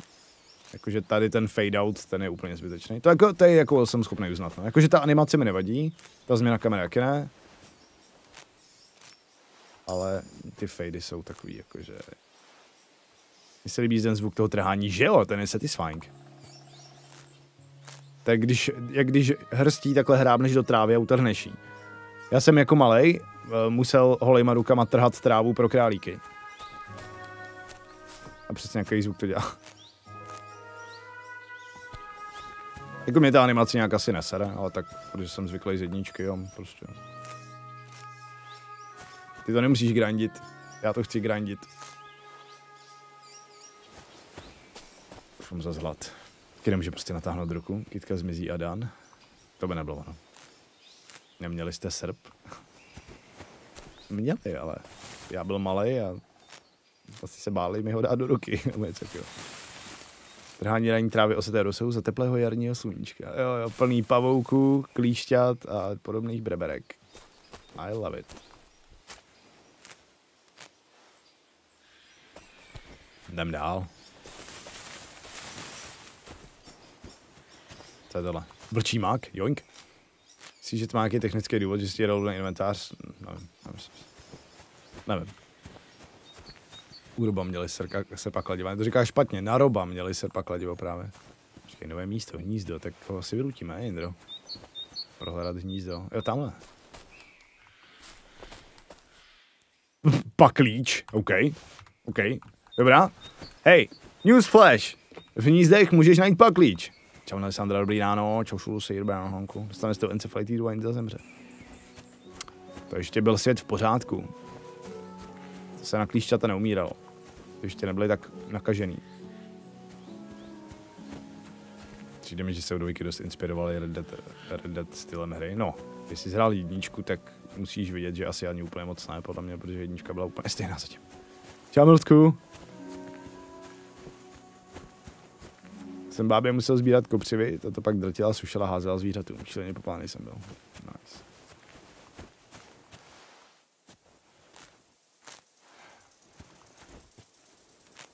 Hele, možná jako, není to asi spoiler, ale mohli byste mi říct, jestli v té hře jako je ten perk za ty kopřivy, anebo jestli tam není. Protože já doslova ty kopřivy sbírám, protože si říkám, že ten perk tam musí být. Prostě to je tak ikonický perk, že ho přece neostraní ze hry, ne?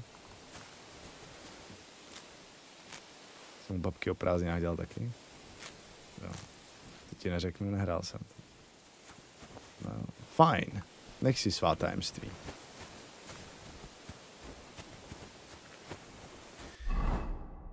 Tak, hnízdečko, loviště, senčí zvěře. To jsem se nějak zatoulal. Já jsem chtěl jít sem, šel jsem na sever. Jo, už to vidím. No jasně, no. Najdi si Dřepkins perk. Ono to není vidět, nebo je? Ten perk je vidět tady, protože tady když si dáš jakoby buffy. A nebo že by to bylo jakoby v záležáctví. Dřepkins, a jo. Při sběru bylin budeš navíc získávat ty malé množství zkušeností do síly. Aha, takže ty to musíš nejdřív odemknout. Tak takhle je to. Dřepkins. Dobrý, no, tak to je docela důležitý vědět. Takže minimální úroveň 10. Ale jakoby tím, že sbírám, tak kolik dostávám XP za sebrání jedné kitky? Mám 106. Názor?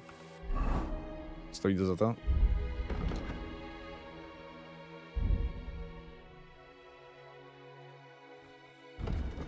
$111. To je dobrý, to nagrandíme. 5 je za sbírání jedné kitky. To je dřepař, na vitalitu byl... Počkej, jo, to je pravda. Na vitalitu to bylo květinový dítě, to je true. To je true. A ještě tam byl takový ten perk, že když jsi měl kitky v inventáři, jak si byl vonavý a měl si bonus o charizmatu a tak, to je dobrý, no. Hrob trhá kopřivy, hra při trhání bylince na to přisál klíště a nakazal ti boreliozu, zemřel si. To přechodíš. Ale přechodíš a dožene tě to až ve stáří, to je v pohodě. A víc, ze středověku ještě borelioza nebyla, to byl ještě svět v pořádku.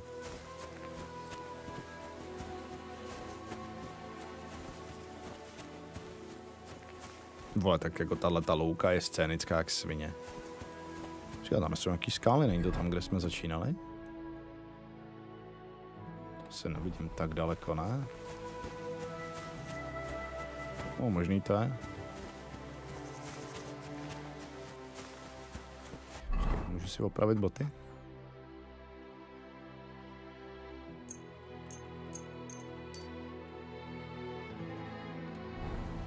Nemám švecovský nářadí. Jen byl mor, přesně.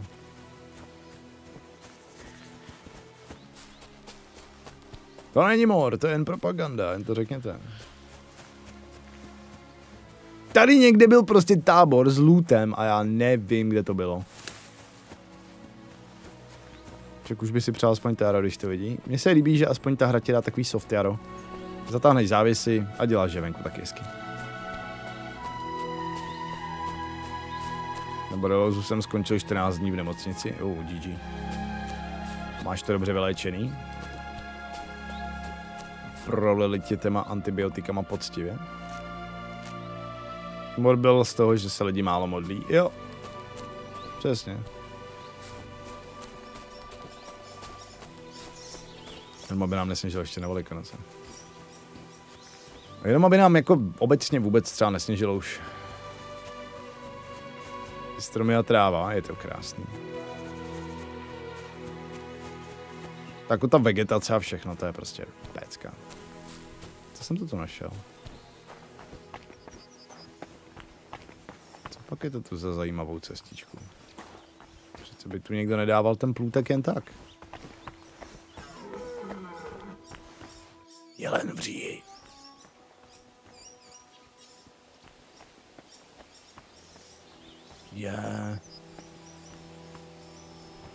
Gamba!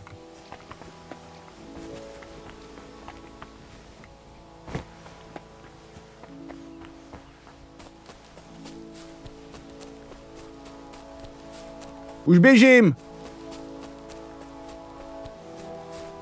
Čauši, taneč. To bylo za zvuk. Bůh s tebou, člověče. Nechceš se trochu ohřát? Zdravím tě, kejklíř. Teda chci, no. Čauky. Klávosíme. Jak jde život, děvče? No jo, však víš. My kejklíři jsme pořád na cestě. Doba je zlá a lidem chybí smích. No, máš pravdu. Čím jsou lidi chudší, tím víc chlastají, hřešej a ještě se tomu smějou. Řeší, že nejsou mniši a ti řeší nejvíce, jen se koukněte pod svíce. Okay. Jak se jmenuješ, veselá kejklířko? Říkají mi tanečnice. ale mám i jiný jména. A můžu je slyšet? Když přijdeš po představení, třeba ti dovolím, abys mi nějaký dal, fešáku. Jenže bohužel, zrovna teď nic nehrajem. Musíme odsud co nejrychleji zmizet. Co? Proč?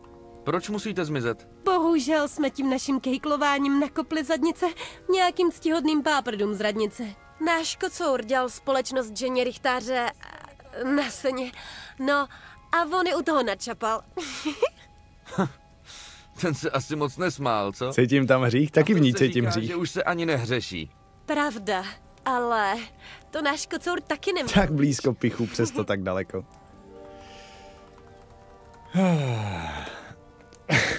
Coura to je, a jaká coura? Nemůžete ženy urážet za to, že rády mrdají a pak jim vyčítat, že nechtějí s váma mrdat. Jo, to je taková zvláštní dualita mužského bytí. Tak chceš to, nebo ne? Ctihodná žena, je to ono. Hodíme si kostky, počkej, hele, rozloučíme se. Bohužel musíme se rozloučit, kejklířko. S bohem, fešáku. Třeba se ještě někdy potkáme. You bet. Něco mi říká, že se určitě potkáme. Čo, jaký má resting bitch face? Tak počkej. Budeme dokumentovat náš vztah.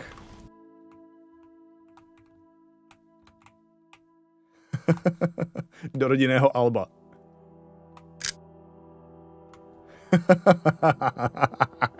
To je pohled.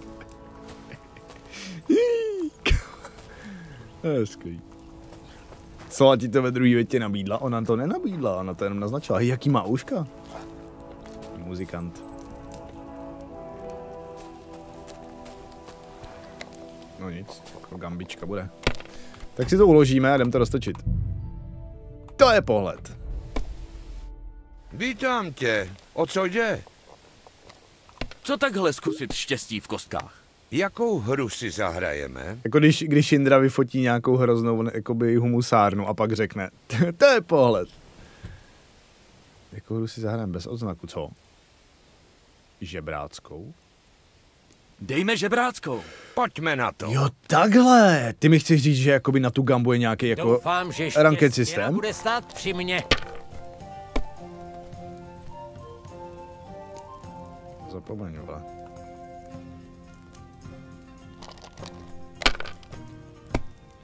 Hrajem. Kam si dal rozum? Vždyť o všechno přijde. To má podle výše sázky? Jo, možná jo. Ještě jednou hodíme. Cinklí kostky nemáme, zatím ne. Já jsem jednu našel, ale byla kradená a sebrali mý stráže. Bohužel. Ok, ukončíme kolo. Na 300. To málo, ale co se dá dělat? Artik se opad s tebou. Ty vole, on má nějakou, no. On má nějakou čarovnu. Tak jebe ti. Můj bože, končím. Můj ty bože. Hele, co tam ještě je za kombinace? 1, 2.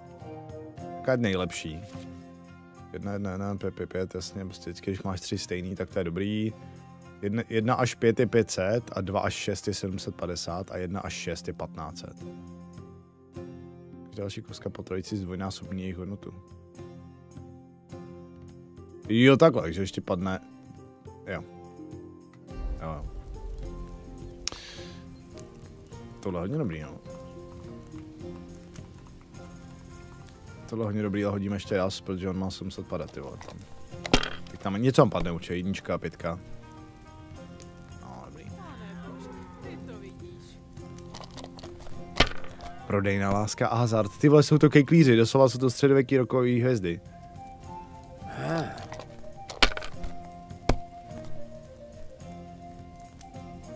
Ale teda hrát o 3 groše není moc, bráško, to jako je trapas. Hotovo. Hraješ.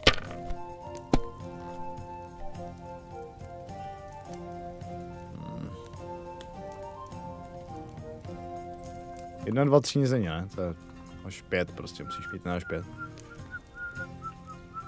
1 až 5 nebo nic. Ty vole. Už to nechej bejt. Nekecej mi do toho, nebackseatuj. Já jsem tady. Co se dá dělat? Kurva. Takový dojem, že mu ta černá koska moc dlouho nevydrží. Jo, je to možný. No, to půjde. Ale nechce se mi čekat, než půjde spát. A tak. Felni. Selži. Tak dále. Ještě jednou. Už je greedy. Teď. OK, tak teď už je hodně greedy, teď to nedá. Už tam ani nemá tu černou. Ha! To snad ne. Tam si zahraješ co znakem, no protože já jsem nějaký odznaky už měl, i jsem je měl právě jako nakradený, ale prostě... Let's go. Ty vole, to je dobrý, jak jsi měl, že?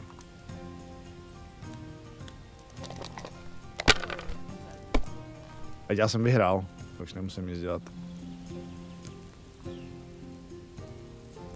Vyhrál jsem, ne? 1500, jo. No. Co jsi teda měl z pekla štěstí? Příště si na tebe dám pozor. Tak, co pak je to tady za pěknou děvečku? To je prostě jenom muzikantka. Co ty, Bukta, hraješ taky kosky? Nezahrajem si kostky? Jestli se nebojíš prohrát s holkou, tak klidně. To je šťáva. S tebou milerád i prohraju. Ty vole, Jindro. Jakou hru si zahrajeme? Formanskou, už můžeme hrát lepší. Já vlastně nic hrát nechci. Měj se. Tak hele, já bych to viděl takhle. Už jsem o tobě slyšela, ale na mě nemáš. Hele, já bych to viděl tak, že si teď uložíme hru. A maličko si pomůžem.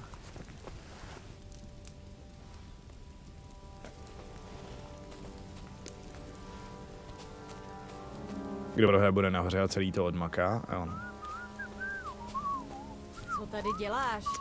To je blbý, no. To nebojebem. Tady máme jak okrást. Hele, a tady se dají zakopávat mrtvoly, podle mě. Podle mě, kdykoliv je tady takováhle měkká hromádka, tak můžeš kopat. Takže ten reach se asi bude hodit, ty vole. Nestrkej se! No nic, ale zkusíme jedno. Netípni, zarvou železo do prdele! Nech toho, vždyť jí zardousíš. Já jenom trošku zmáčk. To si neříkal, co, ty bastarde? Ona chtěla. Podáme si ho!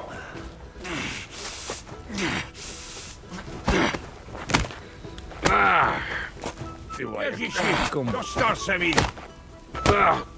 prostě zlomu do ruku, Indro, neser se s ním. Ty vole, tak to byl chvat jak svině. Hej, vezmi ho ze strany. Vykucháme!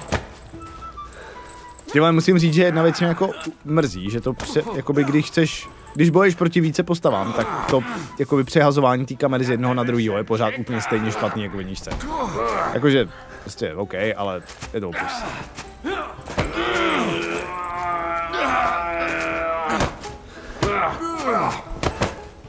Seš poda! Natrhnem ti prdel! No, to musíme načíst. To musíme načíst.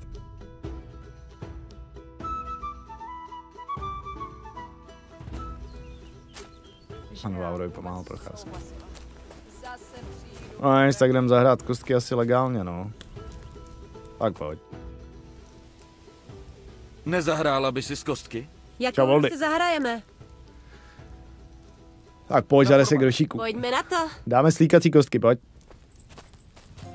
Tak se předveď. Na 2000 hrajeme, jo, tak jo. Tak pojď, kočko. To protivníku bylo těžkopádný, no. Musím říct, že je to stejný, bohužel. Nice. Berem. Ona má 2 kostky, čort. Jako jí bych potřeboval obrat, ty vole, ale... Čím co vytáhla hned. Konec.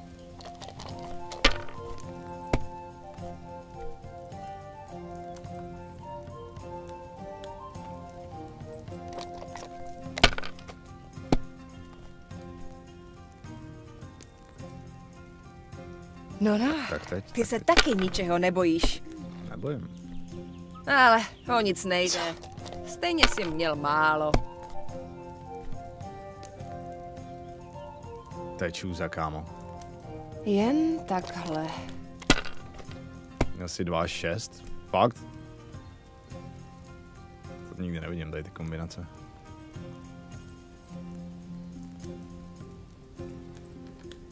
Ty vole, měl 3 trojky. Já jsem idiot.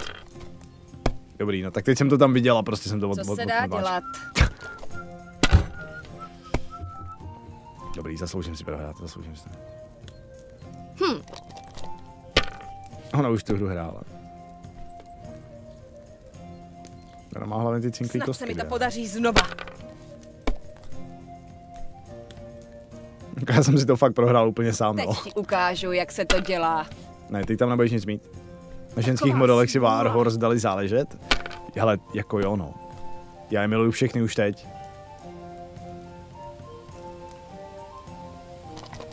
Všechny ty děvečky jsou krásný.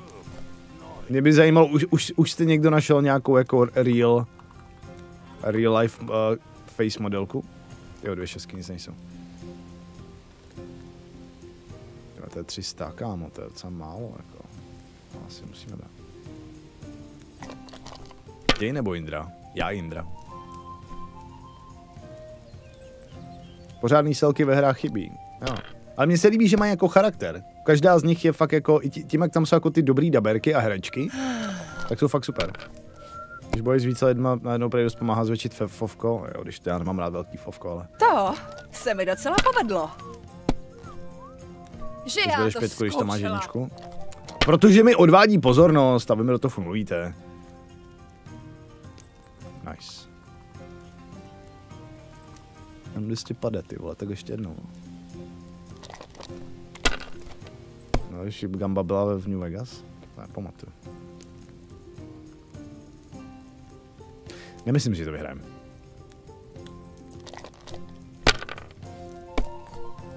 Potkal jsem Kristýnu, no, co jako?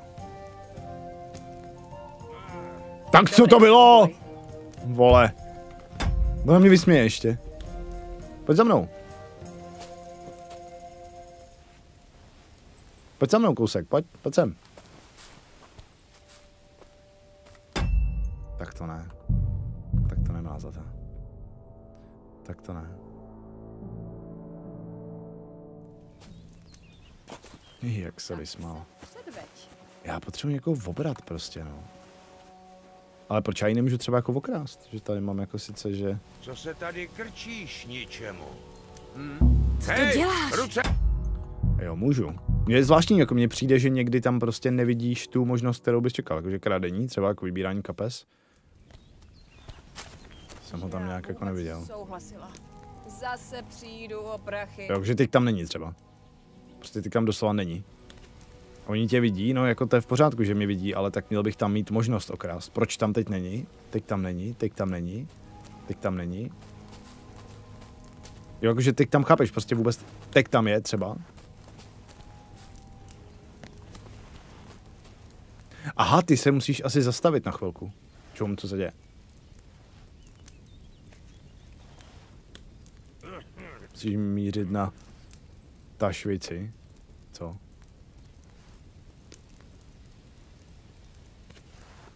Jo, jakože aha. Jo, takže ty musíš přímo koukat na ty kapsy. Aha, ty tašky musíš. Co tady děláš? A jo, heureka. To je dobrý, no, tak to je dobrý. Tak když už to vím, tak to je dobrý. Předtím jsem si prostě jenom říkal, co to kurva je. Kolik hodin? Hele, už je večer. Já se zastavím večer, jo? Když budete spát, budete koukat. Žádná škoda, stejně to za moc nestálo. Jedem. Dobrý, to už víme.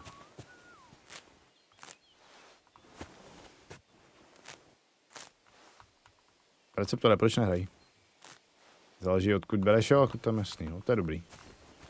Sakra, co to je? Každý taštičce má něco jiného taky, to je pěkný, to je dobrý detail. Like it. Si asi budu muset udělat nějaký toustík, mám hlad.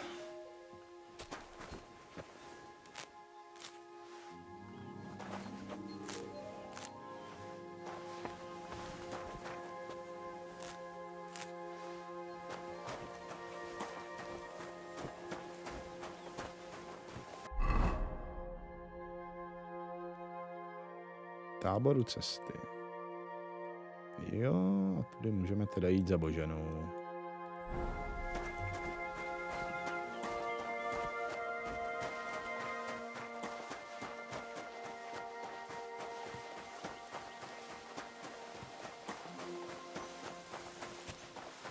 Co bude k obědu dneska? Nevím ještě. Nevím. Ale viděl bych to možná, že něco objednám.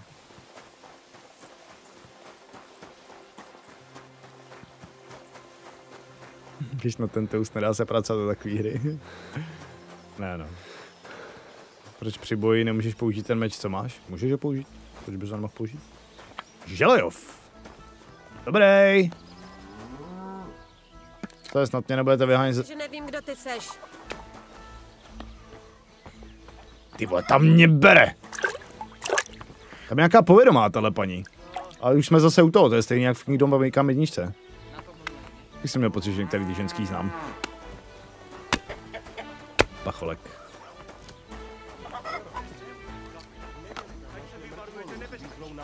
Poslechněte si o tom největším zle, kterýmu se říká ženská. Navenek vypadají jak sami anděle. Jemný, něžný a kyprý. Až se z toho i poctivýmu člověku zatočí hlava.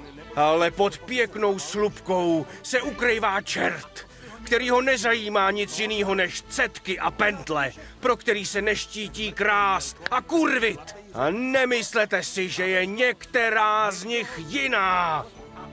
Všechny ty hříšnice jsou spolu v tajném svazku a jedna kryje nepravosti druhý. Zapomeňte na povrchní krásu ženských. Pokud z nich nemůžete spustit oči, vypíchněte si je. Co? Pokud chcete nějakou oslovit, vyřízněte si jazyk. Vraťte se k Bohu. Modlete se a proste ho, aby vás zbavil pozemský touhy. Pero si musím uříznout taky? Proste ho za odpuštění, že i vás na tenhle svět přivedla ženská. Jakože tě měl vysrat chlap, nebo co, bráško, ty vole. Tak, ty víš co? Tak. Dávej pozor. Tohle pána kněze pro všechny ženy brzo poškrtím, jo? Nebojte se. Nechceš jít kam jinam? Andrew Tate 1460, trpět budou nakaz muži. Ne, neboj se, já tě pomstím. Kde je ta Eliška?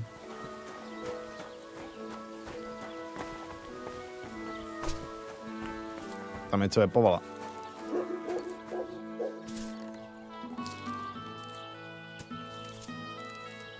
Proč se mě ještě... Kámo, jaký mi jdou ty oči, všechno, to je prostě tak dobrý. To je tak dobrý. Nechtěl bych rodit penisem, to asi ne, no. To je tak dobrý. To je tak strašně dobrý.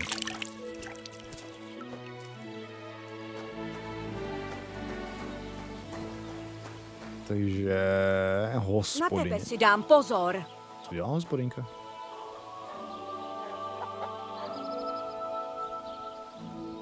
Ale má jiný jojo. Ukaž ještě triček nějaký, ukaž.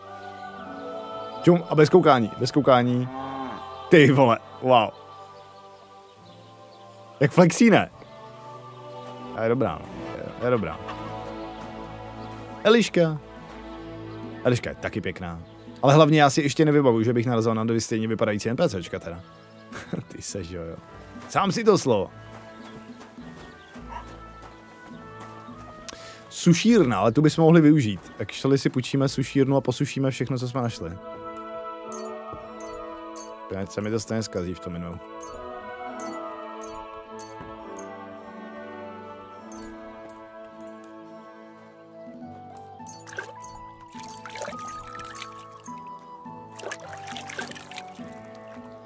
Posušíme to, víš. Ženy vypadají hezky. Víš, možná tě to bude šokovat, ale ženy jsou krásné. Je to tak?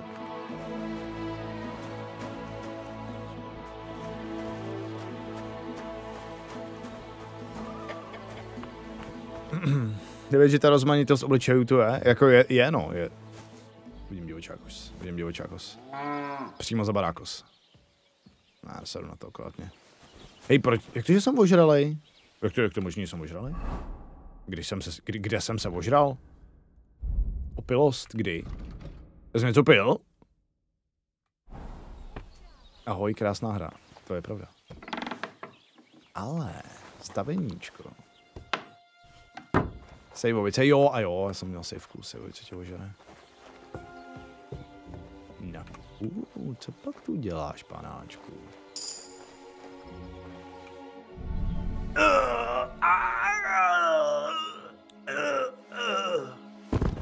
A jsme zase ve hře.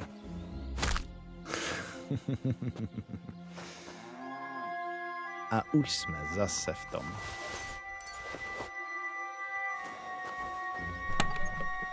Sekera, čapka, pěkný věci. Pěkný kousky.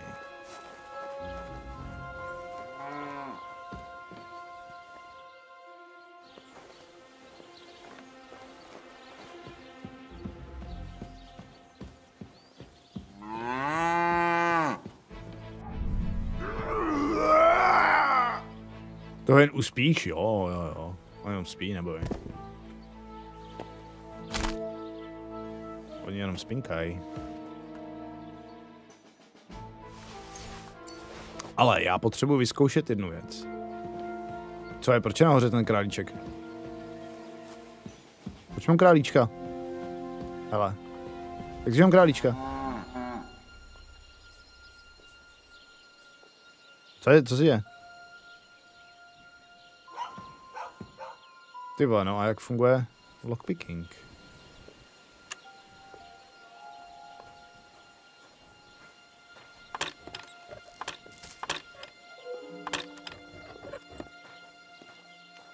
Takhle. Stejně jako viničce.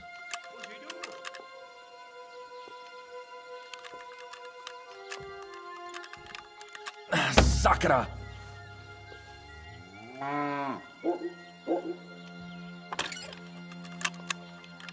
To je docela těžký, jako.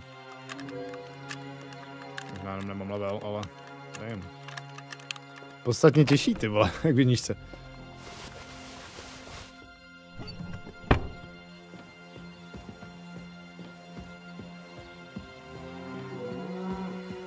Ještě hledají, ale ne, oni mě...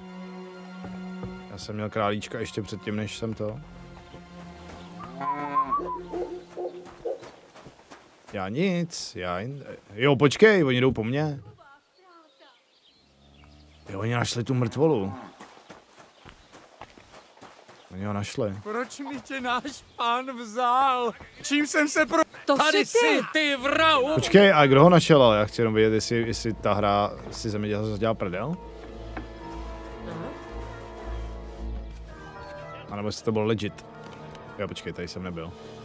Mě jako zajímá, jestli ho fakt našel někdo, anebo jestli to bylo zase jenom nějaký pasivní RP takzvaně. Mordýř! To je on! Ježiši, klid, já jsem Okamžitě se vzdej!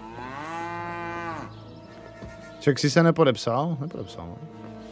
No nic, musíme to načíst. To jsme posral. Jo, běhá to fakt dobře, jak píše Doodle. Je to optimalizovaný úplně skvěle. Já chci vraždit, ale prostě potřebuji vědět, jaký jsou pravidla.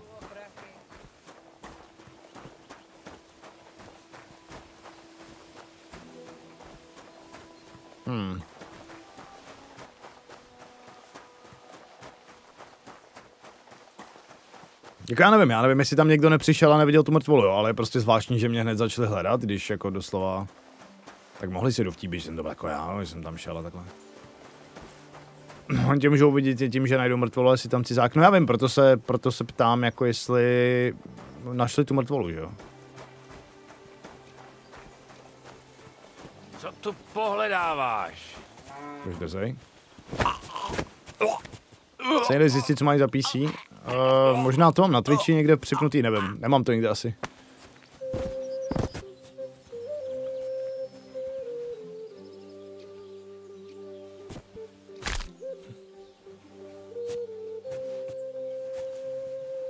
Tak počkej, když ho prostě někam odnesu, jo. Já ho někam prostě odnesu.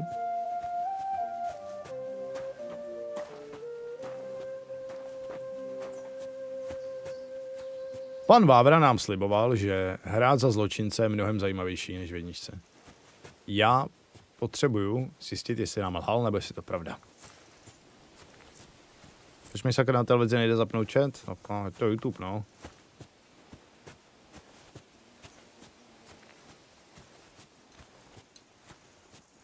Kurva, to je nějaký člověk. Jsem mrtval schovat do sena. Jo, ale něco mi říká, že to není nejlepší způsob, jak schovat mrtvolu. Co ty? On se ubránil?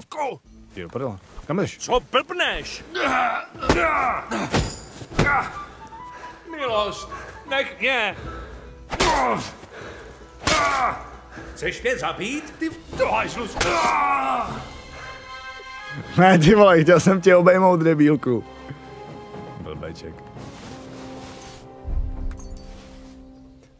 Chceš mě zabít?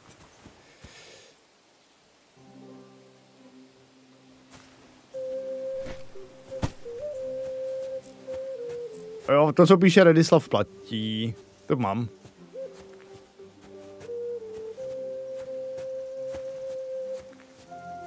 Tahle ten týpek ale najde tu mrtvolu toho druhýho, si myslím.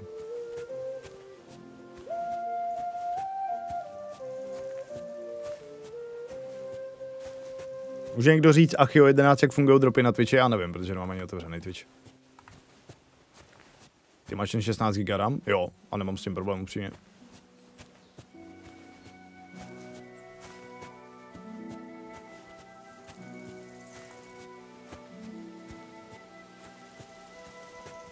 Teda, když hraju hry, jak s tím nemám problém. Když otevřu Chrome, tak občas jo.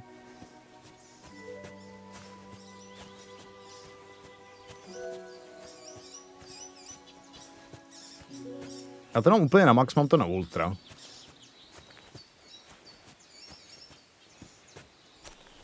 No hele, odnesl jsem mrtvolu docela bych řekl daleko, jo. Jdu uklidit ještě tu druhou. Ať jsem poctivej vrahoun. A možná ještě jednu vyrobím, když ho tam tak vidím.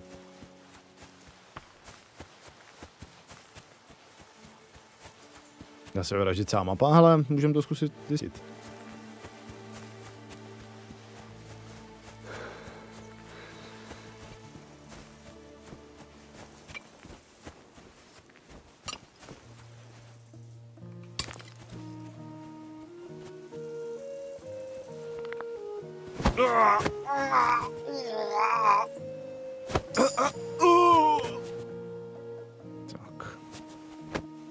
Čávik, jo, je to výborný, baví mě to strašně moc. Mocinky moc mě to baví. A tam má týpek, ten by mě mohl vidět. Ty vole, to mě uvidí. Uvidí mě. Tady jsou všude jako lidi, jako hodně hazarduju. No jaký doby ti nahoře vyskočí, že máš drop, pak podle toho, z jaký hry to je, stačí mi proplný účetový stream, přesně. Přesně. Dobrý, nikdo nic neví, zatím vraždíme úplně čistě. Se právě dosnažili na té optimalizace zamalkat, nechtěli by se opakovat problémy z jedničky, no. No, hlavně je příjemný vidět, že to, co říkali, jakože ten engine prostě vychytali a že už jako si věděli rady s tím, tak jakože příjemný vidět, že asi nekecali, ale ještě pořád si musíme počkat na nějakou bitvu. Na začátku hry jako vidíš hodně NPCček, jo, tam to bylo docela hezký vidět, že tam je fakt hodně pajáčků a že se tam běhá a chodí a bojuje ve velkém množství lidí a je to v pohodě. Ale víš co, doslova potřebuješ vidět vraník v Kingdom Come 2, protože třeba vraník byl téměř nehratelný, že jo, v jedničce. Takže jakoby až v Kingdom Come 2 bude nějaká situace podobná jako vraník, že fakt jako hodně NPCčku. Hele, ta mrtvola zmizela? Já jsem jí uklidil tím, že jsem jí... Jo, ty jsi ještě vzhůru. Teda, živej. Streamer po ránu, čoku jste. Čus. První jsem odehrál na notebooku.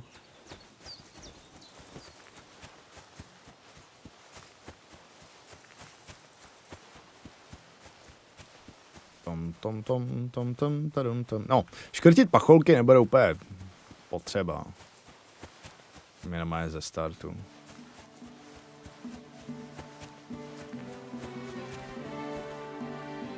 Jo, dnes jsem tohle pacholka. Tady má nějakou special telemetry, která jim to pomáhá odladit během testování teď plauči. Jo, něco takového jsem měl v míčku, už to má napsat. První mě to nezmizela, u vzdálenějšího stromu, jo. Musel jsem je všichni uklidil ke stejný bříze. Tak hele, zavraždili jsme 3, ona je vzala po lednice, jo, ty pacholky. Někdo si myslí, že to byl Jindřich, ale ve skutečnosti je vzala po lednice. Kolik je hodin? No podívej, už je dávno popolední a oni pracují. WTF. Myslím, že takhle to není, ale koho to zajímá.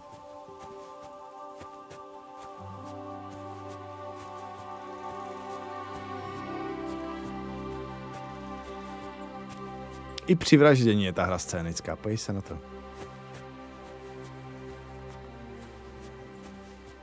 Jindřich po lednice. Hoduješ, nebo to hned otáčíš do Fiatu. 10 000 SATS. Děkuju za točí. Hele, někdy to chvilku hodluju, ale teď v poslední době jsem to hned otáčel. Jakože ono, já zase nedostávám tak velký kryptodona, aby to za to nějak jako stálo hodlovat, jakože hodlovat kvůli tomu, abys na tom vydělal ještě 200, když si to stejně celý dostal, je malicherný. Ale děkuju. Je mrtvá? Ne, spinka. Spí nebo je mrtvá? Moje oblíbená hra. Spí nebo je dead? Postav z nich týpí na sušáky. No hele, teď jsme oddělali 3 lidi. Nikdo nás do toho neviděl, nikdo nás do toho nechyt. Odnesli jsme trošku dál od té vesničky, nebo od toho statku. Takže teoreticky bychom měli být absolutně bez postihu, jo? Čau, Naky, děkuju. On to není můj song, je to cover, ale děkuju. Je mrtvá, Potre, hele hovno. Ne.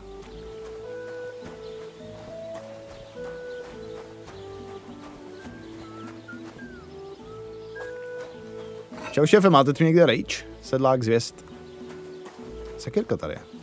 Nejde vzít, trapas. Nechceš jít někam jinam? Ideálně. Co on dělá, ty? Joj, babo. Pouštím si ho na GTA 5 RP do rádia furt dokola. Teď nevím, který myslíš to. Ježišmarja, máš Kube Kohouta. Slapici. Edřina, co? Je? Co se tady krčíš?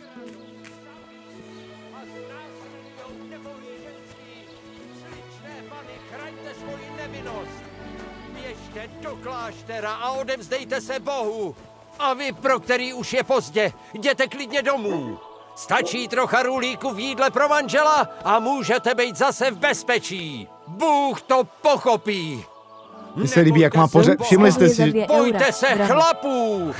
Lumpejku za 2. Vidíte, všímáte si toho, jak má pořezanou tu plešku? Jak si ji vyholuje, blbeček. Ani nemá opravdový CDčko. On má fejkový CDčko. Amatér.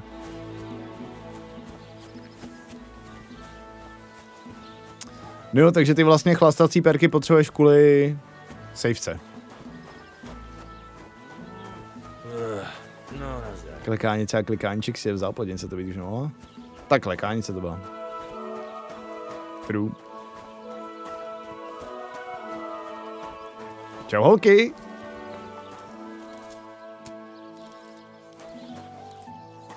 Ahojky. No.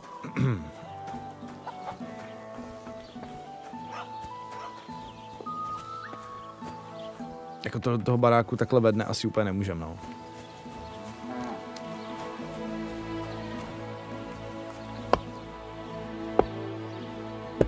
Já si myslím, že jako ty drobný v kryptu už jako nevím, jo, můžu samozřejmě, třeba za 10 let bude krypto ještě o 1000% cenější a co mi říká, že takhle nahoru už nikdy nepůjde, jak šlo. Pěkně to buší.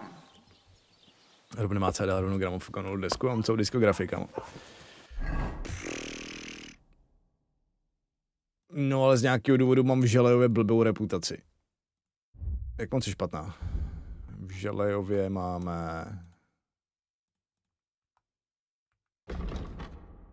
33. Za co jako? Nemají mě rádi v Želejově. Reálně mě mají jenom o trošku víc rádi než v Troskovicích. Si neurazí palec, když na to kouká, to je pravda, no. Fakt to s tím kladivem umí.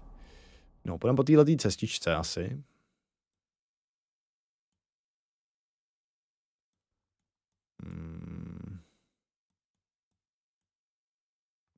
Nebo to projdem lesem? To se nejsem jistý, co bude nejzajímavější. Nebude ta reputace problém? Nevím. Pravděpodobně jo. Ale to je můj gameplay. Ten drop je horší jak ptáček, jak vidí kozy. A tak ty snad nemáš rád kozy? Neplnila hra s tím tvoje očekávání. Jo. Tamhle jsem se chtěl podívat. Tam je nějaký pěkný stavení. Bych to rád očíhnul. Loviště divočákos. Mám.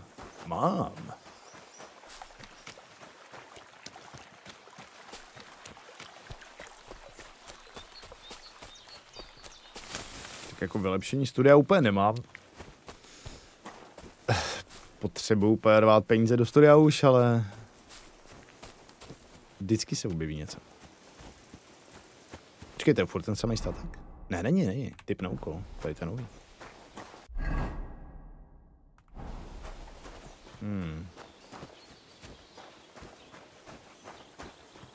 Zájezdní hostinec! Pozor! Zájezdní hostinec Želejov. Tady je jářku pěkně. Zapomeň, že až padne tma, tak si chtěl jít na ten kemp s kejklíři. No jako chtěl, no. Lázně! Let's go! Let's go, fiala. První FPS drop, který jsem zaznamenal větší. Teď. Z nějakého důvodu mám teď FPS dropy.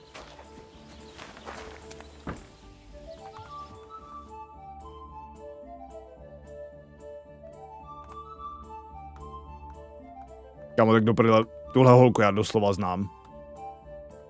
Já už jsem ji někde viděl.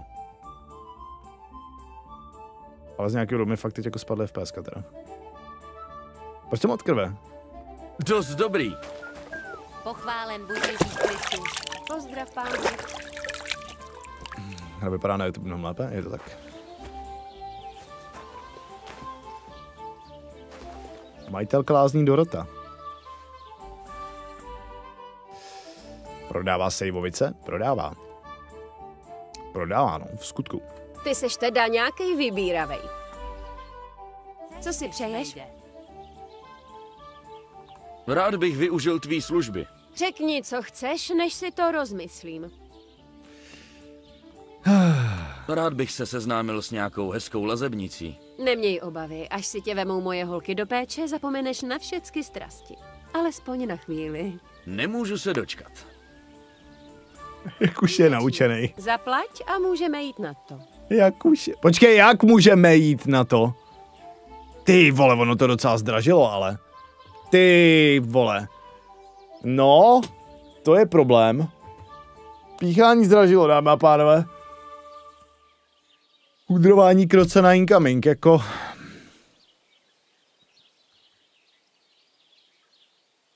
A co bych pro to neudělal? Rád ti zaplatím. Určitě nebudeš litovat. Moje lázně jsou prvotřídní.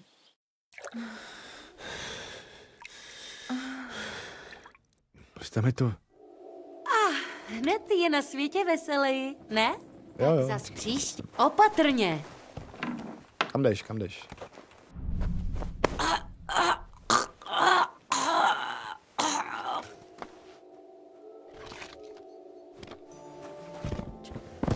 To neskončil.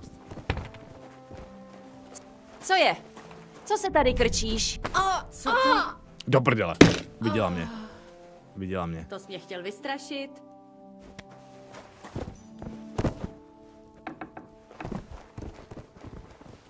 Lazebnice Anna. Ona je pojmenovaná. Sakra.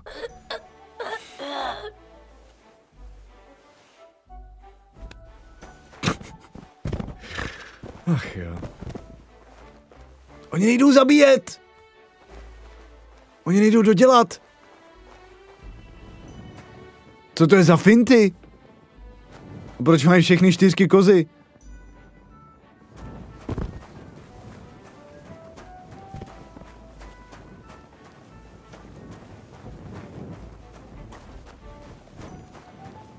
Ale je noc.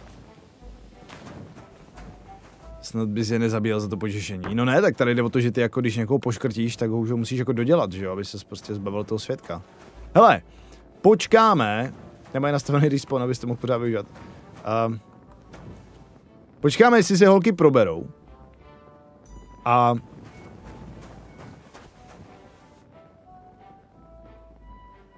uvidíme, jo. Stejně budeme načítat asi, ale potřebujeme jenom zjistit prostě, já potřebuji pořád mě ten kriminální systém oťukat. Co?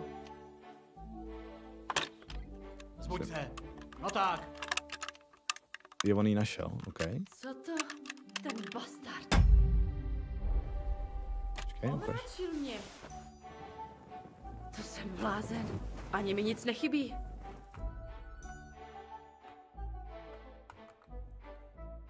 Zajímavý. Zvláštní. A co to bylo? Protože víš, že jsem to byl já teda? Mě tak bolí hlava. Počkat. On mě omráčil. Jak on mě omráčil?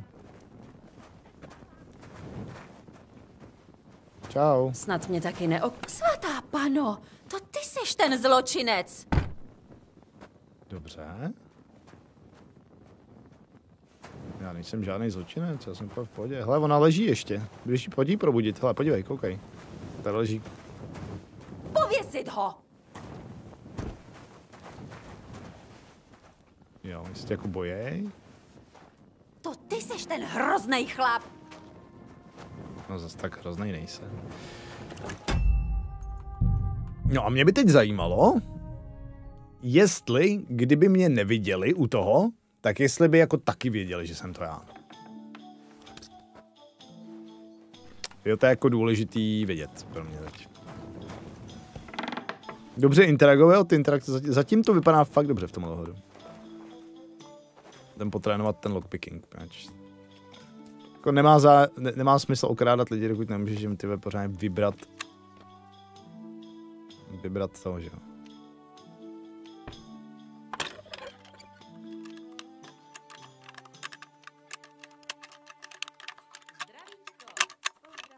Ten lockpicking je úplně absurdně těžký.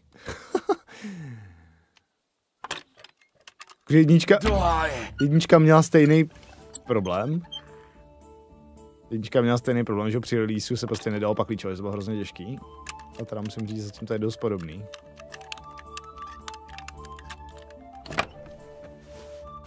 Dobré, joink. Joink. Ten lockpick na gamepadu bude asi zušnej pad. To asi ono. To je ono. To 100%. Tak počkej, teď máme teda příležitost vyzkoušet to znova. Proč mi říkáš šmejde? Tak jsem tvůj zákazník, proč se mnou takhle bavíš? Já se s vámi bavím, jestli už mi náhodou tady nespadla reputace jenom kvůli tomu, že jsem vylomil jednu bedínku, to jako je...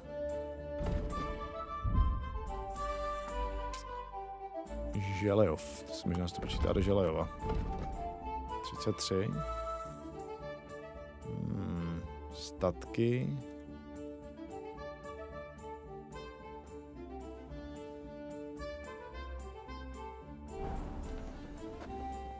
Proč se mnou takhle bavíš?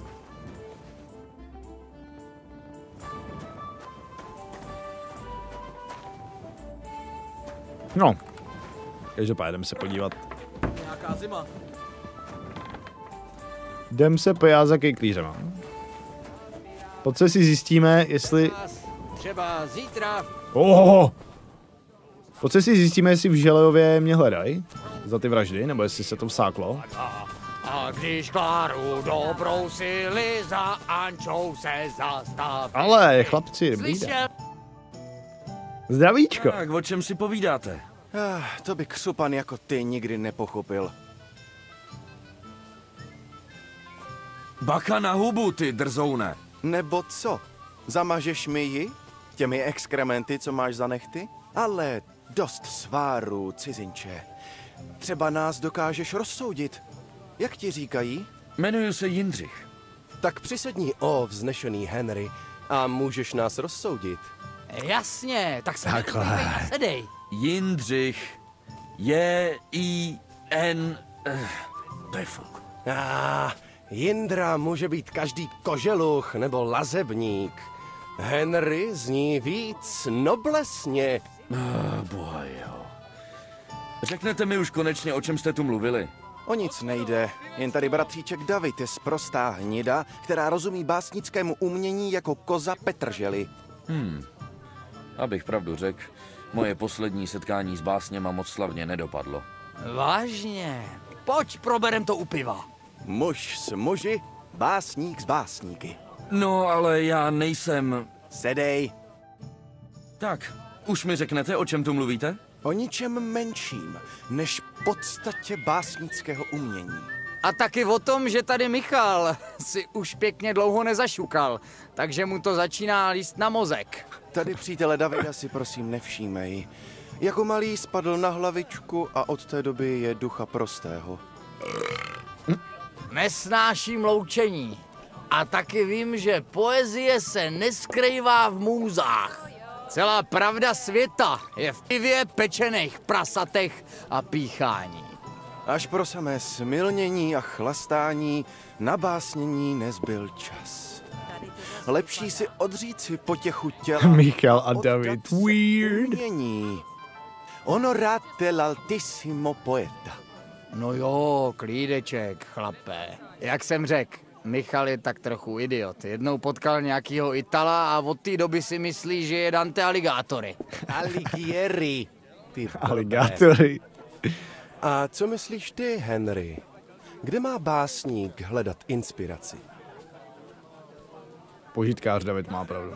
Proč se hnát za nějakýma můzama, když je inspirace plnej celý boží svět? Jak říká David, víno, ženy, zpěv, to je správná poezie. Teď to říkám a na to se napijeme. Ale ať už je to jak chce, určitě bys jakožto světa znalý. A urozený. A chytrý. A zkušený. Neohrožený. Jedinečný. Zkrátka naprosto ideální. Prostě možná bys nám mohl s něčím pomoct. A je to tady. O co by šlo? Henry, věz, že sháníme dobrodruha. Jmenuju se Jindřich. J-I-N... a tak dál. Zkrátka Henry. Scháníme... Máš grafickou kartu 3080. Dobroděnce, dobroděje, dobroznalce, dobrého člověka. Dobráka od kosti do prdele. Někoho, kdo by ulehčil živobytí 2 nadějným muzikantům.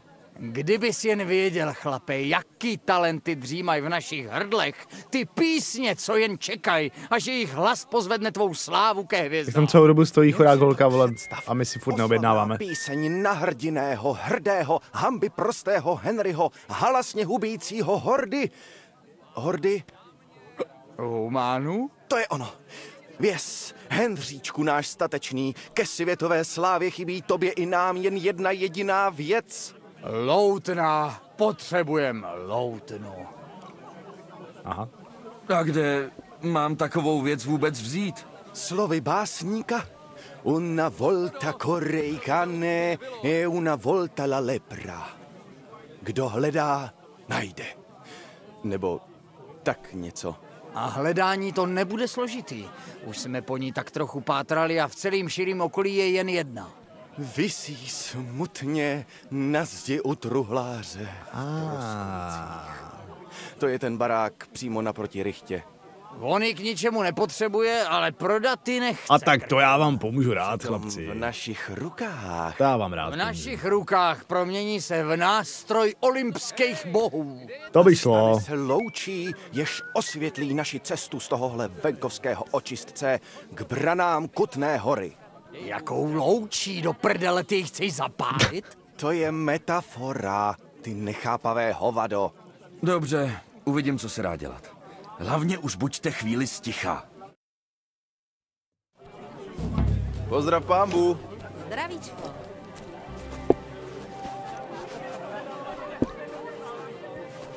Tak, sežení loutnu. Pozdrav, pán Bůh. Jak říkáš? Kdyby byl hlad, mám tam vynikající slepici na víně. Takže pánové chtějí loutničku. OK. Dobře, hoší. A co to máme za bufík přesně za to šukání, prosím vás, pojďme se na podívat. Máme dobře strávený čas, hezky řečeno. Strávil si několik příjemných chvil, které už nikdy nevezme, cítíš se osvěžen na plný elánu. Síla, obratnost a vitalita plus... No, to je pecka. To je samozřejmě pecka. No, nic, čas spáchat nějakou neplehu.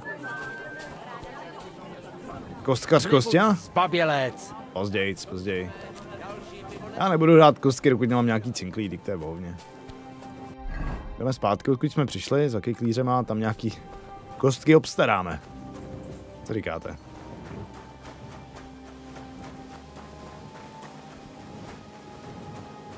Blbě, že já prostě nemám teď jako kam uklízet kradenej materiál, jo. Tak si říkám, jak si s tím poradit, jestli má smysl vůbec krát věci. Sviňáku. A proč se mnou takhle bavíš? Proč je mě zlej? Za co jako?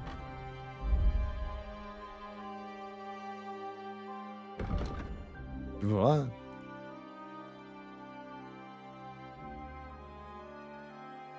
Víš, se mi dokonce zvedla reputace tady. Ale on se asi furt počítá jako želejov. Poklona tvý službě. No jo, tak se zas nevnucuj.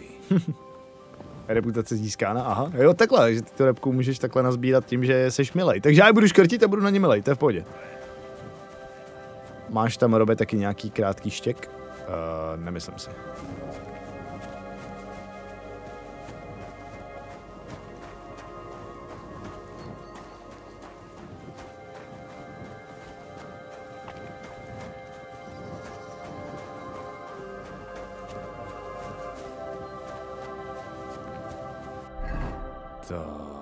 Tak. Run. Musíme taky vyloupit ty bedínky na tom statku. Uděláme neplechu. Máme jednu sejvovici, já bych okradl ty kejklíře. Tam bych si to uložil. Pak uvidíme.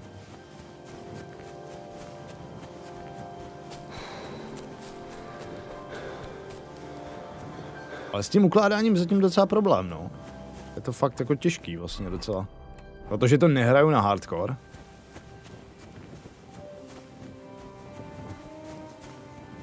A noc je fakt malá.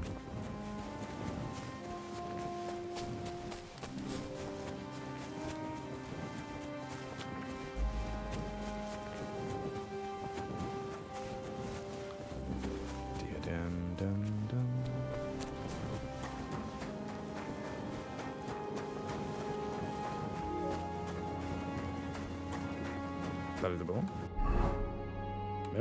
Jo, jsme tu. Tak co, spíte? Holomci? Cože? Oni tu nejsou? Oni tu nejsou? Tak kam šli? Oni se už odstěhovali. Oni odjeli. Oni tady fakt byli jenom přes den. Ty vole. Tak najím se aspoň z kotlíčku. Určitě to je dobrý. To určitě není zkažený.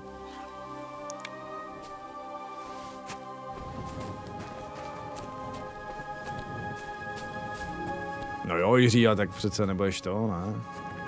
Nebudeš sračka. Takže oni tady fakt jako kočujou. Tam opravdu nejsou pořád. To je dobrý vědět. Tak jo, hrdlořez Jindra jde páchat další škody. Ale teď nemusí být nutně na životech, teď mi jde jenom o nějaký věci. Kolik máme to? Kde je přesně skill na paklíč? To ani v plížení, ne? Nebo jo?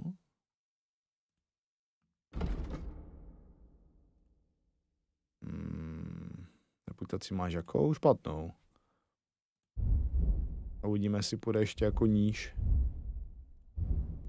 Kde já poznám paklíčování? Takže... A tady nevidím, jak moc umím nebo neumím s paklíčema někde. Bez zlodějně. Co ty vydají? P. Jak ve zlodějně? Zlodějna, tady. Aha, jo.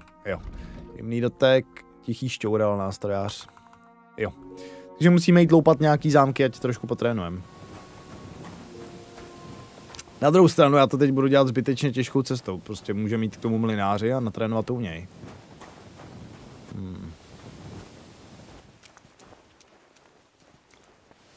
Tak to tady očíhnem. Podíváme se jim trošku po statečku.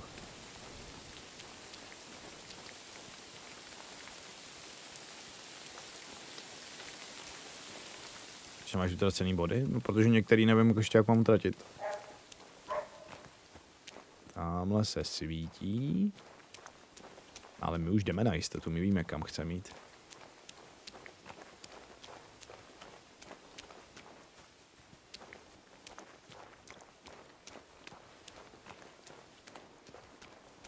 Kolik hodin? Půlnoc. Koníček. Doufám, že Indra není šeroslepý a nezakopne někdo nějaký kravský lino.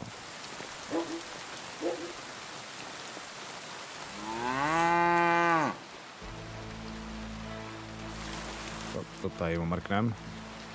Schováváte nám náhodou u krav nějaký peníze? Tady se spinká. No. Takže. Jeden, druhý. Leží nám tady 3 pacholci. 2. A bedínka.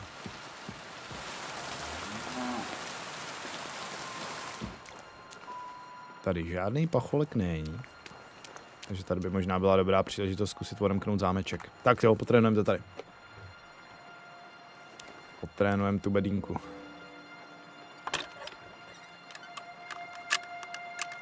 Hoši, ten lockpicking je neuvěřitelně těžký. Ale podle mě prostě já musím nejdřív za mlynářem, do té doby to nepůjde. Podle mě já nemůžu páčit zámky, dokud nepůjdu k tomu mlynáři. Protože to prostě nejde.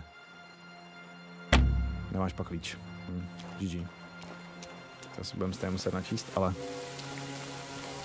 Dobrá, vyzkoušíme si, jak funguje škrcení lidí ve spánku.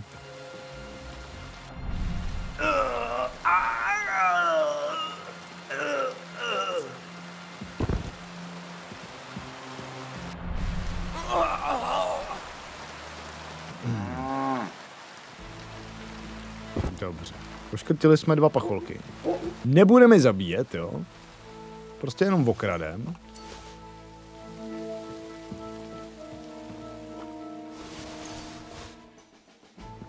A vybereme jim ty bedny.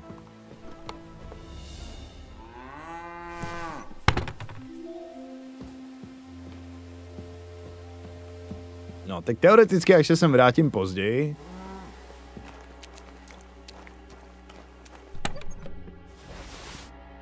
až se sem vrátíme jako později, tak bychom měli být vlastně jako...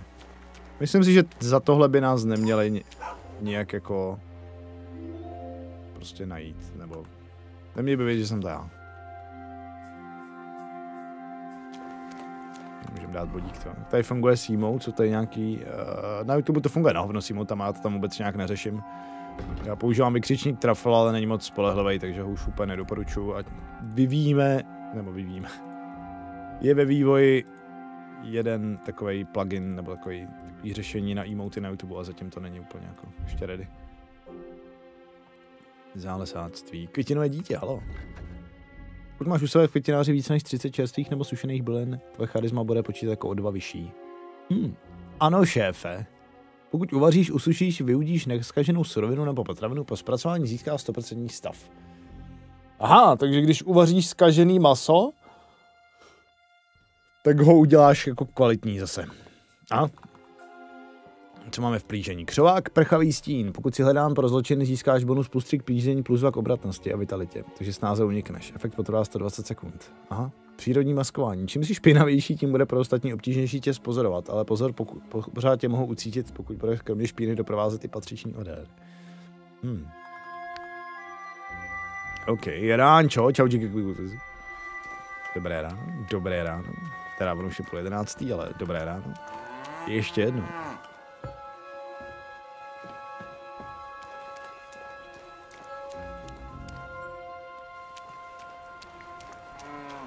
Snad všichni spinkají.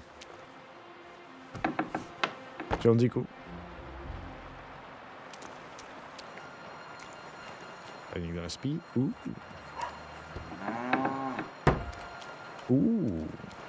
Cítím příležitost. Klobása, džbán měděný. Já ho uloupil.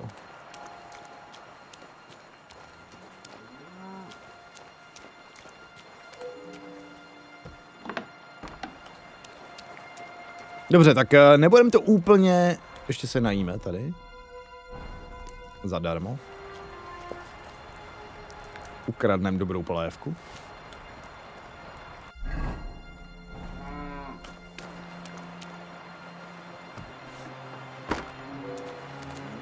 Ale ještě do spíšky nakouknem taky, že jo? Sušený hříbky, salámy, to je sušený, no tak to si beru. Sněsto a nachčít. Já jsem slušný zloděj a vrah. Náhodou sejvovičku byste neměli někde?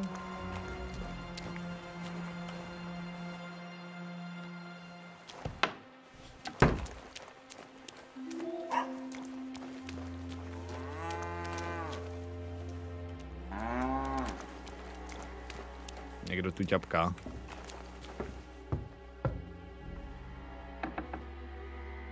Někdo přišel dovnitř, je za mnou. Co to sakra je? Jak to, že je otevřeno? Aha. Já tě najdu, to se neboj.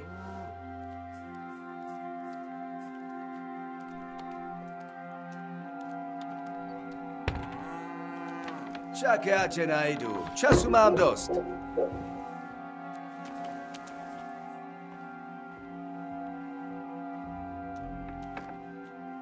Jako oni jsou trošku detektivové, teď mi přijde, no. Jakože jenom, že byly otevřený dveře, tak najednou... Proč je to tady otevřený? Takže oni chodí i po otvíraných dveřích, takže ty po sebe musí zavírat, jo?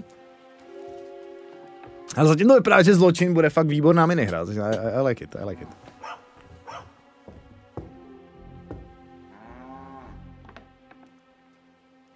PC jsou chytřejší, no a já právě zjišťuju, jak moc. Potřebuji přijít na to, jak moc jsou chytrý.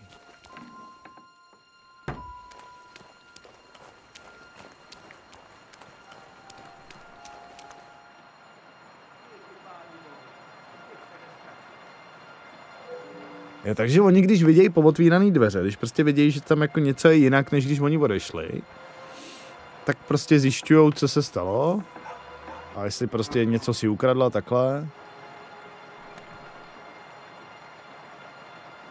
Ale přijde mi zvláštní, že říká, že díky pánu bohu, že se jim zestratilo, když jsem zatím všechno vybral.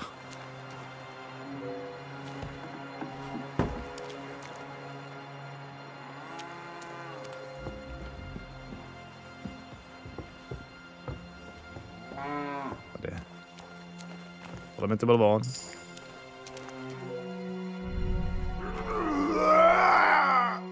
Ale to byl tenhle ten. Rošťák.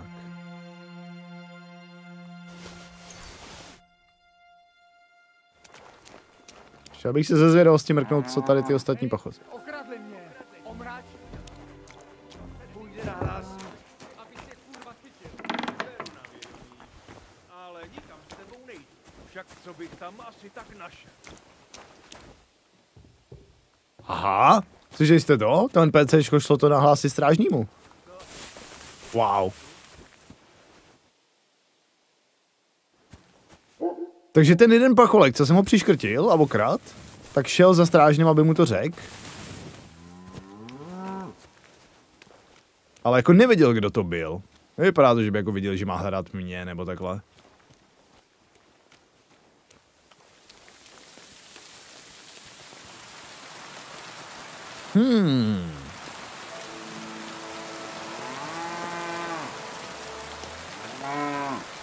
Je mi trošku líto toho jednoho zničeného paklíča, no.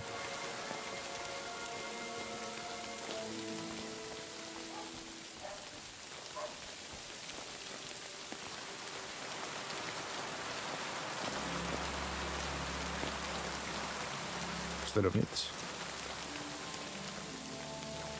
Podle mě jo. To nevím, Fresh Prince. Já si to nekupal, já jsem to dostal. Se jim teď u kašau vidíš, tak jako teď je noc a plížem se tady, jako teď by bylo logický, že by dělali do mě, že jo, jako tady někdo, nějaký cizinec, kdo prostě tady běhá, takže. Když si to stráže předávají mezi sebou, nemůže tě chytnout stráže, která nezná tvůj popis. A jo? Hele, já tady jenom trhám kytičky, já jsem spokojený a usměvavý Indra, podívej.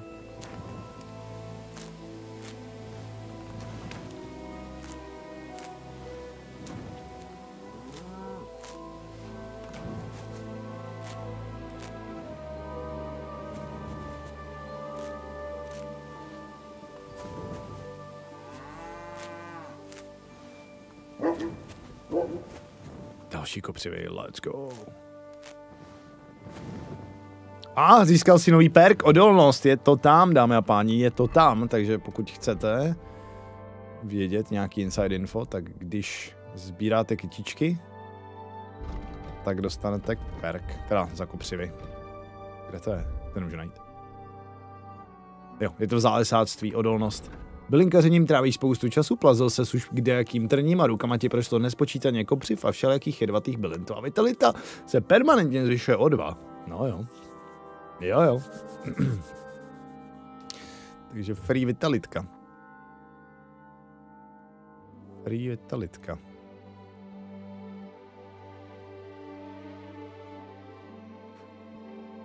Co tady dál je? Krysák. Při plížení v ideálech budeš působit o 25% méně hluku. Otevírání dveří bude o polovinu tižší, OK. A lasička je, že se tiší venku. No.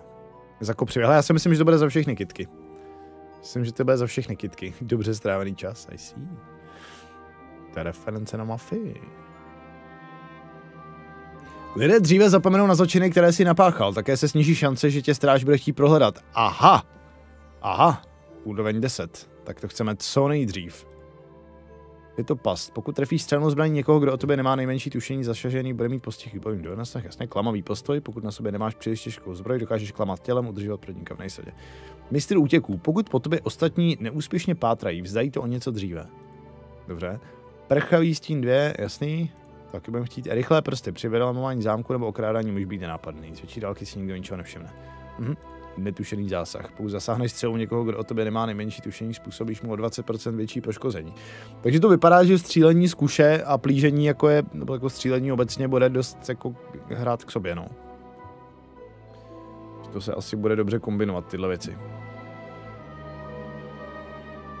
Evidentně. Jako je to vtipný, jak ta pochodeň se rozsvítí instantně, to uznávám, no. To je pravda.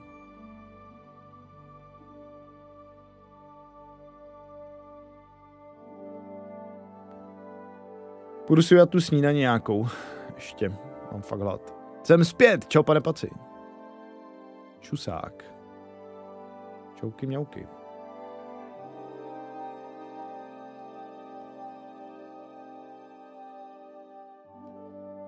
Stealth Archer build. Já moc jako nechci, já chci být jako lupič, ale současně nechci moc střílet, ale asi možná budu.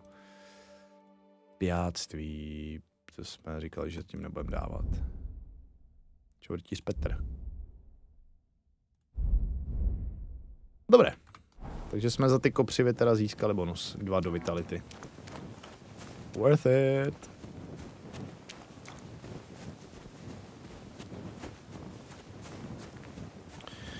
Ten mlynář je tady dole. Že jo. Jako mlynář je dáleko.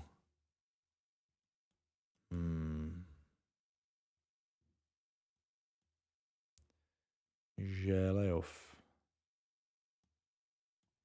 Jo, ona ta reputace je totiž asi na tu hospodu sdílená, takže proto prostě tam nebyly nasraný, no. Dobrý, jdem k Boženě. Jdem za Božkou. Uděláme u Božky nějaký sejvovice, vyspíme se tam, pozdravíme Pavlenku. A pak pojedeme dál.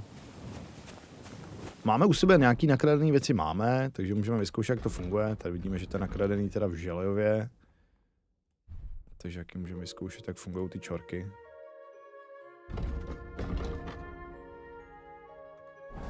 Můžeme něco zkusit, pak třeba prodat někde jinde.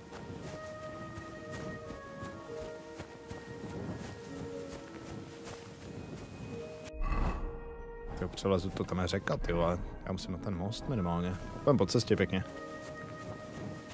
Půjdeme radši po cestičce, ať nás nikdo nepřepadne někde v lese. A nebo naopak nás přepadne na cestičce, to se brzo dozvíme.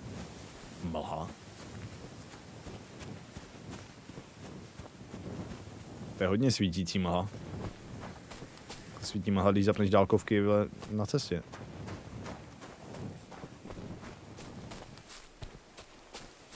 Ani nepotřebujeme pochodeň, jak ta mlha pěkně svítí.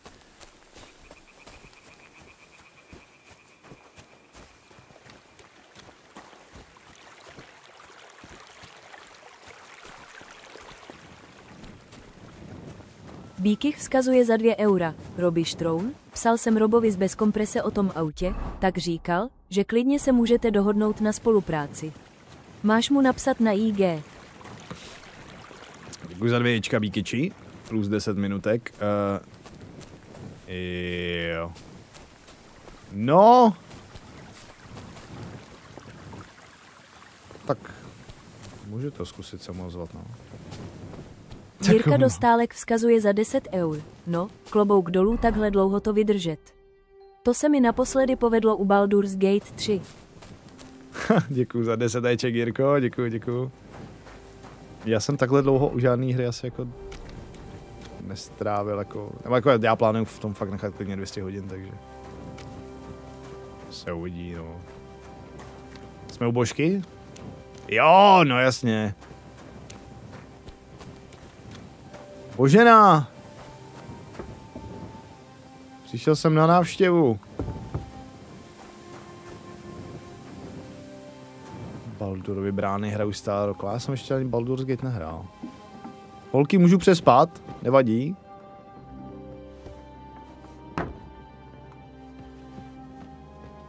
Jo.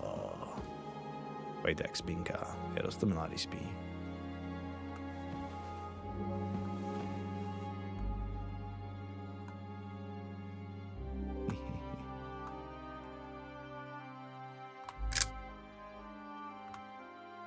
No, krásný. Postali to u vchodu, tahle. Pavlenka je doma? Není, kam zase vyrazila?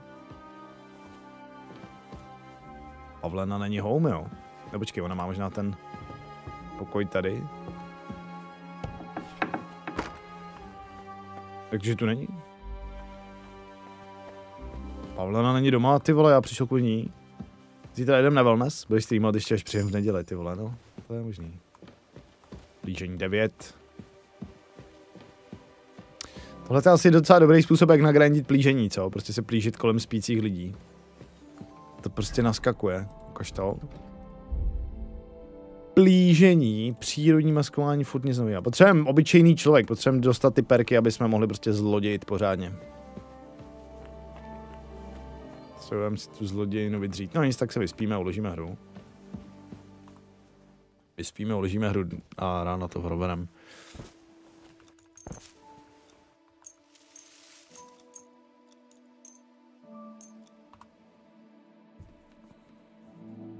Tak. Co pak, Božka?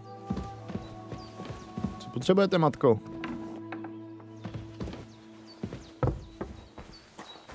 Neviděl jsi někde Pavlenu, Jindro? Taky ji hledám zrovna. Jsem ti vrátit náš dluh 150. To bych rád, ale já jsem to utratil za kurvy, omlouvám se. Stalo se něco? Moje dcera, Pavlena. Pamatuješ na ní? Byla tady, když jste se u nás vy dva léčili. Pamatuju. Co se s ní stalo? Ztratila se.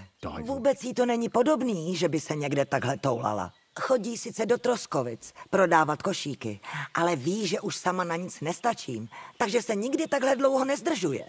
Jsem už stará a sotva vidím. Pavlena se o mě stará.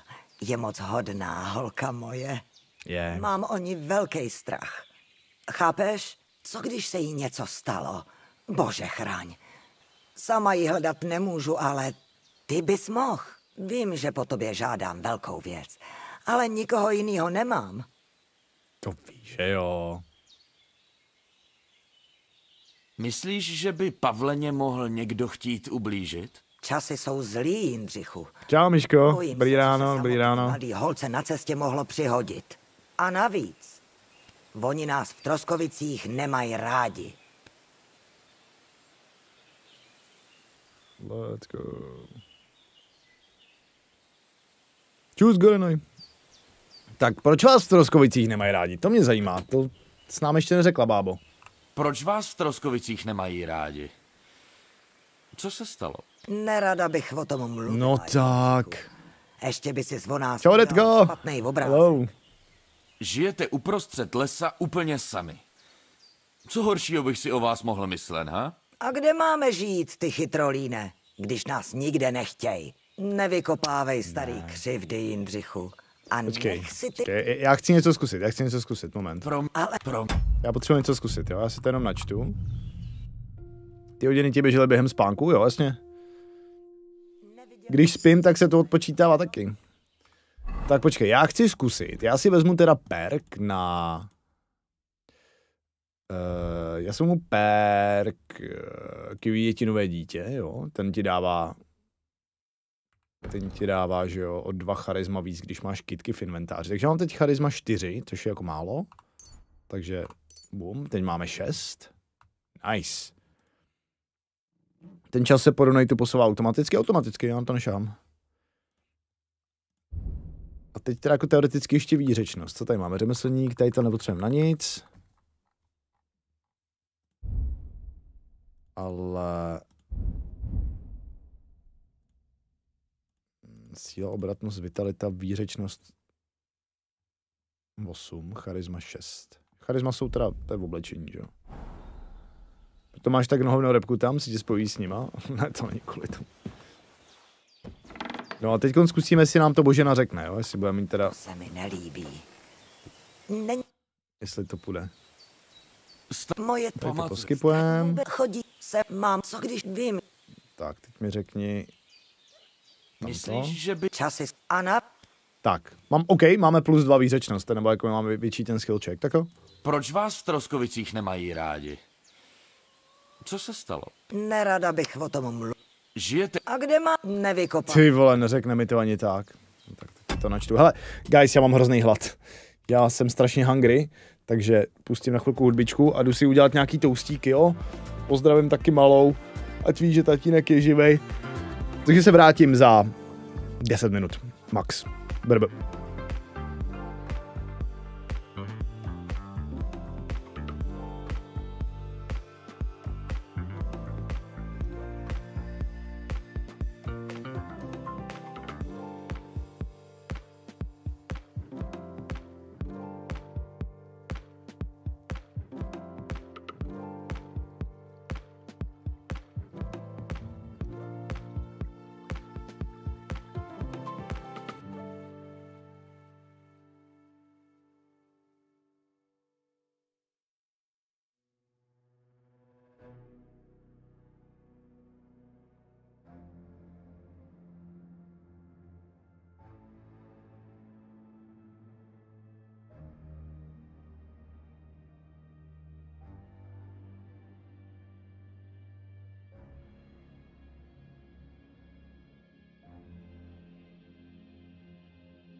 Let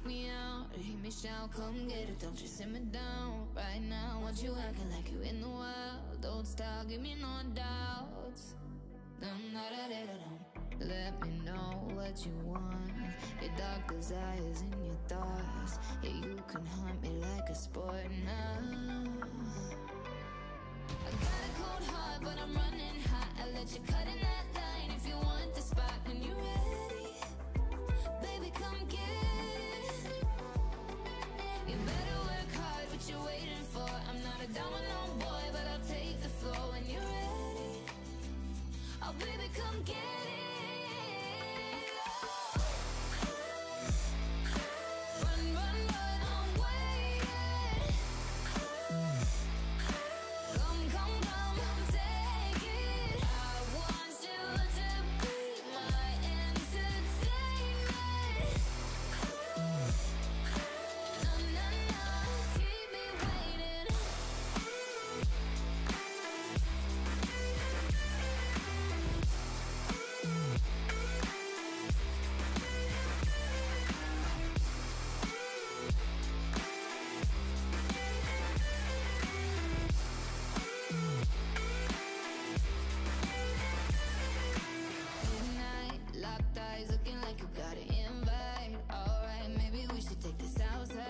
Jsem zpátky. Se omlouvám. Ale jsem tu. Toustíky. Že ještě 5 eur za 5 minut je sebevražda. 5 minut za 1 euro? Není to sebevražda. Jako jsem trošku levnější než většina streamerů při subatonech. Ale já jsem to zkusil udělat nějak jako takovej... Jsem nechtěl být jako zas úplný žiďák. A zase jsem tady nechtěl být úplně jako měsíc zadarmo. Ty vole, jsem si tam dal úplně... Prostě ty šunky tam musí být pořádně, rozumíš? Dělal jsem něco v noci zajímavého, vyspal ses. Hele, já bych se i vyspal, ale já vždycky, když jsem začal usínat, tak někdo prostě poslal ty 2 eura nebo něco. A hned... A já úplně...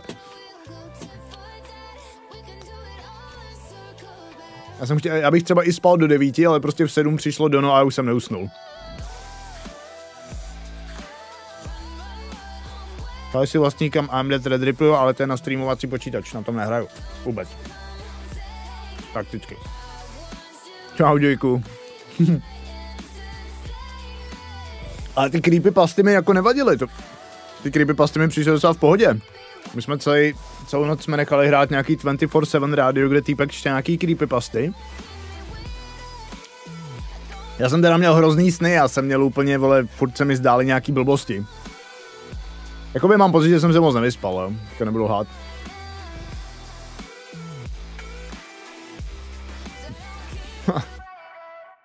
Bíštronku, děkuju za 2, díky. Cheers, je to kapetaj. Voda. Za 3krát na hodinu to byl tvůj nejlepší spánek. Bestong vzkazuje za 2 eura. Tak ať je ten streamec trošku delší a doufám, že letos bude Eurovize stream D. Ale je to spíš jako naopak, no. Truxič vzkazuje za 2 eura. Dobrou chuť přeji. Děkuju moc za 2, Truxiči, děkuju. Dáš si? Dej si toustík. Jakoby prostě se špatně vyspíš, ale aspoň za to dostaneš prachy, no. Ale zítra se jde plavat. A chlap, přemýšlím, jestli mají plavat zítra ráno, anebo zítra večer. Asi podle toho, jak se vyspím, no. Ale, ty vole. Jako přemýšlím nad tou lepší madrací, no. Jako mohl bych, ale zase prostě přijde mi škoda kupovat madraci, tyhle, jenom kvůli tomu, že bych si ji tady dal. Creepypasta byla fakt creepy, chvilku jsem započul a hovořil o vnitřnostech moči a tak dále. To jsem taky zaregistroval, no. To bylo nějak nad ránem.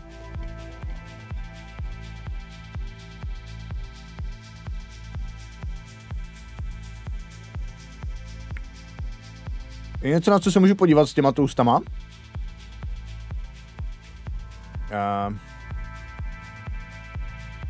Je něco, na co bychom se mohli podívat za tím, co jim?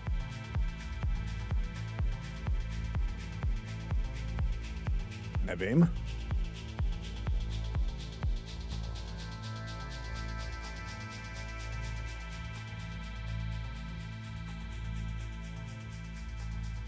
Ty nemáš postel? Nemá, proč myslíš, že dělá do boton?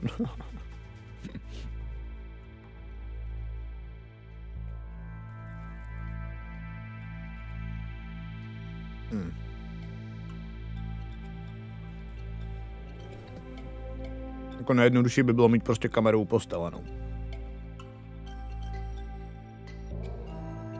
Až budu dělat příští roboton, tak budu mít kameru na postel. A je prostě podstatně lepší, než to mít ve studiu.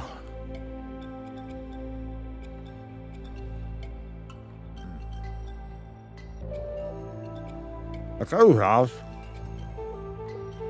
Já nemám hrát do toho.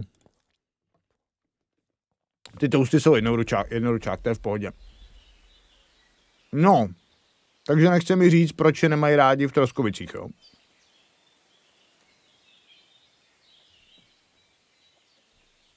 Kam přesně měla Pavlena namířeno? Do Troskovic.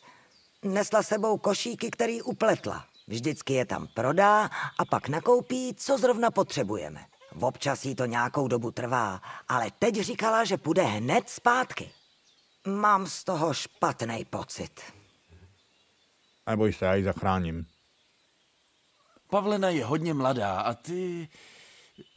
No, na její matku si prostě trochu stará. Je to fakt tvoje dcera? Jo. Je to moje dcera. Ne po krvi, ale to nic nemění. Její matka umřela při porodu.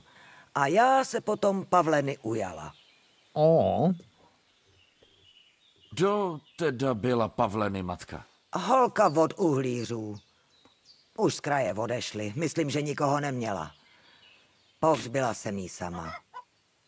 Nikdo si pro ní nepřišel. Ach jo, tragický backstory. Pavlena zatím je samý green flag. Jednoruční krátký toast, staty na prd, lepší oberuční guláš. K obědu buď bude kuře s bramborkama, anebo objednáme nějakou pecku na dovoz. To jako porodní bába vídáš hodně, že... To bábičko! Na porod nepřežije? ABICEK85 vzkazuje za 20 €, posílám ale desátek. je úděl ženy. Nebo u vás to snad bylo jinak? Ne, to máš pravdu. Babičku, děkuju za dalších 100 minut do plusu, děkuju. Čau, to. Nemůžem se radši soustředit na Pavlenu? Včera jsem farmil hodinu kytky a pak narazil na 3 lapky. Mně se stalo něco podobného úplně na začátku. Já jsem zrovna měl hrozný štěstí, že jsem poškrtil stráž, obral jsem ho hrozně dobrý gír, pak jsem nalutil dobrý věci, pozbíral jsem kytky a pak jsem prostě měl takovou blbou situaci, kdy jsem narazil na random takový encounter, takový questík, přimotali se mi k tomu 2 lapkové, já jsem jednoho lapku ještě uškrtil a zabil a ten druhý mě domlátil, no. A neměl jsem doložený, jakože půl hoďka, možná míň progresu. A víš něco o Pavlenině otci? Já ho vůbec neznám. Pavleny máma byla hodně mladá a kluk ji určitě opustil i s outěžkem. Třeba mít sejvovice, no, proto jsem tady teď. Nic mi o něm neřekla. A nenapadlo tě, že by utekla? Je to mladá a pěkná holka. A co to je za život takhle v lesích? Třeba si chtěla chvíli povyrazit. Neznáš Pavlenu. Taková ona není. Kdyby si chtěla povyrazit, tak by mi to na rovinu řekla. A nebylo by to poprvé. Nemysli si, že ji tu držím proti její vůli. A nebo že nevím, jaký je mládí. Dobře, babi. Zkusím Pavlenu najít. Děkuju, Jindro. Jak už jsem říkala, měla namířeno do Troskovic. Měl bys začít hledat tam. Dobře. Poptám se tam po ní. A možná by ses mohl podívat do chalupy k ní do patra. Já už tam těžko vylezu, ale třeba tam najdeš něco, co táhla za mrdem. Ach jo. Tak jo, Božka. Dobře. Já budu potřebovat, Božka, nějaký rulíček. Máš rulíček na zahrádce? Nebo jsem ti všechno oškubal. Budu muset jít na ten palouček najít nějaký rulík.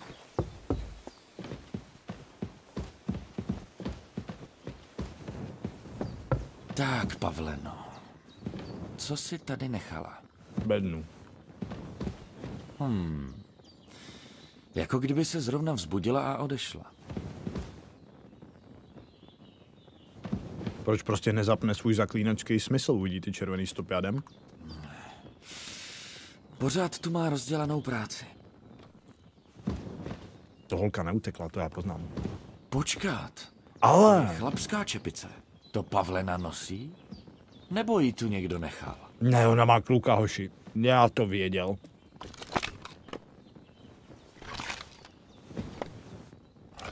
No, občas taky nesedí ty titulky s tím dubbingem. Ale není to tak často jako vidíš u toho fandubbingu, no tam to bylo fakt hodně. Takže páně, tuhle čepici teď nosí Jindra. Počkej, ne, my můžeme nosit tu čapku, prostě jenom ukaž. To je něco, co vám přidává charisma trošku? Asi ne, co? Slamáček. Berem tu červenou čapku.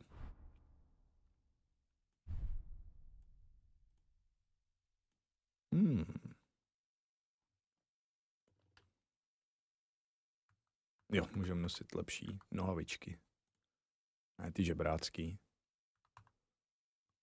Jako některé ty věci, co jsem nakrát, tak už nejsou nakradený. Hele, ono to tady není prostě jakože ukradený.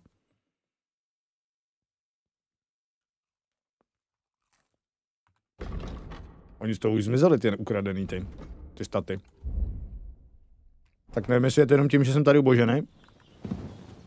Co na to říkáš porovnání s jedničkou? To nemá cenu hodnotit vůbec. Je to prostě strašně dobrý.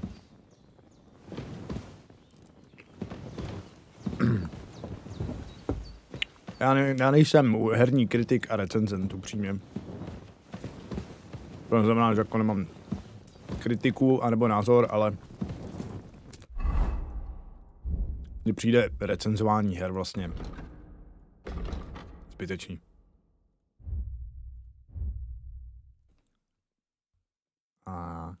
Ale. Jo, nasycenost, já jsem to chtěl pět. Já mám furt problém najít v tom inventáři prostě, co hledám, no. Tady se nenajím. Aha.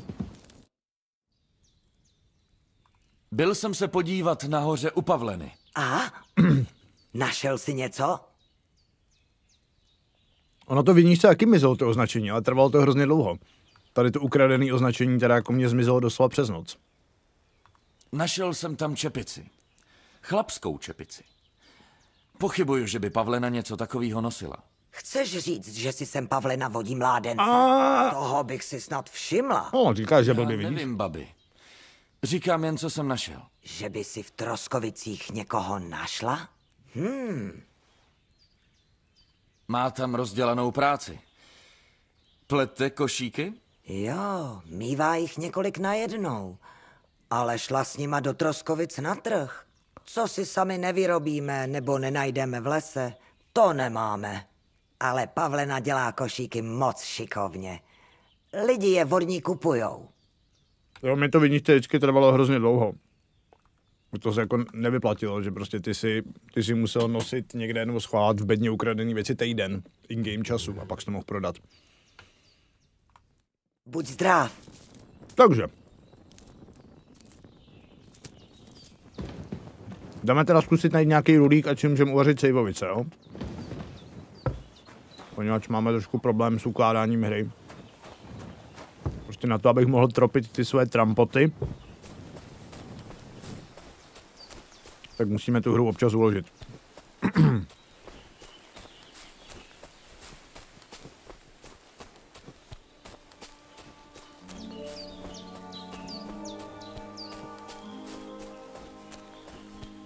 Ancíky dělá dobré. Co jsou ancíky? Co to znamená, ty dobytku?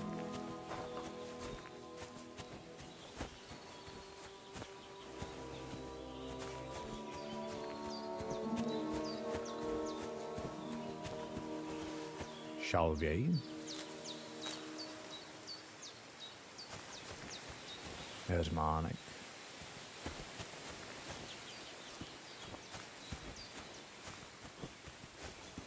Kde je rulík? Zadní vchody, rimming. Aha, čau Meganty, mám dilamu. Hraj to a můj stream si můžeš jenom pustit na pozadí. Úplně v pohodě, kámoško, já to chápu. Jako nechce si zkazit svůj playthrough koukáním na můj stream. Je to poklad národní, tato hra. Bodlák. Počkej. Tak si přečteme, jak vypadá rulík, ne? To není takový problém.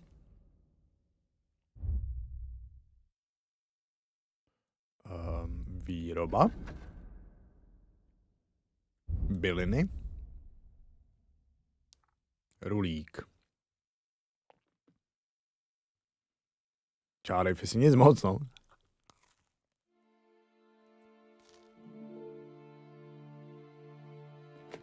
Chuť náhodou mě málem zkazil jednoruký jinoch. Roste na pasekách a v lesích listnatých.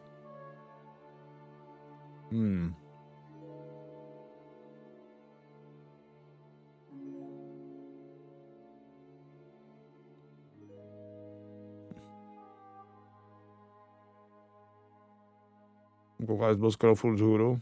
No.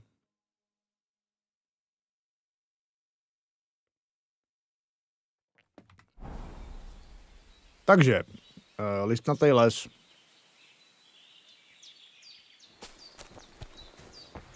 A paloučky.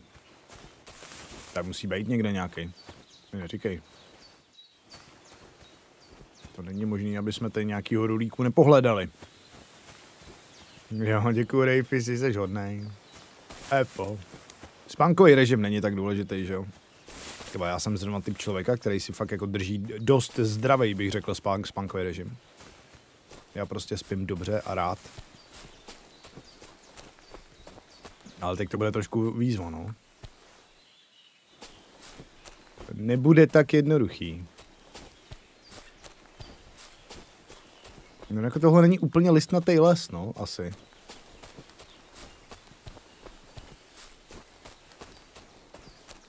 Budeme muset najít lepší spotík.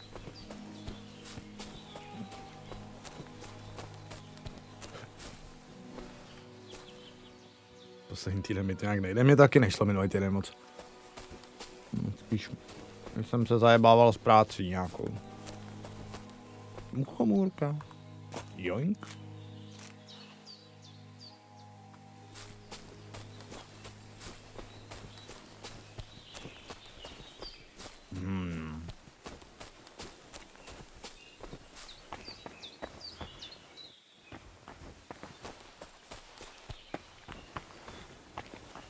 Počkej, odsud jsem přišel? To je jiná cestička. To je jiná. Jsme jak sladili cykly. Je dokázaný, že já a moji diváci máme synchronizovanou periodu.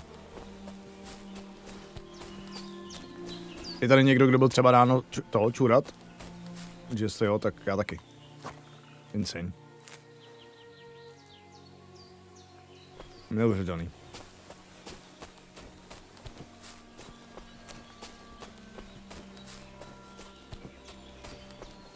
Hergot, kde mám ten rulík hledat?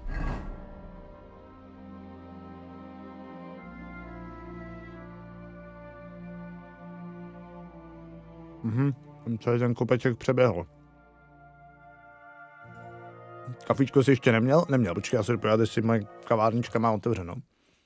To musím actually zjistit. Podíváme rychle. Čau, Jirko, Patrik, hello. Hello there. Moment. Že bych si tam šel dát dvojitý filtr, jak minule. Otvírají ve 2. Let's go. Od 2 do 6 mají dneska. Tak to si zajdu po obídku na kafíčku. Čurá mě bere v 5 ráno. Vstávám 7. Slušný.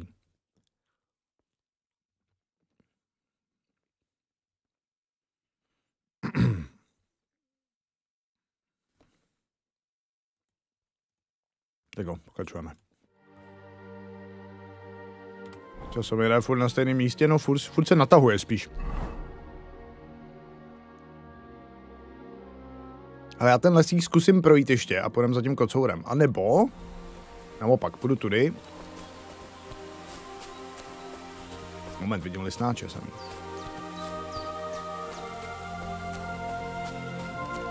No. Už nemáš řepku v želejově? Mám. Ty je furt červený. Jak jsem na to přišel, že nemám? Tam mě furt ne...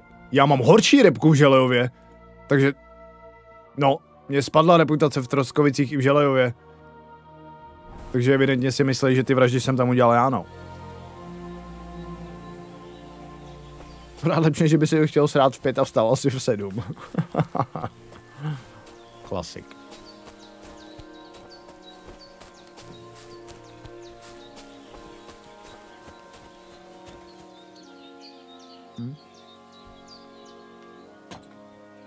No co už. Ale tady by mohl být nějaký rulíček, co? Který quest se řeší? Hráme Pavlenku.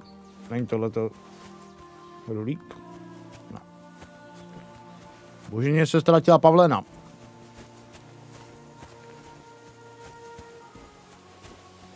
A bez taky mě kam zdrhla s klukem. Já jsem si přečetl v knížce, kde se vyskytuje, ale nejsem schopný ho najít. A nějaký žlutý, světlík.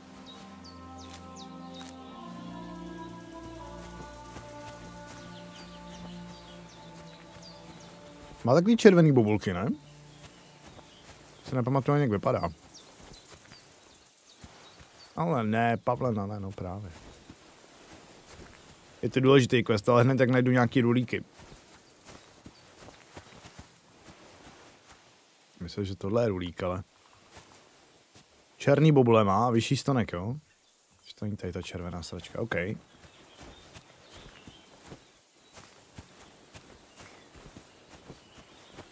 Jako většinu kytek jsem schopný tak nějak rozpoznat z dálky, ale ten rulík vůbec.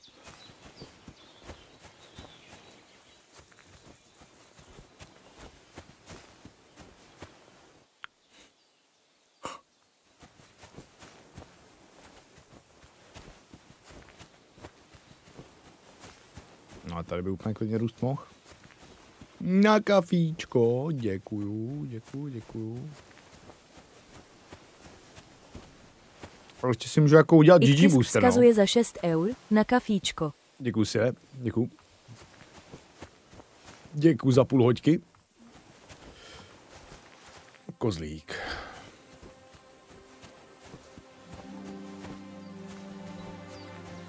Mohl bych si zkusit dělat GG booster, no, jak já to nechci pít, ty vole, ty kofeiny vůbec, ale... Jako minimálně ho dneska asi trošičku potřeba budu. Kup si ho v Troskovicích, já ho nechci kupovat, já si ho chci prostě umět najít.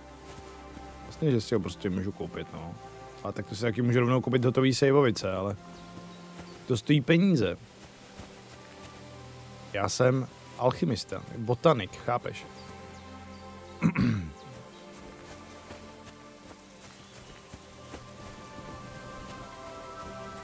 Čo Fendi, v jaké části hry jsi? V lese?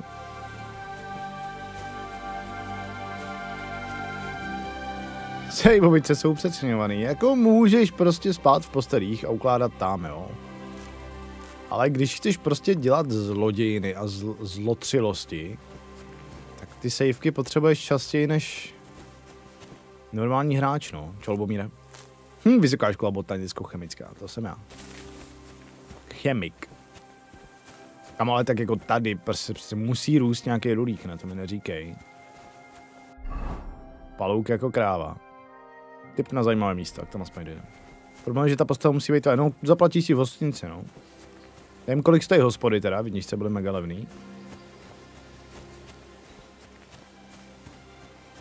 A tam se to vždycky ukládalo snadno. No nevidím ho nikde, no, fakt nevím.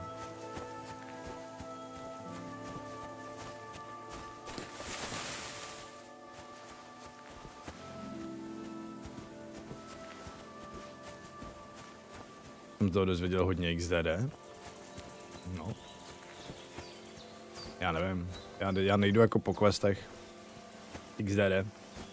Máš Gold Edition. Já ani nevím. Já jsem dostal nějakou tu novinářskou a vlastně ani nevím, jako co v tom je nebo není, ale myslím, že asi jo. No. Hážo. Ještě kej. Ty potvoro! Gryže! Hajzl, gryže, ale hodně, vole, gryže. Mě zabije. parchant. No pojď ty, hajzle. Nejseš good boy.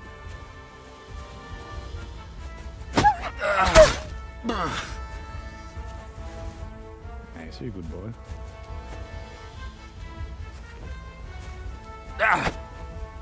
Krátký meč, tak ho nejsem schopný trefit.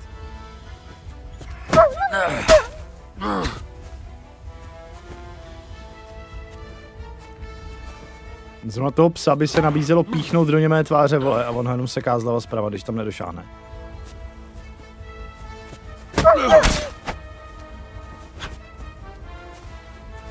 Prostě klasický kombat se psem nebo vlkem. Úplně v každé hře je to stejný. Otravný, protože pes běhá tam a zpátky jak dement, ty ho nemůžeš dohnat. A on tě prostě trolí. Ano, a pak přesně přijde a najednou tě kousne a dá ti hrozný damage. Ani nemají animací útoku, protože jenom přijdou a gng. Jak dlouho jsi nespal? No, spal co normálně? Utek asi. Chudák kůň. Toho nezabil ten pes. Někdo to nebohý zvíře musel utírat k smrti. Chudák koň. Ten pes utek.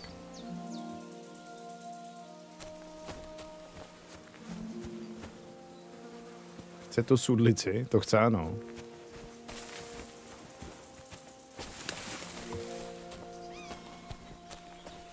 Tady jsi ty parchante, co je? Ty nemáš dost? No, ale fakt sereš. Tady máš. A s ním tě, abys věděl.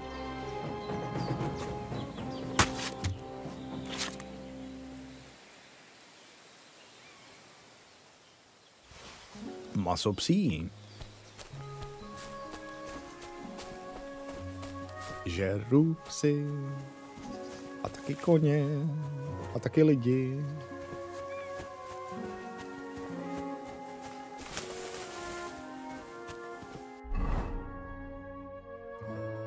Je tady krev? Co pak se tu stalo?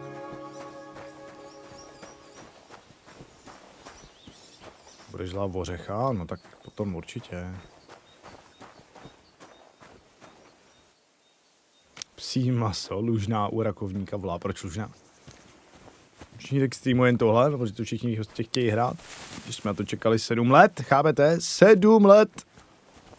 Můžete si to představit, jak je to dlouhá doba a přitom mi to přijde, jak kdyby to byly třeba 2 roky. Vůbec mi to nepřijde jak 7 mimochodem. Vůbec.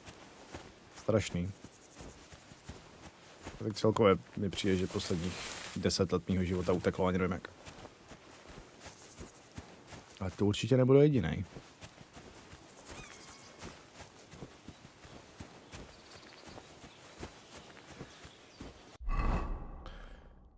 No nic, jdeme tamhle. 7 let v Azkabánu! Mlčí mák? Podle mě ten rulík neroste, ne? Podle mě fakt jenom nevím, jak vypadá. A prostě vůbec nevím, jak ho hledat. Kopřivy! Jakože všechny kytky, jenom ne rulík.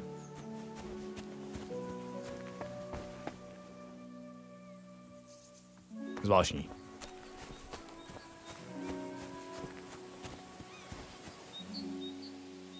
Jo, tak. Musím říct, že trosky jsou opravdu majestátní hrad. To si kůř. To si kůř, Jindřichu. Jo, ještě si můžu sednout k tomu tady.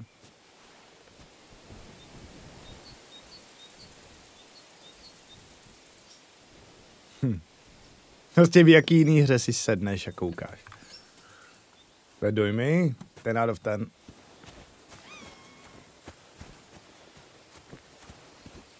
Hnízdečko, moment, tak v takovém hnízdě se většinou nachází paklíč. Tady tam nedošáhneš, Jindro, nebo co? Tam nešplháš? Jindro! Tak k čemu mi je vidět, že je tam hnízdo, když tam nevylezu? Už jsi přišel kolem nějakého dalšího hradu? Ne, já jsem furt tady, já se motám úplně v malý lokaci zatím. Prostě nevím, jak jsem dostat. Jsem prostě smůlu.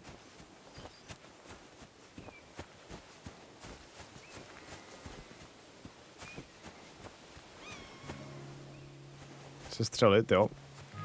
Nemám čím. Bodláček.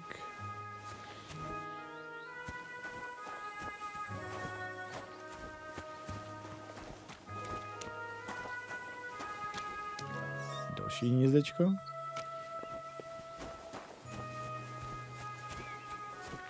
Kamínkem. Na G. Nemám.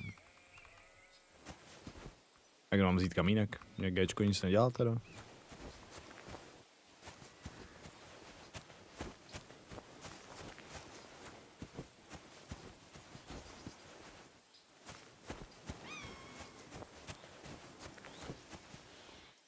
Co to jsem?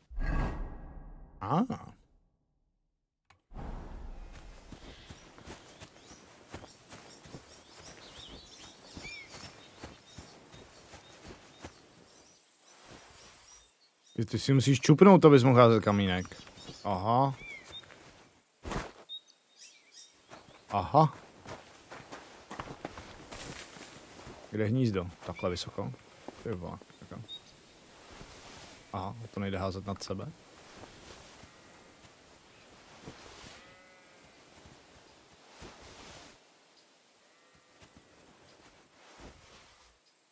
To nejde. Ale jde. Vidíš. Haha! Mám tě hnízdo. Vejce! Kde je vajca? Tak počkej, která ještě tam na to hnízdo. Tak to jde. Akorát se trošku divně háže, no. Když se házet jakoby do vejšky.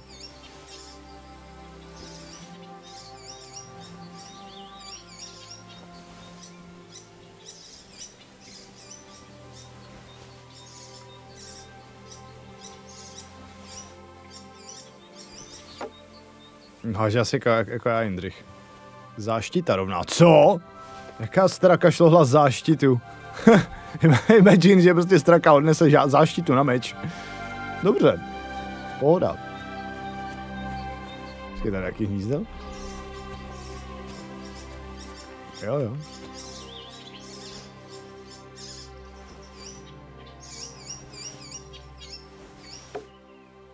A tomu stačí trefit takový tu větev spíš než to hnízdo. A pak klíč, pojďme.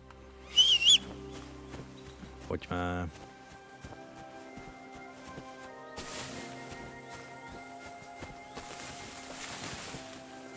Dobre. Mečem to nesešvihneš tam vysoko. Zabíjíš nevinná ptáčata, já je jim. Čau, bráško. Kam pak, panáčku? Co je ti potom? Nic, jen jsem tě chtěl varovat, ale už mě to přešlo. Promiň, já nechtěl. Jsem jenom krapátko nedůvěřivej. A kvůli tomu se na mě musíš hned tak utrhovat? Víš, mě tady nedávno přepadli. Jen tak jsem by vás živej. Promiň. No dobrá, to zas chápu. Tak to mě radši poslouchej, ať se ti zas něco nepřihodí. Kdybys tudy jel k věžickému rybníku, vyhni se tý opuštěný stodole po cestě. Jaký stodole? Kousek odsud je stará opuštěná stodola.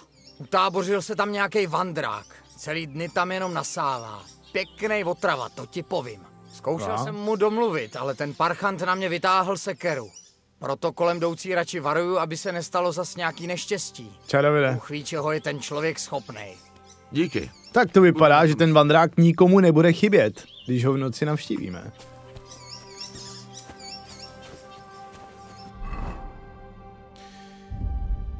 Potřebujeme se asi trošku... Dáme si ten měsíček jeden.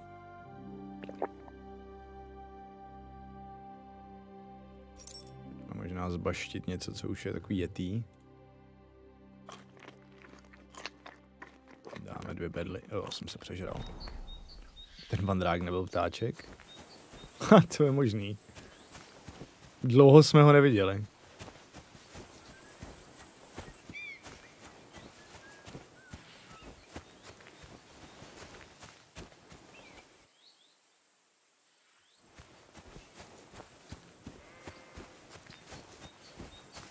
Je pravda, že viničce ten rulík býval blíž u vody vždycky, no. Možný je spíš hledat někde u potůčku. No, vandrující opilec, jdem se nemrknout. Jdem se za ním mrknout, za frajírkem.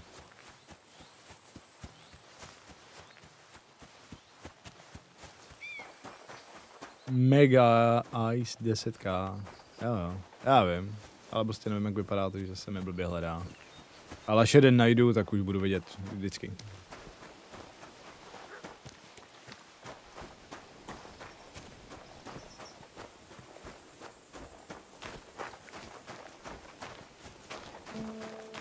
Ty vole, i rozpadlá stodola vypadá epicky. Zelí! Co je víc než zelí?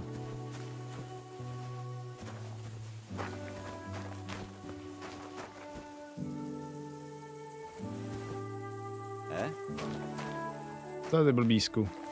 Co? Ty vole. Co tu chceš? Jde to nebo ne? Nechceš už vypadnout?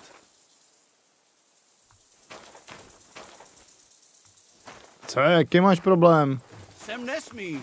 Ty vole, tak ty si myslíš, že to tady tvoje, blbečku? Trhnu ti prdel, sračko!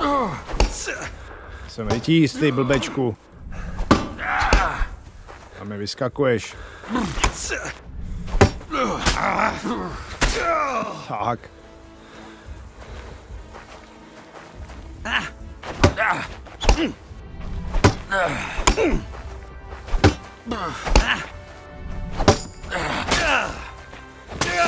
Tady máš. Tady máš. Reálně mi tady ten vandrák jednou zajebal, nebo jsem úplně ready? Slapek vypadá doslova jako ty a dost obuch. Dej to sem. Naval. Ukaž, co máš. Tunika žebrácká. Prsten s drahokamem, cože? Kde jsi k tomu přišel? Ty dobytku. Na vandráka celkem dobrý šermíz, to jo, no. To teda jo. Hermánek. Na mandráka slušný.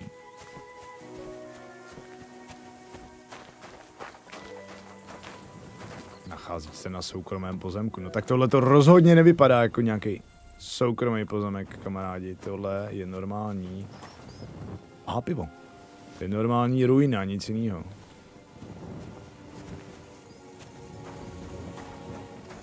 My jsme ucápkali našli nějaký klíč, tak kde je ta bedna? Kde pak je ta truhla? Když měl klíček. Někde nahoře? To asi ne. Soukromá ruina. Tato ruina je v soukromém vlastnictví. Prosím, opuste tento pozemek. How about no?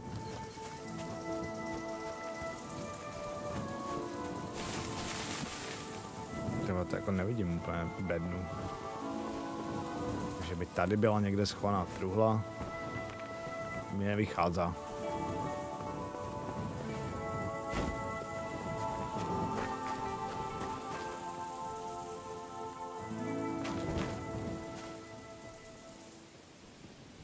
Nevím, asi nic.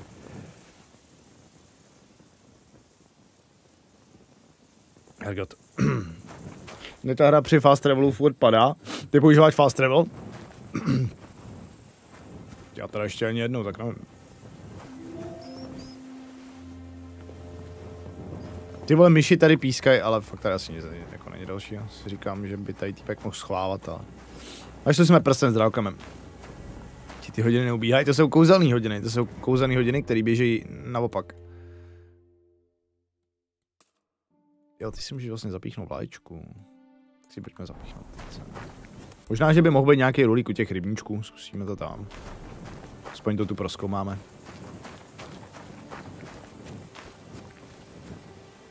Čau, Lesty, ola. A to je dobře. To je dobře, že to přibývá. Já jsem rád.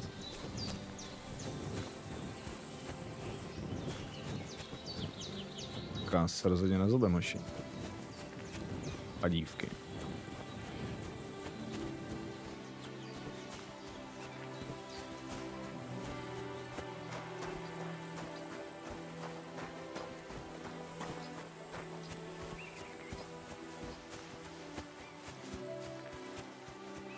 Čas jsou peníze, doslova.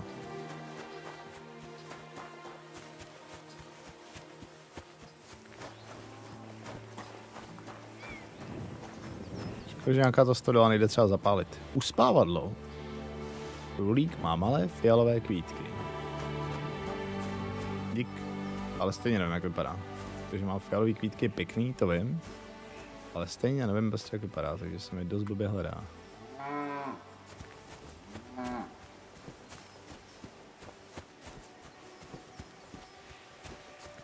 Potůček.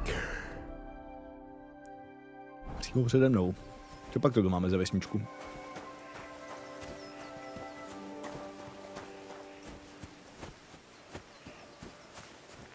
Kde jsme se to naskytli? Teda vyskytli. Semín! No jo. Semín.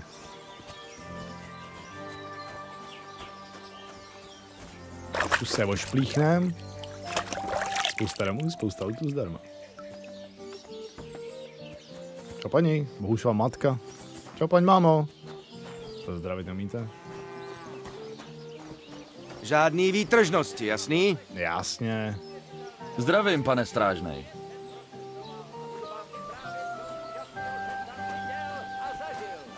Na jihu jsem viděl nekonečnou zemi celou pokrytou pískem, kde je vedro a sucho a všechna voda je slaná. Žijou tam lidi, kteří si říkají Blemiové.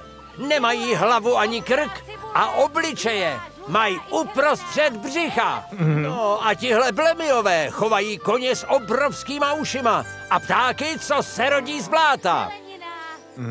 Na severu je zase země celá pokrytá sněhem a kamením, kde je pořád jenom noc a na nebi tam svítí zelený hvězdy. Tam jsem viděl zvláštní vodní mnichy, co mají místo nohou ploutve a velkou masitou kápi na hlavě. Masitou kápi? Chcete slyšet víc? Dejte mi grošík nebo dva. Ani trochou polívky nepohrdnu. Jako by mi mluvil přímo z duše. No tak no tohle na tebe udělalo dojem? Opatrně.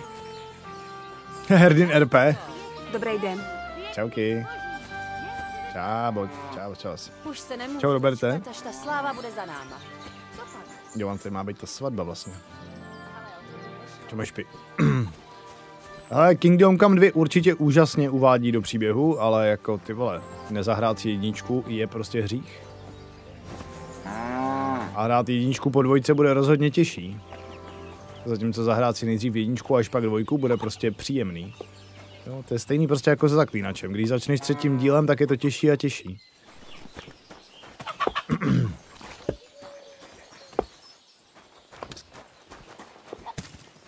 Pacholek. No a jakou máme tady reputaci? Taky červenou.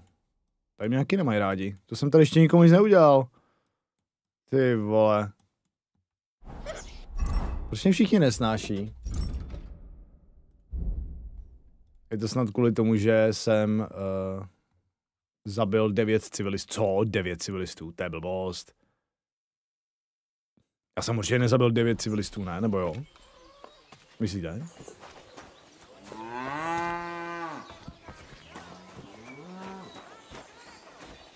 To mi přijde divný. Já už musím. Bůh s tebou. To máš na prdeli? No jo. Taky se mě... Ona má na prdeli Co se taštičku, která vypadá jako prdel. Viděli jste to? Pojďte a poslechněte si něco. Co to je řezník? Sedlář. To můžou vidět, že jste byl zrovna. Přesně. To nemůžou vidět. Si protože vypadáš jak vandrák. Když vypadám úplně normálně jako většina lidí. Už zdaleka nevypadám jak nějaký vandrák. Žijou tam lidi, kteří si říkají Blemiové. Nemají Ale jdem zkusit, jestli nekoupíme nějaký rulík tady u báby. mají uprostřed břicha. Zelenářky. Spodně zase flexí s jojem. Děvečka. Co to bude? Ukaž mi zboží. Direktivní Jindra. Tak jo, co jí můžeme prodat? Prsten s drahokami taky můžeme prodat. Reputace 43. Tak ukaž, co máš. Heřmánek máte šalvěj. Z toho, co mě zajímalo, máš dost málo teda. Tak ji asi rozprodáme nějaký jídlo, poněvadž máme víc, než potřebujeme rost.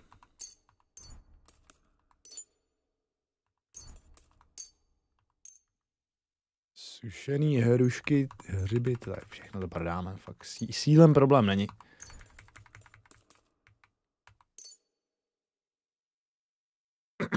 Má iPhone je lepší obraz než na tom monitoru. OMG. To je zvláštní.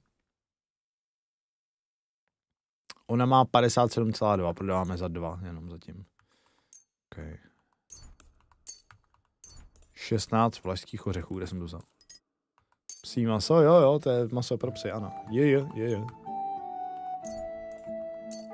Pokud že prodávat tyhle jídlo se úplně vyplatí. Že to byla už jaká hodnota. Jo, změnit outfit takhle, ty můžeš změnit outfit jakoby na obchodování, abys měl charisma, no jasný. Chápu. Měděný džbán. Ten prodáme. A tak prodáme asi ten prsten, no, tak to je prostě nějaký generic. A koupit... Ne, taky to prodávat nebudem, to je škoda. Rád bych se pobavil o týce. OMG? Ale samozřejmě. Je mi 27.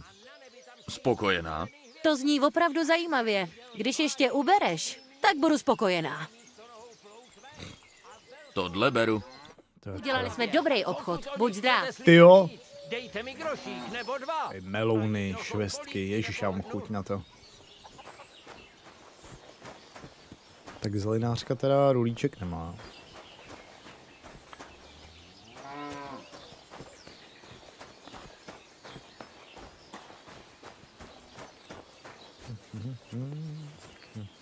Udírna. Myslíte si, že se to jmenuje udírna, protože je to udíry? Zdráva, Maria. Čau, Lidčeku, nazdar. Jsem tu v práci, hotovo, nice. Baví tě to, nebo to hraj spolu? Úplně nesnáším to, kámo, nesnáším to. Hrozná hra. Hrozný trash. Ztráta času to hrát úplná. A co víc mě to obtěžuje. Nenávidím to, dělám to jenom pro peníze.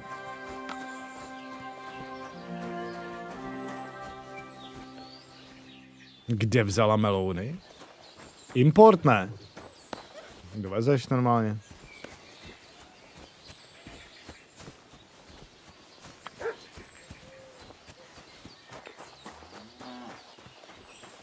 Zaknem tady nahoru. Čau, kočko. Zdravíčko, jak se máš? Jo, taky tak. Zase jsem měla ten sen. Pan Bergov si pro mě přijde a odvede si mě. Proč by to prosím tě dělal? Co pak nemá dost dobytka? Jen se směj. Až ze mě bude hradní paní, tak tě nechám zavřít do klády. To ne, vzácná paní. Omluv moji drzost a neubližuj mi. Ukaž, já ti na znamení pokory políbím střevíc. Ale počkat má paní, vždyť ty máš jen starý škrpály od hoven. Tak se měj. No co, tak se měj. Dobře, jako občas to je trošku Oblivion NPC jako moment, jo. Občas jako trošku, jo. No tak co? Tak se měj.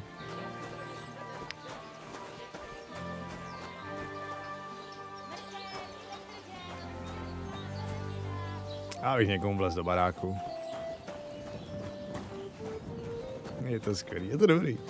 Radost poslouchat.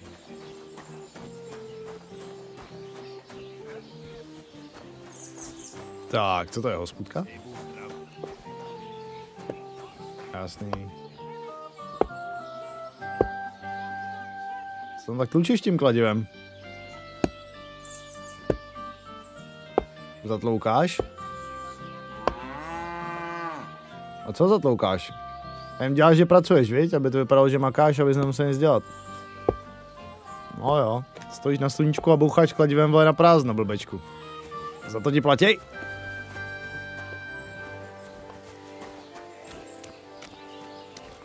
Rybičky. Mídlo. Joink. Praní prádla. Jo, já si můžu vyprat hadry.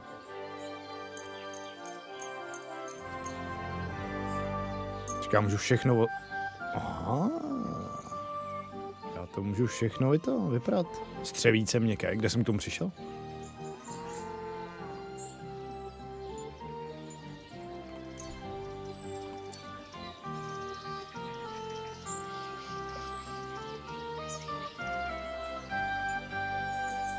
Co znamená to? Aha, tam je taková korunka u toho předmětu vždycky.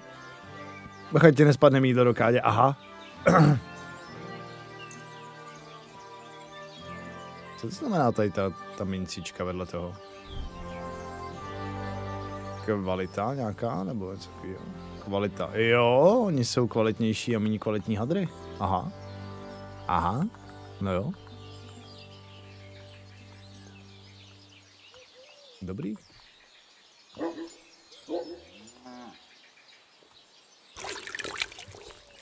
Vyper mi to, Jindříšku. Mrkneme se tady trošku na ty hadry. Čapka plstěná. Jasně. A tady jsme měli teda lepší nějaký bodky. Boty střevíce měkké.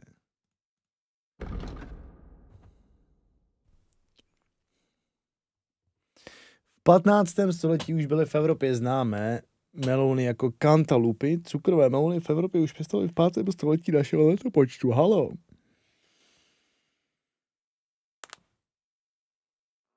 Střevíce měkké. Počkej, kde je ta rychlost? Speed. Nápadnost, hlučnost, viditelnost.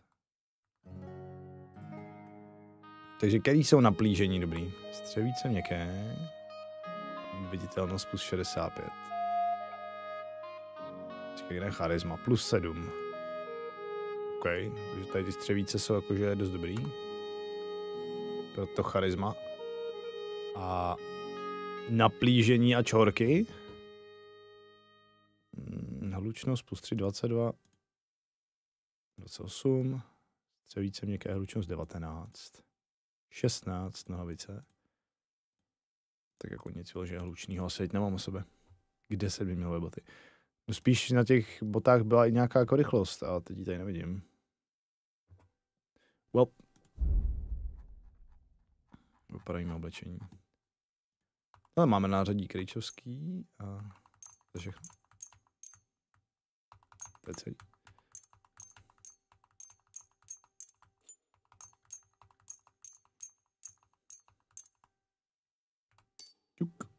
Střelecký, jenom pořád. Boty furt dopravit neumíme.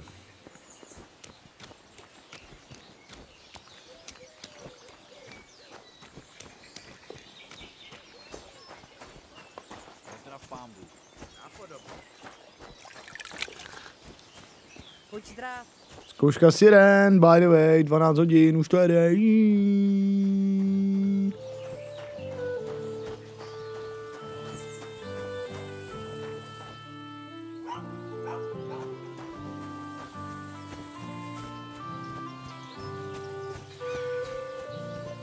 Nadávky se používaly za dob Jindřicha ze Skalice. Asi nějaký dobový.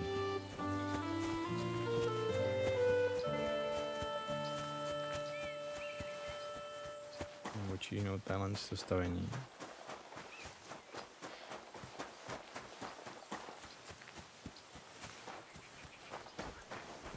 Semín.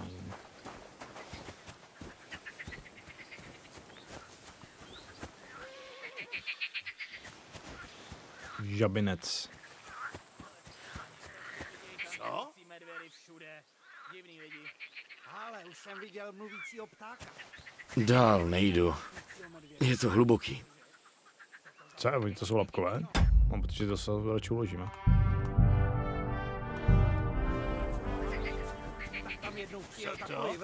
Co je chlapi? Labkové, jo? Co dělají kurva přímo v semení labkové? Čítám do 10. Prostě ho sundáme. Neserte se s ním. Ať už tě tu nevidím. Jo. No. Táhni odsáď. Oranžový králíček ti říká, že máš takový do prdele. OK.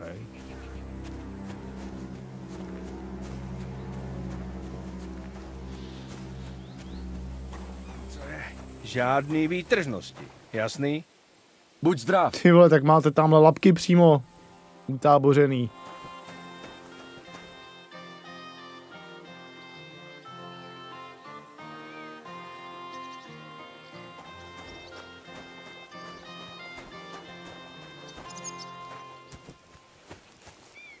ti přijdu ty rozhovory? Včera jsi říkal, že úplně odpovíde podle tvýho výběru odpovědi, říká i věci, které jsi nezvolil. No, já nevím, já jsem nedělal žádný důležitý questy od té doby, takže úplně nemůžu říct, ale jako...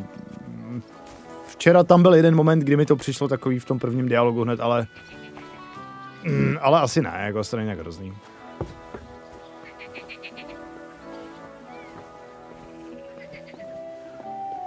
Udržuj pořádek a nebudeme mít problémy. Zdravím, pane strážnej.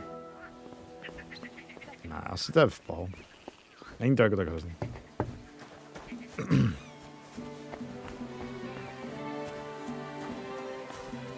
Jestli by se mi líbil nějaký mod na hru, tak mod, který by mi ukazoval celou větu, kterou Jindra řekne, ale ono se tam prostě nevyjde do toho ujíčka, že jo, takže... Čau, Moravák. Kostičky! No jo, tady jsem správně.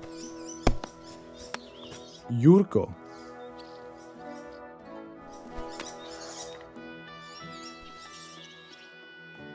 Tak můžeme zahrát kostky.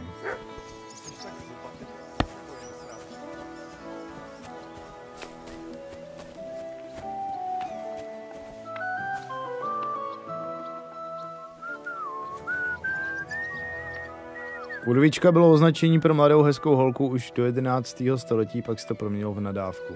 A velitel stráže Tuma. Dorota.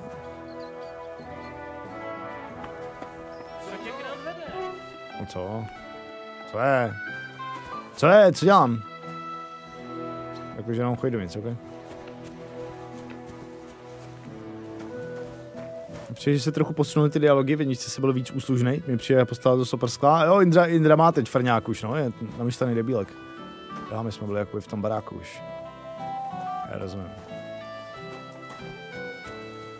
Což asi dobře, jo, asi jo, tak lidi to možná trošku sralo, že jako ty seš za toho Indru furt takovej jako šikanovaný ňouma. Jo no, se Indra jako vyvinul. Ty máš kníra, šéfe.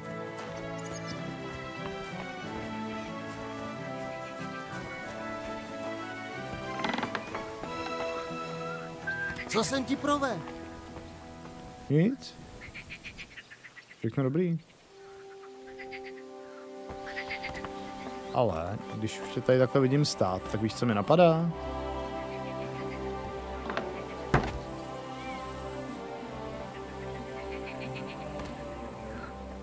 Koukej na cestu.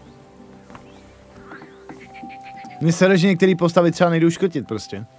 Některé postavy jsou prostě důležitý a nemůžeš je pomačkat. To je blbý, no. Já bych škrtil, až bych brečel.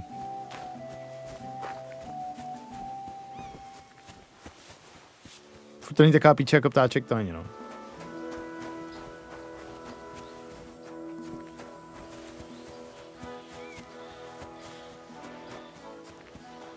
No, mimochodem vypil jsem teda svoji jedinou a poslední saveovici.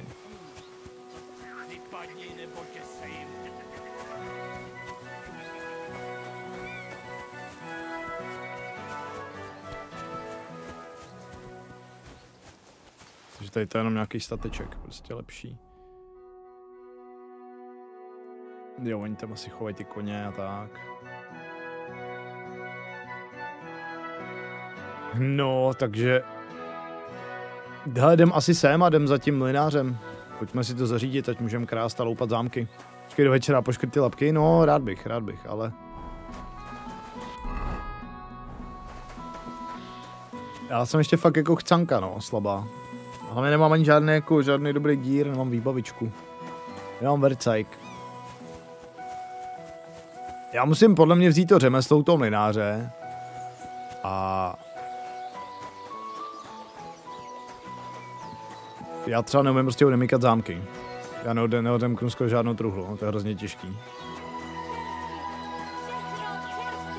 Koník by se taky hodil, ani ne. Mě docela baví běhat tady. Aspoň si člověk trošku prohlídne tu hru. Tak dostaneš koně, jakož to jakože fí, jezdíš rychle, tolik nekoukáš.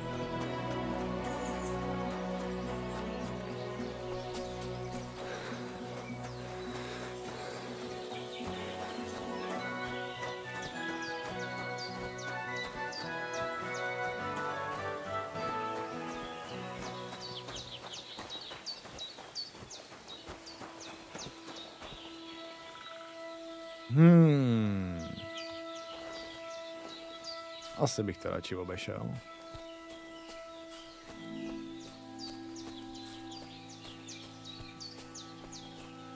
Asi bych to radši obešel. Tam cítím nějakou neplechu.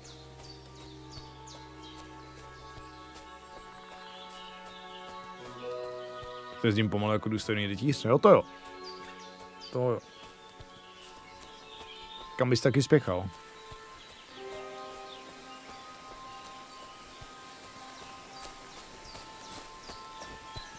Ale takhle u vody. Rulíky, maybe.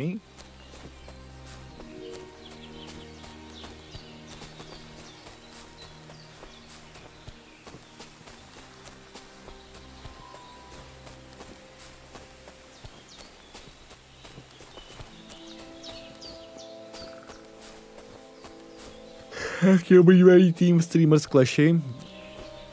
A tak já fandím Zgubovi, Morčemu a Kapesníkovi, viď? Ale každý je v jiném týmu, takže oblíbený tým úplně nemám.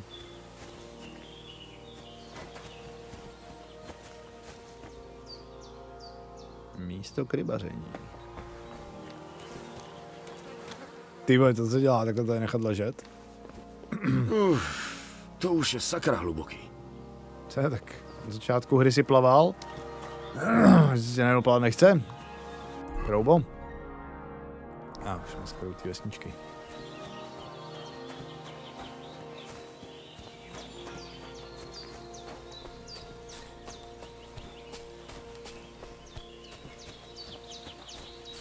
Posel. Co se ti stalo? Jsem v pěkný kaši. Proč? Ztratil jsem dopis. Okay. Hrozně důležitý dopis. Měl jsem ho doručit svýmu pánovi do dnešního večera. Co v tom dopise stálo? Nevím, co v něm bylo. Jednak je to tajemství a jednak neumím písmena, ale poslala ho pánova milá. Proto byl tak důležitý. Takže to klidně mohla být jen nějaká sprostá básnička. Mně je jedno, co tam bylo. Důležitý je, že ho nemám. Máš šílený oči, ten týpek. Chceš pomoct s hledáním? To stejně nemá cenu. Jsem na cestě už 2 dny. To nemůžeme stihnout do večera. Víš, kde jsi ho asi ztratil? Nemám vůbec tušení. Musel mi vypadnout někde po cestě. Měl jsi na něj dávat větší pozor, když máš donést jedinou věc a ty ji ztratíš. Já vím. Tak jsem se dneska ráno zapomněl podívat do tortu. Jo, zapomněl. Teď je pryč a já jsem v háji. Už musím jít. Tady mě samotného nebavilo hrát? To já taky. Tak to víš, co nedal. Jestli ne, tak dostanu nařezáno karabáčem. To mě mrzí. Počkej, mám nápad. Dej mi pěstí. Co? Dej mi potlamě. Hej, tohle nechápu, on se bojí, že dostane nařezáno karabáčem, ale místo toho se nechá zmátit od tebe. Tak jo. Jak myslíš? Braň se. Tady máš, dostaneš bídu. To je fuk. Připravený? Jo. Tak pojď.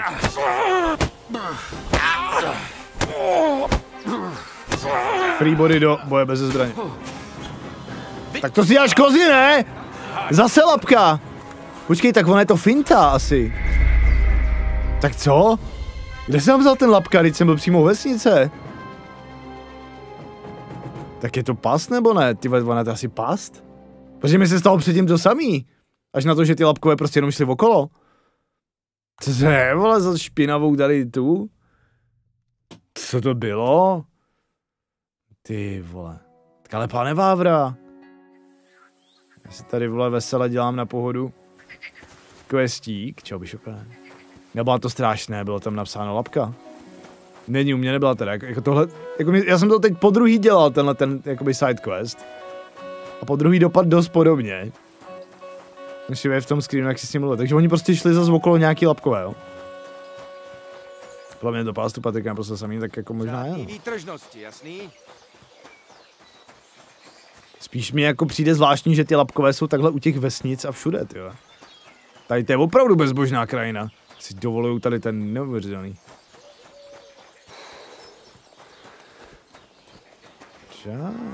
Kočku. Je někdo doma? Já tady jsme byli. To je v prdeli, no.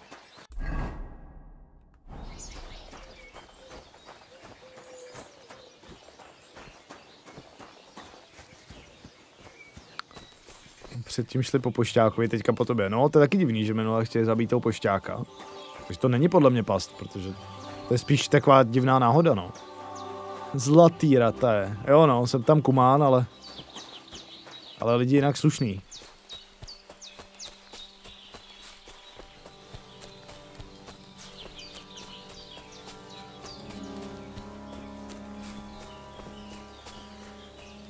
Stůj, chlape! Tvůj měšec! Promiňte, cože? Tohle je přepadení! Ale já... Ty jsi mi snad nerozuměl. Ne, rozuměl. Tady. A teď vypadni. To mě baví. Kamo, není to on ten posel, kde byl. Čau si tě, ne? Indro.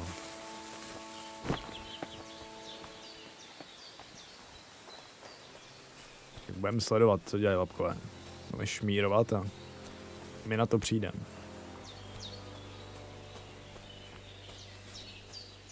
Teda my na to přijdeme. Já jsem vlastně dostal mnohem lepší nápad.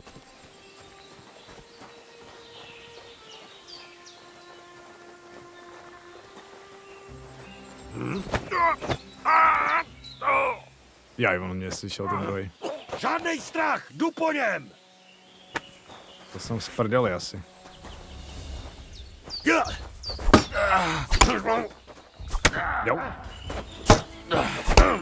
Jsem na to. Tak to prdele! Ten druhý lapka je hrozně silný, no, vždycky. Jeden lapka je chcanka, ten druhý je prostě moc hard.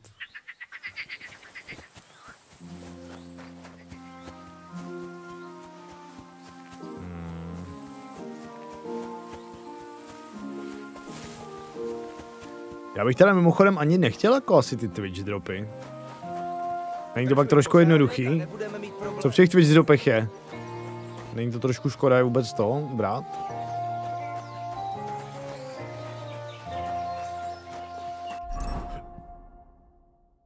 Obuch sekera, ukaž, nejsem já lepší se sekerou, minimální síla 9. Ne. Včera jsem hrál do 4 do rána. Armor set v podstatě, jakože ty dostaneš z Twitch dropů zbroj celou, jo? Tak to mám jediný doporučení, ty Twitch dropy prostě nebrat, jako to je prostě skurvý žru. Skiny? Jestli to skiny, tak to je v pohodě, já? Jestli je to armor, tak to bych jako nechtěl. A mě v dropech škrtidlo na lapky? To je dobrý, ale je tam i zaškrcovadlo? Takovou průměrnou zbroj, nic endgame. To zkusíme ještě jednou, zkusíme poškrtit toho velkého lapku první. Tohle je přepadení. Prosím, já nic nemám. Jen nekecej. Každej. Otoč se zády. Kurva.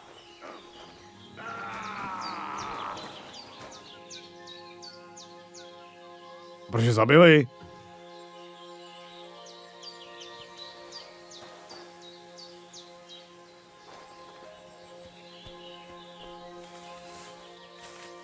Zabili, jo. Nám zažerou po mně.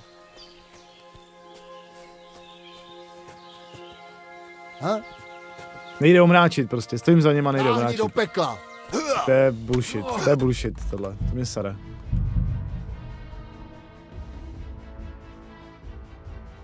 Že viděli tebe, no jo, ale tak proč zabíjeli jeho? Přijde mi jako celkově obecně mi přijde, že jsou NPCčka víc nepředvídatelný, což je jako dobře, jo.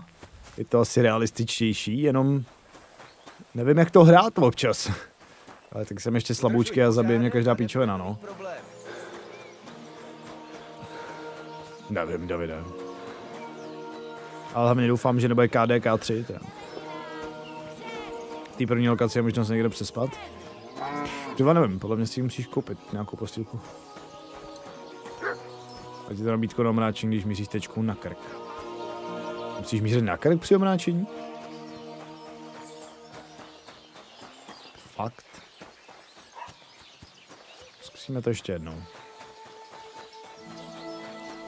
Mac Scorpions, choose.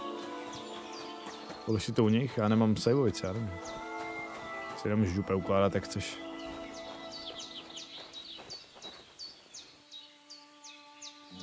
Tak. Nával prachy. Tohle je přepadení. Prosím, já nic nemám. Nekecej, každý něco má. Prosím, prosím. Přestaň kňourat. Snažíš se mě snad nasrat? Ne, ne. Tak teda dělej. Naval to. Vem si všechno, jen mě nech jít. Vypadni.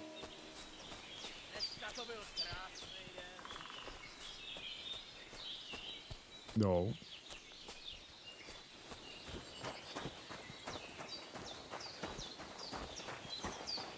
Zkusíme to ještě jednou. Ha?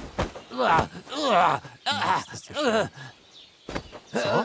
Zase to slyšel ten drošťák. Hejbej, vole. Hejbej.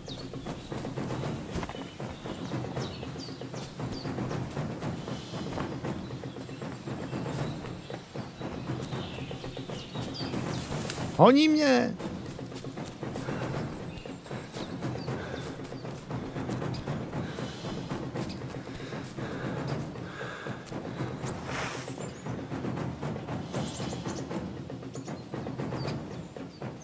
Už mě ztratil.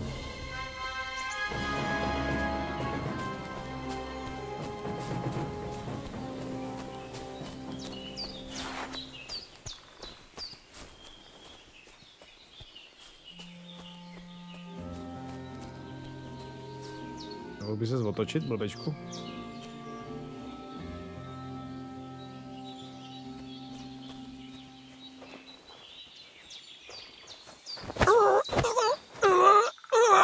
Ne! Prdele.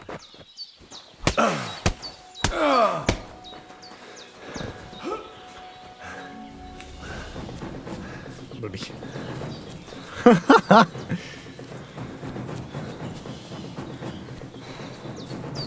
Spíš blbý, že se za chvilku ten druhý lapka probere, to je na hovno, že...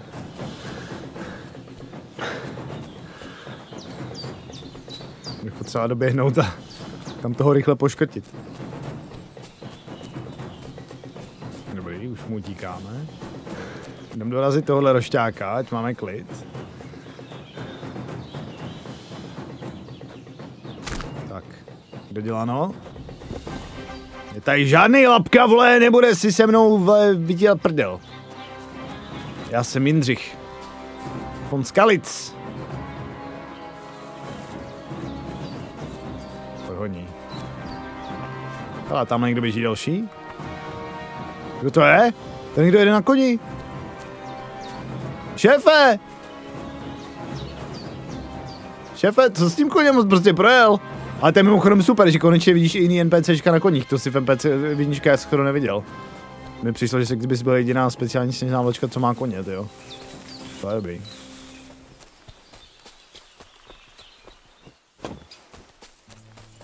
Furt je za mnou hajzel. Předtím tak vytrvalý nebyl. Zajímavý.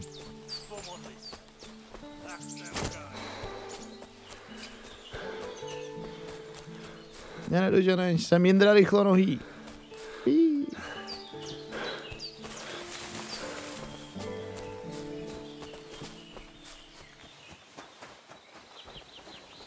Dobrý, bereme lapkovi všechno. Šnaps i peníze. Dobrý, teď jsme při nejmenším lapkovi ujebali věci. Co měl u sebe pěknýho? Měl něco zajímavého? Tesák, ten jsem měl, ale myslím, že má luk dlouhý lískový. Můžeme používat? Můžeme, tyjo. Můžeme používat luk dlouhý lískový.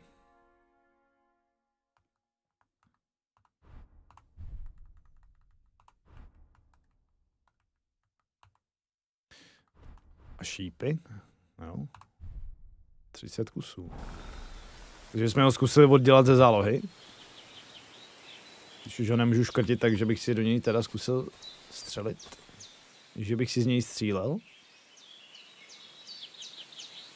Let's go.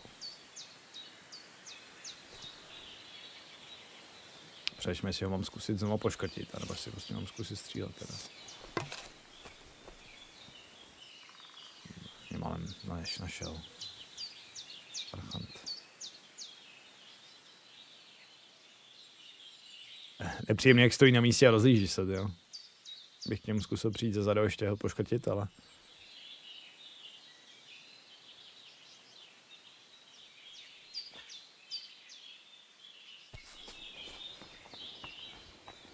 Mě hledá.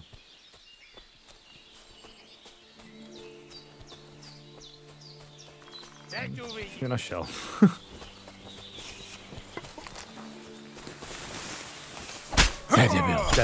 To je debil. Indro!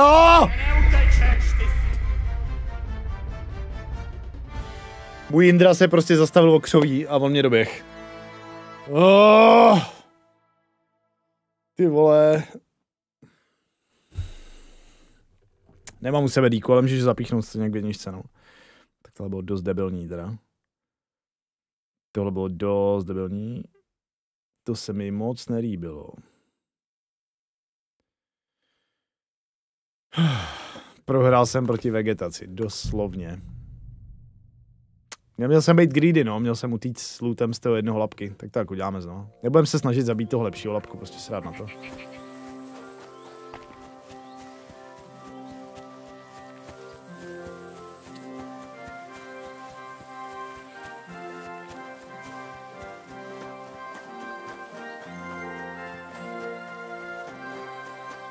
Udržuj pořádek a nebudeme mít problém. Jasně, šéfe, jasně, nebojte se.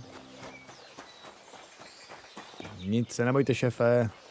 Problémy nedělám. Dobrým lidem pomáhám, zlé lidi trestám.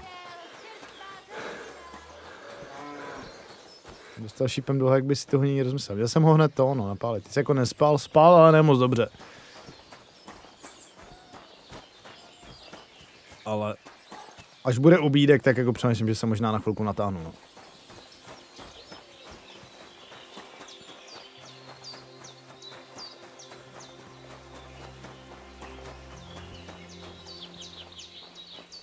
V jaký části příběhu jsi? Úplně na začátku.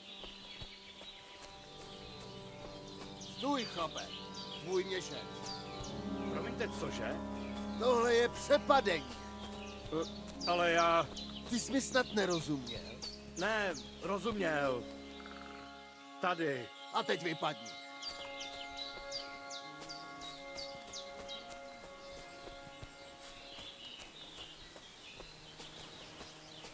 Ale vzadu je ten větší, zkusíme vzít to většího prvního. Nejde to. Nemůžu ho prostě. Omráčit, to je konečně.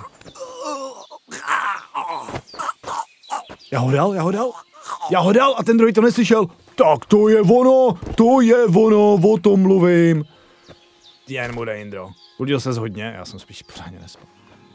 Ale podle hodinek jsem jako 5 hodin spal, no, ale... Nevím, úplně necítím se. Tak jo. Kladívko. Boom, jaký je?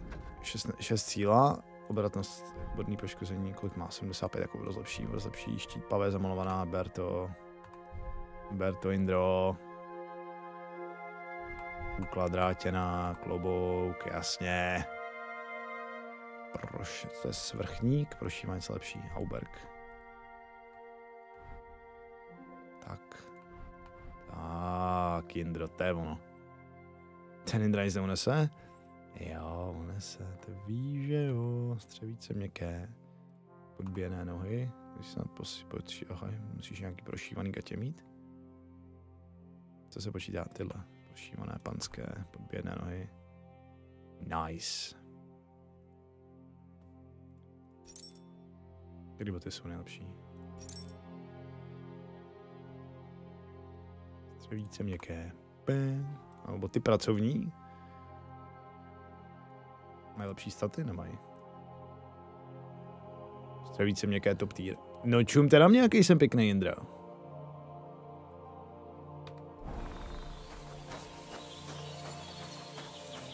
Akorát, že jsem přetížený. Ale sere mě to. Můžeš v Kingdom Come lovit a stahovat zvěř? Stahovat asi ne, myslím, ale jo, lovit můžeš. Z toho hlavně ulož nemůžu, nemám saveovici. No, to je nejhorší, jo, že se to stane tak jako... To na těch zádech máš, co mandelinka budeme bát. To je štít, milej zlatý. Ale uvidíme, jestli mě uslyší. Když mě uslyší, tak jsem asi mrtvej, no.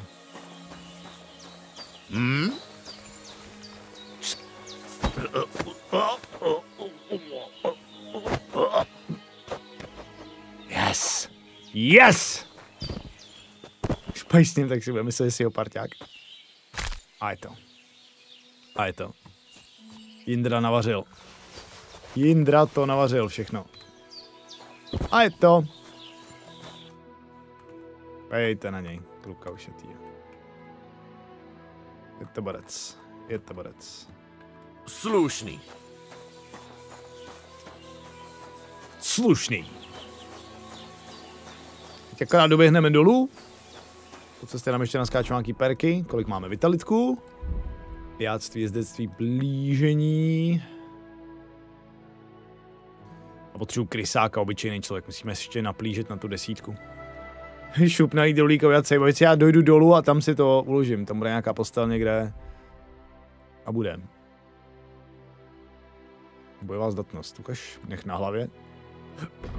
Hrdinové nosí přilbice, pokud máš nasazenou přilbu, rány do hlavy ti způsobí o 20% menší zranění. To je dobrý. Neotřesitelný. Bloky tě budou stát o 20% méně staminy a štíty zbranice blokování opotřebová pomaly. No, tak jako. To je jistota. Těmi se zkazíme. Sečný zbraně. První zásah, přesný zásah, na to tím serem, to nebudeme řešit. Ne.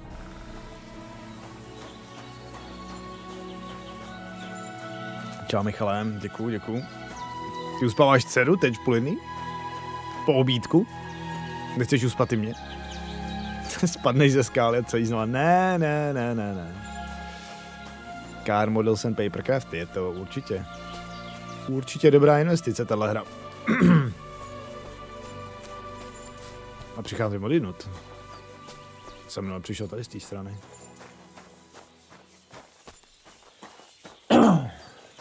Nikam! Tak ty mě tady v 7 hodin ráno budíš a ještě mi budeš bránit dát si šlofíčka? No já mám dost. Jo, tak jsme jenom na mlejně asi, to nevím, jestli uložíme tady. To nevím, jestli si to tady uložíme. Podsemínský mlýn. Hlavní úroveň. Let's go. A to tu někde vědro, abych se oplák od té krve, jsem celý zajebanej. Co máš PC za grafiku? 3080.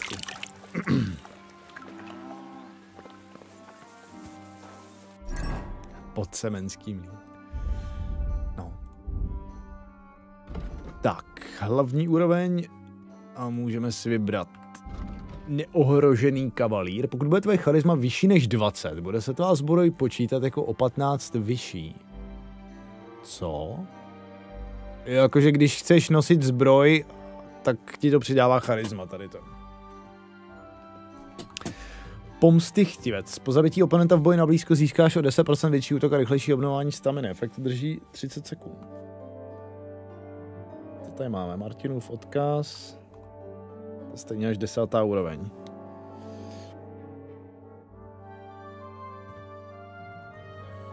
Ten pomstychtivec vypadá dobře, no. Jakože když někoho zabiješ, tak prostě toho dalšího zabiješ s nás. To bych asi bral. Můžeme trošku bojovat. Jo, snejde, je to dobře optimalizovaný. Zatím jsem měl fakt jenom jeden moment, kdy jsem měl nějaký jako citelný FPS drop, a to bylo v té podsemínský ten, Pán Bůh pozdrav. Tam jmenuje kurva tady v té hospodě z nějakého důvodu zájezdní hostinec Želejov, tak tam z nějakého důvodu mě to no. trošku padá. Pokud máš vysokou charismu, tak ti to zvedne zbroj, jo? Milado, dobrý. Můžu tady přespat? Ani nápad, jen táhni vodům dál, trhane. Ty vole. Zatím měj. Tak se zatím měj, no tak dík. Hele, jak fungují ty outfity? Změnit outfit o... Jo, ty máš jakože... Aha, jo, takhle to funguje. Takže ty máš ten červený, pak máš ten žlutý. Takže já si můžu na ten žlutý udělat hadry. To je dobrý. To je nice. Babka půjde jako provokuje docela, no. Počkej, já si chci zkusit oblíknout líp a uvidíme. Tak hele, charisma 6, 9. Počkej, charisma 9. Tohle má charisma 9, jo. To je asi píčovina, ne?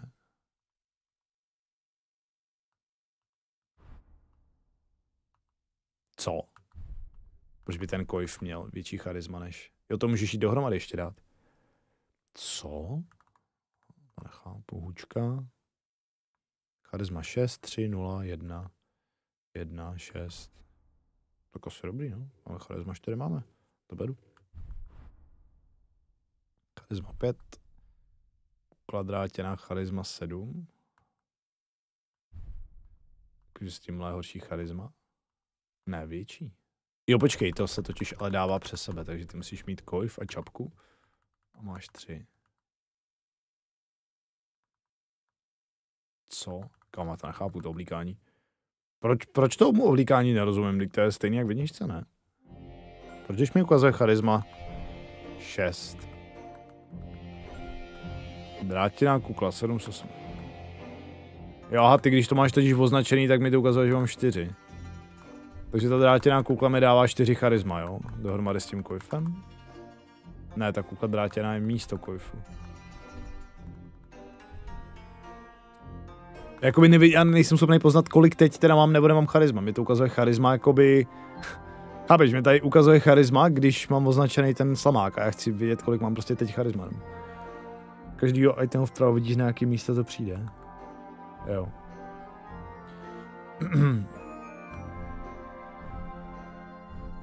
No dobrý, takže to drátěná kukla mi teda dává větší charisma. OK. Kápě Klérikova. Nice. Tak jo, košilku. A paseček.